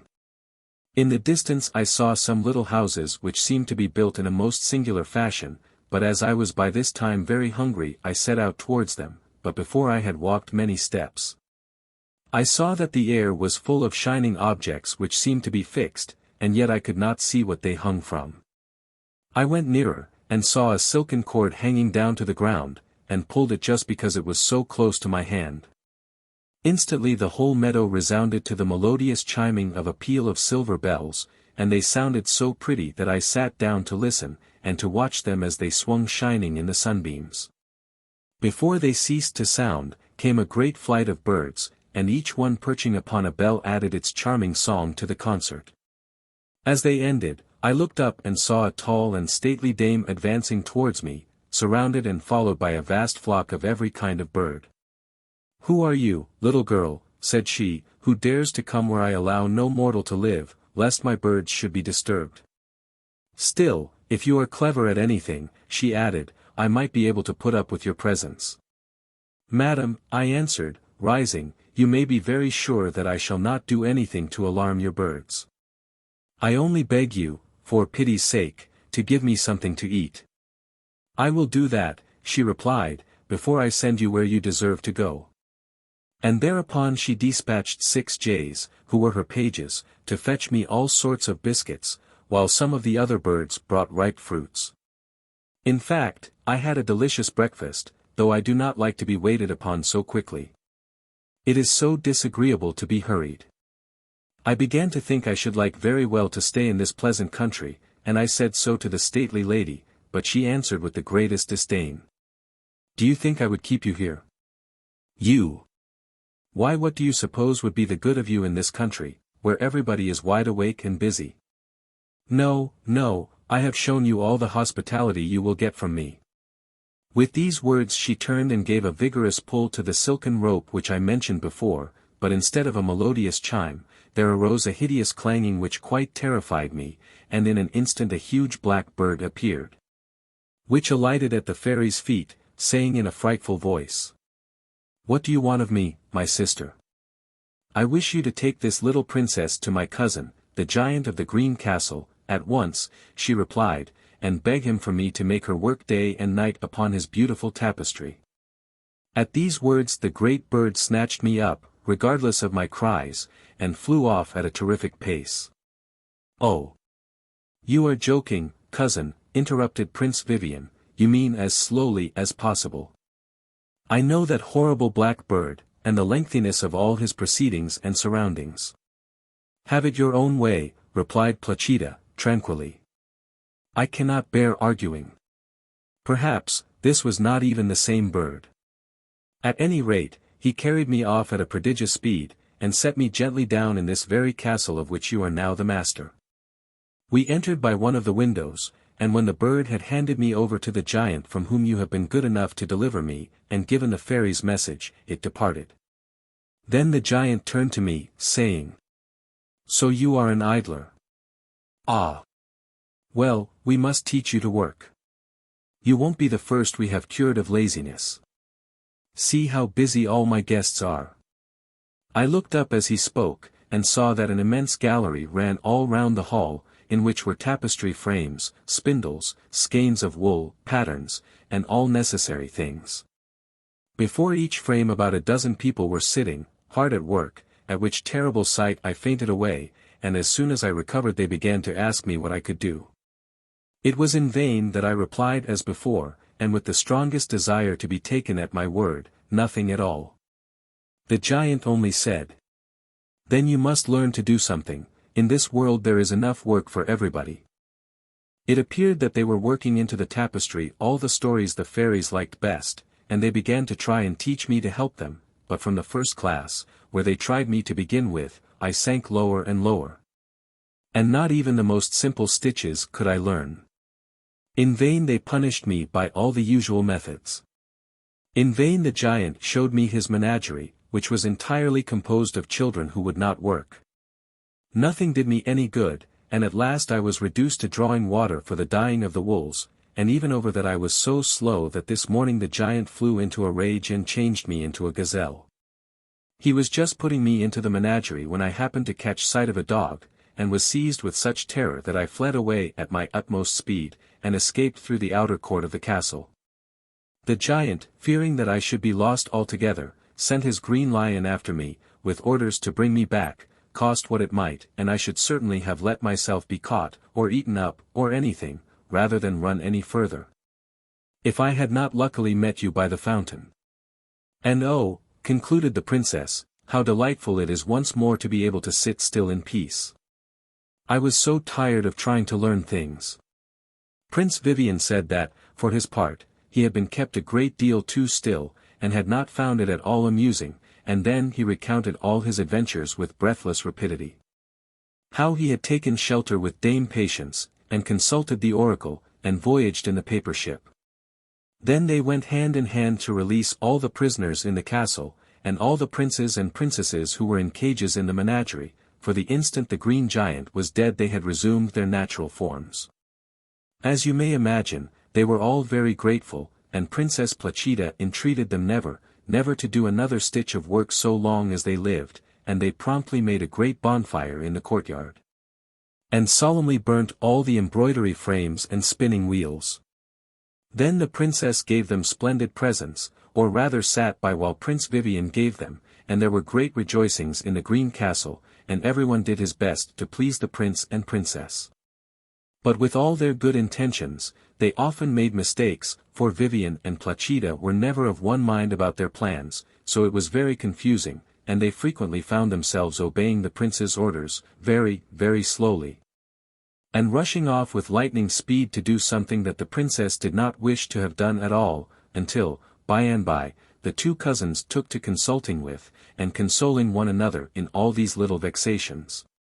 And at last came to be so fond of each other that for Placida's sake Vivien became quite patient, and for Vivien's sake Placida made the most unheard of exertions. But now the fairies who had been watching all these proceedings with interest, thought it was time to interfere, and ascertain by further trials if this improvement was likely to continue, and if they really loved one another.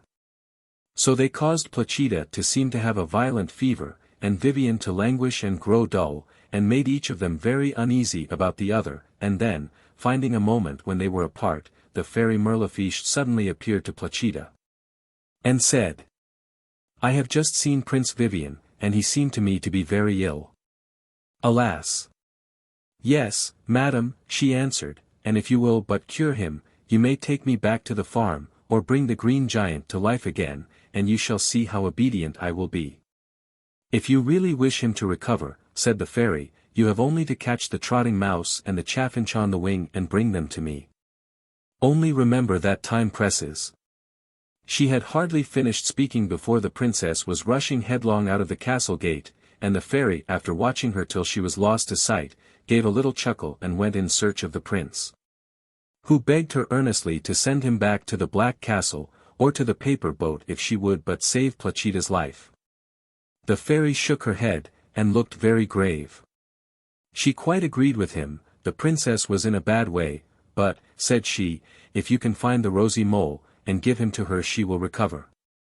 So now it was the prince's turn to set off in a vast hurry, only as soon as he left the castle he happened to go in exactly the opposite direction to the one Placida had taken. Now you can imagine these two devoted lovers hunting night and day. The princess in the woods, always running, always listening, pursuing hotly after two creatures which seemed to her very hard to catch, which she yet never ceased from pursuing. The prince on the other hand wandering continually across the meadows, his eyes fixed upon the ground, attentive to every movement among the moles. He was forced to walk slowly, slowly upon tiptoe, hardly venturing to breathe. Often he stood for hours motionless as a statue, and if the desire to succeed could have helped him he would soon have possessed the rosy mole. But alas! All that he caught were black and ordinary, though strange to say he never grew impatient, but always seemed ready to begin the tedious hunt again. But this changing of character is one of the most ordinary miracles which love works. Neither the prince nor the princess gave a thought to anything but their quest. It never even occurred to them to wonder what country they had reached. So you may guess how astonished they were one day, when having at last been successful after their long and weary chase, they cried aloud at the same instant, "At last I have saved my beloved," and then recognizing each other's voice looked up and rushed to meet one another with the wildest joy. Surprise kept them silent while for one delicious moment they gazed into each other's eyes, and just then who should come up but King Gridelin, for it was into his kingdom they had accidentally strayed. He recognized them in his turn and greeted them joyfully, but when they turned afterwards to look for the rosy mole, the chaffinch, and the trotting mouse, they had vanished, and in their places stood a lovely lady whom they did not know. The Blackbird, and the Green Giant. King Gridelin had no sooner set eyes upon the lady than with a cry of joy he clasped her in his arms, for it was no other than his long-lost wife, Santorina, about whose imprisonment in Fairyland you may perhaps read some day. Then the Blackbird and the Green Giant resumed their natural form, for they were enchanters, and up flew Lolotte and Mirlifiche in their chariots, and then there was a great kissing and congratulating, for everybody had regained someone he loved, including the enchanters, who loved their natural forms dearly. After this they repaired to the palace, and the wedding of Prince Vivien and Princess Placida was held at once with all the splendor imaginable. King Gridelin and Queen Santorina, after all their experiences, had no further desire to reign, so they retired happily to a peaceful place, leaving their kingdom to the prince and princess, who were beloved by all their subjects, and found their greatest happiness all their lives long in making other people happy. Nonchalant Edie Papillon. Little One Eye, Little Two Eyes, and Little Three Eyes. There was once a woman who had 3 daughters, of whom the eldest was called Little One Eye, because she had only one eye in the middle of her forehead. And the second, Little Two Eyes, because she had 2 eyes like other people, and the youngest, Little Three Eyes, because she had 3 eyes, and her third eye was also in the middle of her forehead. But because Little Two Eyes did not look any different from other children, her sisters and mother could not bear her. They would say to her, "You with your 2 eyes are no better than common folk, you don't belong to us." They pushed her here, and threw her wretched clothes there, and gave her to eat only what they left, and they were as unkind to her as ever they could be. It happened one day that Little Two Eyes had to go out into the fields to take care of the goat, but she was still quite hungry because her sisters had given her so little to eat. So she sat down in the meadow and began to cry, and she cried so much that 2 little brooks ran out of her eyes. But when she looked up once in her grief there stood a woman beside her who asked, "Little Two Eyes, what are you crying for?" Little Two Eyes answered, "Have I not reason to cry? Because I have 2 eyes like other people, my sisters and my mother cannot bear me, they push me out of one corner into another, and give me nothing to eat except what they leave. Today they have given me so little that I am still quite hungry." Then the wise woman said, "Little Two Eyes, dry your eyes, and I will tell you something so that you need never be hungry again. Only say to your goat, 'Little goat, bleat. Little table, appear.' And a beautifully spread table will stand before you, with the most delicious food on it, so that you can eat as much as you want. And when you have had enough and don't want the little table any more, you have only to say, 'Little goat, bleat. Little table, away.' And then it will vanish." Then the wise woman went away. But Little Two Eyes thought, "I must try at once if what she has told me is true, for I am more hungry than ever." And she said, "Little goat, bleat. Little table, appear." And scarcely had she uttered the words, when there stood a little table before her covered with a white cloth, on which were arranged a plate, with a knife and fork and a silver spoon, and the most beautiful dishes, which were smoking hot, as if they had just come out of the kitchen. Then Little Two Eyes said the shortest grace she knew, and set to work and made a good dinner. And when she had had enough, she said, as the wise woman had told her, "Little goat, bleat. Little table, away." And immediately the table and all that was on it disappeared again. That is a splendid way of housekeeping, thought Little Two Eyes, and she was quite happy and contented.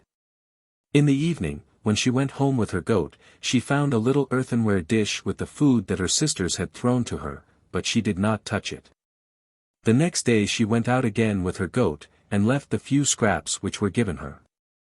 The first and second times her sisters did not notice this, but when it happened continually, they remarked it and said, "Something is the matter with Little Two Eyes, for she always leaves her food now. And she used to gobble up all that was given her. She must have found other means of getting food." So in order to get at the truth, Little One Eye was told to go out with Little Two Eyes when she drove the goat to pasture, and to notice particularly what she got there, and whether anyone brought her food and drink.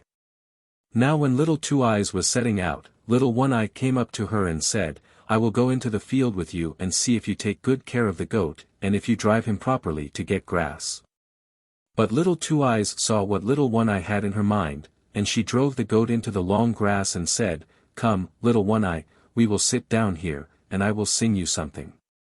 Little One Eye sat down, and as she was very much tired by the long walk to which she was not used, and by the hot day, and as Little Two Eyes went on singing, "Little One Eye, are you awake? Little One Eye, are you asleep?" She shut her one eye and fell asleep. When Little Two Eyes saw that Little One Eye was asleep and could find out nothing, she said, "Little goat, bleat. Little table, appear." And sat down at her table and ate and drank as much as she wanted. Then she said again, "Little goat, bleat. Little table, away." And in the twinkling of an eye all had vanished. Little Two Eyes then woke Little One Eye and said, "Little One Eye, you meant to watch, and, instead, you went to sleep. In the meantime the goat might have run far and wide. Come, we will go home." So they went home, and Little Two Eyes again left her little dish untouched, and Little One Eye could not tell her mother why she would not eat, and said as an excuse, "I was so sleepy out of doors." The next day the mother said to Little Three Eyes, "This time you shall go with Little Two Eyes and watch whether she eats anything out in the fields, and whether anyone brings her food and drink, for eat and drink she must secretly." So Little Three Eyes went to Little Two Eyes and said, "I will go with you and see if you take good care of the goat, and if you drive him properly to get grass." But Little Two Eyes knew what Little Three Eyes had in her mind, and she drove the goat out into the tall grass and said, "We will sit down here, Little Three Eyes, and I will sing you something." Little Three Eyes sat down. She was tired by the walk and the hot day, and Little Two Eyes sang the same little song again. "Little Three Eyes, are you awake?" But instead of singing as she ought to have done, "Little Three Eyes, are you asleep?" she sang, without thinking, "Little Two Eyes, are you asleep?" She went on singing, "Little Three Eyes, are you awake? Little Two Eyes, are you asleep?" So that the two eyes of Little Three Eyes fell asleep, but the third, which was not spoken to in the little rhyme, did not fall asleep. Of course Little Three Eyes shut that eye also out of cunning, to look as if she were asleep, but it was blinking and could see everything quite well. And when Little Two Eyes thought that Little Three Eyes was sound asleep, she said her rhyme. "Little goat, bleat. Little table, appear." And ate and drank to her heart's content, and then made the table go away again, by saying, "Little goat, bleat. Little table, away." But Little Three Eyes had seen everything. Then Little Two Eyes came to her, and woke her and said, "Well, Little Three Eyes, have you been asleep? You watch well.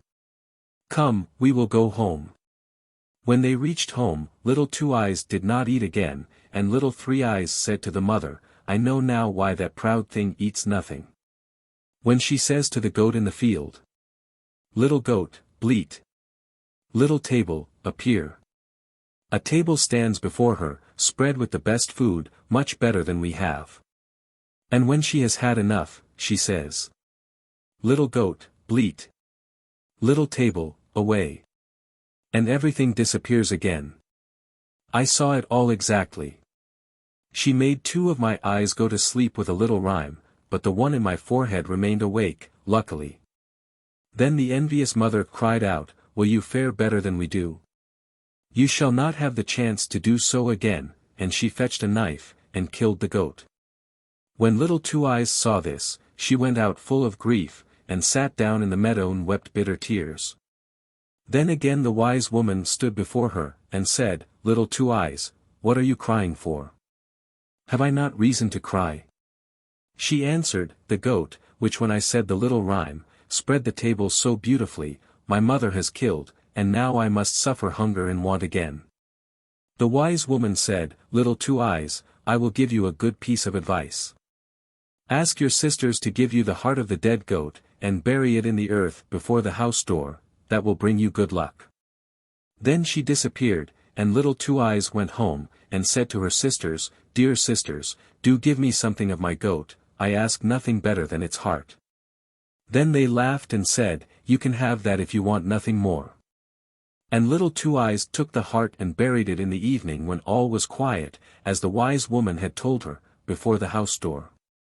The next morning when they all awoke and came to the house door, there stood a most wonderful tree, which had leaves of silver and fruit of gold growing on it. You never saw anything more lovely and gorgeous in your life. But they did not know how the tree had grown up in the night, only little Two Eyes knew that it had sprung from the heart of the goat, for it was standing just where she had buried it in the ground. Then the mother said to little One Eye, "Climb up, my child, and break us off the fruit from the tree." Little One Eye climbed up, but just when she was going to take hold of one of the golden apples the bough sprang out of her hands. And this happened every time, so that she could not break off a single apple, however hard she tried. Then the mother said, "Little Three Eyes, do you climb up, you with your 3 eyes can see round better than little One Eye."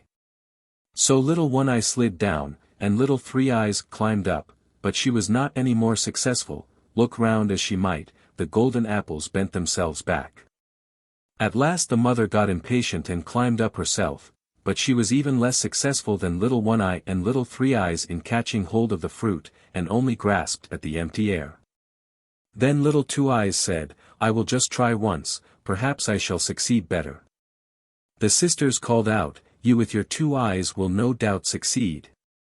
But little Two Eyes climbed up, and the golden apples did not jump away from her, but behaved quite properly, so that she could pluck them off, one after the other, and brought a whole apron full down with her. The mother took them from her, and, instead of behaving better to poor little Two Eyes, as they ought to have done, they were jealous that she only could reach the fruit and behaved still more unkindly to her. It happened one day that when they were all standing together by the tree that a young knight came riding along. "Be quick, little Two Eyes," cried the 2 sisters, "creep under this, so that you shall not disgrace us," and they put over poor little Two Eyes as quickly as possible an empty cask, which was standing close to the tree. And they pushed the golden apples which she had broken off under with her. When the knight, who was a very handsome young man, rode up, he wondered to see the marvelous tree of gold and silver, and said to the 2 sisters, "Whose is this beautiful tree? Whoever will give me a twig of it shall have whatever she wants." Then little One Eye and little 3 Eyes answered that the tree belonged to them, and that they would certainly break him off a twig. They gave themselves a great deal of trouble, but in vain. The twigs and fruit bent back every time from their hands. Then the knight said, "It is very strange that the tree should belong to you, and yet that you have not the power to break anything from it." But they would have that the tree was theirs. And while they were saying this, little Two Eyes rolled a couple of golden apples from under the cask, so that they lay at the knight's feet, for she was angry with little One Eye and little 3 Eyes for not speaking the truth. When the knight saw the apples he was astonished, and asked where they came from. Little One Eye and little 3 Eyes answered that they had another sister, but she could not be seen because she had only 2 eyes, like ordinary people. But the knight demanded to see her, and called out, "Little Two Eyes, come forth." Then little 2 Eyes came out from under the cask quite happily, and the knight was astonished at her great beauty, and said, "Little Two Eyes, I am sure you can break me off a twig from the tree." "Yes," answered Little Two Eyes, "I can, for the tree is mine." So she climbed up and broke off a small branch with its silver leaves and golden fruit without any trouble, and gave it to the knight. Then he said, "Little Two Eyes, what shall I give you for this?" "Ah," answered Little Two Eyes, "I suffer hunger and thirst, want and sorrow, from early morning till late in the evening. If you would take me with you, and free me from this, I should be happy." Then the knight lifted Little Two Eyes on his horse, and took her home to his father's castle. There he gave her beautiful clothes, and food and drink, and because he loved her so much he married her, and the wedding was celebrated with great joy. When the handsome knight carried Little Two Eyes away with him, the two sisters envied her good luck at first. "But the wonderful tree is still with us, after all," they thought, "and although we cannot break any fruit from it, everyone will stop and look at it, and will come to us and praise it. Who knows whether we may not reap a harvest from it?" But the next morning the tree had flown, and their hopes with it, and when Little Two Eyes looked out of her window there it stood underneath, to her great delight. Little Two Eyes lived happily for a long time. Once two poor women came to the castle to beg alms. Then Little Two Eyes looked at them and recognized both her sisters, Little One Eye and Little Three Eyes, who had become so poor that they came to beg bread at her door. But Little Two Eyes bade them welcome, and was so good to them that they both repented from their hearts of having been so unkind to their sister. Grimm. Jorinde and Joringel.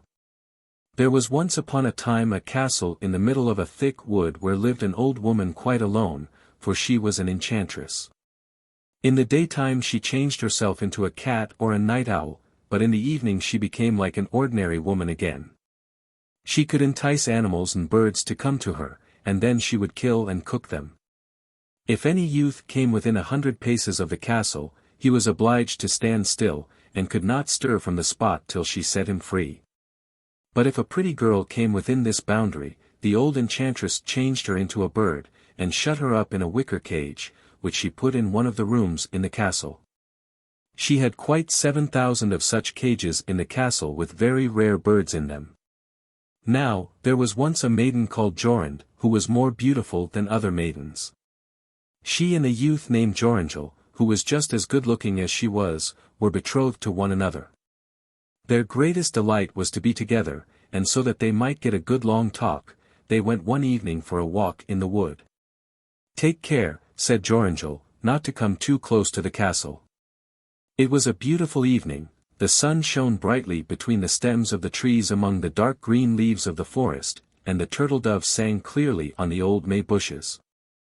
Jorinde wept from time to time, and she sat herself down in the sunshine and lamented, and Joringel lamented too. They felt as sad as if they had been condemned to die. They looked round and got quite confused, and did not remember which was their way home. Half the sun was still above the mountain and half was behind it when Joringel looked through the trees and saw the old wall of the castle quite near them. He was terrified and half dead with fright. Jorinde sang. "My little bird with throat so red. Sing sorrow, sorrow, sorrow. He sings to the little dove that's dead. Sing sorrow, sore, jug, jug, jug." Joringel looked up at Jorinde. She had been changed into a nightingale, who was singing, jug, jug. A night owl with glowing eyes flew 3 times round her, and screeched 3 times, "Tu-wit, tu-wit, tu-who." Joringel could not stir, he stood there like a stone. He could not weep, or speak, or move hand or foot. Now the sun set, the owl flew into a bush, and immediately an old, bent woman came out of it. She was yellow-skinned and thin, and had large red eyes and a hooked nose, which met her chin. She muttered to herself, caught the nightingale, and carried her away in her hand. Joringel could say nothing, he could not move from the spot, and the nightingale was gone. At last the woman came back again, and said in a gruff voice, "Good evening, Zachiel, when the young moon shines in the basket, you are freed early, Zachiel." Then Joringel was free. He fell on his knees before the old woman and implored her to give him back his Jorinde, but she said he should never have her again, and then went away. He called after her, he wept and lamented, but all in vain. What is to become of me? He thought. Then he went away, and came at last to a strange village, where he kept sheep for a long time. He often went round the castle while he was there, but never too close. At last he dreamt one night that he had found a blood-red flower, which had in its center a beautiful large pearl. He plucked this flower and went with it to the castle. And there everything which he touched with the flower was freed from the enchantment, and he got his Jorinde back again through it. When he awoke in the morning he began to seek mountain and valley to find such a flower. He sought it for 8 days, and on the 9th early in the morning he found the blood-red flower. In its center was a large dewdrop, as big as the most lovely pearl. He traveled day and night with this flower till he arrived at the castle. When he came within 100 paces of it he did not cease to be able to move, but he went on till he reached the gate. He was delighted at his success, touched the great gate with the flower, and it sprung open. He entered, passed through the courtyard, and then stopped to listen for the singing of the birds. At last he heard it. He went in and found the hall in which was the enchantress, and with her 7,000 birds in their wicker cages. When she saw Joringel she was furious, and breathed out poison and gall at him, but she could not move a step towards him. He took no notice of her, and went and looked over the cages of birds. But there were many hundred nightingales, and how was he to find his Jorinde from among them? Whilst he was considering, he observed the old witch take up a cage secretly and go with it towards the door. Instantly he sprang after her, touched the cage with the flower, and the old woman as well. Now she could no longer work enchantments, and there stood Jorinde before him, with her arms round his neck, and more beautiful than ever. Then he turned all the other birds again into maidens, and he went home with his Jorinde, and they lived a long and happy life. Grimm. Allerlira, or, the Many-Furred Creature. There was once upon a time a king who had a wife with golden hair, and she was so beautiful that you couldn't find anyone like her in the world.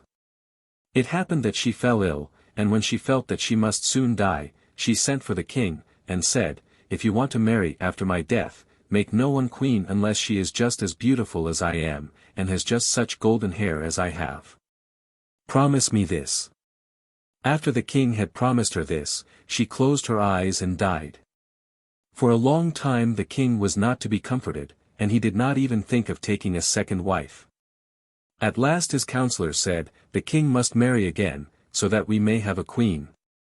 So messengers were sent far and wide to seek for a bride equal to the late queen in beauty.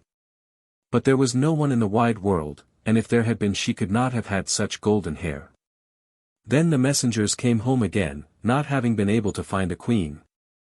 Now, the king had a daughter, who was just as beautiful as her dead mother, and had just such golden hair.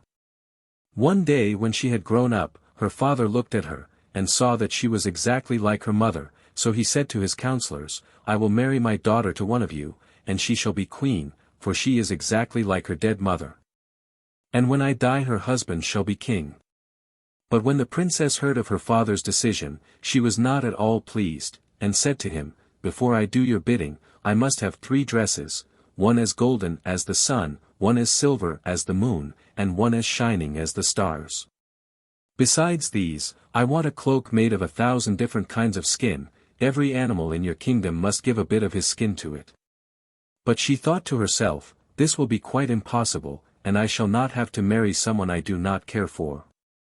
The king, however, was not to be turned from his purpose, and he commanded the most skilled maidens in his kingdom to weave the 3 dresses, one as golden as the sun, and one as silver as the moon, and one as shining as the stars. And he gave orders to all his huntsmen to catch one of every kind of beast in the kingdom, and to get a bit of its skin to make the cloak of 1,000 pieces of fur. At last, when all was ready, the king commanded the cloak to be brought to him, and he spread it out before the princess, and said, "Tomorrow shall be your wedding day."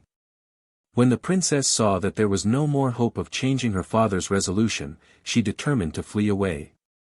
In the night, when everyone else was sleeping, she got up and took 3 things from her treasures, a gold ring, a little gold spinning wheel, and a gold reel. She put the sun, moon, and star dresses in a nutshell, drew on the cloak of many skins, and made her face and hands black with soot. Then she commended herself to God, and went out and travelled the whole night till she came to a large forest. And as she was very much tired she sat down inside a hollow tree and fell asleep. The sun rose and she still slept on, although it was nearly noon. Now, it happened that the king to whom this wood belonged was hunting in it. When his dogs came to the tree, they sniffed, and ran round and round it, barking. The king said to the huntsman, "See what sort of a wild beast is in there." The huntsman went in, and then came back and said, "In the hollow tree there lies a wonderful animal that we don't know, and we have never seen one like it. Its skin is made of 1,000 pieces of fur, but it is lying down asleep." The king said, "See if you can catch it alive, and then fasten it to the cart, and we will take it with us." When the huntsman seized the maiden, she awoke and was frightened, and cried out to them, "I am a poor child, forsaken by father and mother. Take pity on me, and let me go with you." Then they said to her, "Many-furred creature, you can work in the kitchen, come with us and sweep the ashes together." So they put her in the cart and they went back to the palace. There they showed her a tiny room under the stairs, where no daylight came, and said to her, "Many-furred creature, you can live and sleep here." Then she was sent into the kitchen, where she carried wood and water, poked the fire, washed vegetables, plucked fowls, swept up the ashes, and did all the dirty work. So the many-furred creature lived for a long time in great poverty. Ah, beautiful king's daughter, what is going to befall you now? It happened once when a great feast was being held in the palace, that she said to the cook, "Can I go upstairs for a little bit and look on? I will stand outside the doors." The cook replied, "Yes, you can go up, but in half an hour you must be back here to sweep up the ashes." Then she took her little oil lamp, and went into her little room, drew off her fur cloak, and washed off the soot from her face and hands, so that her beauty shone forth, and it was as if one sunbeam after another were coming out of a black cloud. Then she opened the nut, and took out the dress as golden as the sun. And when she had done this, she went up to the feast, and everyone stepped out of her way, for nobody knew her, and they thought she must be a king's daughter. But the king came towards her and gave her his hand, and danced with her, thinking to himself, "My eyes have never beheld anyone so fair." When the dance was ended, she curtsied to him, and when the king looked round she had disappeared, no one knew whither. The guards who were standing before the palace were called and questioned, but no one had seen her. She had run to her little room and had quickly taken off her dress, made her face and hands black, put on the fur cloak, and was once more the many-furred creature. When she came into the kitchen and was setting about her work of sweeping the ashes together, the cook said to her, "Let that wait till tomorrow, and just cook the king's soup for me. I want to have a little peep at the company upstairs. But be sure that you do not let a hair fall into it, otherwise you will get nothing to eat in future." So the cook went away, and the many-furred creature cooked the soup for the king. She made a bread soup as well as she possibly could, and when it was done, she fetched her gold ring from her little room, and laid it in the tureen in which the soup was to be served up. When the dance was ended, the king had his soup brought to him and ate it, and it was so good that he thought he had never tasted such soup in his life. But when he came to the bottom of the dish he saw a gold ring lying there, and he could not imagine how it got in. Then he commanded the cook to be brought before him. The cook was terrified when he heard the command, and said to the many-furred creature, "You must have let a hair fall into the soup, and if you have you deserve a good beating." When he came before the king asked who had cooked the soup. The cook answered, "I cooked it." But the king said, "That's not true, for it was quite different and much better soup than you have ever cooked." Then the cook said, "I must confess, I did not cook the soup, the many-furred creature did." "Let her be brought before me," said the king. When the many-furred creature came, the king asked her who she was. "I am a poor child without father or mother." Then he asked her, "What do you do in my palace?" "I am of no use except to have boots thrown at my head."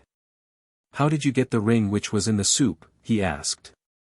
"I know nothing at all about the ring," she answered. So the king could find out nothing, and was obliged to send her away.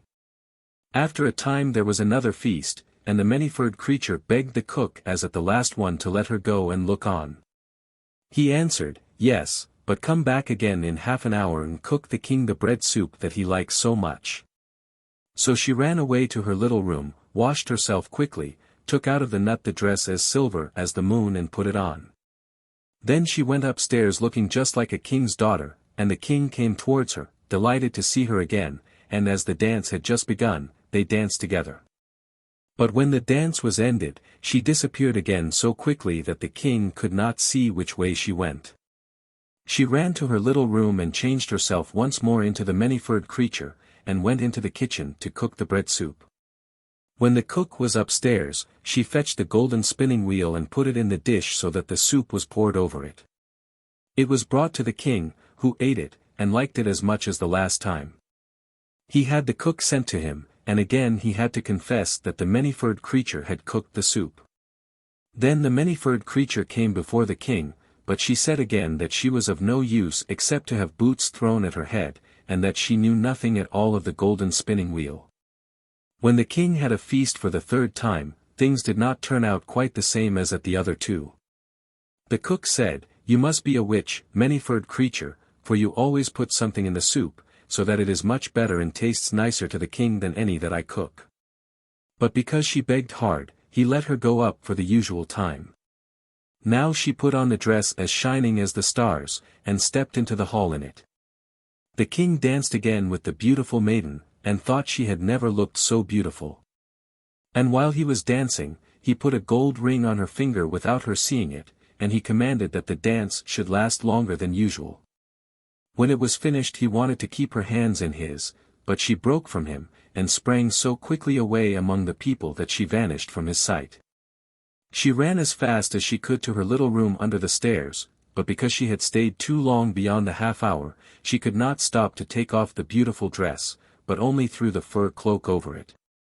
And in her haste she did not make herself quite black with the soot, one finger remaining white. The many-furred creature now ran into the kitchen, cooked the king's bread soup, and when the cook had gone, she laid the gold reel in the dish. When the king found the reel at the bottom, he had the many-furred creature brought to him, and then he saw the white finger, and the ring which he had put on her hand in the dance. Then he took her hand and held her tightly, and as she was trying to get away, she undid the fur cloak a little bit and the star dress shone out. The king seized the cloak and tore it off her. Her golden hair came down, and she stood there in her full splendor, and could not hide herself away any more. And when the soot and ashes had been washed from her face, she looked more beautiful than anyone in the world. But the king said, "You are my dear bride, and we will never be separated from one another." So the wedding was celebrated and they lived happily ever after. Grimm. The 12 Huntsmen. Once upon a time there was a king's son who was engaged to a princess whom he dearly loved. One day as he sat by her side feeling very happy, he received news that his father was lying at the point of death, and desired to see him before his end. So he said to his love, "Alas! I must go off and leave you, but take this ring and wear it as a remembrance of me, and when I am king I will return and fetch you home." Then he rode off, and when he reached his father he found him mortally ill and very near death. The king said, "Dearest son, I have desired to see you again before my end. Promise me, I beg of you, that you will marry according to my wishes," and he then named the daughter of a neighboring king who he was anxious should be his son's wife. The prince was so overwhelmed with grief that he could think of nothing but his father, and exclaimed, "Yes, yes, dear father, whatever you desire shall be done." Thereupon the king closed his eyes and died. After the prince had been proclaimed king, and the usual time of mourning had elapsed, he felt that he must keep the promise he had made to his father, so he sent to ask for the hand of the king's daughter, which was granted to him at once. Now, his first love heard of this, and the thought of her lover's desertion grieved her so sadly that she pined away and nearly died. Her father said to her, "My dearest child, why are you so unhappy? If there is anything you wish for, say so, and you shall have it." His daughter reflected for a moment, and then said, "Dear father, I wish for 11 girls as nearly as possible of the same height, age, and appearance as myself." Said the king, "If the thing is possible your wish shall be fulfilled," and he had his kingdom searched till he found 11 maidens of the same height, size, and appearance as his daughter. Then the princess desired 12 complete huntsmen suits to be made, all exactly alike, and the 11 maidens had to dress themselves in 11 of the suits, while she herself put on the 12th. After this she took leave of her father, and rode off with her girls to the court of her former lover. Here she inquired whether the king did not want some huntsmen, and if he would not take them all into his service. The king saw her but did not recognize her, and as he thought them very good-looking young people, he said, yes, he would gladly engage them all. So they became the 12 royal huntsmen. Now, the king had a most remarkable lion, for it knew every hidden or secret thing. One evening the lion said to the king, "So you think you have got 12 huntsmen, do you?" "Yes, certainly," said the king, "they are 12 huntsmen." "There you are mistaken," said the lion, "they are 12 maidens." "That cannot possibly be," replied the king, "how do you mean to prove that?" "Just have a number of peas strewed over the floor of your antechamber," said the lion, "and you will soon see. Men have a strong, firm tread, so that if they happen to walk over peas not one will stir, but girls trip, and slip, and slide, so that the peas roll all about." The king was pleased with the lion's advice, and ordered the peas to be strewn in his anteroom. Fortunately one of the king's servants had become very partial to the young huntsmen, and hearing of the trial they were to be put to, he went to them and said, "The lion wants to persuade the king that you are only girls." And then told them all the plot. The king's daughter thanked him for the hint, and after he was gone she said to her maidens, "Now make every effort to tread firmly on the peas." Next morning, when the king sent for his 12 huntsmen, and they passed through the anteroom which was plentifully strewn with peas, they trod so firmly and walked with such a steady, strong step that not a single pea rolled away or even so much as stirred. After they were gone the king said to the lion, "There now, you have been telling lies, you see yourself they walk like men." "Because they knew they were being put to the test," answered the lion, "and so they made an effort. But just have a dozen spinning wheels placed in the anteroom. When they pass through you'll see how pleased they will be, quite unlike any man." The king was pleased with the advice, and desired 12 spinning wheels to be placed in his antechamber. But the good-natured servant went to the huntsmen and told them all about this fresh plot. Then, as soon as the king's daughter was alone with her maidens, she exclaimed, "Now, pray make a great effort and don't even look at those spinning wheels." When the king sent for his 12 huntsmen next morning they walked through the anteroom without even casting a glance at the spinning wheels. Then the king said once more to the lion, "You have deceived me again. They are men, for they never once looked at the spinning wheels." The lion replied, "They knew they were being tried, and they did violence to their feelings." But the king declined to believe in the lion any longer. So the 12 huntsmen continued to follow the king, and he grew daily fonder of them. One day whilst they were all out hunting it so happened that news was brought that the king's intended bride was on her way and might soon be expected. When the true bride heard of this she felt as though a knife had pierced her heart, and she fell fainting to the ground. The king, fearing something had happened to his dear huntsman, ran up to help, and began drawing off his gloves. Then he saw the ring which he had given to his first love, and as he gazed into her face he knew her again, and his heart was so touched that he kissed her, and as she opened her eyes, he cried, "I am thine and thou art mine. And no power on earth can alter that." To the other princess he dispatched a messenger to beg her to return to her own kingdom with all speed. "For," said he, "I have got a wife, and he who finds an old key again does not require a new one." Thereupon the wedding was celebrated with great pomp, and the lion was restored to the royal favor, for after all he had told the truth. Grimm. Spindle, Shuttle, and Needle. Once upon a time there lived a girl who lost her father and mother when she was quite a tiny child. Her godmother lived all alone in a little cottage at the far end of the village, and there she earned her living by spinning, weaving, and sewing. The old woman took the little orphan home with her and brought her up in good, pious, industrious habits. When the girl was 15 years old, her godmother fell ill, and, calling the child to her bedside, she said, "My dear daughter, I feel that my end is near. I leave you my cottage, which will, at least, shelter you, and also my spindle, my weaver's shuttle, and my needle, with which to earn your bread." Then she laid her hands on the girl's head, blessed her, and added, "Mind and be good, and then all will go well with you." With that she closed her eyes for the last time, and when she was carried to her grave the girl walked behind her coffin weeping bitterly, and paid her all the last honors. After this the girl lived all alone in the little cottage. She worked hard, spinning, weaving, and sewing, and her old godmother's blessing seemed to prosper all she did. The flax seemed to spread and increase. And when she wove a carpet or a piece of linen, or made a shirt, she was sure to find a customer who paid her well, so that not only did she feel no want herself, but she was able to help those who did. Now, it happened that about this time the king's son was making a tour through the entire country to look out for a bride.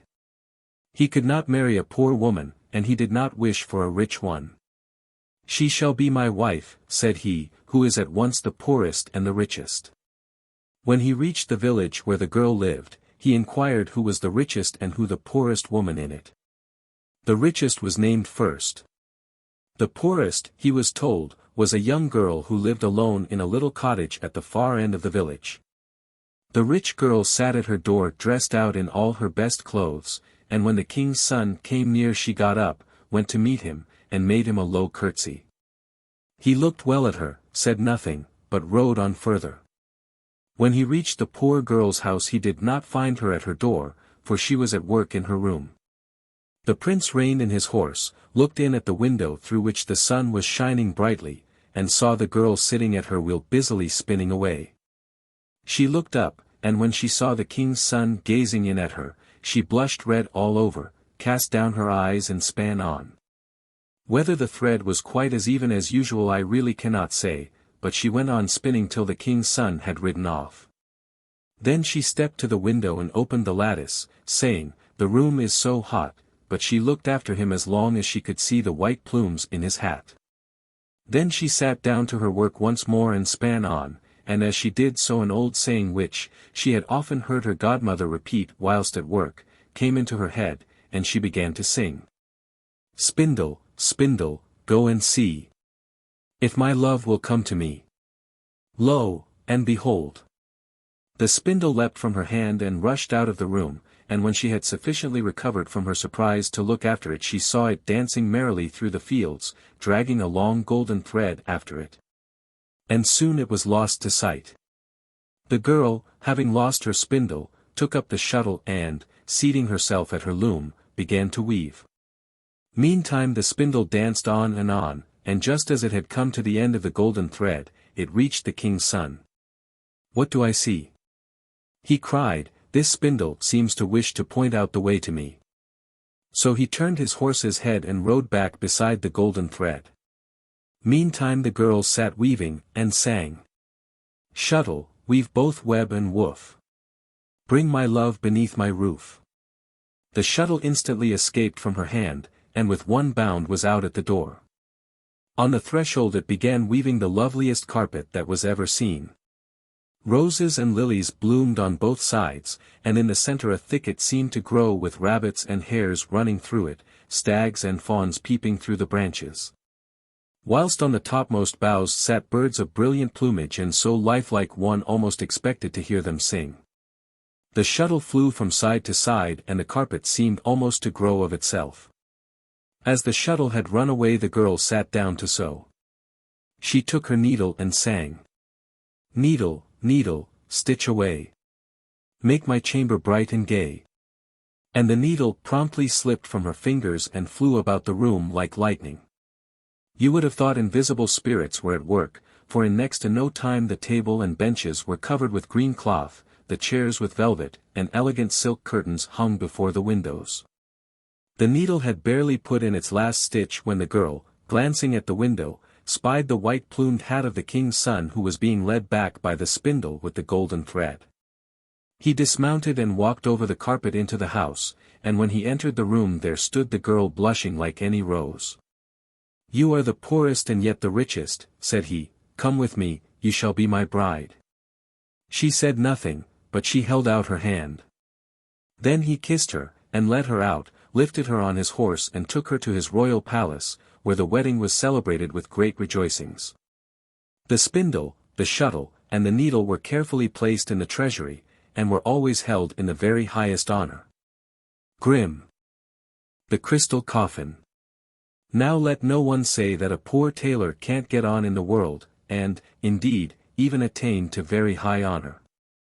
Nothing is required but to set the right way to work, but of course the really important thing is to succeed. A very bright active young tailor once set off on his travels, which led him into a wood, and as he did not know the way he soon lost himself. Night came on, and there seemed to be nothing for it but to seek out the best resting place he could find.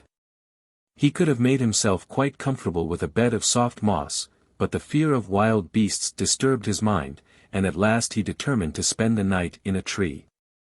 He sought out a tall oak tree, climbed up to the top, and felt devoutly thankful that his big smoothing iron was in his pocket, for the wind in the tree-tops was so high that he might easily have been blown away altogether. After passing some hours of the night, not without considerable fear and trembling, he noticed a light shining at a little distance, and hoping it might proceed from some house where he could find a better shelter than in the top of the tree. He cautiously descended and went towards the light. It led him to a little hut all woven together of reeds and rushes. He knocked bravely at the door, which opened, and by the light which shone from within he saw an old grey-haired man dressed in a coat made of bright-colored patches. "Who are you, and what do you want?" asked the old man roughly. "I am a poor tailor," replied the youth. "I have been benighted in the forest, and I entreat you to let me take shelter in your hut till morning." "Go your way," said the old man in a sulky tone, "I'll have nothing to do with tramps. You must just go elsewhere." With these words he tried to slip back into his house, but the tailor laid hold of his coat-tails, and begged so hard to be allowed to stay that the old fellow, who was by no means as cross as he appeared, was at length touched by his entreaties. Let him come in, and after giving him some food, showed him quite a nice bed in one corner of the room. The weary tailor required no rocking to rest, but slept sound till early morning, when he was roused from his slumbers by a tremendous noise. Loud screams and shouts pierced the thin walls of the little hut. The tailor, with newborn courage, sprang up, threw on his clothes with all speed and hurried out. There he saw a huge black bull engaged in a terrible fight with a fine large stag. They rushed at each other with such fury that the ground seemed to tremble under them and the whole air to be filled with their cries. For some time it appeared quite uncertain which would be the victor, but at length the stag drove his antlers with such force into his opponent's body that the bull fell to the ground with a terrific roar, and a few more strokes finished him. The tailor, who had been watching the fight with amazement, was still standing motionless when the stag bounded up to him, and before he had time to escape forked him up with its great antlers, and set off at full gallop over hedges and ditches, hill and dale, through wood and water. The tailor could do nothing but hold on tight with both hands to the stag's horns and resign himself to his fate. He felt as if he were flying along. At length the stag paused before a steep rock and gently let the tailor down to the ground. Feeling more dead than alive, he paused for a while to collect his scattered senses, but when he seemed somewhat restored the stag struck such a blow on a door in the rock that it flew open. Flames of fire rushed forth, and such clouds of steam followed that the stag had to avert its eyes. The tailor could not think what to do or which way to turn to get away from this awful wilderness, and to find his way back amongst human beings once more. As he stood hesitating, a voice from the rock cried to him, "Step in without fear, no harm shall befall you." He still lingered, but some mysterious power seemed to impel him, and passing through the door he found himself in a spacious hall, whose ceiling, walls, and floor were covered with polished tiles carved all over with unknown figures. He gazed about, full of wonder, and was just preparing to walk out again when the same voice bade him, "Tread on the stone in the middle of the hall, and good luck will attend you." By this time he had grown so courageous that he did not hesitate to obey the order, and hardly had he stepped on the stone than it began to sink gently with him into the depths below. On reaching firm ground he found himself in a hall of much the same size as the upper one, but with much more in it to wonder at and admire. Round the walls were several niches, in each of which stood glass vessels filled with some bright-colored spirit or bluish smoke. On the floor stood 2 large crystal boxes opposite each other, and these attracted his curiosity at once. Stepping up to one of them, he saw within it what looked like a model in miniature of a fine castle surrounded by farms, barns, stables, and a number of other buildings. Everything was quite tiny, but so beautifully and carefully finished that it might have been the work of an accomplished artist. He would have continued gazing much longer at this remarkable curiosity had not the voice desired him to turn round and look at the crystal coffin which stood opposite. What was his amazement at seeing a girl of surpassing loveliness lying in it. She lay as though sleeping, and her long, fair hair seemed to wrap her round like some costly mantle. Her eyes were closed, but the bright color in her face, and the movement of a ribbon, which rose and fell with her breath, left no doubt as to her being alive. As the tailor stood gazing at her with a beating heart, the maiden suddenly opened her eyes, and started with delighted surprise. "Great heavens," she cried, "my deliverance approaches. Quick, quick, help me out of my prison. Only push back the bolt of this coffin and I am free." The tailor promptly obeyed, when she quickly pushed back the crystal lid, stepped out of the coffin and hurried to a corner of the hall, when she proceeded to wrap herself in a large cloak.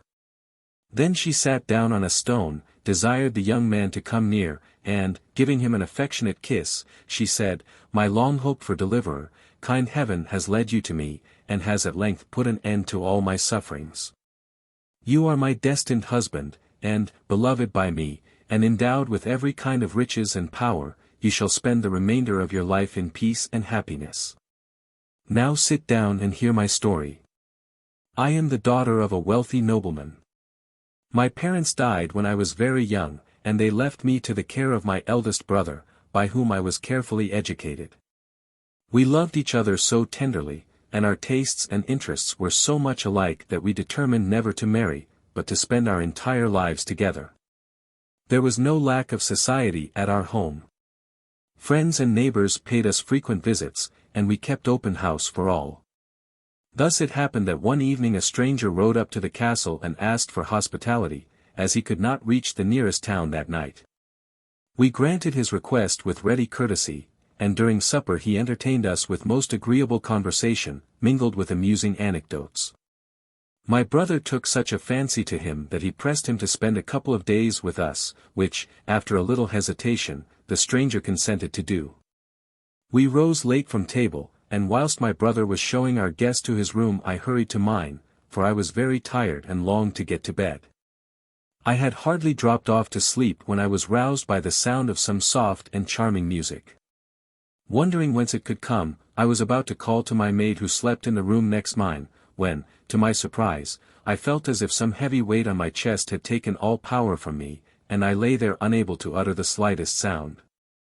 Meantime, by the light of the night lamp, I saw the stranger enter my room, though the double doors had been securely locked.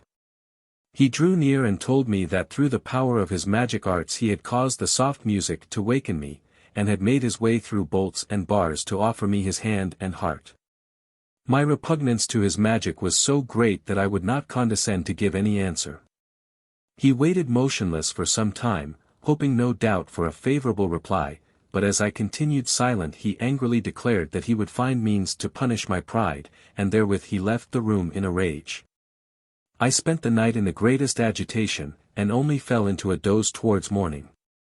As soon as I awoke I jumped up, and hurried to tell my brother all that had happened, but he had left his room, and his servant told me that he had gone out at daybreak to hunt with the stranger. My mind misgave me. I dressed in all haste, had my palfrey saddled, and rode off at full gallop towards the forest, attended by one servant only. I pushed on without pausing, and ere long I saw the stranger coming towards me, and leading a fine stag. I asked him where he had left my brother, and how he had got the stag, whose great eyes were overflowing with tears. Instead of answering he began to laugh, and I flew into such a rage that I drew a pistol and fired at him. But the bullet rebounded from his breast and struck my horse in the forehead. I fell to the ground, and the stranger muttered some words, which robbed me of my senses. When I came to myself I was lying in a crystal coffin in this subterranean vault. The magician appeared again, and told me that he had transformed my brother into a stag, had reduced our castle and all its defenses to miniature and locked them up in a glass box. And after turning all our household into different vapors had banished them into glass phials. If I would only yield to his wishes he could easily open these vessels, and all would then resume their former shapes. I would not say a word more than I had done previously, and he vanished, leaving me in my prison, where a deep sleep soon fell on me. Amongst the many dreams which floated through my brain was a cheering one of a young man who was to come and release me, and today, when I opened my eyes, I recognized you and saw that my dream was fulfilled. Now help me to carry out the rest of my vision. The first thing is to place the glass box which contains my castle on this large stone. As soon as this was done the stone gently rose through the air and transported them into the upper hall, whence they easily carried the box into the outer air. The lady then removed the lid, and it was marvelous to watch the castle, houses, and farmyards begin to grow and spread themselves till they had regained their proper size. Then the young couple returned by means of the movable stone, and brought up all the glass vessels filled with smoke. No sooner were they uncorked than the blue vapors poured out and became transformed to living people, in whom the lady joyfully recognized her many servants and attendants. Her delight was complete when her brother, who had killed the magician under the form of a bull, was seen coming from the forest in his proper shape, and that very day, according to her promise.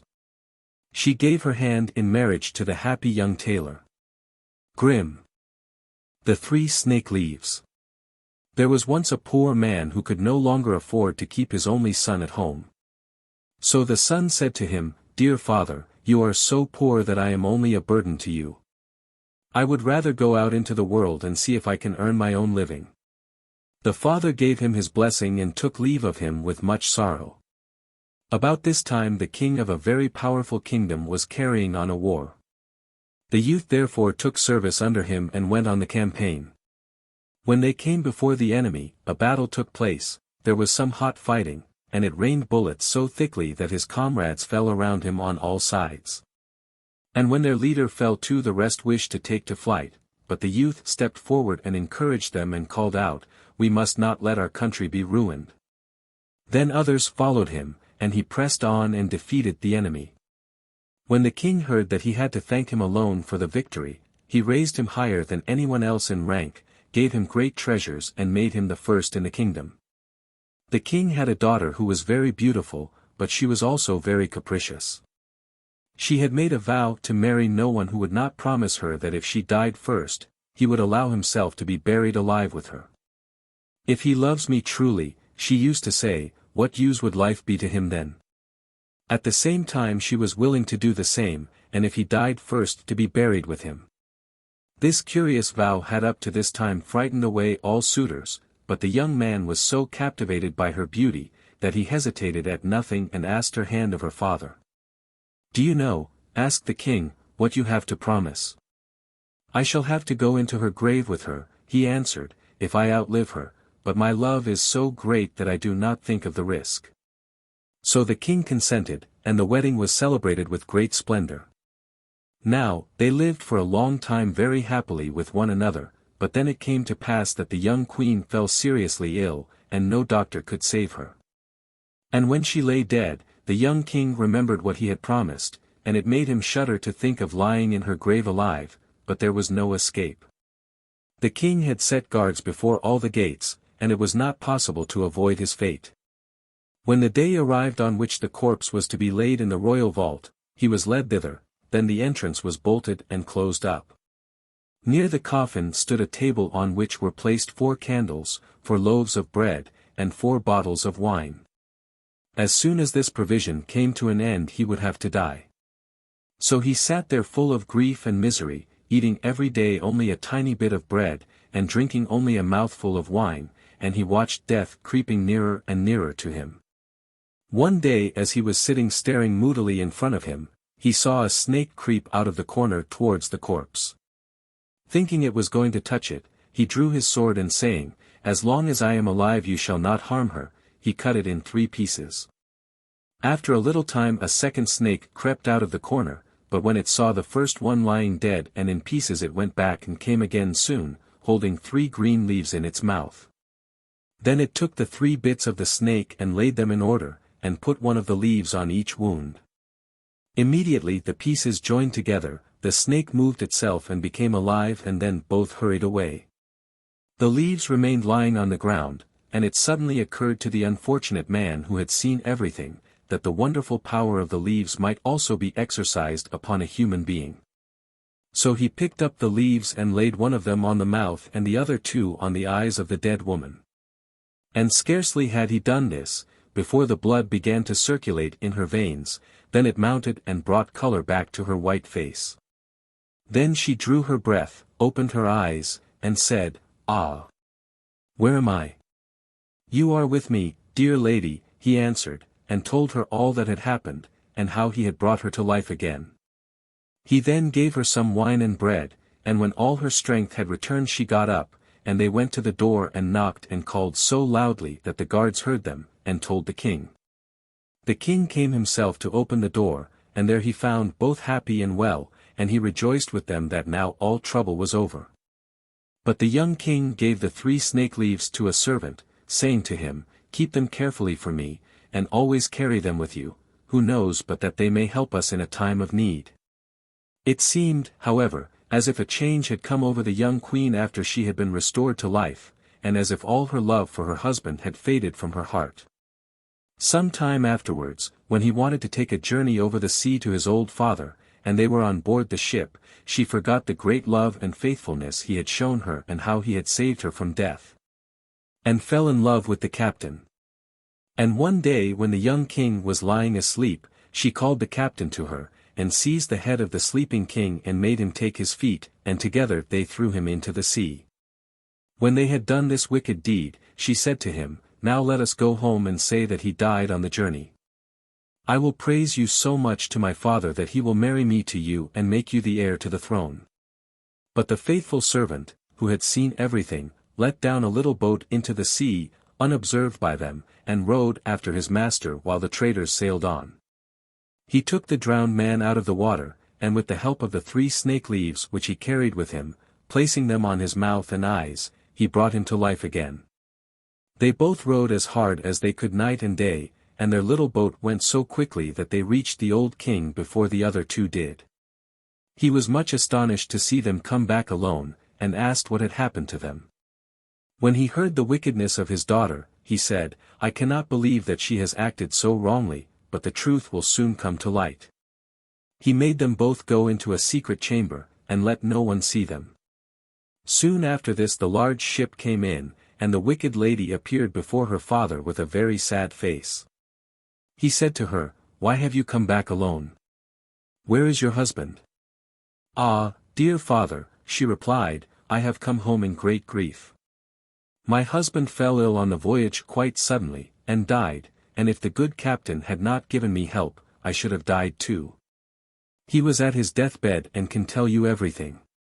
The king said, "I will bring the dead to life again," and he opened the door of the room and called them both out. The lady was as if thunderstruck when she caught sight of her husband. She fell on her knees and begged for mercy. But the king said, "You shall have no mercy. He was ready to die with you, and restored you to life again, but you killed him when he was sleeping, and shall receive your deserts." So she and her accomplice were put in a ship which was bored through with holes, and were drawn out into the sea, where they soon perished in the waves. Grimm. The Riddle. A king's son once had a great desire to travel through the world, so he started off, taking no one with him but one trusty servant. One day he came to a great forest, and as evening drew on he could find no shelter, and could not think where to spend the night. All of a sudden he saw a girl going towards a little house, and as he drew nearer he remarked that she was both young and pretty. He spoke to her, and said, "Dear child, could I and my servant spend the night in this house? Oh yes, said the girl in a sad tone, you can if you like, but I should not advise you to do so. Better not go in. Why not? Asked the king's son. The girl sighed and answered, my stepmother deals in black arts, and she is not very friendly to strangers.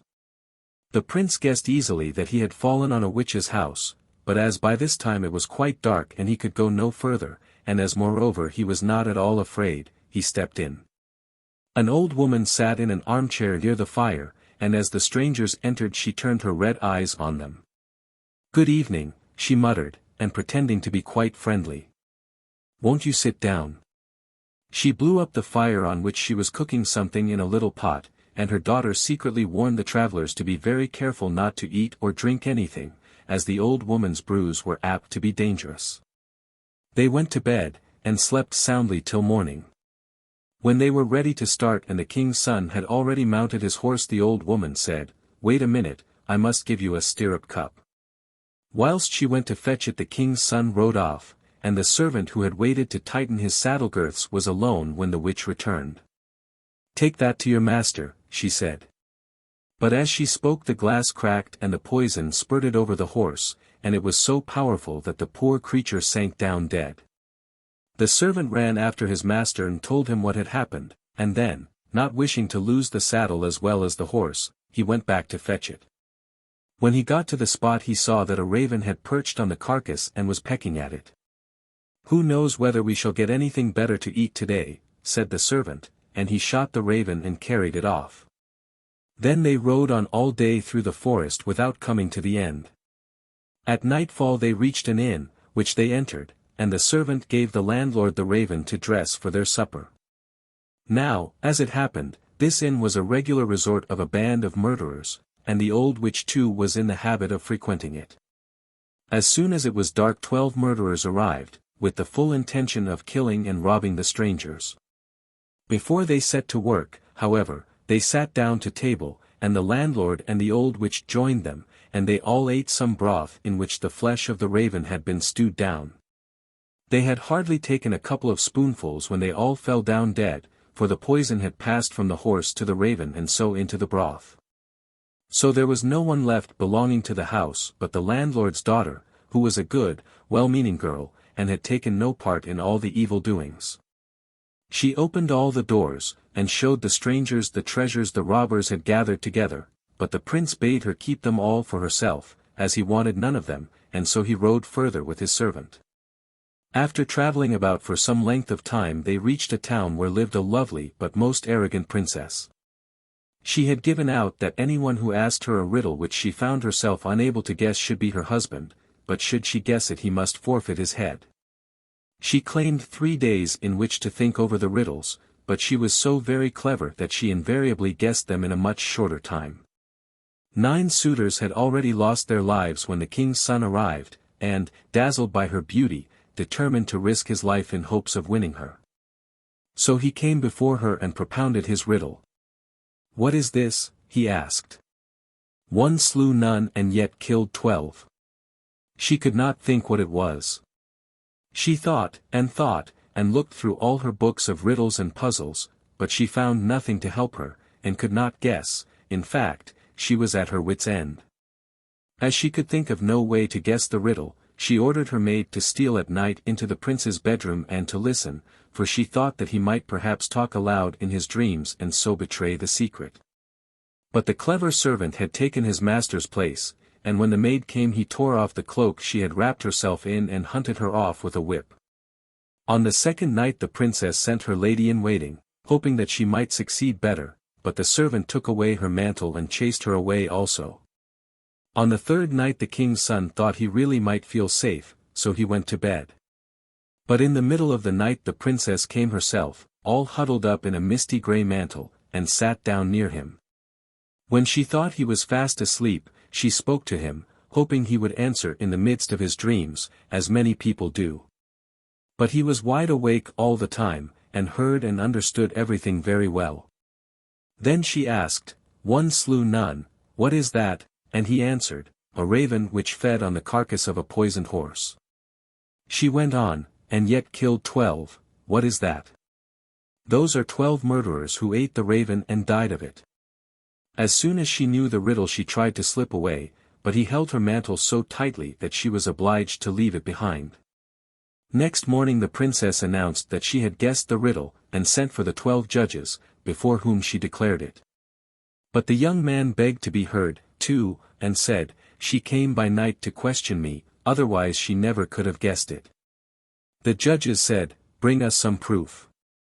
So the servant brought out the 3 cloaks, and when the judges saw the grey one, which the princess was in the habit of wearing, they said, "Let it be embroidered with gold and silver, it shall be your wedding mantle."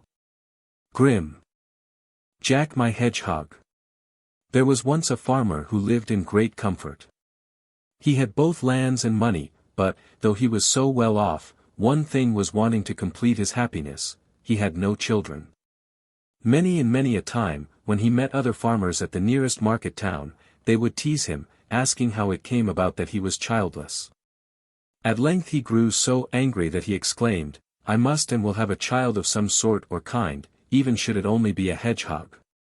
Not long after this his wife gave birth to a child, but though the lower half of the little creature was a fine boy, from the waist upwards it was a hedgehog, so that when his mother first saw him she was quite frightened, and said to her husband, "There now, you have cursed the child yourself."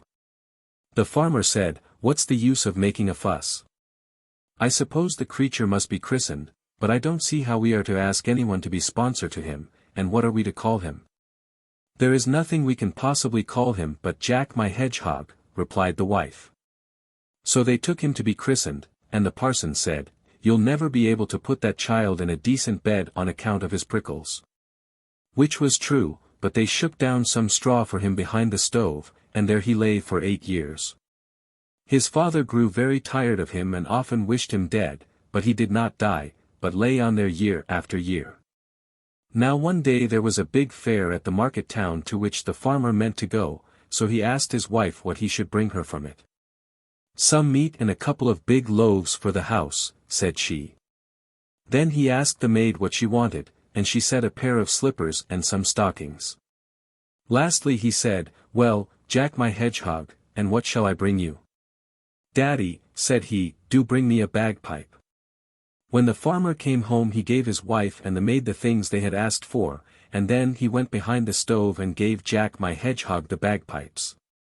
When Jack had got his bagpipes he said, "Daddy, do go to the smithy and have the house cock shod for me, then I'll ride off and trouble you no more." His father, who was delighted at the prospect of getting rid of him, had the cock shod, and when it was ready Jack my Hedgehog mounted on its back and rode off to the forest, followed by all the pigs and asses which he had promised to look after. Having reached the forest he made the cock fly up to the top of a very tall tree with him, and there he sat looking after his pigs and donkeys, and he sat on and on for several years till he had quite a big herd. But all this time his father knew nothing about him. As he sat up in his tree he played away on his pipes and drew the loveliest music from them. As he was playing one day a king, who had lost his way, happened to pass close by, and hearing the music he was much surprised, and sent one of his servants to find out where it came from. The man peered about, but he could see nothing but a little creature which looked like a cock with a hedgehog sitting on it, perched up in a tree. The king desired the servant to ask the strange creature why it sat there, and if it knew the shortest way to his kingdom. On this Jack my Hedgehog stepped down from his tree and said he would undertake to show the king his way home if the king on his part would give him his written promise to let him have whatever first met him on his return. The king thought to himself, "That's easy enough to promise. The creature won't understand a word about it, so I can just write what I choose." So he took pen and ink and wrote something, and when he had done Jack my Hedgehog pointed out the way and the king got safely home. Now when the king's daughter saw her father returning in the distance she was so delighted that she ran to meet him and threw herself into his arms. Then the king remembered Jack my Hedgehog, and he told his daughter how he had been obliged to give a written promise to bestow whatever he first met when he got home on an extraordinary creature which had shown him the way.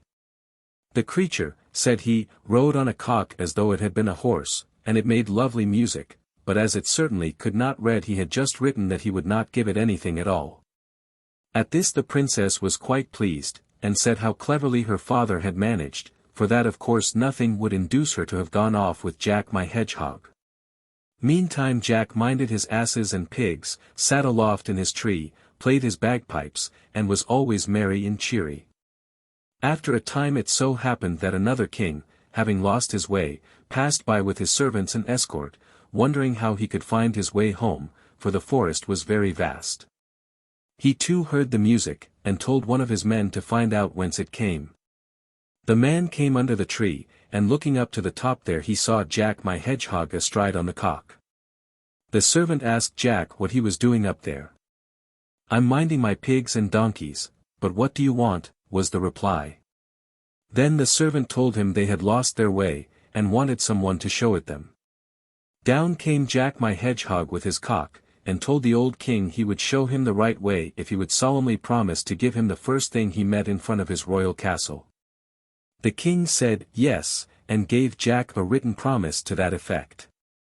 Then Jack rode on in front pointing out the way, and the king reached his own country in safety.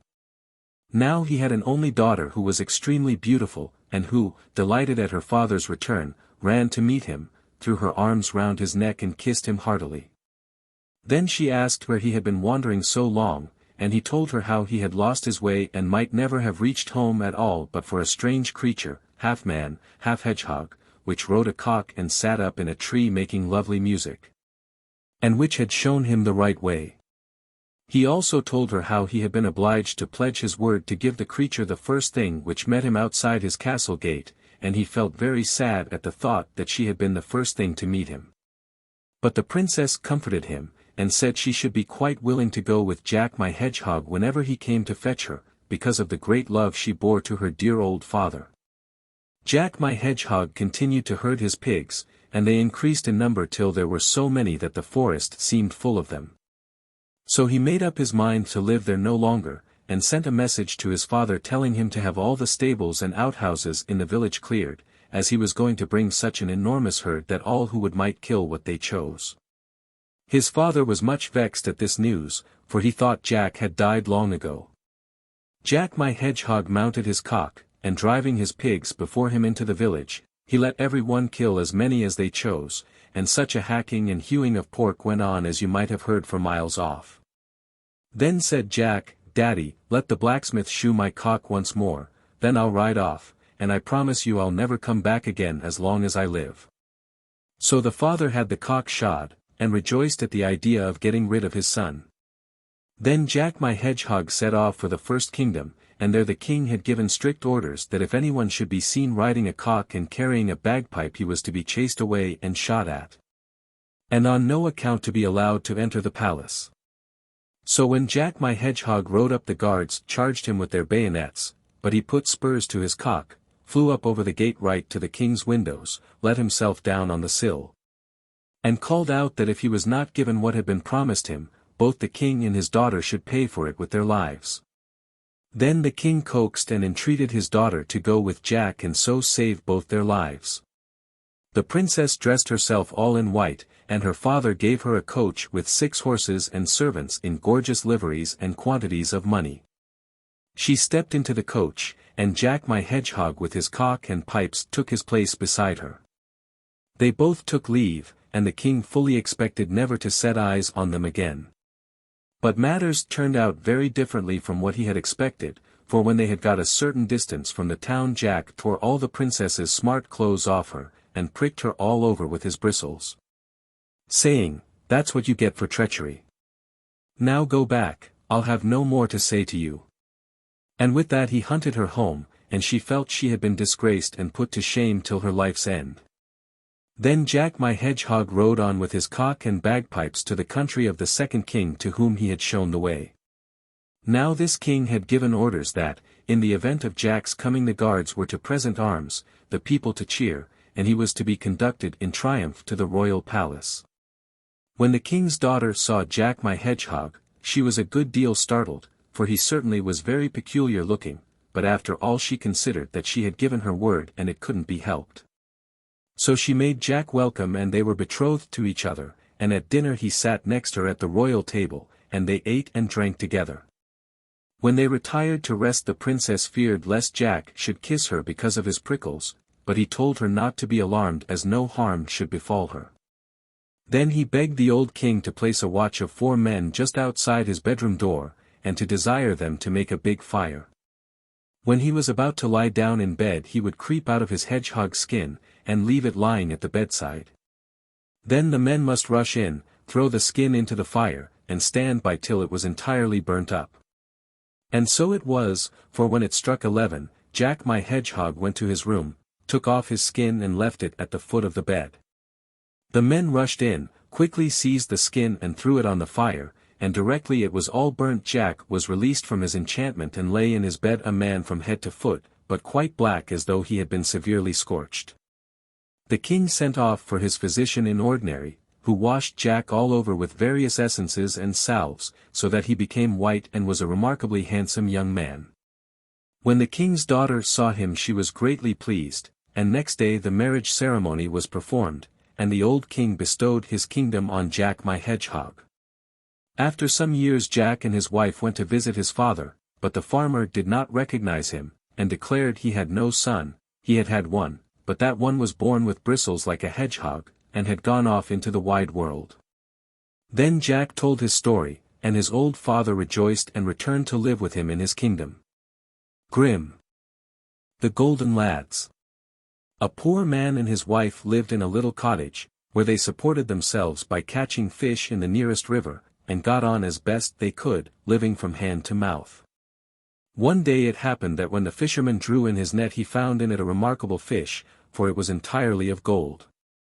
As he was inspecting it with some surprise, the fish opened its mouth and said, "Listen to me, fisher. If you will just throw me back into the water I'll turn your poor little cottage into a splendid castle." The fisher replied, "What good, pray, will a castle be to me if I have nothing to eat in it?" "Oh," said the goldfish, "I'll take care of that. There will be a cupboard in the castle, in which you will find dishes of every kind of food you can wish for most." "If that's the case," said the man, "I've no objection to oblige you." "Yes," observed the fish, "but there is one condition attached to my offer, and that is that you are not to reveal to a soul where your good fortune comes from. If you say a word about it, it will all vanish." The man threw the fish back into the water, and went home. But on the spot where his cottage used to stand he found a spacious castle. He opened his eyes wide, went in and found his wife dressed out in smart clothes, sitting in a splendidly furnished drawing-room. She was in high spirits, and cried out, "Oh husband! How can this all have happened? I am so pleased." "Yes," said her husband, "so am I pleased, but I'm uncommonly hungry, and I want something to eat at once." Said his wife, "I've got nothing, and I don't know where anything is in this new house." "Never mind," replied the man. "I see a big cupboard there. Suppose you unlock it." When the cupboard was opened they found meat, cakes, fruit, and wine, all spread out in the most tempting fashions. The wife clapped her hands with joy, and cried, "Dear heart!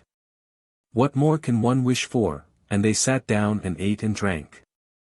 When they had finished the wife asked, "But husband, where do all these riches come from?" "Ah," said he, "don't ask me. I dare not tell you. If I reveal the secret to anyone, it will be all up with us." "Very well," she replied, "if I'm not to be told, of course I don't want to know anything about it." But she was not really in earnest, for her curiosity never left her a moment's peace by day or night, and she teased and worried her husband to such a pitch that at length he quite lost patience and blurted out that it all came from a wonderful golden fish which he had caught and set free again. Hardly were the words well out of his mouth, when castle, cupboard, and all vanished, and there they were sitting in their poor little fishing hut once more. The man had to betake himself to his former trade, and set to fishing again. As luck would have it, he caught the golden fish a second time. "Now listen," said the fish, "if you'll throw me back into the water, I'll give you back the castle and the cupboard with all its good things. But now take care, and don't for your life betray where you got them, or you'll just lose them again." "I'll be very careful," promised the fisher, and threw the fish back into the water. When he went home he found all their former splendor restored, and his wife overjoyed at their good fortune. But her curiosity still continued to torment her, and after restraining it with a great effort for a couple of days, she began questioning her husband again, as to what had happened, and how he had managed. The man kept silence for some time, but at last she irritated him so much that he burst out with the secret, and in one moment the castle was gone, and they sat once more in their wretched old hut. "There!" exclaimed the man, "you would have it, now we may just go on short commons." "Ah," said his wife, "after all I'd rather not have all the riches in the world if I can't know where they come from, I shall not have a moment's peace." The man took to his fishing again, and one day fate brought the gold fish into his net for the third time. "Well," said the fish, "I see that I am evidently destined to fall into your hands. Now take me home, and cut me into 6 pieces. Give 2 bits to your wife to eat, 2 to your horse, and plant the remaining 2 in your garden, and they will bring you a blessing." The man carried the fish home, and did exactly as he had been told. After a time, it came to pass that from the 2 pieces he had planted in the garden 2 golden lilies grew up, and that his horse had 2 golden foals, whilst his wife gave birth to twin boys who were all golden. The children grew up both tall and handsome, and the foals and the lilies grew with them. One day the children came to their father and said, "Father, we want to mount on golden steeds, and ride forth to see the world." Their father answered sadly, "How can I bear it if, when you are far away, I know nothing about you?" And they said, "The golden lilies will tell you all about us if you look at them. If they seem to droop, you will know we are ill, and if they fall down and fade away, it will be a sign we are dead." So off they rode, and came to an inn where were a number of people who, as soon as they saw the 2 golden lads, began to laugh and jeer at them. When one of them heard this, his heart failed him, and he thought he would go no further into the world, so he turned back and rode home to his father, but his brother rode on till he reached the outskirts of a huge forest. Here he was told, "It will never do for you to ride through the forest, it is full of robbers, and you're sure to come to grief, especially when they see that you and your horse are golden. They will certainly fall on you and kill you." However, he was not to be intimidated, but said, "I must and will ride on." So he procured some bears' skins, and covered himself and his horse with them, so that not a particle of gold could be seen, and then rode bravely on into the heart of the forest. When he had got some way he heard a rustling through the bushes and presently a sound of voices. Someone whispered on one side of him, "There goes someone," and was answered from the other side, "Oh, let him pass. He's only a bear-keeper, and as poor as any church mouse." So Golden Lad rode through the forest and no harm befell him. One day he came to a village, where he saw a girl who struck him as being the loveliest creature in the whole world, and as he felt a great love for her, he went up to her and said, "I love you with all my heart, will you be my wife?"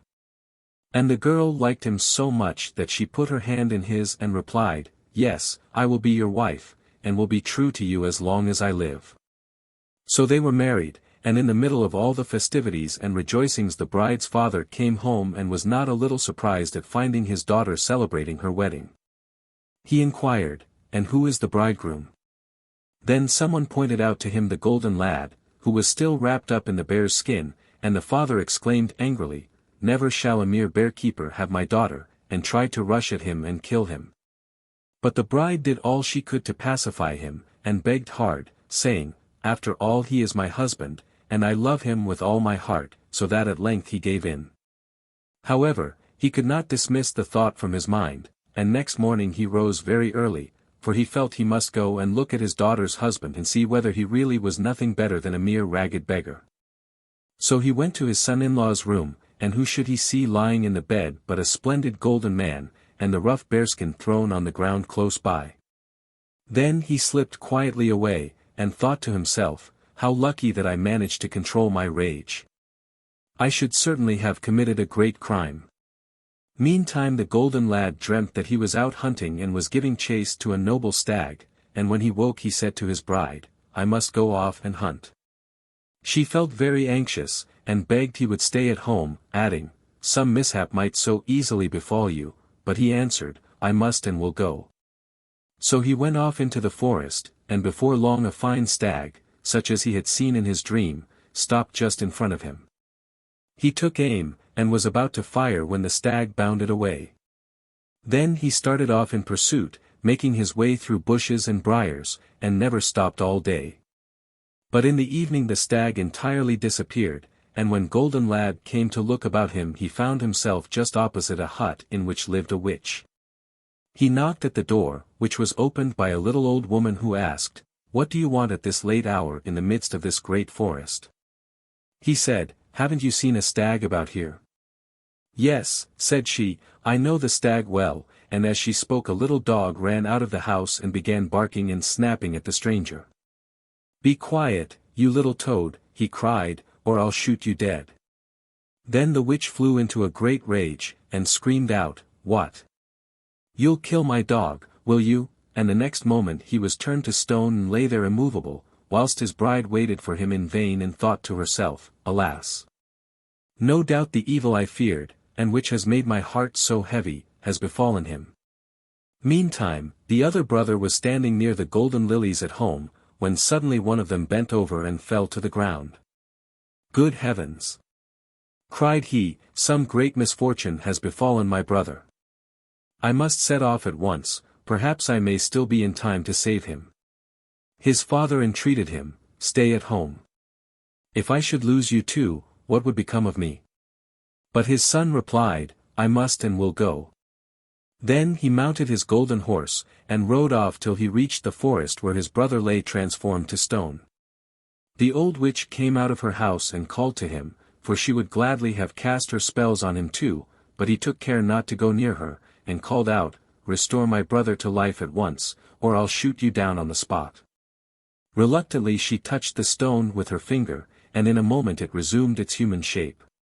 The two golden lads fell into each other's arms and kissed each other with joy, and then rode off together to the edge of the forest, where they parted, one to return to his old father, and the other to his bride. When the former got home his father said, "I knew you had delivered your brother," for all of a sudden the golden lily reared itself up and burst into blossom. Then they all lived happily to their lives' ends, and all things went well with them. Grimm. The White Snake. Not very long ago there lived a king, the fame of whose wisdom was spread far and wide. Nothing appeared to be unknown to him, and it really seemed as if tidings of the most secret matters must be borne to him by the winds. He had one very peculiar habit. Every day, after the dinner table had been cleared, and everyone had retired, a confidential servant brought in a dish. It was covered, and neither the servant nor anyone else had any idea what was on it, for the king never removed the cover or partook of the dish, till he was quite alone. This went on for some time till, one day, the servant who removed the dish was so overcome with curiosity, that he could not resist carrying it off to his own room. After carefully locking the door, he lifted the cover, and there he saw a white snake lying on the dish. On seeing it he could not restrain his desire to taste it, so he cut off a small piece and put it in his mouth. Hardly had it touched his tongue than he heard a strange sort of whispering of tiny voices outside his window. He stepped to the casement to listen, and found that the sound proceeded from the sparrows, who were talking together and telling each other all they had seen in the fields and woods. The piece of the white snake which he had eaten had enabled him to understand the language of animals. Now on this particular day, it so happened that the queen lost her favorite ring, and suspicion fell on the confidential servant who had access to all parts of the palace.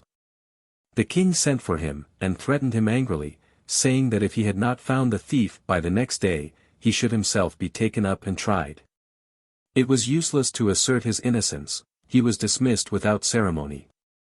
In his agitation and distress, he went down to the yard to think over what he could do in this trouble.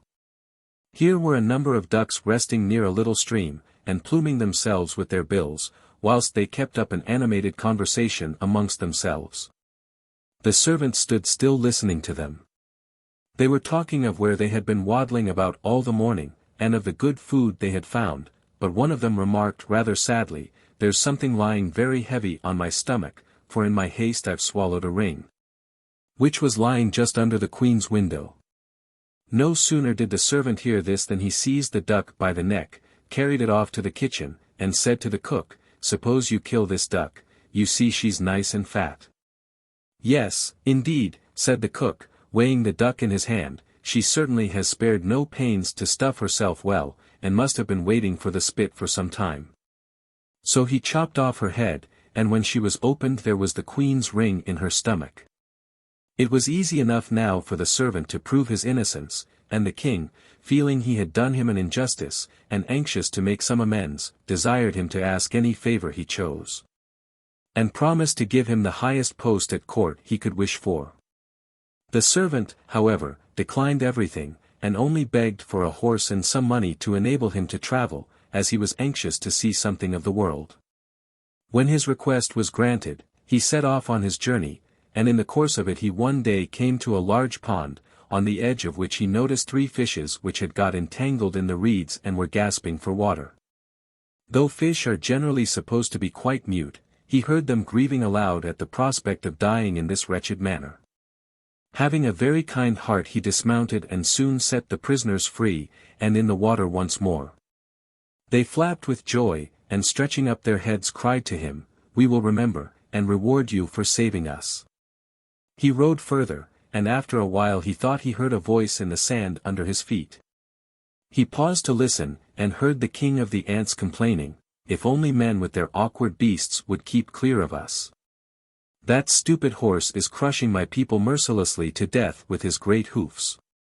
The servant at once turned into a side path, and the ant king called after him, "We'll remember and reward you." The road next led through a wood, where he saw a father and a mother raven standing by their nest and throwing out their young. "Away with you, you young rascals," they cried, "we can't feed you any longer. You are quite big enough to support yourselves now." The poor little birds lay on the ground flapping and beating their wings, and shrieked, "We poor helpless children, feed ourselves indeed. Why, we can't even fly yet. What can we do but die of hunger?" Then the kind youth dismounted, drew his sword, and killing his horse left it there as food for the young ravens. They hopped up, satisfied their hunger, and piped, "We'll remember, and reward you." He was now obliged to trust to his own legs, and after walking a long way he reached a big town. Here he found a great crowd and much commotion in the streets, and a herald rode about announcing, "The king's daughter seeks a husband, but whoever would woo her must first execute a difficult task. And if he does not succeed he must be content to forfeit his life." Many had risked their lives, but in vain. When the youth saw the king's daughter, he was so dazzled by her beauty, that he forgot all idea of danger, and went to the king to announce himself a suitor. On this he was led out to a large lake, and a gold ring was thrown into it before his eyes. The king desired him to dive after it, adding, "If you return without it you will be thrown back into the lake time after time, till you are drowned in its depths." Everyone felt sorry for the handsome young fellow, and left him alone on the shore. There he stood thinking and wondering what he could do, when all of a sudden he saw 3 fishes swimming along, and recognized them as the very same whose lives he had saved. The middle fish held a mussel in its mouth, which it laid at the young man's feet, and when he picked it up and opened it, there was the golden ring inside. Full of delight he brought it to the king's daughter, expecting to receive his promised reward. The haughty princess, however, on hearing that he was not her equal by birth despised him, and exacted the fulfillment of a second task. She went into the garden, and with her own hands she strewed 10 sacks full of millet all over the grass. "He must pick all that up tomorrow morning before sunrise," she said, "not a grain must be lost." The youth sat down in the garden and wondered how it would be possible for him to accomplish such a task, but he could think of no expedient, and sat there sadly expecting to meet his death at daybreak. But when the first rays of the rising sun fell on the garden, he saw the 10 sacks all completely filled, standing there in a row, and not a single grain missing. The Ant King, with his thousands and thousands of followers, had come during the night, and the grateful creatures had industriously gathered all the millet together and put it in the sacks. The king's daughter came down to the garden herself, and saw to her amazement that her suitor had accomplished the task she had given him. But even now she could not bend her proud heart, and she said, though he has executed these 2 tasks, yet he shall not be my husband till he brings me an apple from the tree of life.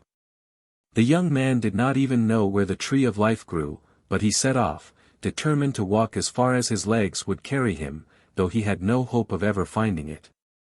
After journeying through 3 different kingdoms he reached a wood one night, and lying down under a tree prepared to go to sleep there. Suddenly he heard a sound in the boughs, and a golden apple fell right into his hand. At the same moment 3 ravens flew down to him, perched on his knee and said, "We are the 3 young ravens whom you saved from starvation. When we grew up and heard you were searching for the golden apple, we flew far away over the seas to the end of the world, where the tree of life grows, and fetched the golden apple for you." Full of joy the young man started on his way back and brought the golden apple to the lovely princess, whose objections were now entirely silenced.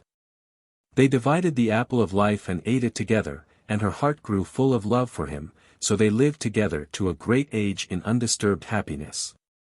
Grimm. The story of a clever tailor. Once upon a time there lived an exceedingly proud princess. If any suitor for her hand ventured to present himself, she would give him some riddle or conundrum to guess, and if he failed to do so, he was hunted out of the town with scorn and derision. She gave out publicly that all comers were welcome to try their skill, and that whoever could solve her riddle should be her husband. Now it happened that 3 tailors had met together, and the 2 elder thought, that after having successfully put in so many fine and strong stitches with never a wrong one amongst them, they were certain to do the right thing here too. The 3rd tailor was a lazy young scamp who did not even know his own trade properly, but who thought that surely luck would stand by him now, just for once, for, if not, what was to become of him? The 2 others said to him, "You just stay at home, you'll never get on much with your small allowance of brains." But the little tailor was not to be daunted, and said he had set his mind on it and meant to shift for himself, so off he started as though the whole world belonged to him. The 3 tailors arrived at court, where they had themselves duly presented to the princess, and begged she would propound her riddles, for, said they, here were the right men at last. With wits so sharp and so fine you might almost thread a needle with them. Then said the princess, "I have on my head 2 different kinds of hair. Of what colors are they?" "If that's all," said the first tailor, "they are most likely black and white, like the kind of cloth we call pepper and salt." "Wrong," said the princess. "Then," said the second tailor, "if they are not black and white, no doubt they are red and brown, like my father's Sunday coat." "Wrong again," said the princess. "Now let the third speak. I see he thinks he knows all about it." Then the young tailor stepped boldly to the front and said, "The princess has 1 silver and 1 golden hair on her head, and those are the 2 colors." When the princess heard this she turned quite pale, and almost fainted away with fear, for the little tailor had hit the mark, and she had firmly believed that not a soul could guess it. When she had recovered herself she said, "Don't fancy you have won me yet, there is something else you must do first. Below in the stable is a bear with whom you must spend the night, and if when I get up in the morning I find you still alive you shall marry me." She quite expected to rid herself of the tailor in this way, for the bear had never left anyone alive who had once come within reach of his claws. The tailor, however, had no notion of being scared, but said cheerily, "Bravely dared is half won." When evening came on he was taken to the stable. The bear tried to get at him at once and to give him a warm welcome with his great paws. "Gently, gently," said the tailor, "I'll soon teach you to be quiet," and he coolly drew a handful of walnuts from his pocket and began cracking and eating them as though he had not a care or anxiety in the world. When the bear saw this he began to long for some nuts himself. The tailor dived into his pocket and gave him a handful, but they were pebbles, not nuts. The bear thrust them into his mouth, but try as he might he could not manage to crack them. "Dear me," thought he, "what a stupid fool I must be, can't even crack a nut," and he said to the tailor, "I say, crack my nuts for me, will you?" "You're a nice sort of fellow," said the tailor. The idea of having those great jaws and not being able even to crack a walnut. So he took the stone, quickly changed it for a nut, and crack. It split open in a moment. "Let me try again," said the bear. When I see the thing done it looks so easy I fancy I must be able to manage it myself.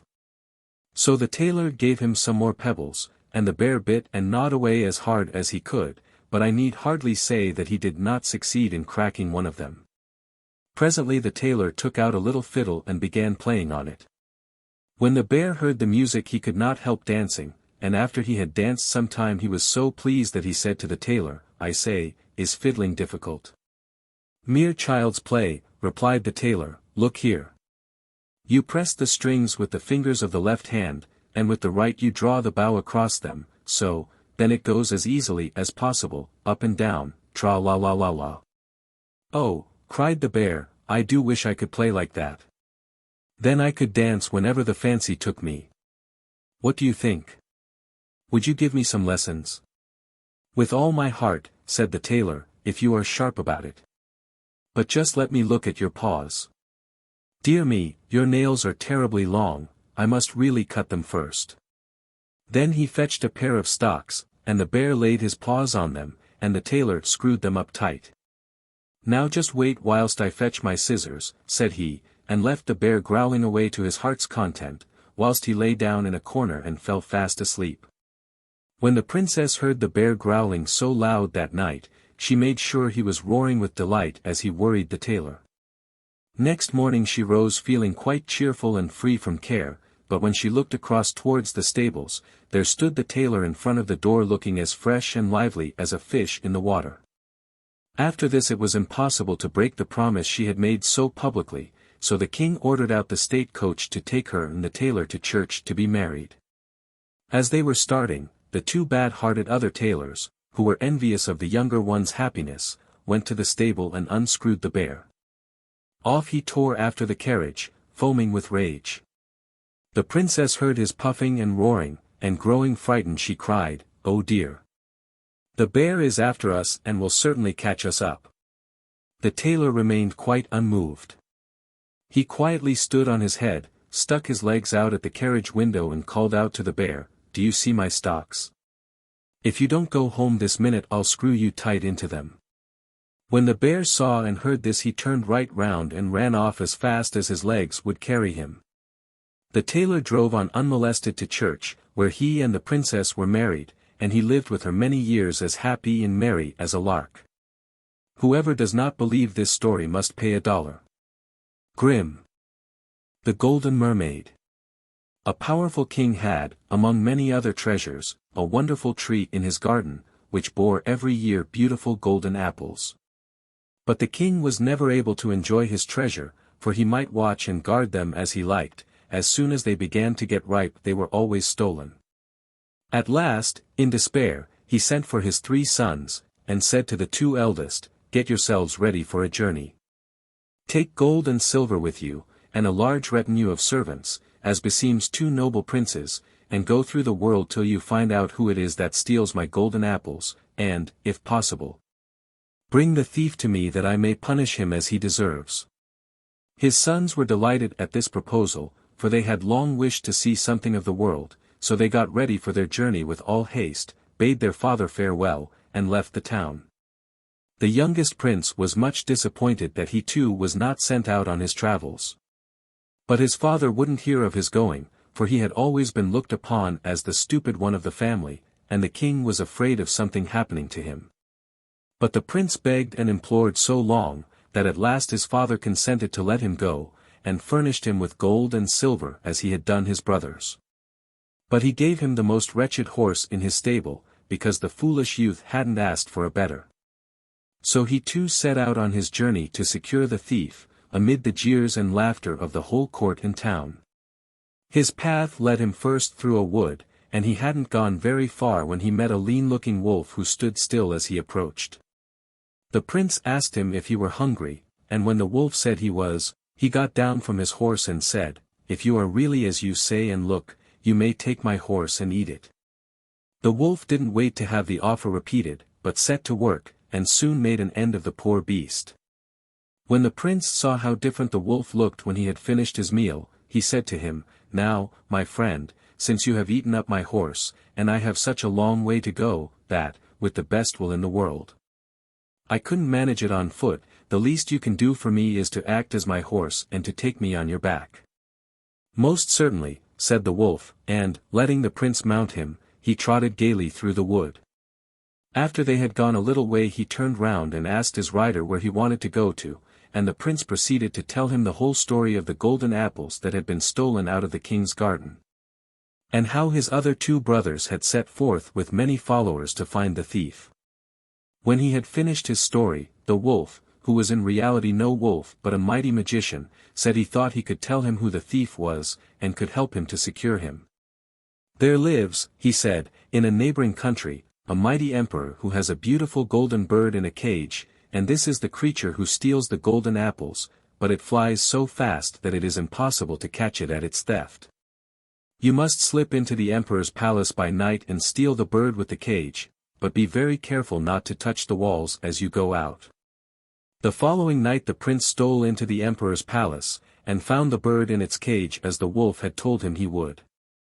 He took hold of it carefully, but in spite of all his caution he touched the wall in trying to pass by some sleeping watchmen. They awoke at once, and, seizing him, beat him and put him into chains. Next day he was led before the emperor, who at once condemned him to death and to be thrown into a dark dungeon till the day of his execution arrived. The wolf, who, of course, knew by his magic arts all that had happened to the prince, turned himself at once into a mighty monarch with a large train of followers, and proceeded to the court of the emperor, where he was received with every show of honor. The emperor and he conversed on many subjects, and, among other things, the stranger asked his host if he had many slaves. The emperor told him he had more than he knew what to do with, and that a new one had been captured that very night for trying to steal his magic bird, but that as he had already more than enough to feed and support, he was going to have this last captive hanged next morning. "He must have been a most daring thief," said the king, "to try and steal the magic bird, for depend upon it the creature must have been well guarded. I would really like to see this bold rascal." "By all means," said the emperor. And he himself led his guest down to the dungeon where the unfortunate prince was kept prisoner. When the emperor stepped out of the cell with the king, the latter turned to him and said, "Most mighty emperor, I have been much disappointed. I had thought to find a powerful robber, and instead of that I have seen the most miserable creature I can imagine. Hanging is far too good for him. If I had to sentence him I should make him perform some very difficult task, under pain of death. If he did it so much the better for you, and if he didn't, matters would just be as they are now and he could still be hanged." "Your counsel," said the emperor, "is excellent, and, as it happens, I've got the very thing for him to do. My nearest neighbor, who is also a mighty emperor, possesses a golden horse which he guards most carefully. The prisoner shall be told to steal this horse and bring it to me." The prince was then let out of his dungeon, and told his life would be spared if he succeeded in bringing the golden horse to the emperor. He did not feel very elated at this announcement, for he did not know how in the world he was to set about the task, and he started on his way weeping bitterly, and wondering what had made him leave his father's house and kingdom. But before he had gone far his friend the wolf stood before him and said, "Dear prince, why are you so cast down? It is true you didn't succeed in catching the bird. But don't let that discourage you, for this time you will be all the more careful, and will doubtless catch the horse." With these and like words the wolf comforted the prince, and warned him specially not to touch the wall or let the horse touch it as he let it out, or he would fail in the same way as he had done with the bird. After a somewhat lengthy journey the prince and the wolf came to the kingdom ruled over by the emperor who possessed the golden horse. One evening late they reached the capital, and the wolf advised the prince to set to work at once, before their presence in the city had aroused the watchfulness of the guards. They slipped unnoticed into the emperor's stables and into the very place where there were the most guards, for there the wolf rightly surmised they would find the horse. When they came to a certain inner door the wolf told the prince to remain outside, while he went in. In a short time he returned and said, "My dear prince, the horse is most securely watched, but I have bewitched all the guards, and if you will only be careful not to touch the wall yourself, or let the horse touch it as you go out, there is no danger and the game is yours." The prince, who had made up his mind to be more than cautious this time, went cheerfully to work. He found all the guards fast asleep, and, slipping into the horse's stall, he seized it by the bridle and led it out. But, unfortunately, before they had got quite clear of the stables a gadfly stung the horse and caused it to switch its tail, whereby it touched the wall. In a moment all the guards awoke, seized the prince and beat him mercilessly with their horse whips, after which they bound him with chains, and flung him into a dungeon. Next morning they brought him before the emperor, who treated him exactly as the king with the golden bird had done, and commanded him to be beheaded on the following day. When the wolf magician saw that the prince had failed this time too, he transformed himself again into a mighty king, and proceeded with an even more gorgeous retinue than the first time to the court of the emperor. He was courteously received and entertained, and once more after dinner he led the conversation on to the subject of slaves. And in the course of it again requested to be allowed to see the bold robber who had dared to break into the emperor's stable to steal his most valuable possession. The emperor consented, and all happened exactly as it had done at the court of the emperor with the golden bird. The prisoner's life was to be spared only on condition that within 3 days he should obtain possession of the Golden Mermaid, whom hitherto no mortal had ever approached. Very depressed by his dangerous and difficult task, the prince left his gloomy prison, but, to his great joy, he met his friend the wolf before he had gone many miles on his journey. The cunning creature pretended he knew nothing of what had happened to the prince, and asked him how he had fared with the horse. The prince told him all about his misadventure, and the condition on which the emperor had promised to spare his life. Then the wolf reminded him that he had twice got him out of prison, and that if he would only trust in him, and do exactly as he told him, he would certainly succeed in this last undertaking.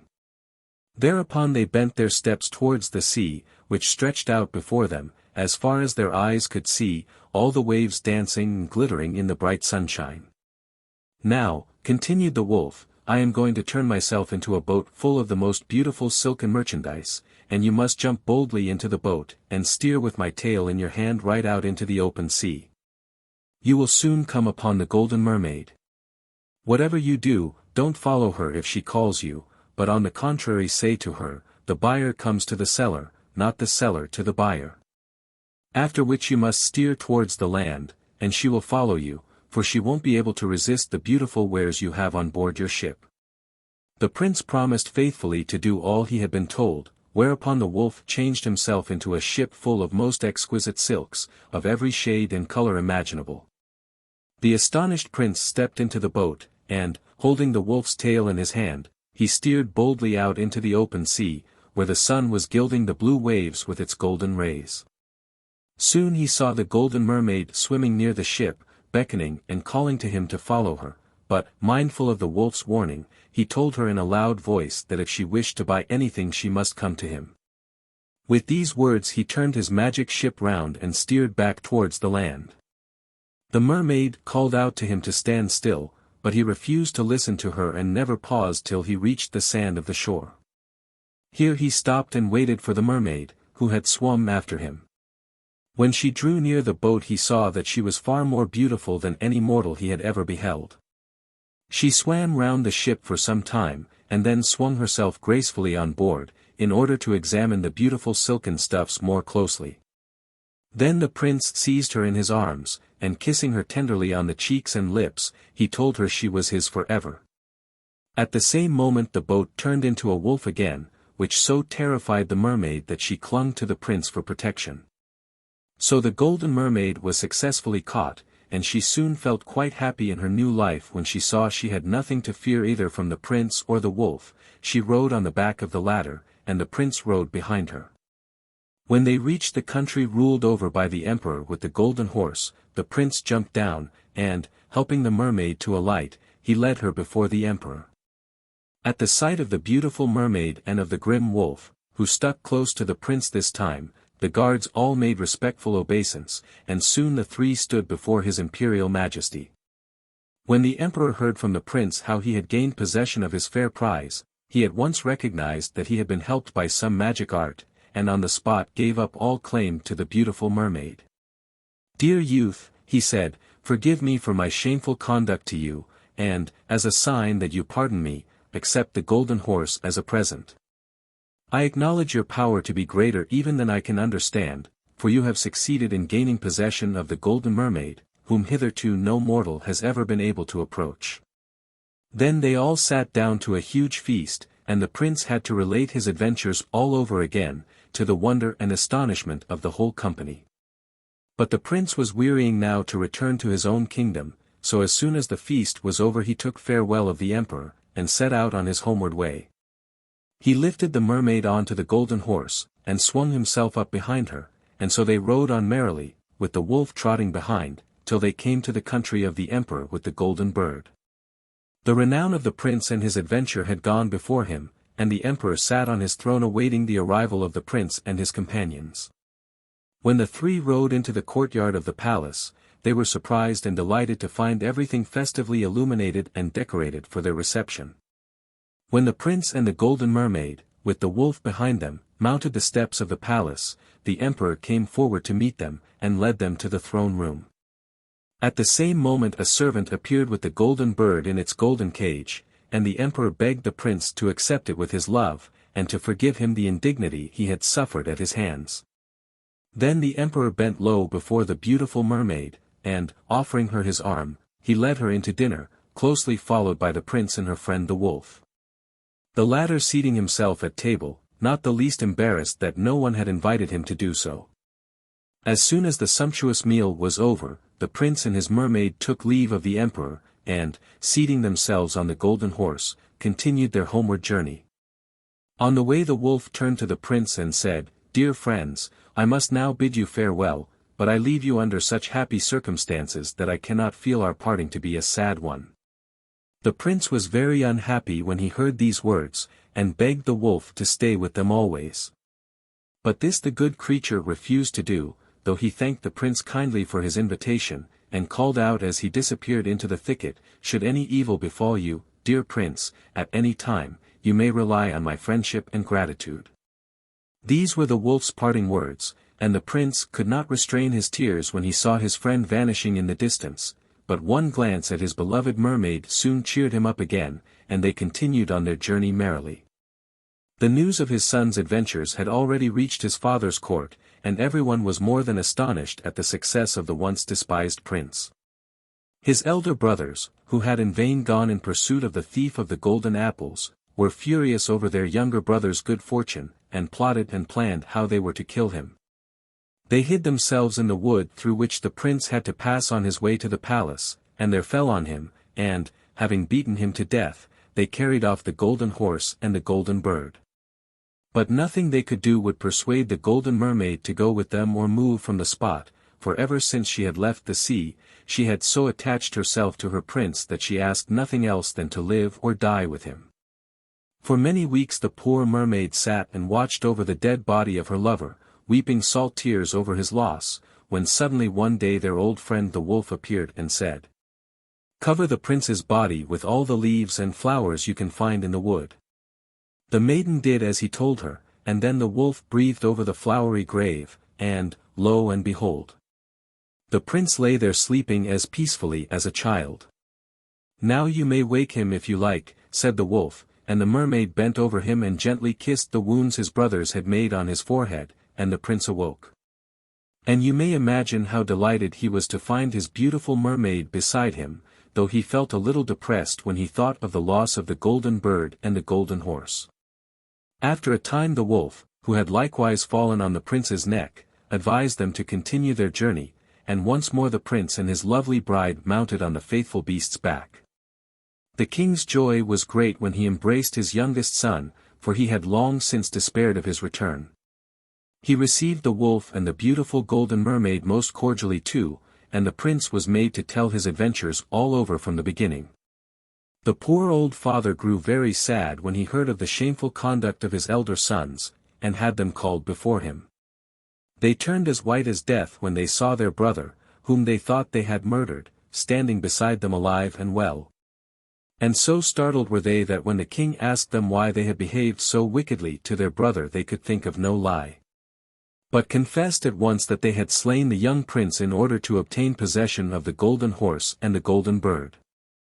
Their father's wrath knew no bounds, and he ordered them both to be banished, but he could not do enough to honor his youngest son, and his marriage with the beautiful mermaid was celebrated with much pomp and magnificence. When the festivities were over, the wolf bade them all farewell, and returned once more to his life in the woods, much to the regret of the old king and the young prince and his bride. And so ended the adventures of the prince with his friend the wolf. Grimm. The War of the Wolf and the Fox. There was once upon a time a man and his wife who had an old cat and an old dog. One day the man, whose name was Simon, said to his wife, whose name was Susan, "Why should we keep our old cat any longer? She never catches any mice nowadays, and is so useless that I have made up my mind to drown her." But his wife replied, "Don't do that, for I'm sure she could still catch mice." "Rubbish," said Simon. "The mice might dance on her and she would never catch one. I've quite made up my mind that the next time I see her, I shall put her in the water." Susan was very unhappy when she heard this, and so was the cat, who had been listening to the conversation behind the stove. When Simon went off to his work, the poor cat meowed so pitifully, and looked up so pathetically into Susan's face, that the woman quickly opened the door and said, "Fly for your life, my poor little beast. And get well away from here before your master returns." The cat took her advice, and ran as quickly as her poor old legs would carry her into the wood, and when Simon came home, his wife told him that the cat had vanished. "So much the better for her," said Simon. "And now we have got rid of her, we must consider what we are to do with the old dog. He is quite deaf and blind, and invariably barks when there is no need, and makes no sound when there is. I think the best thing I can do with him is to hang him." But soft-hearted Susan replied, "Please don't do so, he's surely not so useless as all that." "Don't be foolish," said her husband. "The courtyard might be full of thieves and he'd never discover it. No, the first time I see him, it's all up with him, I can tell you." Susan was very unhappy at his words, and so was the dog, who was lying in the corner of the room and had heard everything. As soon as Simon had gone to his work, he stood up and howled so touchingly that Susan quickly opened the door, and said, "Fly for your life, poor beast, before your master gets home." And the dog ran into the wood with his tail between his legs. When her husband returned, his wife told him that the dog had disappeared. "That's lucky for him," said Simon, but Susan sighed, for she had been very fond of the poor creature. Now it happened that the cat and dog met each other on their travels, and though they had not been the best of friends at home, they were quite glad to meet among strangers. They sat down under a holly tree and both poured forth their woes.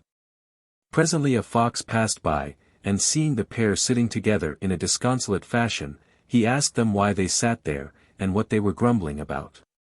The cat replied, "I have caught many a mouse in my day, but now that I am old and past work, my master wants to drown me."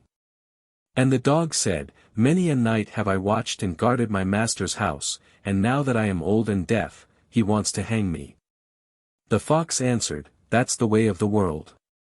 But I'll help you to get back into your master's favor, only you must first help me in my own troubles."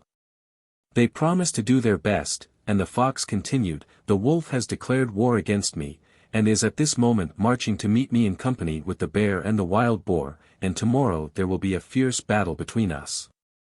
"All right," said the dog and the cat, "we will stand by you, and if we are killed, it is at any rate better to die on the field of battle than to perish ignobly at home," and they shook paws and concluded the bargain. The fox sent word to the wolf to meet him at a certain place, and the three set forth to encounter him and his friends. The wolf, the bear, and the wild boar arrived on the spot first, and when they had waited some time for the fox, the dog, and the cat, the bear said, "I'll climb up into the oak tree, and look if I can see them coming." The first time he looked round he said, "I can see nothing," and the second time he looked round he said, "I can still see nothing." But the third time he said, "I see a mighty army in the distance, and one of the warriors has the biggest lance you ever saw." This was the cat, who was marching along with her tail erect. And so they laughed and jeered, and it was so hot that the bear said, "The enemy won't be here at this rate for many hours to come, so I'll just curl myself up in the fork of the tree and have a little sleep." And the wolf lay down under the oak, and the wild boar buried himself in some straw, so that nothing was seen of him but one ear. And while they were lying there, the fox, the cat and the dog arrived. When the cat saw the wild boar's ear, she pounced upon it, thinking it was a mouse in the straw. The wild boar got up in a dreadful fright, gave one loud grunt and disappeared into the wood. But the cat was even more startled than the boar, and, spitting with terror, she scrambled up into the fork of the tree, and as it happened right into the bear's face. Now it was the bear's turn to be alarmed, and with a mighty growl he jumped down from the oak and fell right on the top of the wolf and killed him as dead as a stone. On their way home from the war the fox caught a score of mice, and when they reached Simon's cottage he put them all on the stove and said to the cat, "Now go and fetch one mouse after the other, and lay them down before your master." "All right," said the cat, and did exactly as the fox told her. When Susan saw this she said to her husband, "Just look, here is our old cat back again, and see what a lot of mice she has caught." "Wonders will never cease," cried Simon. "I certainly never thought the old cat would ever catch another mouse." But Susan answered, "There, you see, I always said our cat was a most excellent creature, but you men always think you know best." In the meantime the fox said to the dog, "Our friend Simon has just killed a pig. When it gets a little darker, you must go into the courtyard and bark with all your might."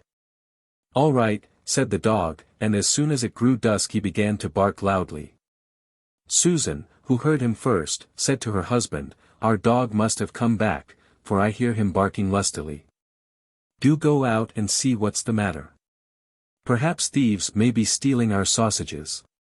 But Simon answered, "The foolish brute is as deaf as a post and is always barking at nothing," and he refused to get up.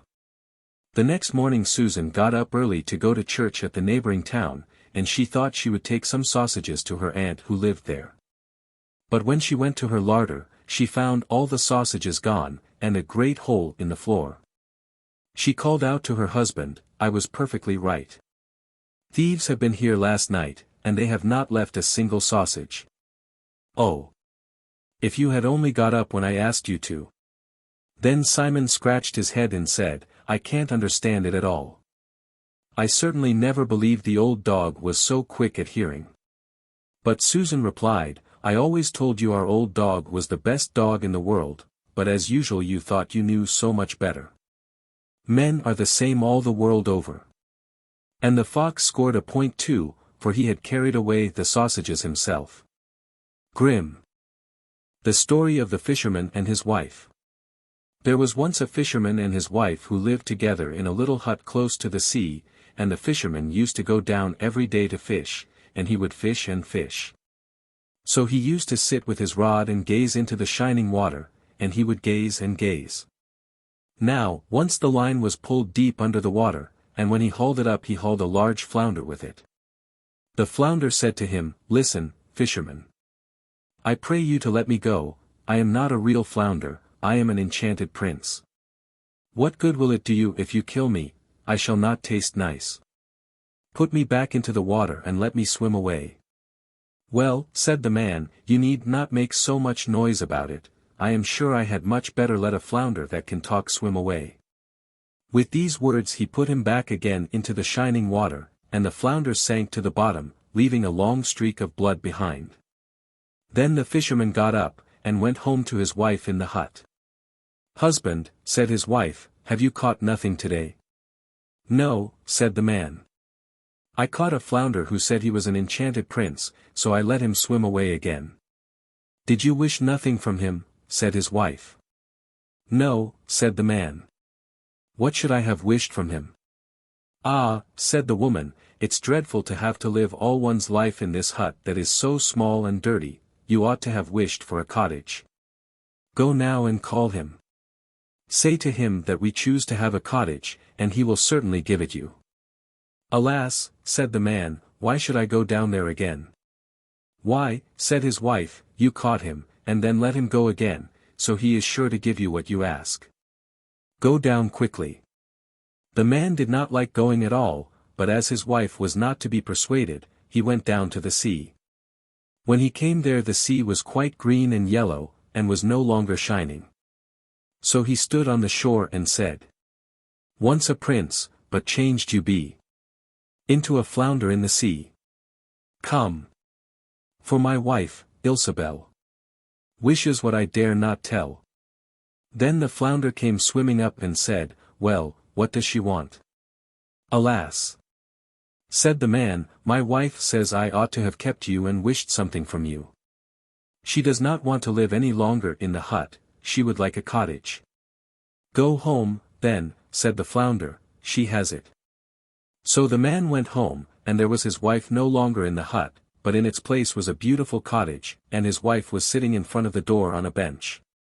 She took him by the hand and said to him, "Come inside, and see if this is not much better." They went in, and inside the cottage was a tiny hall, and a beautiful sitting room, and a bedroom in which stood a bed, a kitchen and a dining room all furnished with the best of everything, and fitted up with every kind of tin and copper utensil. And outside was a little yard in which were chickens and ducks, and also a little garden with vegetables and fruit trees. "See," said the wife, "isn't this nice?" "Yes," answered her husband, "here we shall remain and live very happily." "We will think about that," said his wife. With these words they had their supper and went to bed.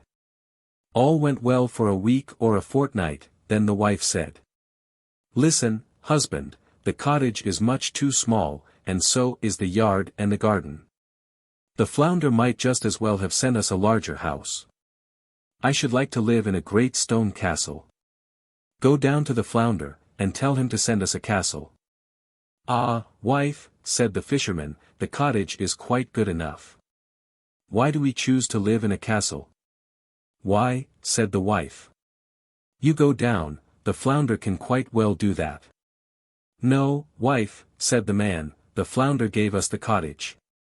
I do not like to go to him again, he might take it amiss." "Go," said his wife. "He can certainly give it us, and ought to do so willingly. Go at once." The fisherman's heart was very heavy, and he did not like going. He said to himself, "It is not right." Still, he went down. When he came to the sea, the water was all violet and dark blue, and dull and thick, and no longer green and yellow, but it was still smooth. So he stood there and said, "Once a prince, but changed you be into a flounder in the sea. Come. For my wife, Ilsabel wishes what I dare not tell." "What does she want now?" said the flounder. "Ah," said the fisherman, half ashamed, "she wants to live in a great stone castle." "Go home, she is standing before the door," said the flounder. The fisherman went home and thought he would find no house. When he came near, there stood a great stone palace, and his wife was standing on the steps, about to enter. She took him by the hand and said, "Come inside." Then he went with her, and inside the castle was a large hall with a marble floor, and there were heaps of servants who threw open the great doors, and the walls were covered with beautiful tapestry. And in the apartments were gilded chairs and tables, and crystal chandeliers hung from the ceiling, and all the rooms were beautifully carpeted. The best of food and drink also was set before them when they wished to dine. And outside the house was a large courtyard with horse and cow stables and a coach house, all fine buildings.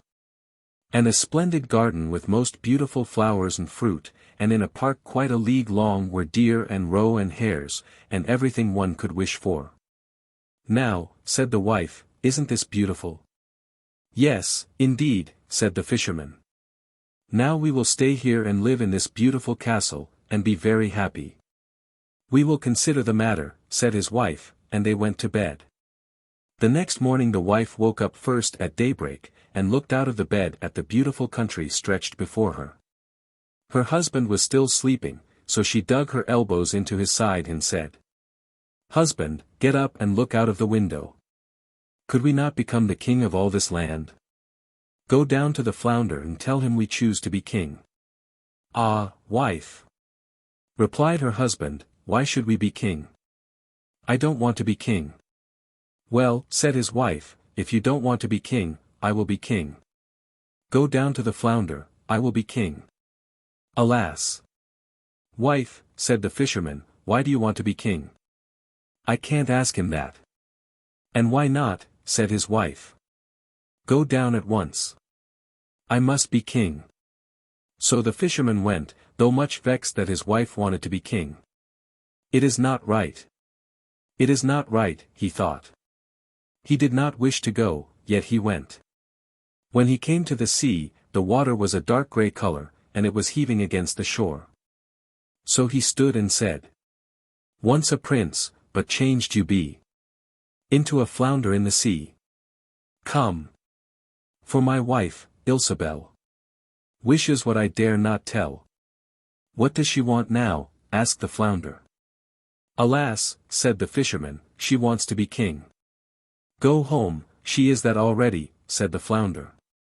The fisherman went home, and when he came near the palace he saw that it had become much larger, and that it had great towers and splendid ornamental carving on it.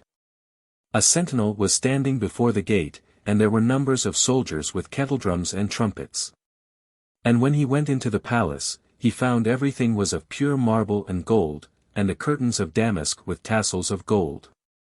Then the doors of the hall flew open, and there stood the whole court round his wife, who was sitting on a high throne of gold and diamonds. She wore a great golden crown, and had a scepter of gold and precious stones in her hand, and by her on either side stood 6 pages in a row, each one a head taller than the other. Then he went before her and said, Ah, wife! Are you king now? Yes, said his wife, now I am king. He stood looking at her, and when he had looked for some time, he said, let that be enough, wife, now that you are king. Now we have nothing more to wish for. Nay, husband, said his wife restlessly, my wishing powers are boundless, I cannot restrain them any longer. Go down to the flounder, king I am, now I must be emperor. Alas! Wife, said the fisherman, why do you want to be emperor? Husband, said she, go to the flounder, I will be emperor. Ah, wife, he said, he cannot make you emperor, I don't like to ask him that. There is only one emperor in the kingdom. Indeed and indeed he cannot make you emperor. What? Said his wife. I am king, and you are my husband. Will you go at once? Go. If he can make king he can make emperor, and emperor I must and will be. Go. So he had to go. But as he went, he felt quite frightened, and he thought to himself, this can't be right, to be emperor is too ambitious, the flounder will be tired out at last. Thinking this he came to the shore. The sea was quite black and thick, and it was breaking high on the beach, the foam was flying about, and the wind was blowing, everything looked bleak. The fisherman was chilled with fear. He stood and said, once a prince, but changed you be into a flounder in the sea. Come. For my wife, Ilsabel, wishes what I dare not tell. What does she want now? Asked the flounder. Alas! Flounder, he said, my wife wants to be emperor. Go home, said the flounder, she is that already. So the fisherman went home, and when he came there he saw the whole castle was made of polished marble, ornamented with alabaster statues and gold.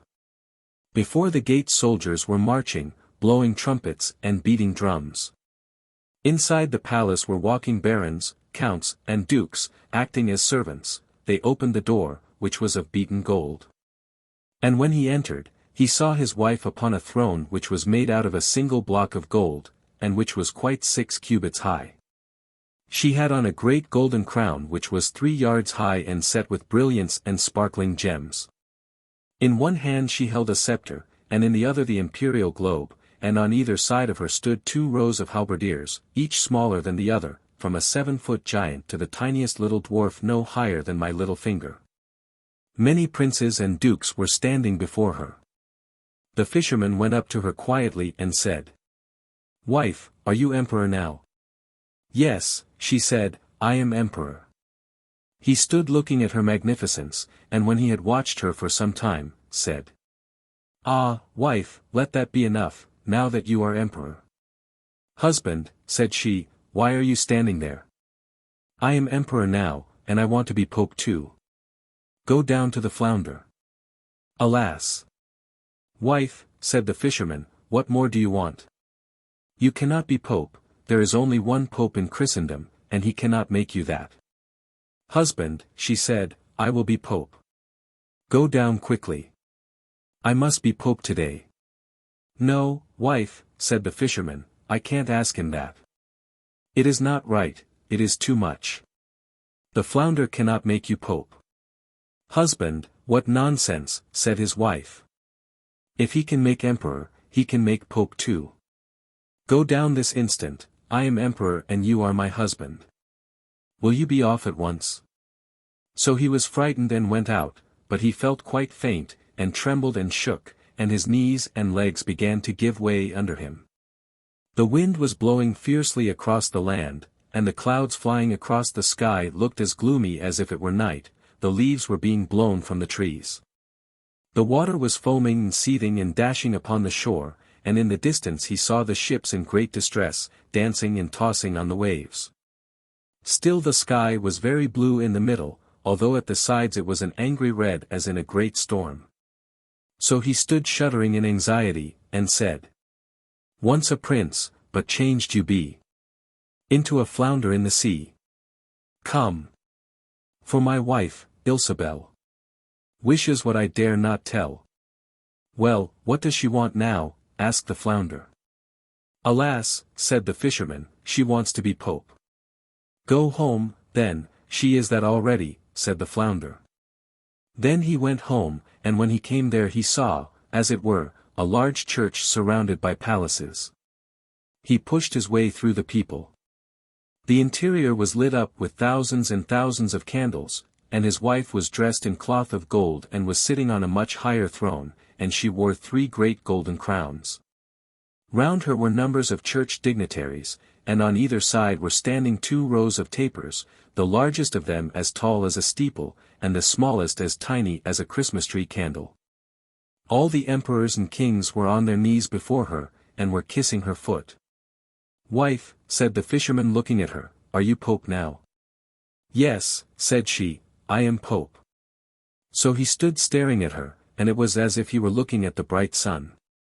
When he had watched her for some time he said, Ah, wife, let it be enough now that you are pope.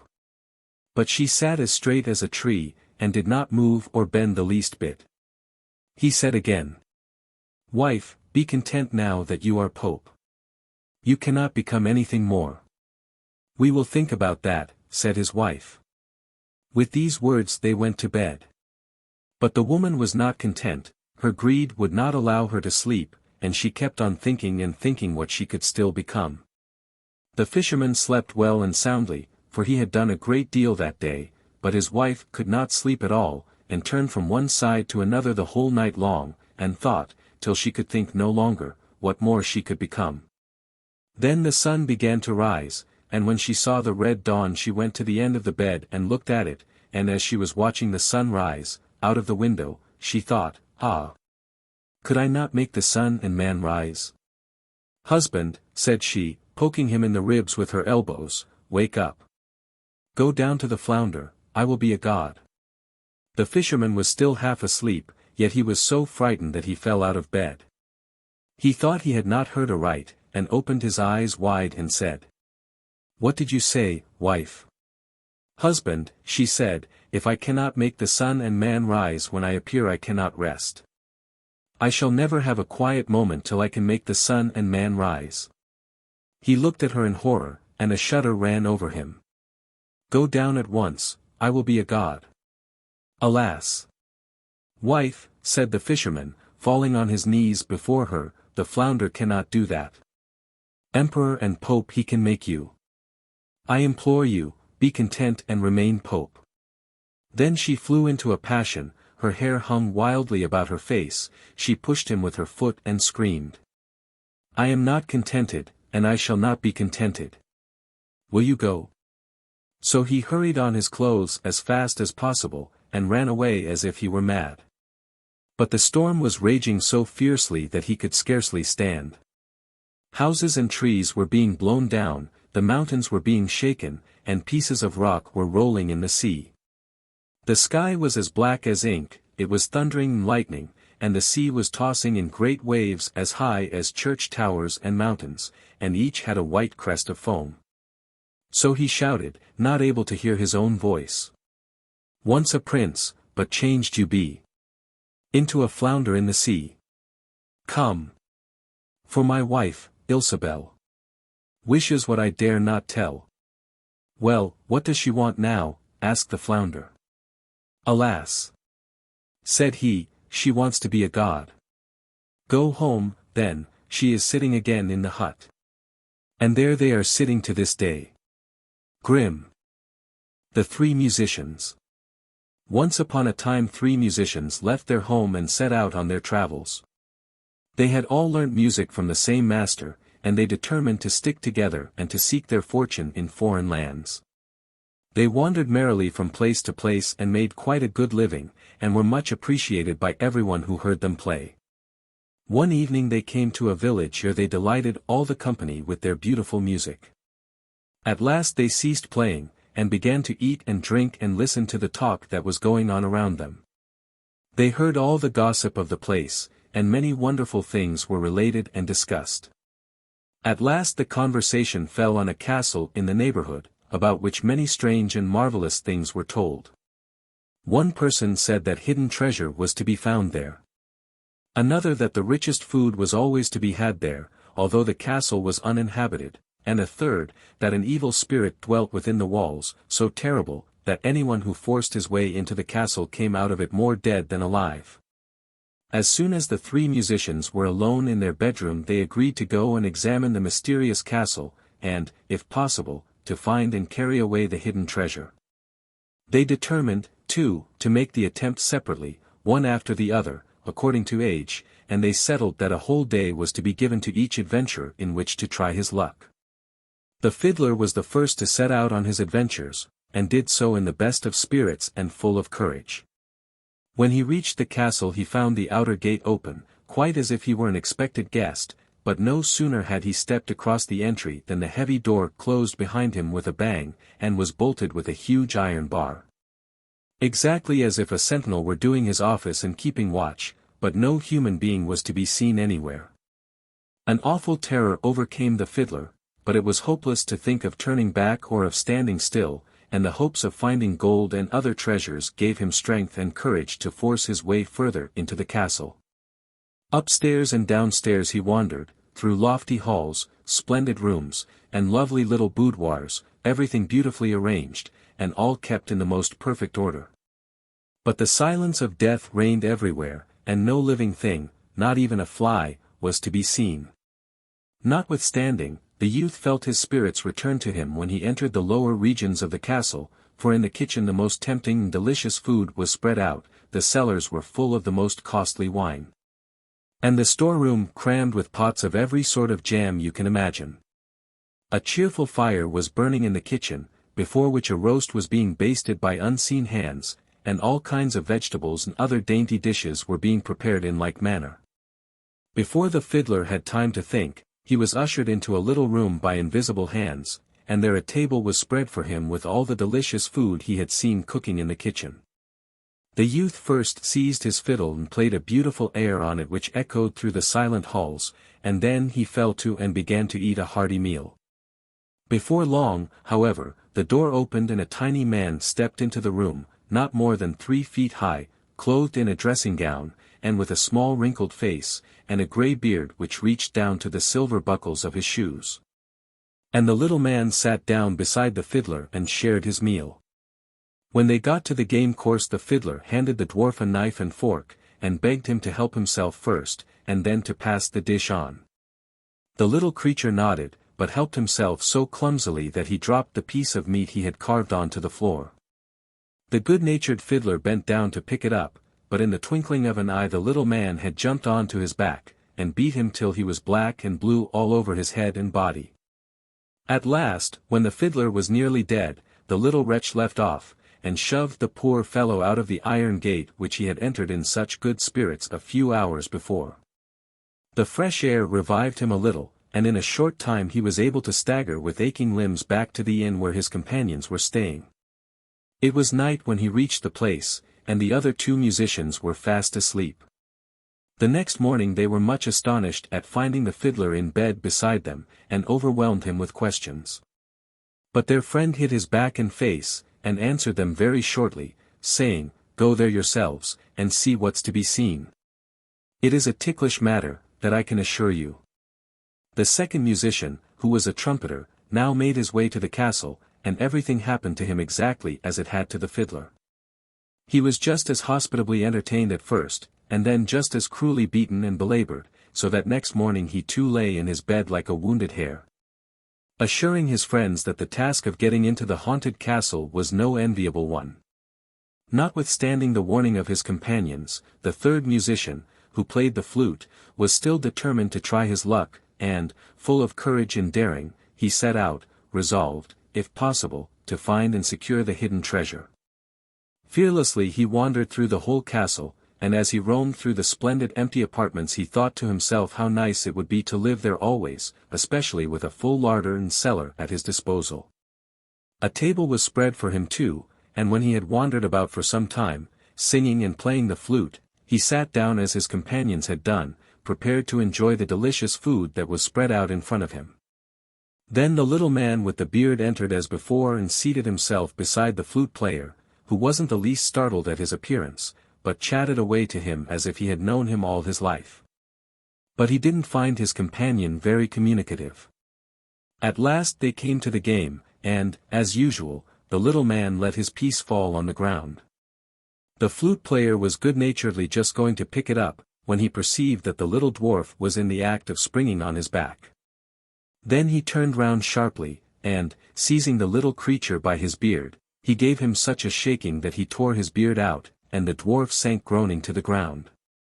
But as soon as the youth had the beard in his hands he felt so strong that he was fit for anything, and he perceived all sorts of things in the castle that he had not noticed before, but, on the other hand, all strength seemed to have gone from the little man.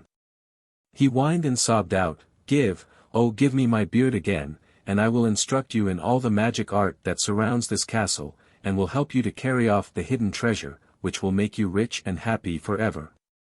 But the cunning flute player replied, "I will give you back your beard, but you must first help me as you have promised to do. Till you have done so, I don't let your beard out of my hands."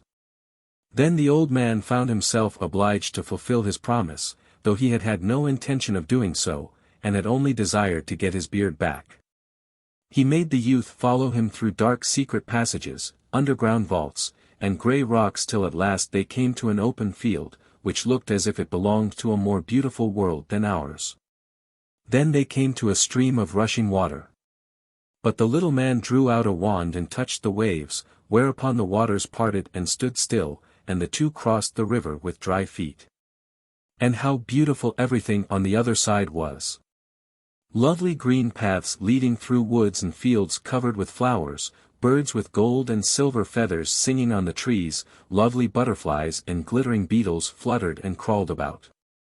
And dear little beasts hid in the bushes and hedges. The sky above them was not blue, but like rays of pure gold, and the stars looked twice their usual size, and far more brilliant than on our earth. The youth grew more and more astonished, and the little grey man led him into a castle far bigger and more splendid than the one they had left. Here, too, the deepest silence reigned. They wandered all through the castle, and came at last to a room in the middle of which stood a bed hung all round with heavy curtains. Over the bed hung a bird's cage, and the bird inside it was singing beautiful songs into the silent space. The little grey man lifted the curtains from the bed and beckoned the youth to approach. On the rich silk cushions embroidered with gold a lovely maiden lay sleeping. She was as beautiful as an angel, with golden hair which fell in curls over her marble shoulders, and a diamond crown sparkled on her forehead. But a sleep as of death held her in its spell, and no noise seemed able to waken the sleeper. Then the little man turned to the wondering youth and said, "See, here is the sleeping child. She is a mighty princess. This splendid castle and this enchanted land are hers, but for hundreds of years she has slept this magic sleep, and during all that time no human being has been able to find their way here. I alone have kept guard over her, and have gone daily to my own castle to get food and to beat the greedy gold seekers who forced their way into my dwelling. I have watched over the princess carefully all these years and saw that no stranger came near her, but all my magic power lay in my beard, and now that you have taken it away I am helpless. And can no longer hold the beautiful princess in her enchanted sleep, but am forced to reveal my treasured secret to you. So set to work and do as I tell you. Take the bird which hangs over the princess's head, and which by its song sang her into this enchanted sleep, a song which it has had to continue ever since. Take it and kill it, and cut its little heart out and burn it to a powder, and then put it into the princess's mouth, then she will instantly awaken, and will bestow on you her heart and hand, her kingdom and castle, and all her treasures. The little dwarf paused, quite worn out, and the youth did not wait long to do his bidding. He did all he was told carefully and promptly, and having cut the little bird's heart out he proceeded to make it into a powder. No sooner had he placed it in the princess's mouth than she opened her lovely eyes, and, looking up into the happy youth's face, she kissed him tenderly, thanked him for freeing her from her magic sleep, and promised to be his wife. At the same moment a sound as of thunder was heard all over the castle, and on all the staircases and in every room sounds were to be heard. Then a troop of servants, male and female, flocked into the apartment where the happy couple sat, and after wishing the princess and her bridegroom joy, they dispersed all over the castle to their different occupations. But the little grey dwarf began now to demand his beard again from the youth, for in his wicked heart he was determined to make an end of all their happiness. He knew that if only his beard were once more on his chin, he would be able to do what he liked with them all. But the clever flute player was quite a match for the little man in cunning, and said, "All right, you needn't be afraid, you shall get your beard back before we part, but you must allow my bride and me to accompany you a bit on your homeward way." The dwarf could not refuse this request, and so they all went together through the beautiful green paths and flowery meadows, and came at last to the river which flowed for miles round the princess's land and formed the boundary of her kingdom.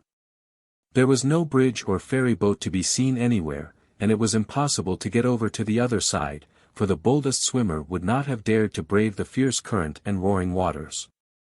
Then the youth said to the dwarf, "Give me your wand in order that I may part the waves." And the dwarf was forced to do as he was told because the youth still kept his beard from him. But the wicked little creature chuckled with joy and thought to himself, "The foolish youth will hand me my beard as soon as we have crossed the river, and then my power will return. And I will seize my wand and prevent them both ever returning to their beautiful country." But the dwarf's wicked intentions were doomed to disappointment.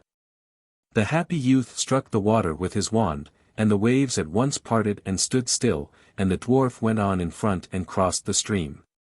No sooner had he done so than the waters closed behind him, and the youth and his lovely bride stood safe on the other side.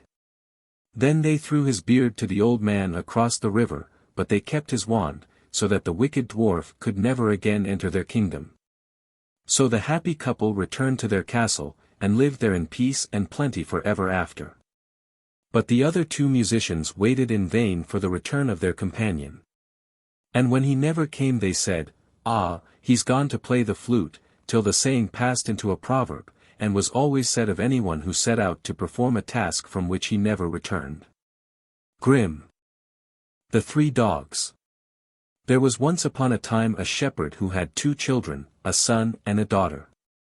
When he was on his deathbed he turned to them and said, "I have nothing to leave you but 3 sheep and a small house. Divide them between you, as you like, but don't quarrel over them whatever you do." When the shepherd was dead, the brother asked his sister which she would like best, the sheep or the little house.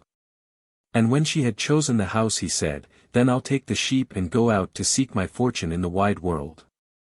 I don't see why I shouldn't be as lucky as many another who has set out on the same search, and it wasn't for nothing that I was born on a Sunday." And so he started on his travels, driving his 3 sheep in front of him, and for a long time it seemed as if fortune didn't mean to favor him at all. One day he was sitting disconsolately at a crossroad, when a man suddenly appeared before him with 3 black dogs, each one bigger than the other. "Hello, my fine fellow," said the man, "I see you have 3 fat sheep. I'll tell you what. If you'll give them to me, I'll give you my 3 dogs." In spite of his sadness, the youth smiled and replied, "What would I do with your dogs? My sheep at least feed themselves, but I should have to find food for the dogs."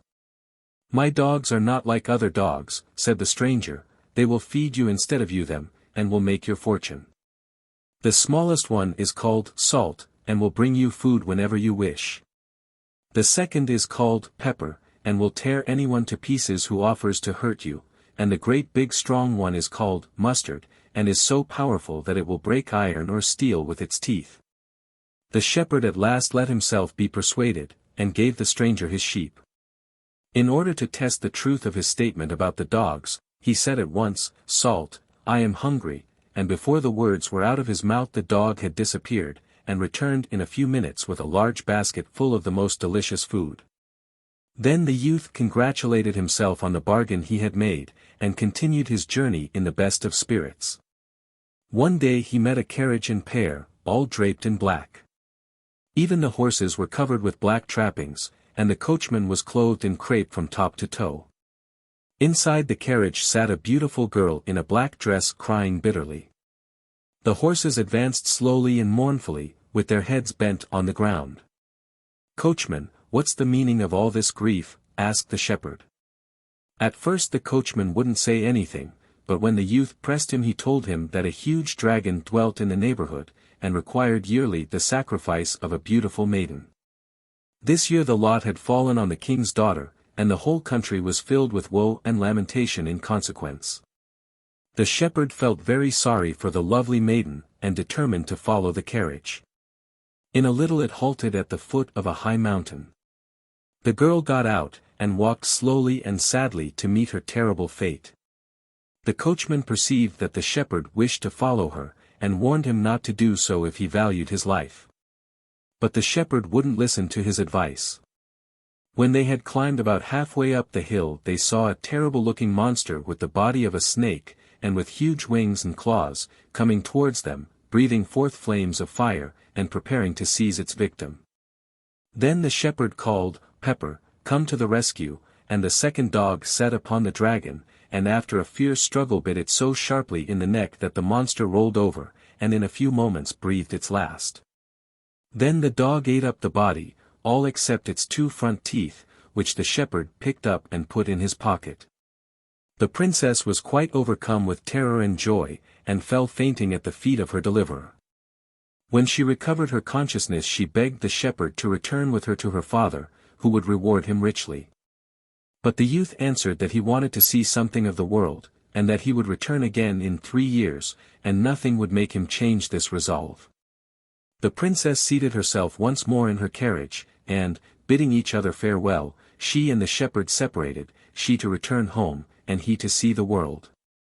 But while the princess was driving over a bridge the carriage suddenly stood still, and the coachman turned round to her and said, "Your deliverer has gone, and doesn't thank you for your gratitude. It would be nice of you to make a poor fellow happy. Therefore you may tell your father that it was I who slew the dragon, and if you refuse to, I will throw you into the river, and no one will be any the wiser, for they will think the dragon has devoured you." The maiden was in a dreadful state when she heard these words, but there was nothing for her to do but to swear that she would give out the coachman as her deliverer, and not to divulge the secret to anyone. So they returned to the capital, and everyone was delighted when they saw the princess had returned unharmed.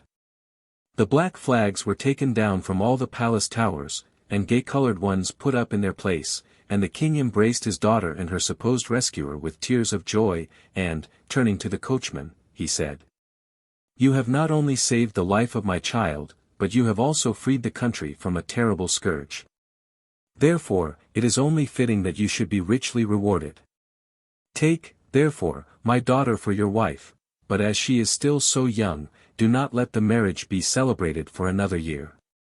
The coachman thanked the king for his graciousness, and was then led away to be richly dressed and instructed in all the arts and graces that befitted his new position. But the poor princess wept bitterly, though she did not dare to confide her grief to anyone. When the year was over, she begged so hard for another year's respite that it was granted to her. But this year passed also, and she threw herself at her father's feet, and begged so piteously for one more year that the king's heart was melted, and he yielded to her request, much to the princess's joy. For she knew that her real deliverer would appear at the end of the 3rd year.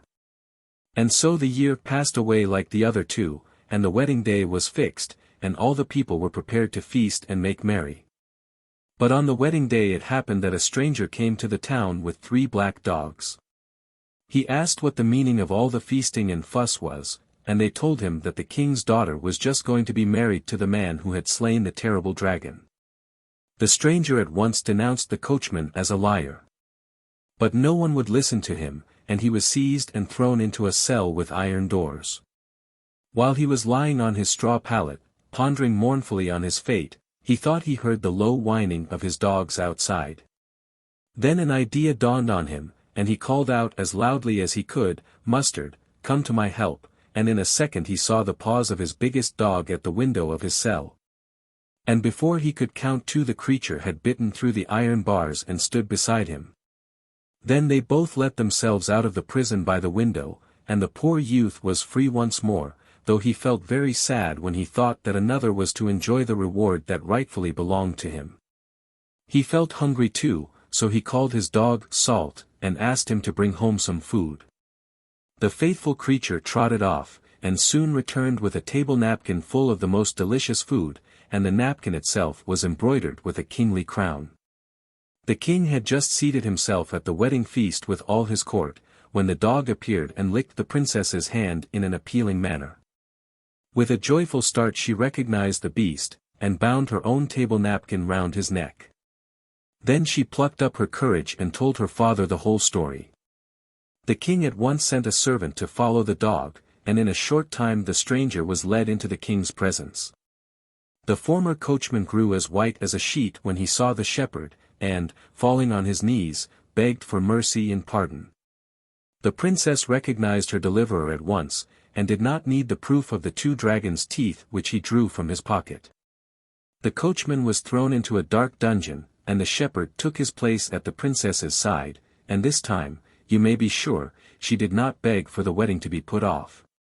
The young couple lived for some time in great peace and happiness, when suddenly one day the former shepherd bethought himself of his poor sister and expressed a wish to see her again, and to let her share in his good fortune. So they sent a carriage to fetch her, and soon she arrived at the court, and found herself once more in her brother's arms. Then one of the dogs spoke and said, "Our task is done, you have no more need of us.